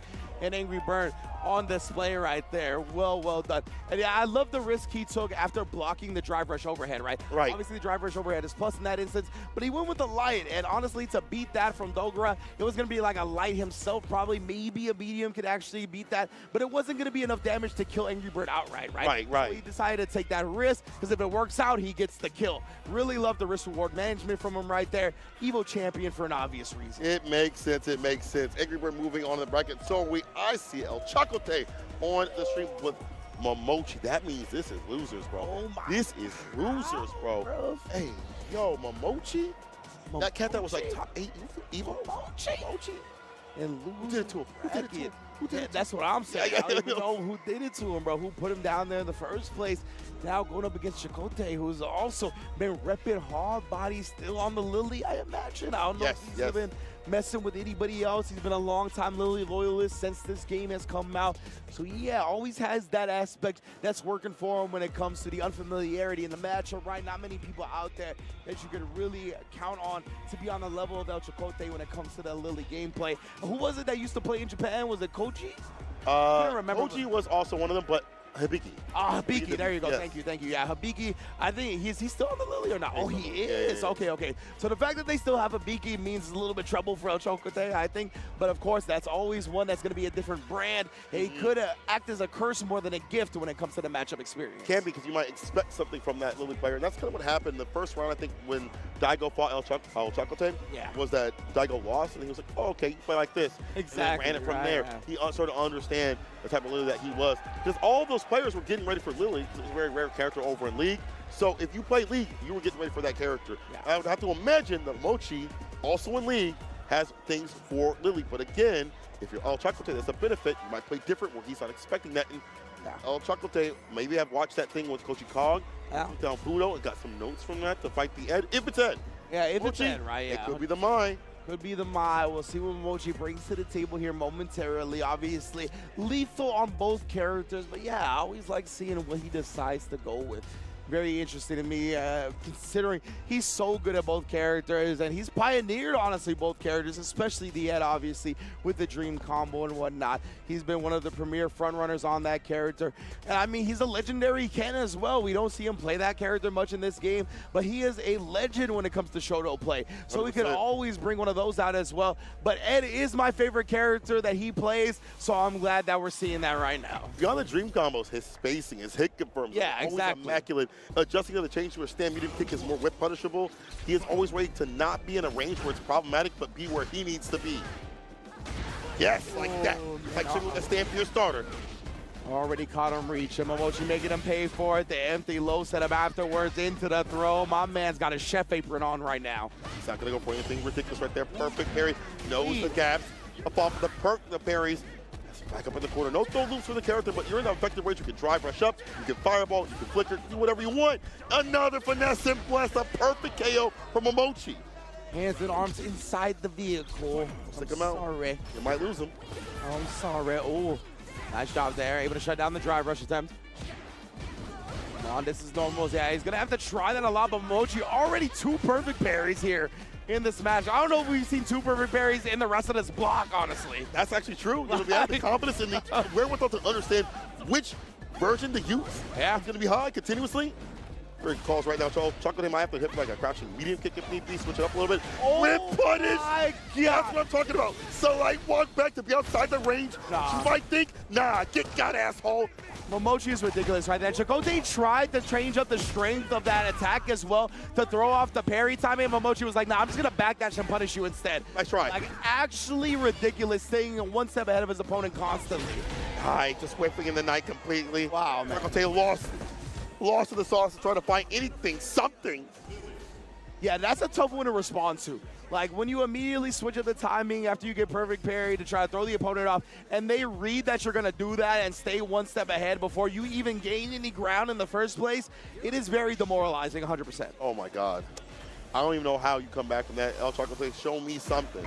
His face don't show it, but I know he's thinking in his head, I can still do this, I can still win. He's been in other positions where he's won combo breaker. He's been in top spots before. He's shown out. He's almost qualified multiple times to the World Warriors. He's going to have that same sort of energy, if not more. Yes, indeed, Chakotay. Oh, my goodness, again, just putting the buttons out with Lily, and that's one of the things she's got in this. But up against Ed and Momochi, it's tough, right? Because he's got long-range normals himself, whether it be the flicker normals, whether it be the flicker special, all of these things definitely going to make it tough for El Chocolate to really put the Lily on display. Perfect parry once again, understands the strings, gets it picked up, double DP, walk-up jab, instead of a throw this time. Yes, indeed. Going on in, man. There's a low. I like that low option, a little bit different than what we've seen before. Go for these highs. Switch it up so he can't just hit the perfect parry for the back one. Yeah, precisely, covers the whiff attempt right there. And we saw actually Momochi go for a tap parry attempt here. Trying to put it out in the neutral and not seeing it as often here. Command throw. Get it popping, tries to make something down on Momochi. Another tap parry, doesn't do anything, but lead to a dream combo, baby. And the dreams become nightmares before your very eyes. Chakotay down and close to out. This man Momochi's got hands like NyQuil. Set point. Ooh, that was the a kids bar. Hey, come on now. That was a bar. He is sleeping him. And it's so hard to get in. Again, like, when you think you can maybe initiate with a button or drive rush, as you think about that, Momochi takes the advantage. He can see that positivity is coming through from El Chocolate. Yeah, most definitely. You can see him just harassing with the flickers, the fireballs, and blocking and baiting the wake up super punish counter with a flicker as well. Optimization. My goodness, Momochi, you looking nasty out here, dog. Shimmy this time catches the low, resets with the drive rush jab.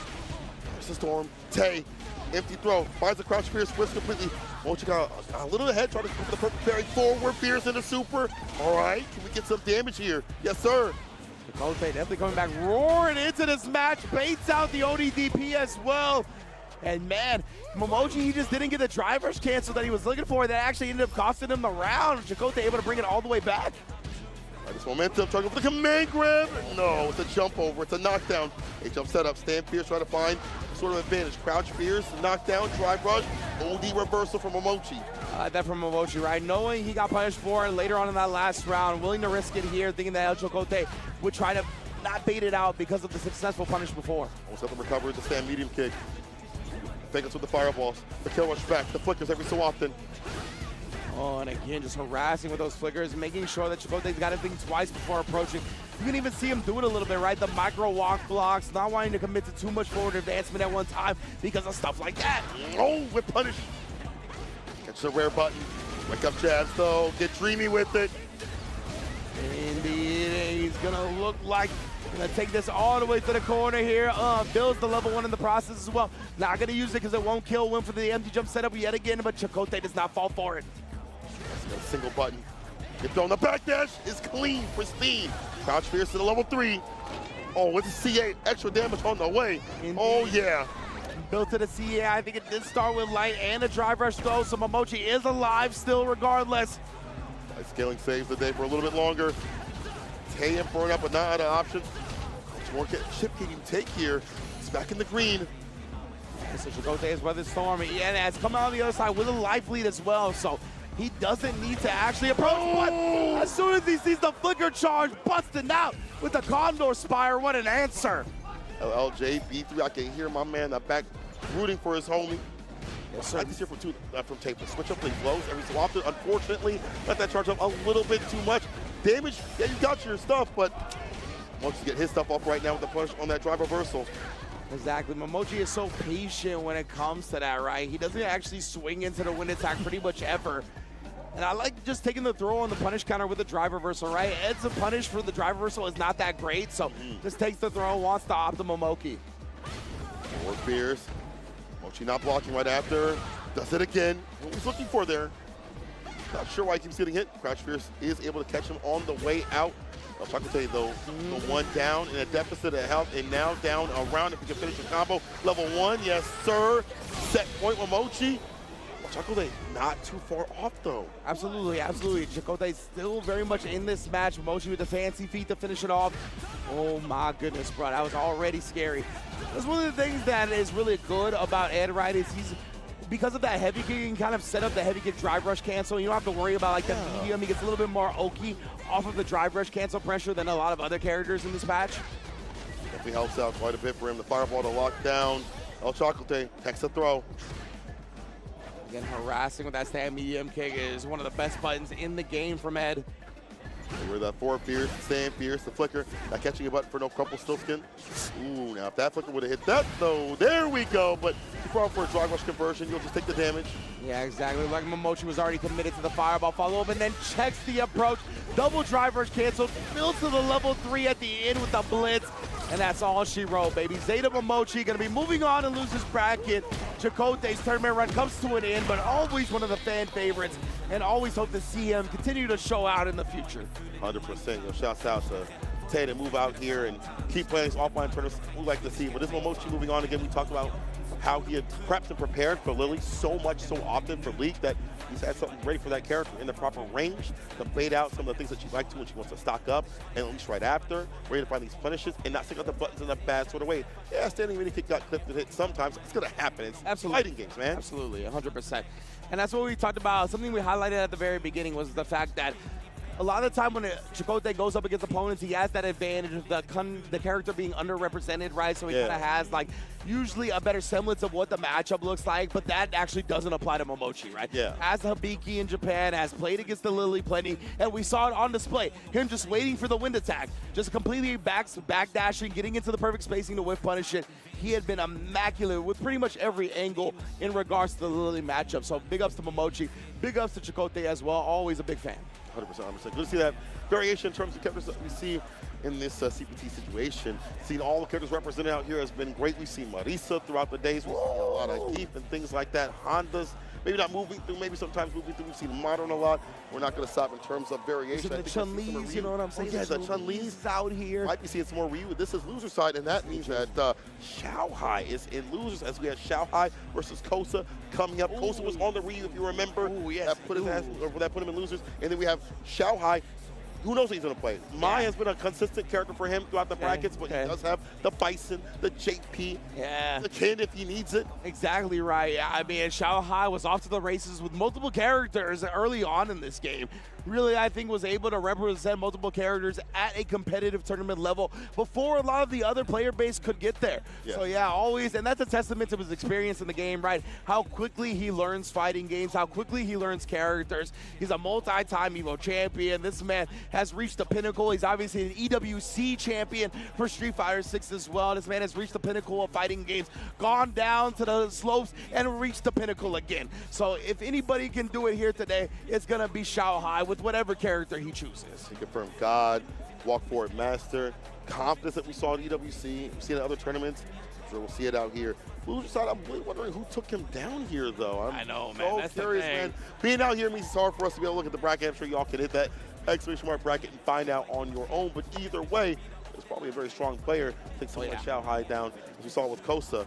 But I have to wonder if you're Kosa right now, do you rock the Ryu continuously?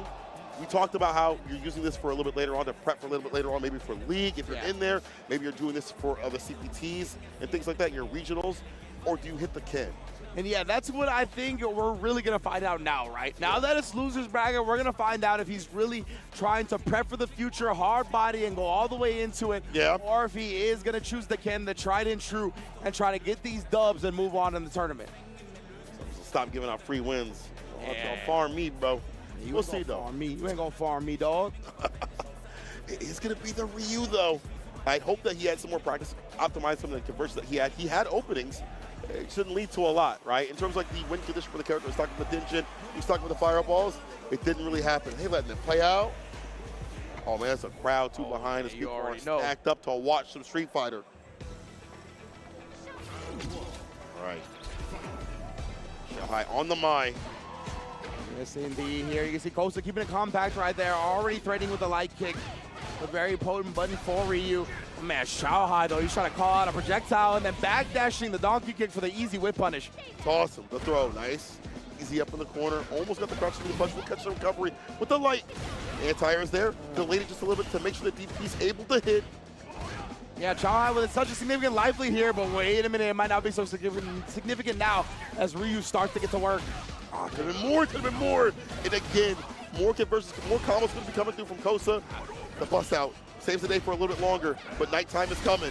Oh. Unless the DI happens right back at him. Xiaohai with the reactions. Man, that was a really good decision from Kosa, too. I think he figured that the fireball was coming because he was so low on drive, right, that Xiaohai was going to try to burn him out, so he DI'd it. But because Xiaohai used the OD version, he was able to recover in time and DI back. Great decisions from both sides, honestly. Again, you have to use more of that OD gauge continuously when you're mine. OD fireballs, conversions, they want you to do so not start the normal fans. Not the ankles. Wake up super, hell parry. Extra drive gauge for him. OD, donkey kick for heavy kick, Tatsu, yes. Dash up, baits out the OD DP for free. Easy bait up and eat him up. And she only gets the stocks on hit now as well, right? So you really got to make sure them level ones is on point. True. Round around Kosa, bringing it back from the brink. And better about the combo decisions that he is doing. Enough to drive the fireball, wasting a little bit of bar, toss it towards the corner, further and further towards the trash. Sweep. What a whiff punish from Kosa right there. He's going to be able to start his game because of it. Respecting the fact that Xiaohai's going to wiggle with buttons, and Xiaohai showing no respect here, throwing him out of the drive rush cancel, and then showing him how to get Kosa. Calls out the shimmy attempt, though. You ain't going nowhere. Confirmed that Hashokeki instant with the level 3. Far back for him, slight lead. The walk-up medium, the overhead reset. Save the scales for the Pusha T concert. I want this unscaled, baby. Kosa up 1-0. Yo, Kosa up again after. Listen, I'm sorry, man. I ain't even talking mess about your Ryu, but this one's looking ridiculous. Yeah, man. He's definitely looking much more confident and competent here in the loser's bracket side of things. And again, the overhead coming through hot and heavy. How many busts from above can you take? This character can dump out the damage. Another overhead. Reversal jabs though on hit. We're out of there. Oki as well. Back heavy kick able to hit because of that. Target combo double dash up for more Oki. More advantage off that crouching light kick. Yeah, Xiaohai's worked him to the corner already here, and the anti-air is always ready. Stays with it. Oh, I love that sweep on the approach. Even eating the fan bounce down, getting the knockdown and getting the advantage. Light kick once again is the opener. Been a big tool here for Xiaohai. Catching Kosa walking in or standing. The anti-air's landing. Yeah, Kosa has been risking a whole lot of jumps, and Xiaohai's been shutting them down. Watch the overhead. Stand medium. Tick throw. Crouching kick the Hasho kick. Takes back the turn with the OD. Caught the backdash. Oh, he got clipped. I don't know what happened. Kosa looked like he was walking out of it, and then all of a sudden got hit by the fan bounce. And I mean, Xiaohai's like, we take those every day. The fan bounce actually locked him there, so you can get the follow-up right after the crouching medium kick. Xiaohai, well done to recognize that he was in the proper range to do so. Definitely. Crouch fierce. Hasho Keki Tatsu. West Coast. Oh, yes, indeed. You already know. Press the button. Yeah, that's our plus, my friend. In the full stocks as well, immediately throwing the fire fan out. Immediate tech throw from Kosa, though. Not getting caught off guard with the fire fan. Actually didn't know whose meter it went to that time. Kosa actually techs first.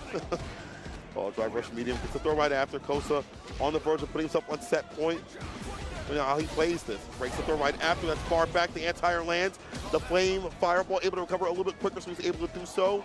And again, Xiaohai's so smart that he didn't get greedy about that and only threw the Fire Fan, right? He still threw the OD Fire Fan to recover as much as possible, as people like to jump after throw text. Oh, but Kosa is there, knocking on the dome again, giving her a noogie in the process. Set point for Kosa.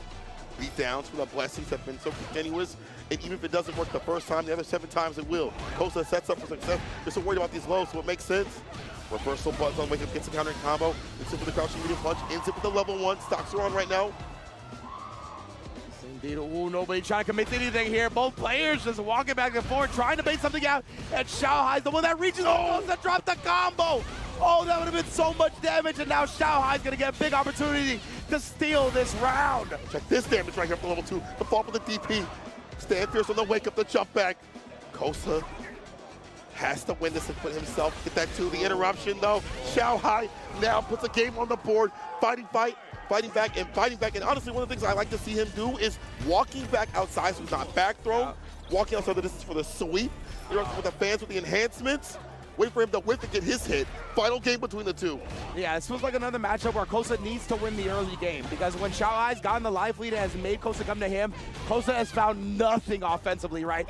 Xiaohai's just been parked. He's been able to anti-air perfectly. He's been able to stop the drive rushes. So in a position like this where you see here, it's very much a struggle for Kosa. There we go. As you mentioned, level 1, get things going on. Bad for Kosa. Sam medium trying to take back the turn when he couldn't. Xiaohai getting a little bit greedy on the frame data. Yeah, and Kosa was so low on drive that he want to commit to a drive rush cancel. That looked like an errant buffer, and that's going to result in Xiaohai being on set point. This is it. Kosa's tournament life. Oh. Hinging on Ryu. The whip punish with the crouching medium punch. Stocks up the tension. The charge is on. We'll use it for damage or use it for a fireball to get his way in. Oh, my man whipped in front of his face like he needs toothpaste. Hit a button right after. Hits the super. The stocks are on. He did. Xiaohai bait him into that one. He tried like the parry drive rush list that we talked about right there, but Xiaohai just shut it down immediately, throwing him before the fan bounce comes down. It still has 2 fire fans to his name as well. Ashy. Drive rush the fake out, the finesse and bless with this man. The rest, the OD DP to ensure the victory. Xiaohai takes down Kosa and moves on in the bracket. And that was so interesting from Xiaohai, recognizing the fact that Kosa was in burnout, so he can do the crouch medium kick into jab and actually get the shimmy because of the extra plus frames from burnout. That's why that happened right there. Usually now in this patch, you can walk out of that drive rush jab after the drive rush cancel from a medium. Usually if they immediately throw, you cannot walk out of it. So with the extra plus frames from the burnout, he recognized that it can work the same way as it did previously and exploited that perfectly. Back to how it was in Season 2. Xiaohai, very smart stuff. I like how he, as you mentioned, played around the idea or the plus frames that he was gained right there. And honestly, I like him. I was going to say, sound crazy. Oh, I whiffed something. Let me keep pressing buttons. Why hold back if they're not in the proper range, if they're not used to their character, if they're not as solidified? Why not be pressing, bro? It was a very foreign animation from that distance. The crouches, yeah, exactly. It was very weird. It was like one of those where I think it would be extremely tough to just react with punish it with. Like, a sweep or something, yeah. Exactly. So honestly, that was so genius from Xiaohai, recognizing that it was something that was going to take a little bit more longer to process and just immediately pressing a button after, because you're processing that in the moment while Xiaohai already knows what's happening. Yeah. So he'll be able to beat you to the button, have a little bit of a reaction advantage, so to speak. That man is my guy for real, for real. Shouts to them. Kosa, shouts to them for him flying out here. Haven't seen him too much in the world warring fights, I should be saying, offlines. Doesn't get to travel that much, but when he does do some work. So hopefully that Ryu gets bumped out for League if he plays in it, or for his regionals, or for even Evo if he goes out there. So, but Xiaohai moving on. Yes, indeed, man. It was an immaculate block. Incredible stuff here for the offline side of things, but as we said, the ecosystem, the online and offline exist together. That's why I need y'all to sign up for your region's World Warrior, baby. They are open right now. You can go to capcom.us/WW25 to find out all the info regarding the World Warriors throughout the regions, throughout the world, I should say, or you can scan the QR code easily as well to get that info directly to your screen. Catch this, a lot of money out there. If you get that top 8 spot on the dot, look at that, $2K for first place, $1,500 for second, and the list goes on. And you could spend that money at the 10-0 booth if you're here, but if you're not, well, we got something for you. Hit that QR code or go to merch.10o Excuse me, but I've already got the Cherry Blossom Turbo. Tonight I'm getting the Akuma Heaven. Yeah. It's having in stock, but they've been kind of running out because the fits are fire. Oh, it's almost sold out. Production was like, no, you got to go there now. Yeah, like go. Only XLs left. I'm cooked. I'm cooked. So many have been moving. Big ups to 10. I love the CO Tag Team Showtime as well. So again, scan the QR code or visit merch.10-o.gg. Alrighty, shouts out to the Turtle Beach out here. Razor Rank the Stealth wireless headsets. I hear these battery lives go on for 80+ hours. For someone like me that doesn't charge it as much as they should, that's great to kind of leave this out and still have something to listen to Blanka, like some Kaba and Noah, and still be able to listen to my music. They got the back of the procrastinators. I appreciate that. As a procrastinator, I appreciate the battery life on the Turtle Beach headphones, best believe. Man, Cola, it was an awesome block, brother. I had a great time. Me too, brother. Me too. So sick. I love commentating fighting games. Street Fighter 6 is a super sick fighting game. Stick around because the action is not over yet and the competition is only going to get more intense. Please, see you soon.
This is gonna be a match to remember. Fight!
Battle gives you wings.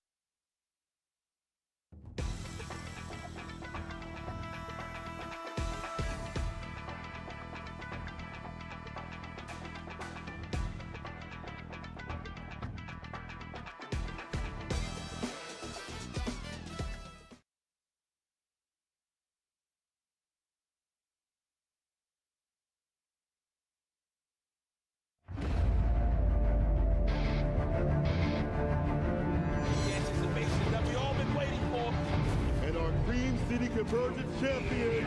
And he gets the brick. The brick is green. What a long road that was ahead of him. Welcome to the Capcom Cup. Oh, and there it is. Punk gets his retribution.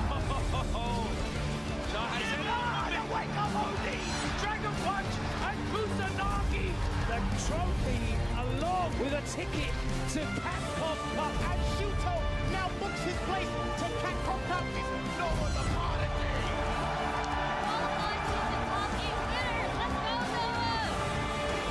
The whip punch was heavy. On the engine right. Angry Bird. Show him the door. Because kid, you're in grand finals.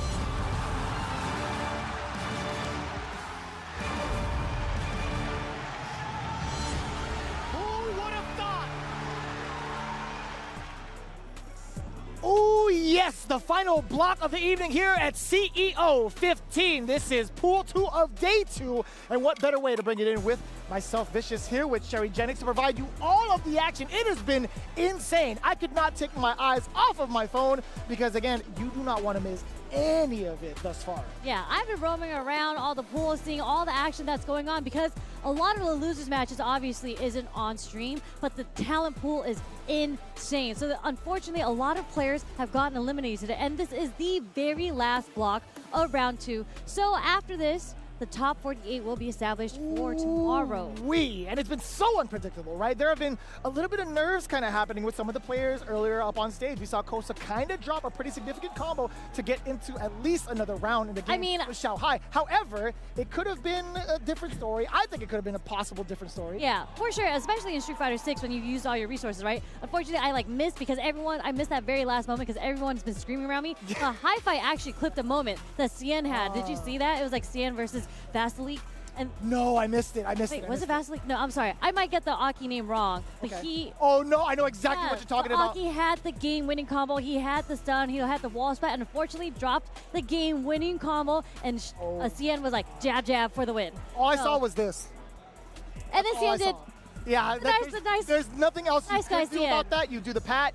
You move on, and the opponent was just stuck there. Yeah. Hopefully we don't get any of those towards the end of this block, but I'll tell you what, man, I don't think it's expected, honestly, with the caliber of players that we have right now on the stage as well as in the bracket. For those that are following along, just in case, pool LB1 and LB2, if I'm not mistaken, right? For those at home. Just in case, on start GG, right? So, no, I'm sorry, LB1 and MA1. There you go. Okay, I didn't even know there were numbers or letters associated with this. You could cheat it. You just go to round 3 and start GG. Oh, I got you. I got you. Just kinda fun I was just reading off this. I was like, it says K1 and K2. Am I completely off of this? No. It's just the way that it's structured on Gotcha. It's a little bit different. But we do have players up on the stage already.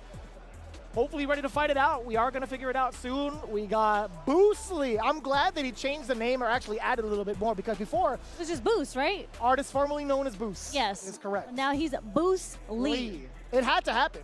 Yes, I think everybody was already calling him that. It's one of those names that are given to you and you're just like, you know what, I'm going to rock with that. Might as well. And Boosly's been cooking Colibri out here cooking as well with the Ryu. Colibri actually took out Kobayan.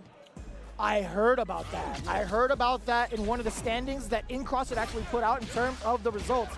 However, let's see if he can continue the streak. Colibri coming in with the Ryu. Boosly with the Terry, which has been happening. He played the Terry over at TNS literally a couple days ago. Yeah, it's funny because, he's just basically kind of like another Shoto character. We've seen Blas play the Terry too. We've seen Punk also play Terry. He's just a very, very solid character. But Colibri, starting out so strong, Colibri actually started off this round with Drive Rush overhead. Sweet Jesus. Overhead has been cooking people all day today. As you've seen, I've seen Shine come back. Oh, that's right. Shine was playing against Vasily and came back with a whole bunch of overheads. I see. We're seeing how strong overheads are right now. Mm-hmm. Oh, we'll just take it. We'll definitely take the back throw, I guess. That Fierce is going to do a hefty amount of damage, but the carry is going to be pretty important. Oh, the uppercut. Scream Colibri. Overhead again. Do it one more time. Boost was blocking, though. Oh, and he's burnt out. So not a great, I mean, he still has the meter, but not the greatest situation. Oh, there's a dump into the level 3. Mm-hmm. Bang! Look at the bicep flex. That's not Jabali, that's Ryu. That could be you. I wish. That was your biceps. I'm working on it. Oh, wait up. Rocking to earth. Gets the drive reversal. No shot. Oh, wait. What is happening right now?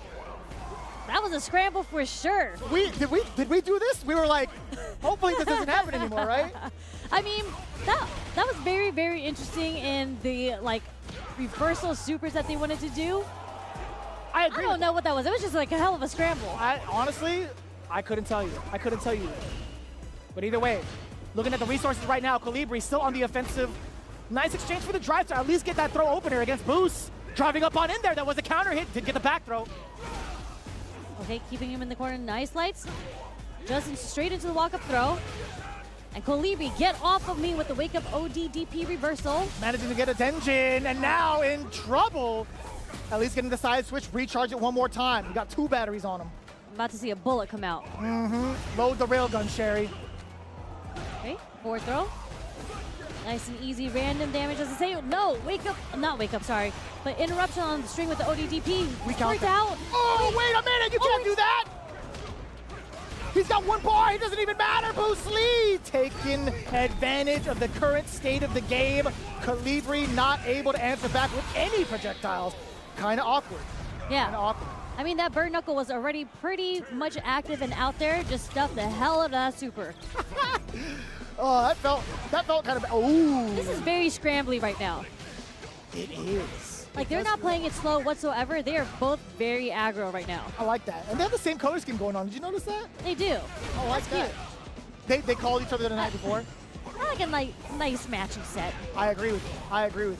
And one of my favorite colors. Checking the low, target combo. We do get the charge into the rising tackle. Now, Boost, how do you apply the pressure even further? That was a nice whiff punish at first, but it's not going to be enough to contain Colibri. Yeah, no conversion there. And Terry, I feel like the low forward is so strong on Terry because of how far it goes, even though it's not the fastest. That is facts. But if anybody knows about a low forward, it is Ryu, right? Oh, no conversion. And not keeping it tight. The strings are loose. Boost Lee tripping over his own shoes on that one. Colibri managing to get that counter hit conversion. The stanky foot and medium kick. Oh, muddy water socks. Muddy water socks, that sounds even worse. I mean, it sounds like Terry. I don't think he's got extra socks. He travels just as much as Ryu does, I think. Does he? I didn't know that. Possibly, at least within the United States. Ryu is international, but Terry is good old US of A. Oh man, a lot of reversals coming out from Colibri's, and because Boost is playing so aggressive, they've hit. They're 3 for 3 at this moment. Yeah, that's true. I'll definitely chalk it up to that stat because Colibri, without having that type of fear, it's hard for Boost to really get established, right? You're still implanting that fear into his mind to a certain degree. Yeah, Colibri whipping the... Oh, this is it. Take this damage straight into level 3. Ooh. Do you see his like cheeks puff up when he gets hit first? Like the air just can't escape him. He's just like, ooh. Does he do that? For Terry? Yeah. I need to see it again. I'll freeze frame it for you. Okay, thank you. I appreciate it. Bruh, it just puffs up. That first impact, when Ryu does the grit after the win pose, it has me feeling a certain type of way, I'll tell you what. We're going to stick with the Terry? Are we not going to go back to Ken? We got the Rodman Terry? Give it to me. This is this is a very sick outfit. Oh, easily. Basketball Terry. I honestly thought, like, I wish there was like the code you could input to alter the outfit just a little bit to take off the jacket. I want the jersey to rock 100%. Oh, you know how like in Street Fighter 4 you used to hold the buttons to alter the outfit just a little bit? Same with like 5. take off the jacket. Same with 5. Oh, that's right, with 5, you take the shirt off. Yeah, so maybe that's just a secret input in there. I don't know if it's real or not. I haven't actually tried it. I haven't been home to try it, honestly. That's true, yeah. We've been out in Orlando for a very long time. Yeah, it's been a while, that is for sure. What an exchange off of the drive rush, but still not in the safe space to throw out the donkey. That was kind of slick. Mini set of empty jump crouch strong, got the counter hit, okay. Jesus, look at the fierce just shining through, getting the power wave. Dude, he's just getting hit. Yeah. There's a lot of counter hits upon wake up from Colibri, right? Oh, did you flinch? I flinched. Yes. The sticky tone was to him. And look at them, they're both trying to whip punish each other with these really heavy buttons, but unfortunately, it's just not connecting. But the stand jab is enough for the wall bounce. Uh-oh. The one that does miss equals to a lot of damage. Boost with nearly 35 to 40% on that exchange. Keeping him in the corner. Ooh. He didn't want to spend the level 1. Interestingly enough, he's already at match point, right? Why not spend it? Uh-oh, juggle time. Burn Knuckle connects once again. Ooh, counter, you can't press a button after that. Wait, we didn't want to bring our meter back? I guess not. You're never going to get a chance to. You hold on to that bar and you die with it. Boost lead. 2 rounds straight over Calibri. Yes, but this is winners still. So Boost moves on. Boost Lee moves on through. But Calibri gets a chance still in losers. Not bad at all. I really enjoyed and appreciated what Calibri was putting down with that Ryu. Honestly, I think the no fear tactic of using OD uppercuts, granted, it ended up being a pretty severe choice. Very last round. But, I mean, getting to it, I still think running it tit for tat against Boost Lee was pretty damn good. Yeah, I mean, Boost was so aggressive that all those earlier reversals hit, and I feel like that's what's really cool about really good players, because you cannot stop them. Like, he still kept on the pressure even though he got reversaled so many times, and just the very last read at the end, he did do the delay, was able to block the ODDP, and then imagine if it hit. Right? Imagine if it hit in that instance. It's like Boost is like, I really cannot pressure this person. I really don't even want to try to pressure this person, because if you lose that much momentum, especially against a fully loaded Ryu, it just feels bad. One single hit, one single frame trap or conversion leads to a juggle into the big bicep of justice, and you don't want that. You really don't want that. So Boost Lee making the right and appropriate call, the executive decision of being able to block at the last second. Props to him, right? Yeah, but it's really cool because Boost stayed at a pretty good range, like right outside. Even when he decided to be the aggressor, he was still really outside of the range on when he could get hit by like strays coming from Ryu. That's fair. That is a fair assessment. It was really good spacing by Boost. So. Good stuff on Boost. In comparison to the first part of the round, they were swinging haymakers, I felt like they were still swinging, but just Boost adjusted the spacing where he wanted to press the buttons. And you saw that multiple times, right? Standing jab was pretty much a big counter hit decision to make against Calibri because of the fact that they were pretty much satisfied with throwing out some of the mediums. Yeah, and then the heavies. They were whiffing some heavies. So stand jab, especially Terry's, the fact that like you get the counter hit into the combo, but because it moves him forward just a little bit and how quick it is, really, really strong move when you guys are swinging the mediums and the heavies around each other. I know as a Luke main, we definitely enjoy that kind of stuff, right? Because it launches him so far forward. Yeah. Granted, it is heavier, but I think it's to our benefit. So it's kind of like the same type of style, the same type of like mentality. Is like, you know what, I'm going to throw out the jab just in case they want to throw out heavier normals. And it clipped. We it check out pretty well. But look at who we have on stage. Do you see that? We have Mena RD. Ooh, against Aqua? Versus Aqua. No shot. This is top 192, by the way, somewhere around there. We're top 129. We're not even close to top 8 yet, but we're already seeing a Mena RD, the most recent EVO Japan champ. That's correct. Back to back, you know what I'm saying? And then now you have him versus Aqua. I'm still waiting on the exhibition match between him and Daigo. I know. How many times, like, is Mena going to have to win this and to call out Daigo once again and ask him when the exhibition match is? I think that's correct. That's so funny. And Aqua, obviously Aqua has been around for a really long time. He switched to Blanca? Aqua was previously... So, Aqua was messing around with Blanca for a good amount also within Street Fighter League Japan. But I guess it's the character that he decided to continuously stream with as well. When he does, it's like he doesn't stream that often anymore, but when he does, it does happen to be Blanca. This is really interesting because I actually don't see Mena play this mirror match too often. No. Like, Mena's kind of been known for being the Blanca, for winning so consistently with Blanca. So really interested in seeing how he would approach a mirror match. I mean, it makes sense, right? If it ain't broke, don't fix it. This is the character that he won EVO Japan with. The 2 crouch jabs. Yep. I love that. Oh. Jab, scratch, scratch. Lots of scratching. I hate that, honestly. Look at his fingernails. You're going to get infected if you get scratched by that. Look at that. I mean, not if you have the protective suit on. That's true. You got the minion outfit, you know? That's what I call, like, Blanca-chan, right? I got to call him the minion. It just makes sense. Oh, boy. That was mad ambiguous. But he blocked. Ambiguous, but blocked by Mena. Man, the GOAT. Oos. Oh, that is a huge starter for Aqua. Aqua with a pretty big life lead right now. up until level 2 could possibly come out from NRD, you could change that status, but here comes the start of aggression. The first, okay.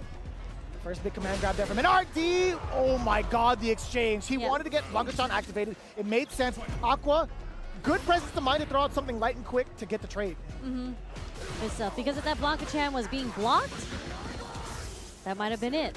But nice stuff on Aqua. We do get the activation from Mena's side. And we see 2 activations. Okay, drive reversal, get off of me. We're going to see if we can burn him out because it is Mena's turn right now. His beater is going down. Oh, I think this is fine for Aqua because you still have the install going. You're still going to be a threat. Oh, that could have been a little bit better if you were closer, right? Yeah. Make way! You couldn't do anything, but you know what? It's fine because it is an early stun. You're just going to have to block up the mix-up right after this. Just block the mix-up. That's the Justin strat, right? Yeah, just block. The mix-up. Be patient. Oh, no. Wait, how did he know to jump medium kick there? Hell if I know, Sherry. That's why they're up there and we're down here. God damn! And RD with a perfect and rebuttal. And what's more important, he gets himself back into level 2 range, right? He can get an install going off of a nice string, if need be, to apply the pressure yet again on Aqua. We had saw what happened in the previous round, right? As soon as he installed, Aqua was on the defensive end, losing a lot of his drive gauge. Let's see if that happens here again. Oh, no! The bait straight into the level 2. Let's go. Let me see what you got. They're going to get some damage here, but we're going to try to set up, get that Blanka out. Nice, perfect parry. No punish. That was a little awkward, no? Yeah, that was a very weird situation. And Blanka off the screen now. Out of there. No longer a threat. That was enough. I thought it was one more mix. I was wondering. But that was, you know what's really cool is that I've seen a couple Blankas play already. I actually haven't had the pleasure of commentating Mena's match yet, but a lot of Blankas are doing like the medium drive rush into the hop to bait something out. 100%. But it's really cool that Mena recognized that immediately and did a jump back medium kick because that does hit cross up just in case he lands a certain way and can get the follow-up. Yeah, 2 steps ahead. Like even Mena just went for the drive rush hop to get out of the situation, went for the heavy. Damn, this is raw aggression from Aqua. Oh, he didn't maintain the charge. Actually, it's kind of tricky because of the side switch. Yeah. Not enough time, but damn, that was an extensive anti-air. Actually hit the tip against Mena RD. We're playing defense right now. Back into the neutral for a little bit. Okay, OD Blanka ball. You kind of have to be wary, right? And that's exactly what Aqua was waiting for, just at the right range to at least force an error and get the appropriate punish. Nice work. Playing it out on the ground is Aqua. Oof. That actually whiff punished it? That means there's a hell of a lingering hurt box there, but that I didn't even know about. It's pretty wide, Here comes level 2 though, Aqua. Let me see what you got. You got a couple of parries there from Mena RD, so not really getting his drive gauge drained, but the life gauge, however, a whole different story. I like how Aqua patiently waited, just trying to see what Mena was gonna do when he was stuck in the corner. Took a bit of advice from Justin. Just gotta be patient. 2 bars on the side of Mena. Oh no! Oh, there's the activation we're looking for. The beast is unleashed. Side switch, waiting for a delay just in case Aqua want to get answered with bar, but now Mena RD all over it offensively. What a response from Aqua! Are you kidding me? That was a counter. Okay, no anti-air there. I mean, Aqua's burnt out, so, and he doesn't have the level. Oh, the slide actually hits. What we got? Oh. Like little delay right there. Yes. Was able to bait out the throw, get that delayed strong. That's an excellent call, Sherry. Yes, ma'am. That's like delay was everything. There's something about like pros timing, all right? When it comes to Street Fighter, there's like a specific timing as to when certain pros want to press buttons. I feel like Mena RD's intuition when it comes to that kind of stuff is like next level. Insane. He has the best intuition when it comes to like making hard reads in this game. But it's really cool. I feel like he set it up because if you remember the previous round or the previous game, he did a lot of throws, and he was just like, if you're going to keep on taking the throw, then keep on taking the throw. That's true. A lot of layers already established between the two, hence why Aqua, again, trying to get away with some of the Blanka balls that he's established thus far. He's already hit 2 against Mena RD, significant ones at that. Okay, but not as significant as this. Look at the punish counter, look at the damage. But what's going to be the setup? He's going up in there. Yeah, we get the throw just at the end of the Blanka ball. Almost another level 2, and there it is. He's going to live through this. But he has to survive the mix-up, Sherry. We're alive. Hold up. Blanka saves him. Overhead. One more. Another. Ah, the jab. Just enough. We got to hit him with, is he going to get it? We don't know. It's tough. Yeah. But good stuff on Mena RD taking it over Aqua in the mirror match 2-0. Que lo que? Que lo que?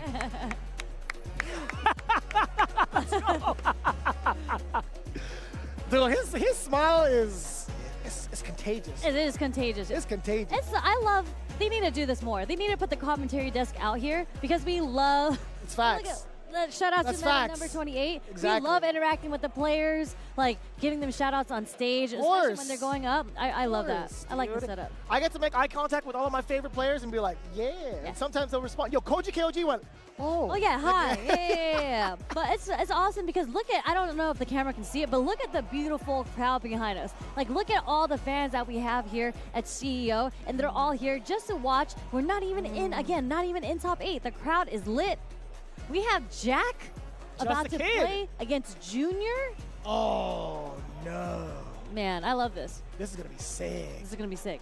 Zangief has been putting on a show this season. Like, even last season he was putting on a show. But we do have a lot of Zangiefs here. We had Kobayan here. We had Itabashi here. Right. We saw Guile put in work earlier, taking out Wrestling Man. I think so. And also beat Itabashi Zangief in That's the right, mirror match. 2-1. I did see that. Yeah, so, I mean, Chris G ultimately put him into losers, and I forgot who he had fallen to in losers, but the Zangief presence is live here. And we can't forget the OG Stupendous. He is also here, technically. Dude, I was so surprised when I saw you guys last night. I saw the group. I'm like, yeah. He just tapped me. He's like, hey, Jeremy. I'm like, who the hell? Stupendous, where I'm like, have you dude, been? that voice came out of nowhere. And I was like, dude, give me a hug. That's crazy. I didn't think he'd be traveling out here because he's a busy man. He's a busy man, always working. I'm not going to expose where he works. No. He's a hard-working man, so he doesn't have much time to invest. But he's Zangief, you know. Dude, Zangief's stock is rising. I know he's a stock main too, so he should be. He got those SPDs. Like he has a heart. Zangief players are blessed with this ability or this intuition, very similar to I feel like why Meta can play Zangief. Yes. Because they can just recognize defensive patterns immediately and knows when to SPD or when to go for the headbutt or the low. Makes sense. It makes a lot of sense. There's like a little bit of a killer's instinct when it comes to like smelling the fear of another player. So they can continuously steal turns. Don't look at me and say it like that. I was like, so continuously stealing turns is exactly what a Zangief player wants to do, right? To kind of condition you and set you up to sit still and then the SPD comes out. So with that in mind, we're going to get that underway. We have Junior going up against Just a Kid.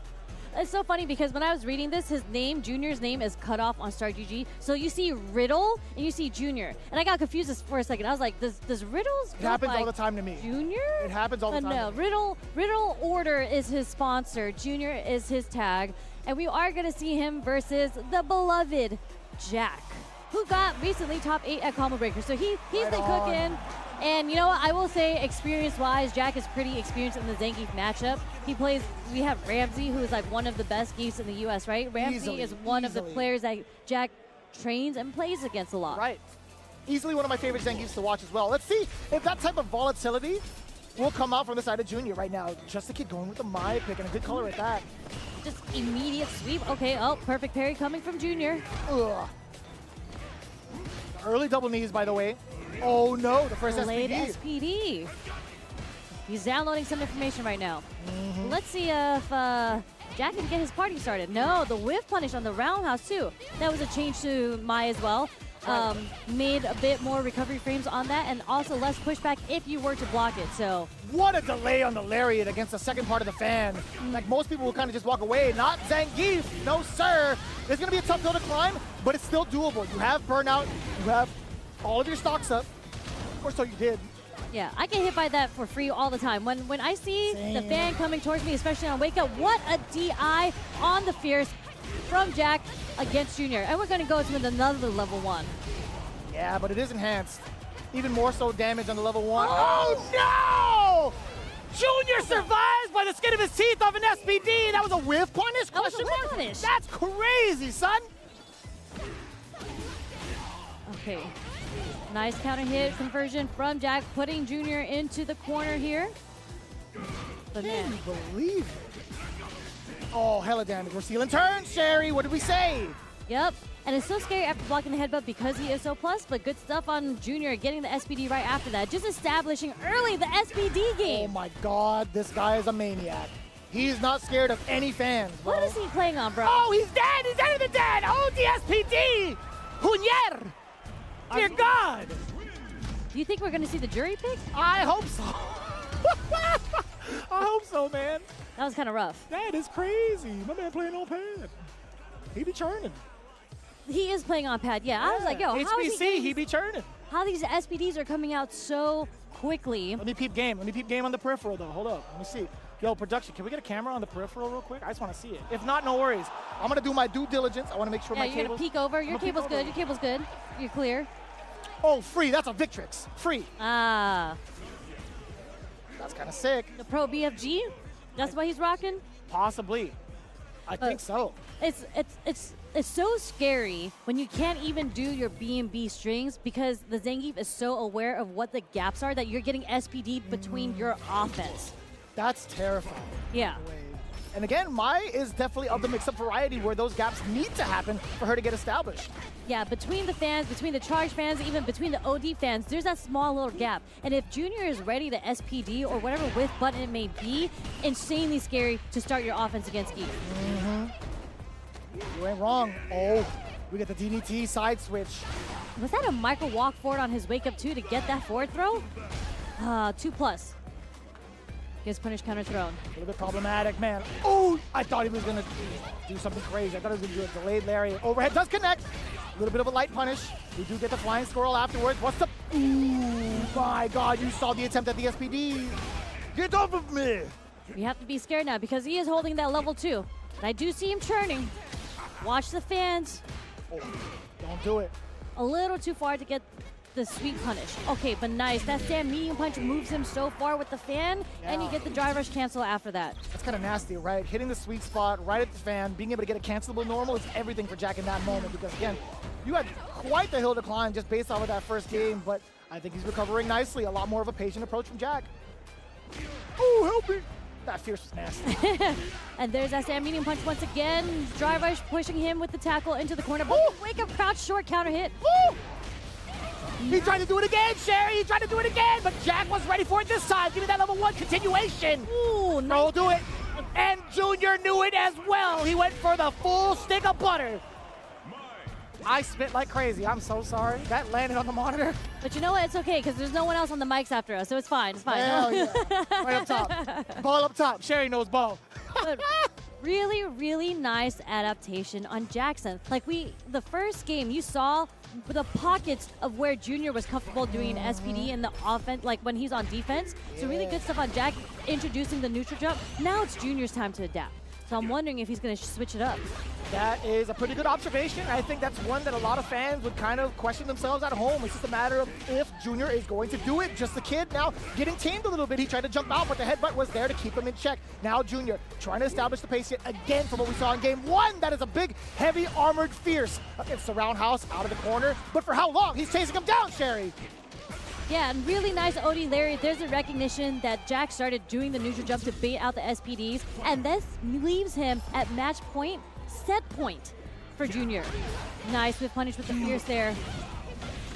Jack's gonna have to hit his meaties because we've seen Junior wake up so many times with crouch short as a counter hit and even as a regular hit trying to catch Jack walking backwards. Oh yeah, that's not gonna be too bad.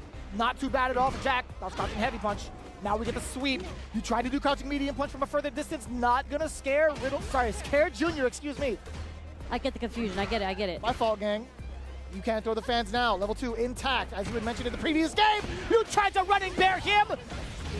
He was ready with the neutral jump. 100%, that's the flying squirrel. Hold up. Oh. Okay, hold on. He is burnt out. There it is. The natural reaction to one attack when this is the very last 50-50 guess that you can get, and the neutral jump is going to take it for Jack again. But now we're at full bar. You called it. You were literally about to exclaim, you can't throw those fireballs still. You have level 2. Give me that Boris Dynamite. So much damage right out the gate, but it opens up Jack possibly if he can regain the space. I don't think Junior's going to let him have it. No. We're guessing wrong. We're kind of in a bad situation. That is going to connect with the medium punch target combo, and he catches him holding up with the headbutt, and a perfect for Junior to take it over Jack. I'm sorry, he says. I'm sorry. I can't tell who was more on the edge of their seats, to be honest with you, because if Jack did happen to create space and get away, I think he would have been able to turn the tide a little bit. Again, that was such an important start. You had mentioned it, you highlighted it correctly. 3 bars to both their names can be very, very explosive. You saw Jack commit to the fireball anyway. I feel like especially when Zangief has level 3, a lot of your mind switches to like, okay, I just don't want to be in this close vicinity for him to get this level 3 off. And people tend to forget that Kobayan actually does a really good job at this too, is using the level 2 and then going into having level 1 in your pocket and getting another level 2 100%. in that situation. So I feel like as a character, especially with Luke, right, when you have fireballs or something, when Zangief has level 3, you get very comfortable, especially if it's the beginning of a round, throwing a projectile because you don't want to be in that range where he can get a level 3 off. So unfortunate for Jack, that was a very rough start, huge life deficit starting from the get-go of that round, and was unable to guess correctly on defense. And yeah, and that's kind of tough, right? We've talked about what the main objective is for a lot of the Zangief players is to steal turns, keep you close range, and continuously apply pressure. Well, guess what? After a level 2, you were at least able to get 2 of those 3 main objectives, right? And then that's just what Jack felt susceptible towards, and that's not his fault. It's not to anybody's fault, honestly. That's just like how the character is made. That's just the world of Zangief. Welcome to Zangief. This is what they do. We've they talked put you about on the this before, 50-50. right? We're like, there's certain characters that force you to not play Street Fighter. Zangief is definitely one of them. Yes.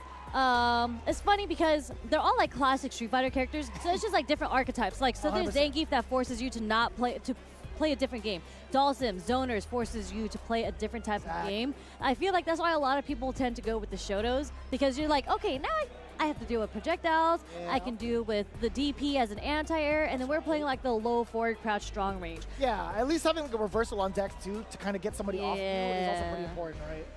Yeah, but unfortunate for Jack, the my pick didn't work out for him. I understand, totally understand. But that means we have more players up on deck, right? If I'm not mistaken, that is definitely Punk to God. Yes. Going up against Takamura. No way. Yes, this is gonna be super exciting match.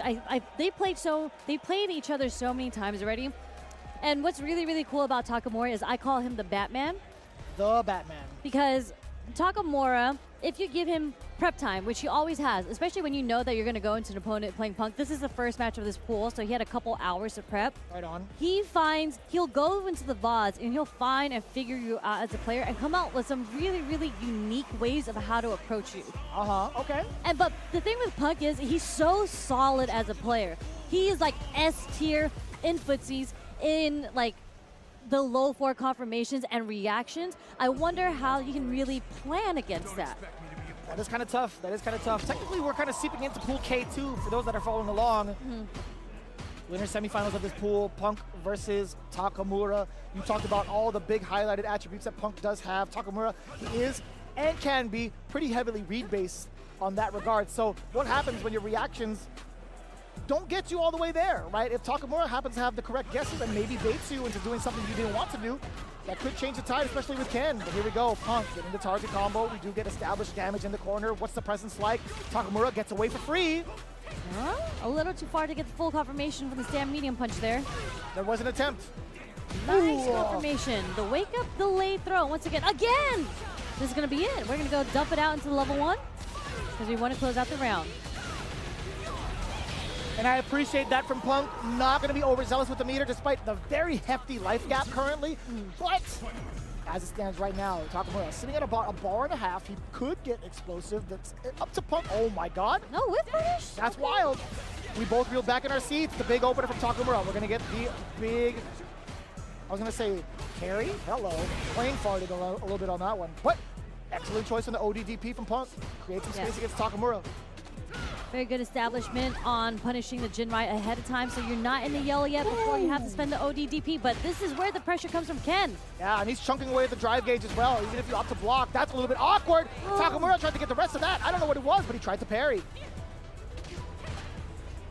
Okay, one hit is going to lead. Oh, possible cash out. Oh, definitely a cash out for either party. A little too late on the low forward to get the punish there. Punk tried to bait out the throw there. I will agree with you. I will agree with you. Shippuden right, just enough damage. Front side of Takamura, the very last hit. Yeah. Really cheeky by Punk, but really nice recognition on Takamura's end, because after a parry, a lot of people like doing a throw. So Punk did try to go for the shimmy there. Unfortunately, it did not work out for him, but nice whiff punish from Punk. And this is what we saw in the first round too. He started his round off with the perfect parry on a fireball and got the punish, and he cooked that round. So I feel like this might be history once again. But possibly. But that roundhouse might have something else to say about that, Sherry. Level 2 coming on in. Takamura Now being able to establish a little bit of pressure, dashes on up. Punk doesn't give a damn! That's level 1. Get off of me, sir. Really smart on him because he didn't want to spend the OD. There's a perfect parry again. Taking him to the other corner. Oh, the uppercut, Takamura putting a bet on it. Ooh. No punishment crush on Roundhouse. Oh, but he doesn't have enough. That's still pretty good Oki after that. Delaying the crouch jab. That's punishable. Medium kick.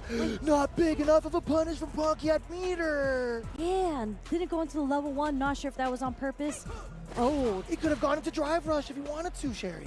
Could have done anything. Hold on, his next hit wins for either party. Ah! Oh my God! Did you react to that, or was that preemptive? That was an infamous Cammy dive kick. The OD dive kick against a Shoto's low forward in that range. Super smart by Punk. Incredible play.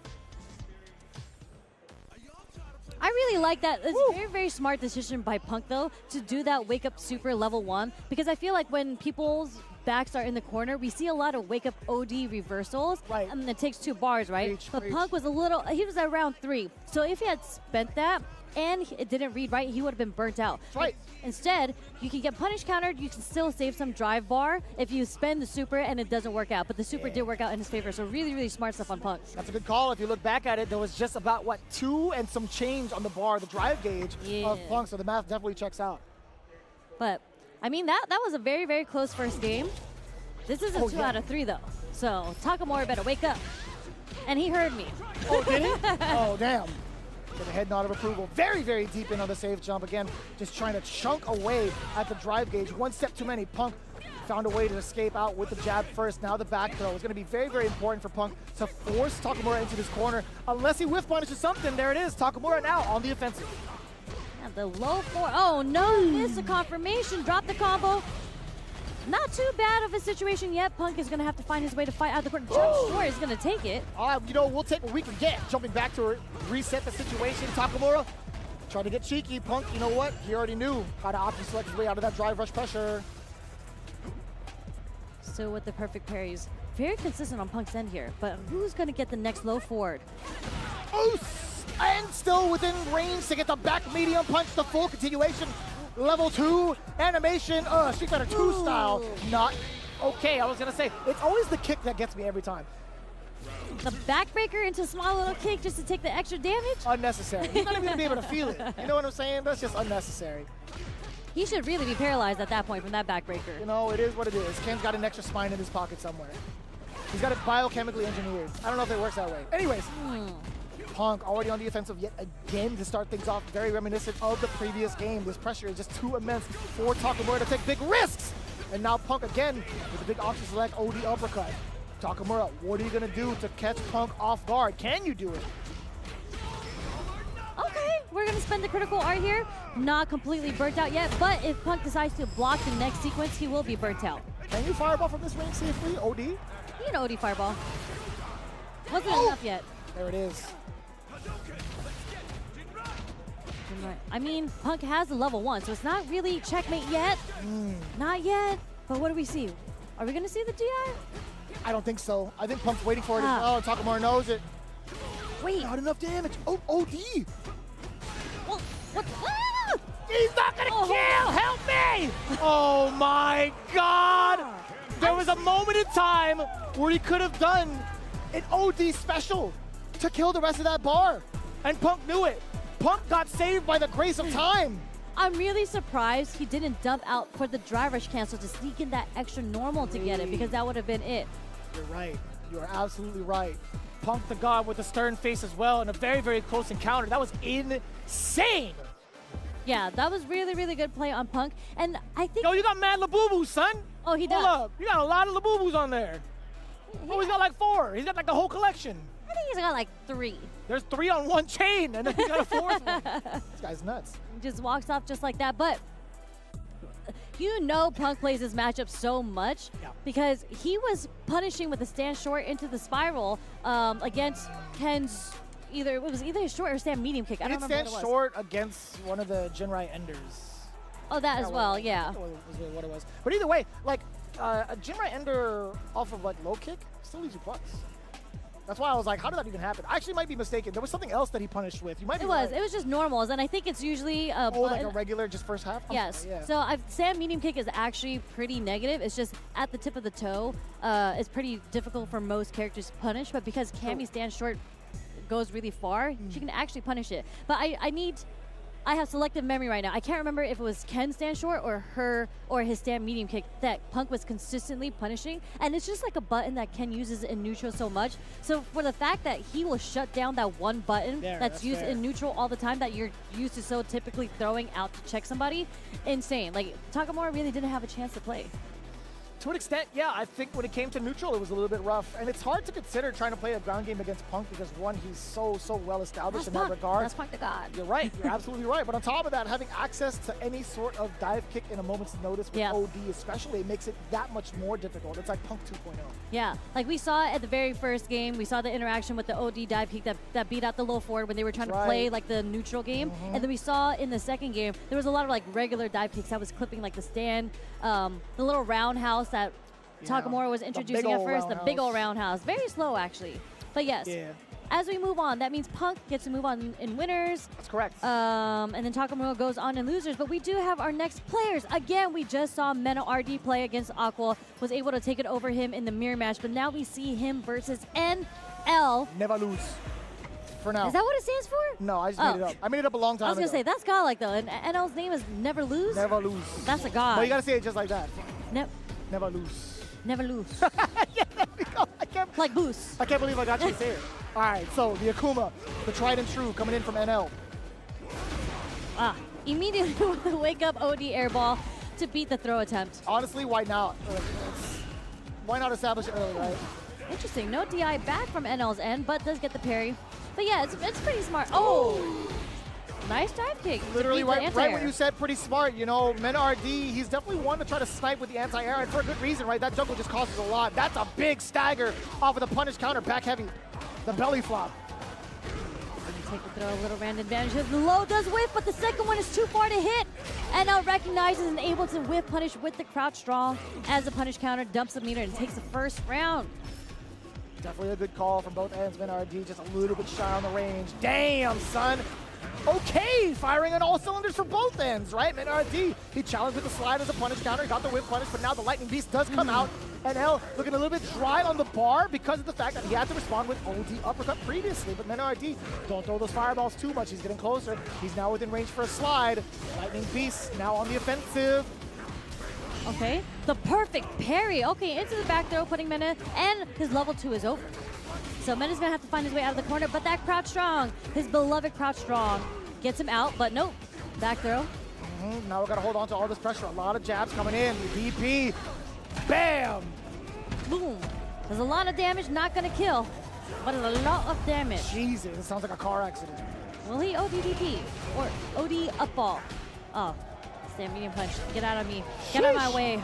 Sheesh. Walking up so elegantly. Low medium kick at the very last part of it, too. Elegantly. That man is sprinting when he's walking. He is gliding across the screen with his walk speed. I mean, they could be mutually exclusive, right? I mean, they could still get some elegance in there a little bit, you know. Akuma, elegant? I don't know if that's a word I would use for... I mean, he's learning it from Elena. He's a bit stinky. Yeah, but Elena, I will say, is very elegant and floaty. Yeah. Very nice animations Dude, when she's walking back. You and Yipes were commentating, and he was hitting the bana. Yeah. I was dying, son. I was even doing the dance, too. I was like, oh, yeah? You were doing the Coco Air dance? Hell yeah, man. I forgot what it's actually called, but yo, shout out to Yipes for that one. That was godlike. Stinky toe again. Mena stuck in the corner. That actually stuffed the startup frames of the OD Blanka block. Yeah, that was what, a 4 medium kick, right? Yeah. The below. We'll take that. Oof. Trying to serve over the platter. Instead, down below. Getting the slide. Double knees. Not afraid of it. NL. Trying to catch a frame trap. Trying to catch Mena RD. Walking back or jumping back, I should say. There's the counter hit again. Oof. Trying to poke back. We see him. Oh, wait. Too scary. Yeah, Way that was a little scary. I think Mena was just pressing that not to do it as an anti-air, though. But nice up back. Trying to get away from the pressure of the air fireball and the mix-up that's behind it. Yeah, you're talking about the poke game, too. And again, Mena RD now being able to get a counter hit against NL the one time. That's a safe jump. Wait a minute. The beast is unleashed. Oh, you tried to grab what? You ain't reach. grabbing nothing. I teach. Shout out Syringe. Each and every time. The aggression coming out real early. Men RD trying to stuff out something. Does get the low parry. That's well earned. You got to hold down for that one. Damage time. Welcome to Metro City. But Mena got that. Oh my God, he's giving him the tourist special. We're throwing. You thought you could do damage at Akuma? Nah, son, you're just a tourist. Damn, electrifying. I'm trying to figure out what Mena just activated in his mind real quick. And I think he opened the 5th gate. Yes. Yeah, I love the result. Yeah. Yes, that's right.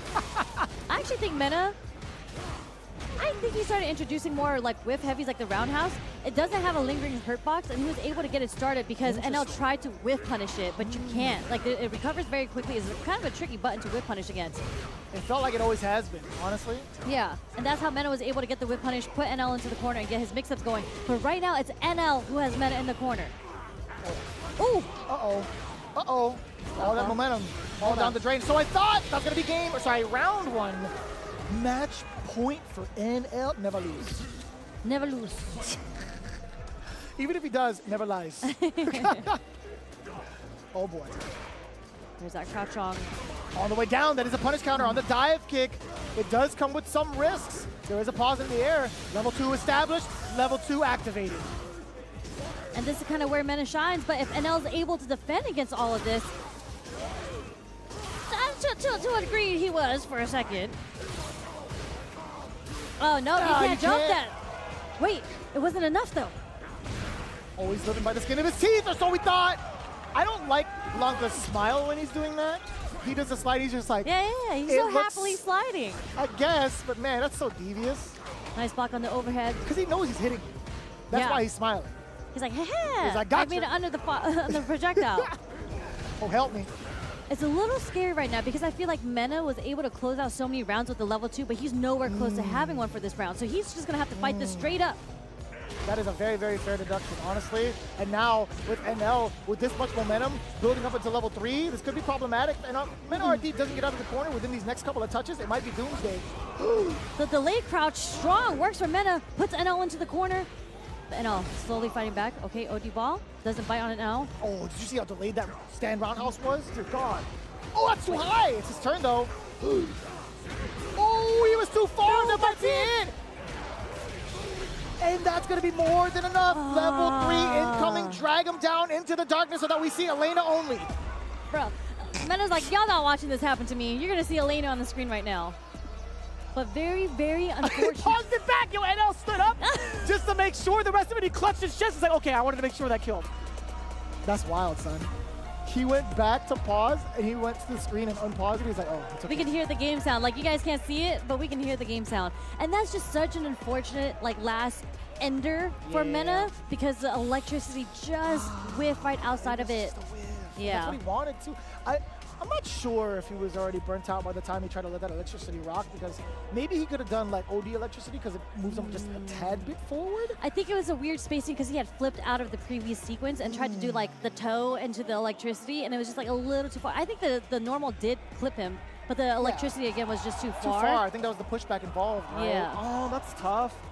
That's a tough call. If anything, chat, if you happen to clip it, I would love to see what the spacing was like, what the drive gauge was like at the very, very end. Please let us know at SherryGenix, at Vicious FGC. Honestly, I don't know.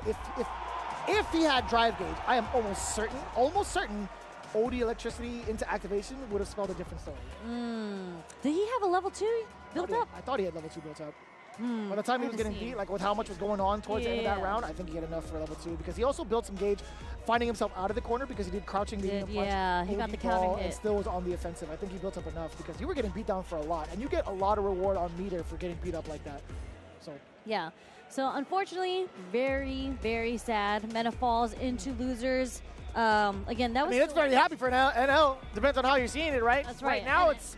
The fact of the matter is, it still could have gone either way, right? I think NL I don't know what his current record is like against Mena RD, but against the Blankas he's been playing with, I feel like, it's been really, really rough. It's like slim pickings in regards to who he has in Korea. Like, who else in South Korea is rocking this character?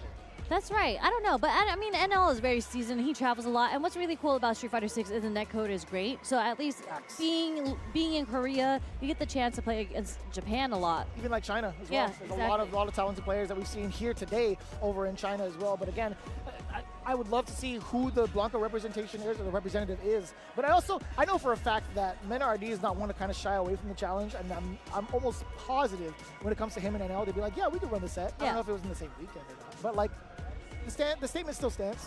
They would actually run sets. I mean, because they're technically not out yet because they're both still in just winners and losers. So if they make it to top 8, there's a good chance they might need to play each other.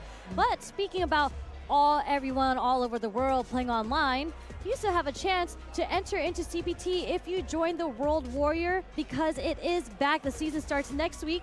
Registration is open for all events, so head on over to capcom.us/WW25 for schedule and more information, including the regional finals pricing and how to earn the coveted Capcom Cup 12 invitation. Because as we've seen, there are players all over the world waiting for their chance to be discovered, to have their debut into Capcom Cup, and World Warrior is a way to go through it. And if you look at the prize pool, you do get a chance of 2,000 all the way into 300 if you make it into the top 8 of your regional finals of World Warrior. Not bad for being able to play for free and at the comfort of your own It's free setup. to enter. It's free to enter. It's US West is next week, by the way, so you should enter. I'm not allowed to play, Sherry. Oh, that's right. I'm sorry. But what you guys can do, if you guys want to get the bigger challenge, right, you want to get the full offline experience, you can head on over to the next CPT event. That's right, the Capcom Pro Tour is having their official stop over at Blink Respawn 2025 over in the beautiful, and I do mean this, the beautiful Dominican Republic. Register now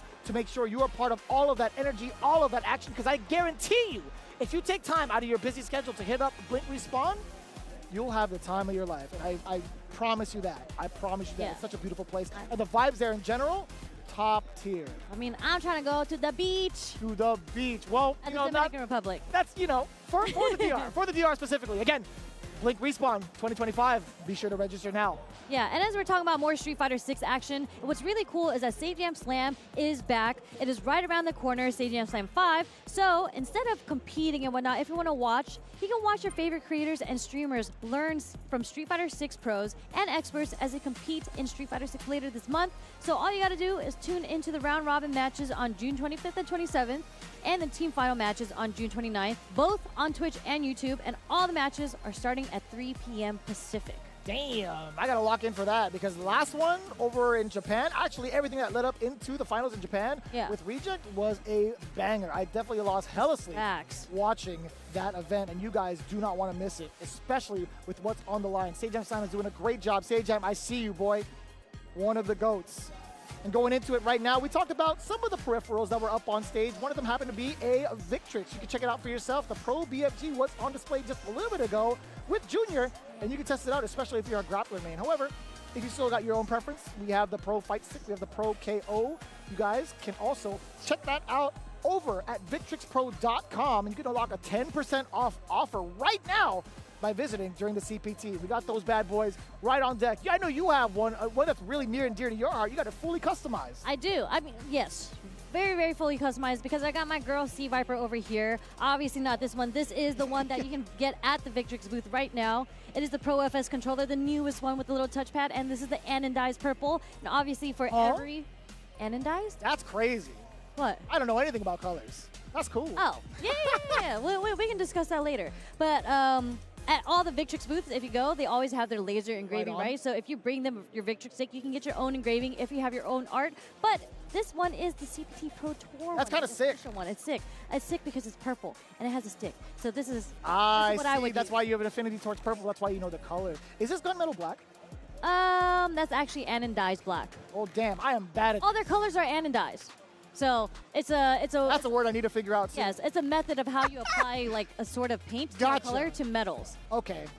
Well, I'll figure it out hopefully by the end of the break, because if I hold this again and they don't say anodized, you're gonna fire me. But I'll tell you what, man, we still got so much more to go throughout the bracket. Isn't that right, Sherry? Yes, we do. So you guys don't want to go anywhere because I just wanted to hold it again. I like the buttons.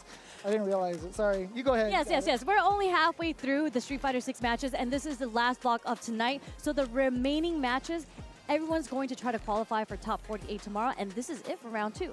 So you want to make sure you don't go anywhere. Grab a drink. Stay tuned for more Street Fighter 6 action. You like my backwards uppercuts? You're...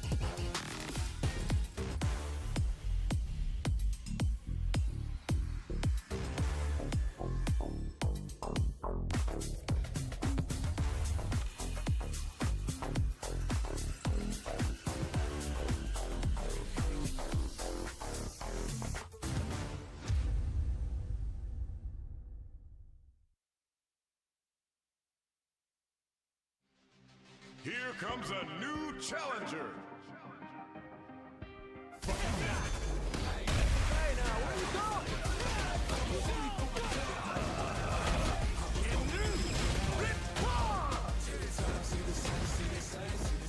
World Tour. Fighting ground.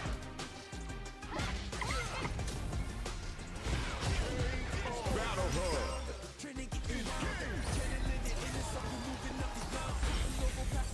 Local violence match.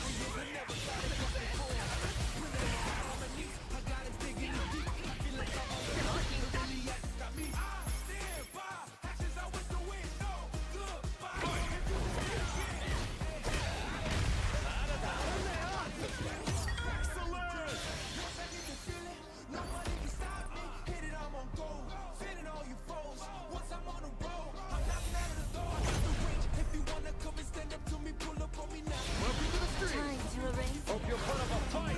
Cry for mercy. Come on. I am the pride of the Shiranui.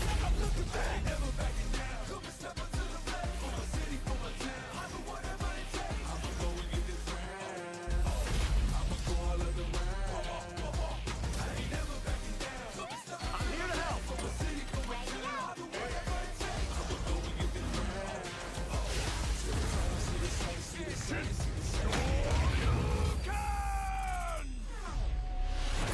Street Fighter 6.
Red Bull gives you wings.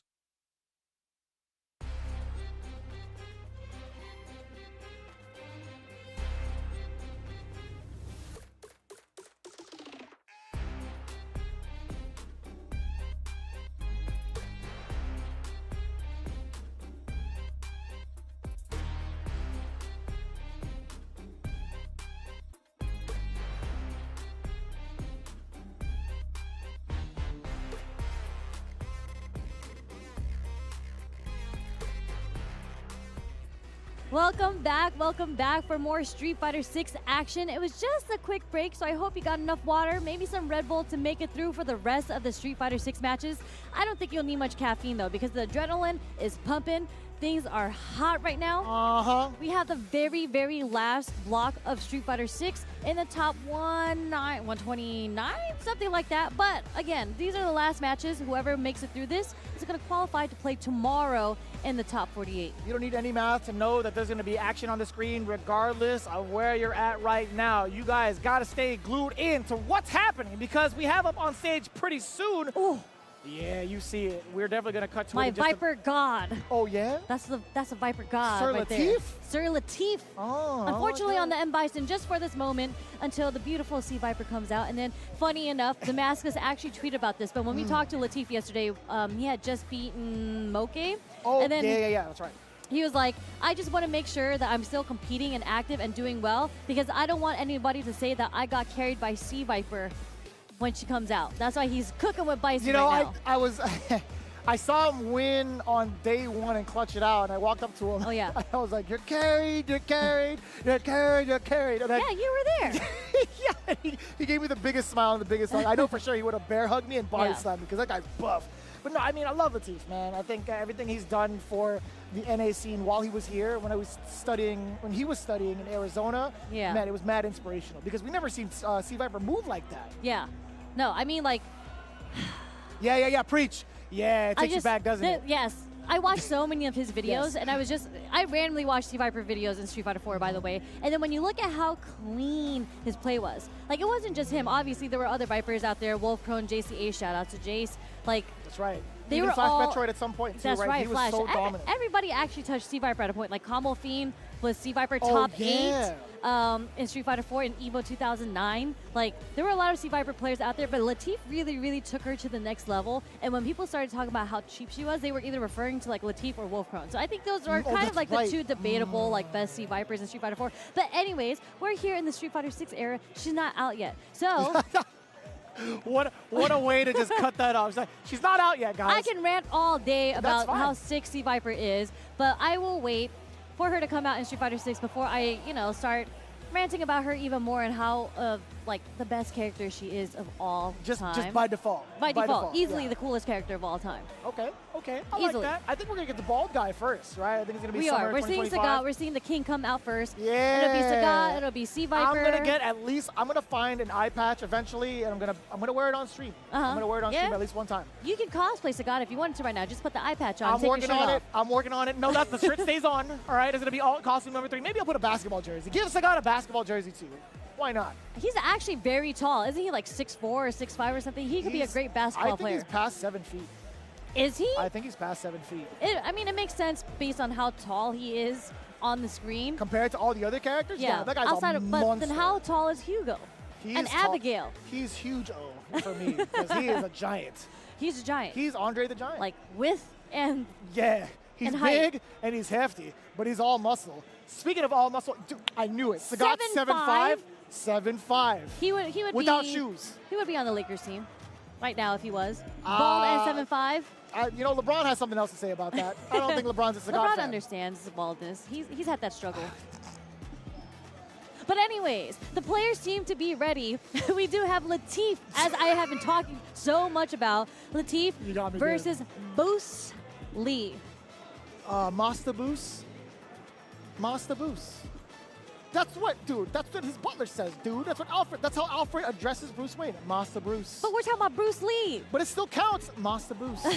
You had me so confused at first. Because I was like, what is this accent? She looked at me and was like, what are you talking about? Yeah, I was like, Bruce Lee?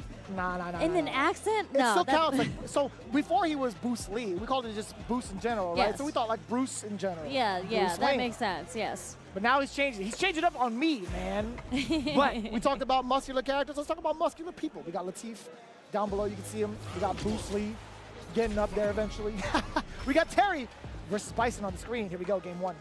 Yep, and we saw earlier something that Latif is just really, really good at doing is mixing up. Actually, he did a lot of high-low mix-up with M. Bison, but Latif is very optimal. He has the execution. He's going to go for the hard stuff, although some might say Bison's not that difficult combo-wise, but we can at least talk about how optimal Latif is going to be if he's able to get the hit. Right now, it's Bruce Lee that's in there right now. Yeah, if anything, the most difficult, challenging thing that Bison could have is maybe like a juggle that goes into like head stomp at the very end to get like the juggle afterwards. Oh my! How often do you see that? You don't see that too often. You don't, but that's because Latif knew he was about to get burnt out if he had to block that, so he actually got hit by that target combo in the OD. That's fair. That is fair. That's a good assessment. Bruce Lee, despite being on the deficit with the drive gauge, he was on all pistons against Latif in that corner. Damn, son. Yeah, he tried to catch Latif pressing, trying to check the drive rush there. Latif did not take the bite. But again, it's Bruce Lee on the offense. Tried to bait something out with the drive rush, early cancel into the stand jab. Pretty smart about that. He's already trying to check with Rashid. Oh my god, that was actually an excellent block on the overhead. It was so delayed. But now, being able to parry that fierce against Latif can be a little bit problematic. Boost is running shop right now all over. Oh my god! Kick the hood off of him. Level 3!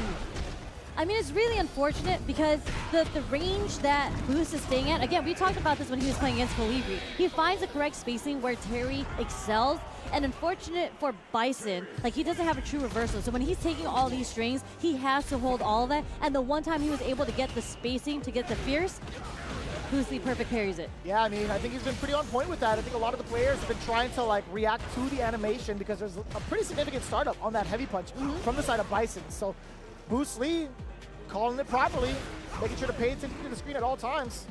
Yeah. So Latif now, how is he going to navigate this fireball trap? I mean, maybe he has to hold down back and charge a Cycle Crusher in order to get in with the OD Cycle Crusher. He has full bar, but you can see Bruce Lee kind of stopped throwing it once Latif started walking back and crouching back. That's correct. That's correct. You see a little bit of movement as soon as you see forward. You know the charge is broken, and I like that. The Nemo approach, drive rush forward, doing the very early crouching short, allowing him to link low medium. That's not bad for Bruce Lee. He's out of the corner. No threat of the mind. I think that was a little bit of a defensive throw from the side of Latif. Yeah, back into the neutral, but Bruce Lee slowly walking Latif into the corner, but Latif able to escape. Still hasn't had a chance to open up Boost. Okay, we take the throw. What's the last guess? He did wake up fierce drive rush? And he went burn knuckle. He thought it was going to be far enough to leave him at plus frames. But again, if the screen does not shake after that burn knuckle, you are free to do what you want. Definitely not plus. Oos. Stand medium kick. What a whiff punish with the roundhouse too. Able to get the crumple on the stand fierce. Fierce again. Trying to catch the teeth moving. You saw that too. Move into the fierce instead. That was a throw shimmy. Wait a minute. Okay. What we got? We do have some projectiles. Not going to be enough to kill. Burn knuckle. That's plus. We can't really spend the OD Cycle Crusher here too because we're still well below, and then the trade with the burn knuckle and the scissor kick. This is match point for Bruce Lee to continue on. Did you see how fast that was? Just as fast as Latif's reactions. Dear God, against the drive rush. Against the drive rush again, crouching medium punch, but not able to convert it to big damage. Not too bad from Boost. But the mine is planted. Uh-oh, big damage incoming. Sweet chin music. We had the frame kill short in between two, into the Cycle Crusher, into another Cycle Crusher, into the level 3. Barely any scaling there. That is definitely enough damage to take it for Latif. Nice adjustment from Latif there. Yeah, I think it was Bruce Lee trying to get a little bit antsy. Back-to-back drive rushes, continuously checked, allowing himself to apply the mine, and then one big mistake of going into OD uppercut was all Latif needed, right? I think that was mostly Latif playing a lot more patient, right? Towards a very, very aggressive Boost. I don't even think Boost needed to be that aggressive, genuinely. But that's his play style, as we've seen earlier. Like he just likes playing very aggressive. The way that he demonstrated it against Colibri as well, he was very oppressive. And I feel like you're right. Boost just needs to find where he was in the first game in that spacing. It's really up to Latif to adjust to get out of that spacing where Terry excels with the low forward, with the fierces, and then being able to whiff punish with the roundhouse. That was sick as hell. They both started the round with the drive rush. Latif thought Bruce Lee might try to check it, so that's why he did the drive rush and the scissor kick. Boost was ready. A little bit too fast, I guess, on the startup of that. Bruce Lee being able to get the rest of that target combo perfect parried. Although the damage isn't there, the corner carry, magnificent. Hence why Latif, he didn't want to resume with that pressure. That drive reversal was very much so solicited. Bruce Lee, his main objective, at least get the burnout. He's trying with the roundhouses.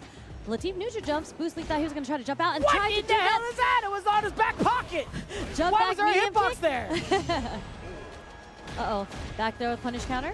Let's see if Latif can get any pressure off of this. He's just like a little too far for the crouch strong to get blocked. I can't believe Bruce Lee was ready for that. Honestly, we've seen that happen a couple of times over. Seeing that lingering hit. Ooh, wait a minute. Hitbox against a Bison that's trying to escape out of the corner, but that was still mad awkward. Latif really hasn't found the option against these ground fireballs yet as well. Like he's just like nice perfect parry. Didn't see the drive rush cancel into it. Yeah, and you see, Bruce Lee is still doing it despite Latif not even managing a charge, right? Oh boy. And this time, we see Bruce Lee respond with the drive rush crouch short, and that does catch Latif. Like it's really, really nice to see how they adapt and condition somebody. Because you saw Latif was standing and trying to parry the fireballs, and then he catches him going low. Oh, he committed to the string. Latif now with the bomb implanted, does get plus frames off of the Cycle Crusher. What a backdash, but it doesn't equate to anything much, really. But Latif still has to back off and respect the space. Okay, first head stomp, okay. Just to get over the fireball, interesting way to navigate around it. That is a choice. That is a pretty good choice, not bad. Impudence. That's a lot of meter on Latif's end. I feel like the next hit. We do get the burnout. Objective number 1 cleared. What's the pressure string going to be looking like? Bruce Lee still managing his way out of the corner, not too bad. However, Latif still getting the pressure on. Can't do anything about the block Cycle Crusher. Nice jump back just to keep Bruce Lee in the corner. No, this has been parried. This is going to be enough with the OD head stomp. Drive rush, crouch fierce. Now you got to switch the soundbite. You're parried, you're parried, you're parried, you're parried. Voila, you're parried. Oh no. I call that the Noah. The Noah? The drive rush low, whether or not it hits, and then drive rush cancel again just to burn 3-4 bars at the beginning of the round. That's fair. I definitely called it the Nemo earlier because I see Nemo do that with Bison in the early phases. Ah. What's really smart about Boost, and he can correct me if I'm wrong, but he didn't give Latif a chance. Oh no, hold up. I say that, and then he gives Latif a chance here. So hold up. Oh, give me it's some not of that. Out yet. Not quite. Bar and a half. Yeah. Bar and a half with an extravagant amount of damage behind it. We'll definitely take that. Latif, what he's going to do now? Oos. Yes, sir. Again, getting that objective off the table. Pretty important to force Bruce Lee on defense. Or so we thought. Okay, trade. The thing is, he's getting his meter back right now. He can dump it. Is it enough? No. Well, One more? Oh, not quite. Watch out for this overhead, though. What is it? What's it going to be? I lied. Oh, help me! The tick throw, not enough damage! Oh! Oh, you are insane. He tried, I think he tried to cancel into the super there. I wonder. I have to know. I have to know. Yeah, Boost needs to tell us if that was an execution error or not. Oh, he might have said it, and Latif was like, oh my god. Boost, was that supposed to be OG canceled in the super? Was that supposed to be OG canceled in the super at all? Oh. Okay, your OD uppercut. Okay, I see. Damn, son. No, it wasn't. That wasn't the objective for him. No, I thought he had mixed up, like, he didn't mean to do the OD rising upper. I thought he was going to do, like, that was supposed to be a CA. Oh, I see what you mean. But I think he was just, I think it was one of those pressure moments when you're in the scramble, you want to do the reversal to get them off of you, and they were literally both one hit away from each other. So it makes sense that he did that too. And Latif doing a DI there, I feel, was probably caught him, was unexpected. I mean, I would never have guessed that coming out. Genuinely. I would have never guessed that coming out under pressure in that regard. I thought it was going to be one of those instances where if he had bar, he would do like OD rising tackle and react to the couple of hits of impact if Terry is still grounded, but who knows at this point. Yeah. We'll figure it out later. We could ask him later. I don't know if he'll remember it. I don't think he'll want to remember it. Yeah, I mean, you asked him just now, and he was like, I think he meant it. I think he meant to do it, so. Yeah. Good stuff on Latif, man, because that first game was kind of a wash, and I was like, damn. Yeah.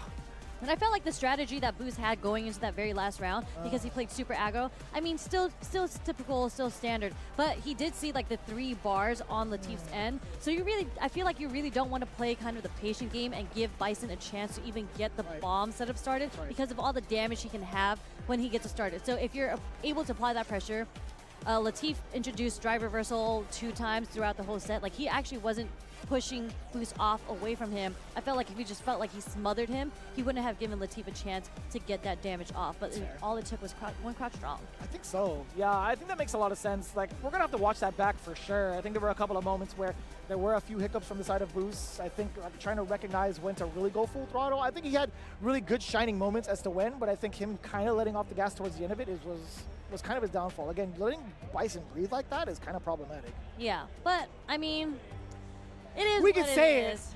But we can't apply it, right? In the heat of the moment, it's totally different. Yeah, it was definitely a scramble, and they both chose two different options during the scramble. Obviously, Bison doesn't have a reversal, so he went for the DI in the scramble, and it was Boost who went for the ODDP, so.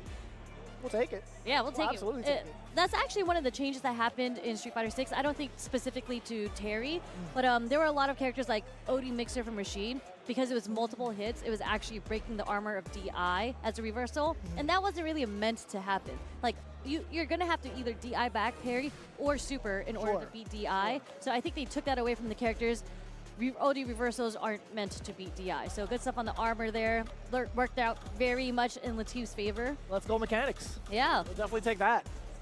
We are going to gather up a couple more players, if I'm not mistaken. We are. I mean, so in winners, we still have Kings Vega versus Junior.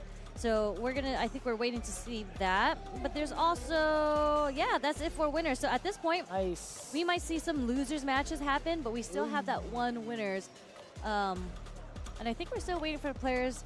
There's a lot of people playing back there. That's right. We do have, a couple of significant updates. Squall 2-1 over Urio.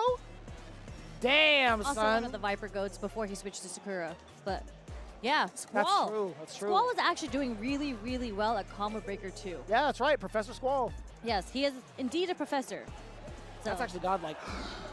Lex 2-0ing Colibri. Rickman's Barnett 2-1 over Sayuji? Excuse me. Jiwa 2-1 over Kusanagi. Interesting. Is it the French Kusanagi or the Mexican one? I am definitely going to check it out right now. I can't tell by the profile picture. Never seen that profile picture ever in my life. Oh, no. I wonder if we're going to see this one. Oh, okay, so I see Junior's coming on. So we are going to see Junior versus Kings Vega next. But Jack, who Junior here had beaten in winners, has to play against Kobayan in losers. So we're going to see another Geef versus Jack. Oh, wait, which one? No. So Junior is here. Junior's playing against Kings Vega right now. But Junior, we saw earlier, had taken down Jack. So I'm just looking at the losers match right now. So Kobayan is still in it, but Jack is going to have to fight Kobayan for a place in top 48 tomorrow. That's crazy. That's too many Geefs in the kitchen, if you ask me. That's a lot. That's a lot of hefty Geefs are thriving. They really are. They be eating in the last couple of patches. And we can take that. That's fine for me. I don't have to ever compete in it. Like, I can say what I want. I can say what I want about it. Hold it against me. I don't care. Zangief's kind of cool right now. But with that in mind, though, again, with Junior, he played it well. He played it so well. He did. Earlier on. It was really good adaptation. And for like a 2 out of 3, it's really good to get that implemented as soon as you possibly can. Yeah. But if we're going to continue, as the players are getting ready for setting up in the winners on stage, we do have, again, Jack versus Kobayan in losers. And then the last losers match is going to be Aqua versus Ryusei. Aqua, unfortunately, took down the hometown hero, Team Liquid's nephew. You owed him. Hey, good for Aqua. Yeah, good for Aqua. Sad for us. But, again, we're going to see Aqua versus Ryusei, so there's actually going to be a battle of 2 Japanese players. Interesting. Say that one more time versus Ryusei. You said Aqua versus Ryusei, right? Yeah. I wanted to double check. I heard that correctly. That's kind of rough. I think that's something that has happened more often than not, whether in an official capacity or even training partners, because I do believe Aqua does get to study with Ryusei pretty often. Yeah. Right? So they're like the training partners. Yeah, and so especially in preparation for Street Fighter League Japan. So if they're playing against each other and they're training partners, we're going to see some wild, wacky stuff happen. Not necessarily. No? I think there's going to be a lot more respect in regards to like more the respect? Yeah. I was going to say it's not that there's less respect. It's just because you already know your players' habits. You're going to start doing some funky things that you typically wouldn't see in the first round or first game in a tournament. So we'll see how that goes if we get a chance to see it, because I know we are running through winners right now, and I think we still have plenty of time, so we may see it. I do understand that notion for sure. I think when it comes to them two, though, I think there will be a little bit of timidity until the big opening moment happens on offense, right? You get a significant knockdown, you do get Oki going. That's going to be happening more so from the side of Aqua, more so in comparison to Ryusei. I think Ryusei is going to be the one to kind of set up with JP. Yeah. You get that knockdown, create some space for yourself, and then establish dominance with your projectiles. Majority of the time. I don't think Blanka is going to be in a great position to actually contest as much. Sure, you can navigate around ghosts. You could possibly Blanka ball around maybe departure if you read it correctly, on time, etc. But Triglav is just too much of a problem to stop, or at least for Blanka to navigate around, genuinely. I was going to say, I think it's going to be a battle of who has better usage of the level 2s between that matchup. That is fair. That's a pretty fair assessment. Yeah, we could definitely see that happening. It come to fruition, but as it is, we'll get there when we get there. In front of us, however, JR Jr. is going up against Kings Vega. Last time we heard of Kings Vega, over at Topanga, if I'm not mistaken. Is that where it was? Oh, yes, that's right. Yes. They were playing matches. He is very actively competing in Topanga as well. Wins and losses. As it is. A decent record. Here we go. Kings Vega Jr. Game 1. Immediate crouch short from Junior. That's actually a button. It's funny because when I see Zengi players, they like doing a lot of stand shorts. Junior has consistently been using crouch short. Ooh, I mean, it could be further. Perhaps. Actually, I wouldn't know. I mean, all the Zengi players, you got me. You let me know. I haven't been able to test out the normal myself, but I'll tell you what's further. Kings Vega's reach so far against Junior with a big whiff punish. Not ready for the splash. A little awkward spaghetti. And it's funny because the Sand Medium Punch is actually pretty difficult to whiff punish against Zangief, but because they had extended his hurt box, literally just him as a person, as a body, he's a little fatter, so it leaves him more open to getting whiff punished. Listen, it's bulking season for Zangief. It's bulking season. He's already leaned out. Eating. Yeah, he be eating. That's in more ways than one. That man be eating.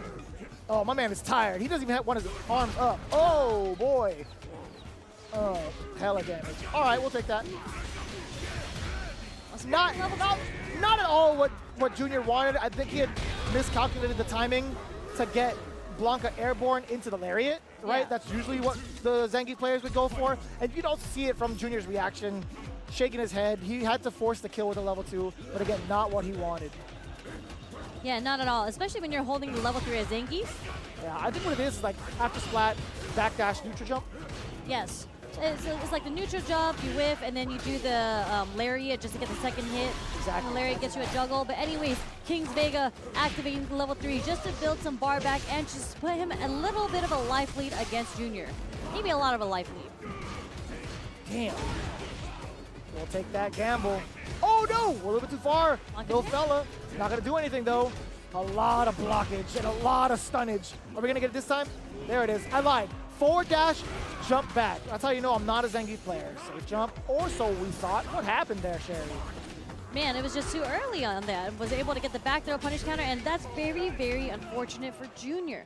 It's 2 mistakes so far in this game that almost led to him losing. Well, he wasn't going to lose. He had to spend his bar, basically, to seal out the first match, and that he didn't have access to in the second round.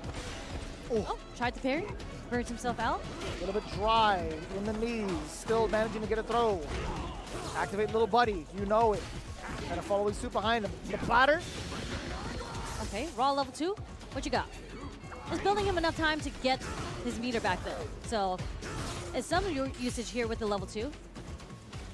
Slowly draining down the timing of level 2. Yeah, it's kind of rough to justify it, right? I felt like he used it as a means to regain. Uh-oh, hold on, wait a minute. You trying to press a button against the Zangief trade?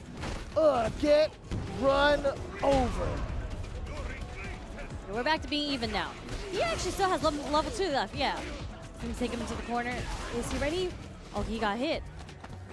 Wait, he got one more guess. Be gone! Get off of me! What are we gonna see here? This is gonna have to be a comeback for Junior, like a sweep or something. Yeah, please don't slide. Oh, too far! Punish, counter, still within time. Drive rush forward with a standing light kick. Excellent choice from Kings Vega, knowing full well Junior had committed to the string, but it being a little bit too far out because of the pushback as well. Yeah. Not able to sustain. Oh no, Junior's got his hands on his head, yo. I mean, things just worked out so unfortunately for him, and that's actually been a very consistent Geef problem, that if you're able to get the punish counter off the stand medium punch, if they're just at the tip, the second one does whiff, but he felt like it was a little close enough, and he committed to the target combo, and there's so much recovery on it. First game, really, if it was played without being a little sloppy, Junior would have taken it, and he knows that. That's why he's feeling this way. But, you know, we continue. We move on as pro players. That's what you're supposed to do, but right now, Kings Vega taking full advantage of that. I feel like the momentum, is on his side despite being at the guard gauge deficit. Look at that, air ball in a good way. Mm-hmm. And with this, he's able to gain his gauge back, like his meter back already. So. Oos. Nice check. At least a check on the walk back, at least to halt Kings Vega, excuse me. Didn't want to just throw it out there for no reason. Oh my! Excellent defensive jump back too. Very good stuff on Kings Vega so far for recognizing, like, changing up his defensive pattern. Because Junior did a driver earlier, and there we go, that's the connection that he was looking for previously. Damn. That actually goes into level 1. Oh. Whether it did earlier or not, Kings Vega still, oh, that's so cool. Still manages to maintain bar, builds himself another one into that full combo. Now looking at magic point, you can see the stress, help me out, Roundhouse, come here. Oh my. Burn out in the first 6 seconds? Good. I like that. Shades of Noah. Kings Vega, I see you. Yeah, Kings Vega has actually been burnt out for, I think, every single round so far. Junior, I think this is the first SPD he was able to get on him, and the jump back airball is able to beat the wheel kick. Okay, we're applying pressure now. And there it is. He tried to DI back. You 100% saw that coming too. Junior fighting back against the cause of defeat. Yeah, he's fighting for his tournament life right now. You have to at this point? Wait, I lied. No, this is winners. That's just still tournament life. He just has a second chance whoever loses here, but. True. Very true. Ooh, we'll take that punish. Any day of the week, dash up. Got the knees, that was plus. Oh, here we I go. lied, knees are not plus. My mistake. Back medium kick is plus. But either way, set up little fella. Recovered in time from the immediate throw. Blanca chance, so. He's walking away from the danger. He's like, hey, Daddy, I'm out of here. Uh-oh. The level 3 is able to beat the Sam medium punch. Junior's gonna have to find a way. Oh, help me. Oh, a little bit of bar left for Kings Vega. He's pumping the brakes just a little bit right. He's trying to look for a counter poke. Junior. Dang it, man. Still trying to get his way in. That could have been so much more. You actually still get the SPD. My man was banging on his chest like he was Kobe. He was slapping. He was like, yo, come here, you. I've been trying to get you in this for days. I mean, he was a little nervous there because I think he knew that he dropped the combo into the OD Larry to get the level 3 off, but luckily was still able to SPD the driver that was coming at him. So he lives to fight another round, another game. Yeah, he sure does. He definitely does. He needed that. Of all people, he needed it the most. Yeah. He was stressing out, Sherry. Blanca chance live. Doesn't get the perfect parry. Blanca chance saves him. This guy's sick. This guy, Kings Vega, is actually kind of sick. And you can't even try to contest as he's jumping backwards. What a counter hit decision! My man threw out the crouching medium punch at the perfect time. And speaking of perfect timing, perfect on the board. Match point for Kings Vega. Yeah. Very unfortunate for Junior there because he tried to whip punish the button that he saw with sweep, and it was just a little too late. Kings Vega was able to get that crouch strong. That's how he got that setup. But this is going to do some damage because that was a punish counter. SPD, the first one of this round. Where are you going, bro? Sit him back down. Send him to his room. Bang! Night, night! Back-to-back perfects. Let me get a triple now. You want another one? Yeah. I don't know. They both got level 2s. I feel like we're going to see a Blanca level 2 come out right now. That can still be a perfect for Blanca. Oh, never mind. You know what? Don't worry about it. Level 3. What a backdash. Very unfortunate for Junior. He spent all his meter and not going to burn him out. He still has a little sliver, but the next block that he takes is going to burn him out. Not too bad for him, honestly, because of the charge fierce that he has. You are a genius, but so is Kings Vega. You called it right from the side of Junior. Kings Vega, definitely ready for it. That should be lights out. Even if you have armor, not much you can do, and Junior in pain. He is just not having it. Obviously, it's like, it's a tough call. Kings Vega was the one that called it off correctly the entire way through. Aww. If Junior makes a mistake, that's on him. Yeah, let's go. Crowd is cheering. Really cool, really sick setups that he had with Blanka there. And he's got some nice Air Maxes too. I like that. Oh, I see it, I see it. I It's love clean. that. You got the clean fit going on. Mm-hmm. Nice work. Honestly, man, that's just how it goes. Like Kings Vega, he didn't have like the best start or the best types of results when he entered into Ponga League, but I'll tell you what, where it matters here is in the offline CPTs. Yeah. And he is damn well proven it. Excellent Blanca, excellent counterplay against Junior specifically. Yeah. I want to see where he runs with it further on in the bracket, genuinely. I really, really like that DI that he did in the end because a lot of people they don't really react because it was meant to be an anti-air. Because what he had done was jumped in and then Junior was ready with the charge fears as an anti-air, but it didn't clip him as an anti-air. So he was ready to DI when he landed. So it's really, really good situational like recognition from Kings Vega. So good stuff on him. I mean, he deserves it. That was really, really good play. I think he's made a lot of very, very significant call-outs against Junior, what he wanted to do as well.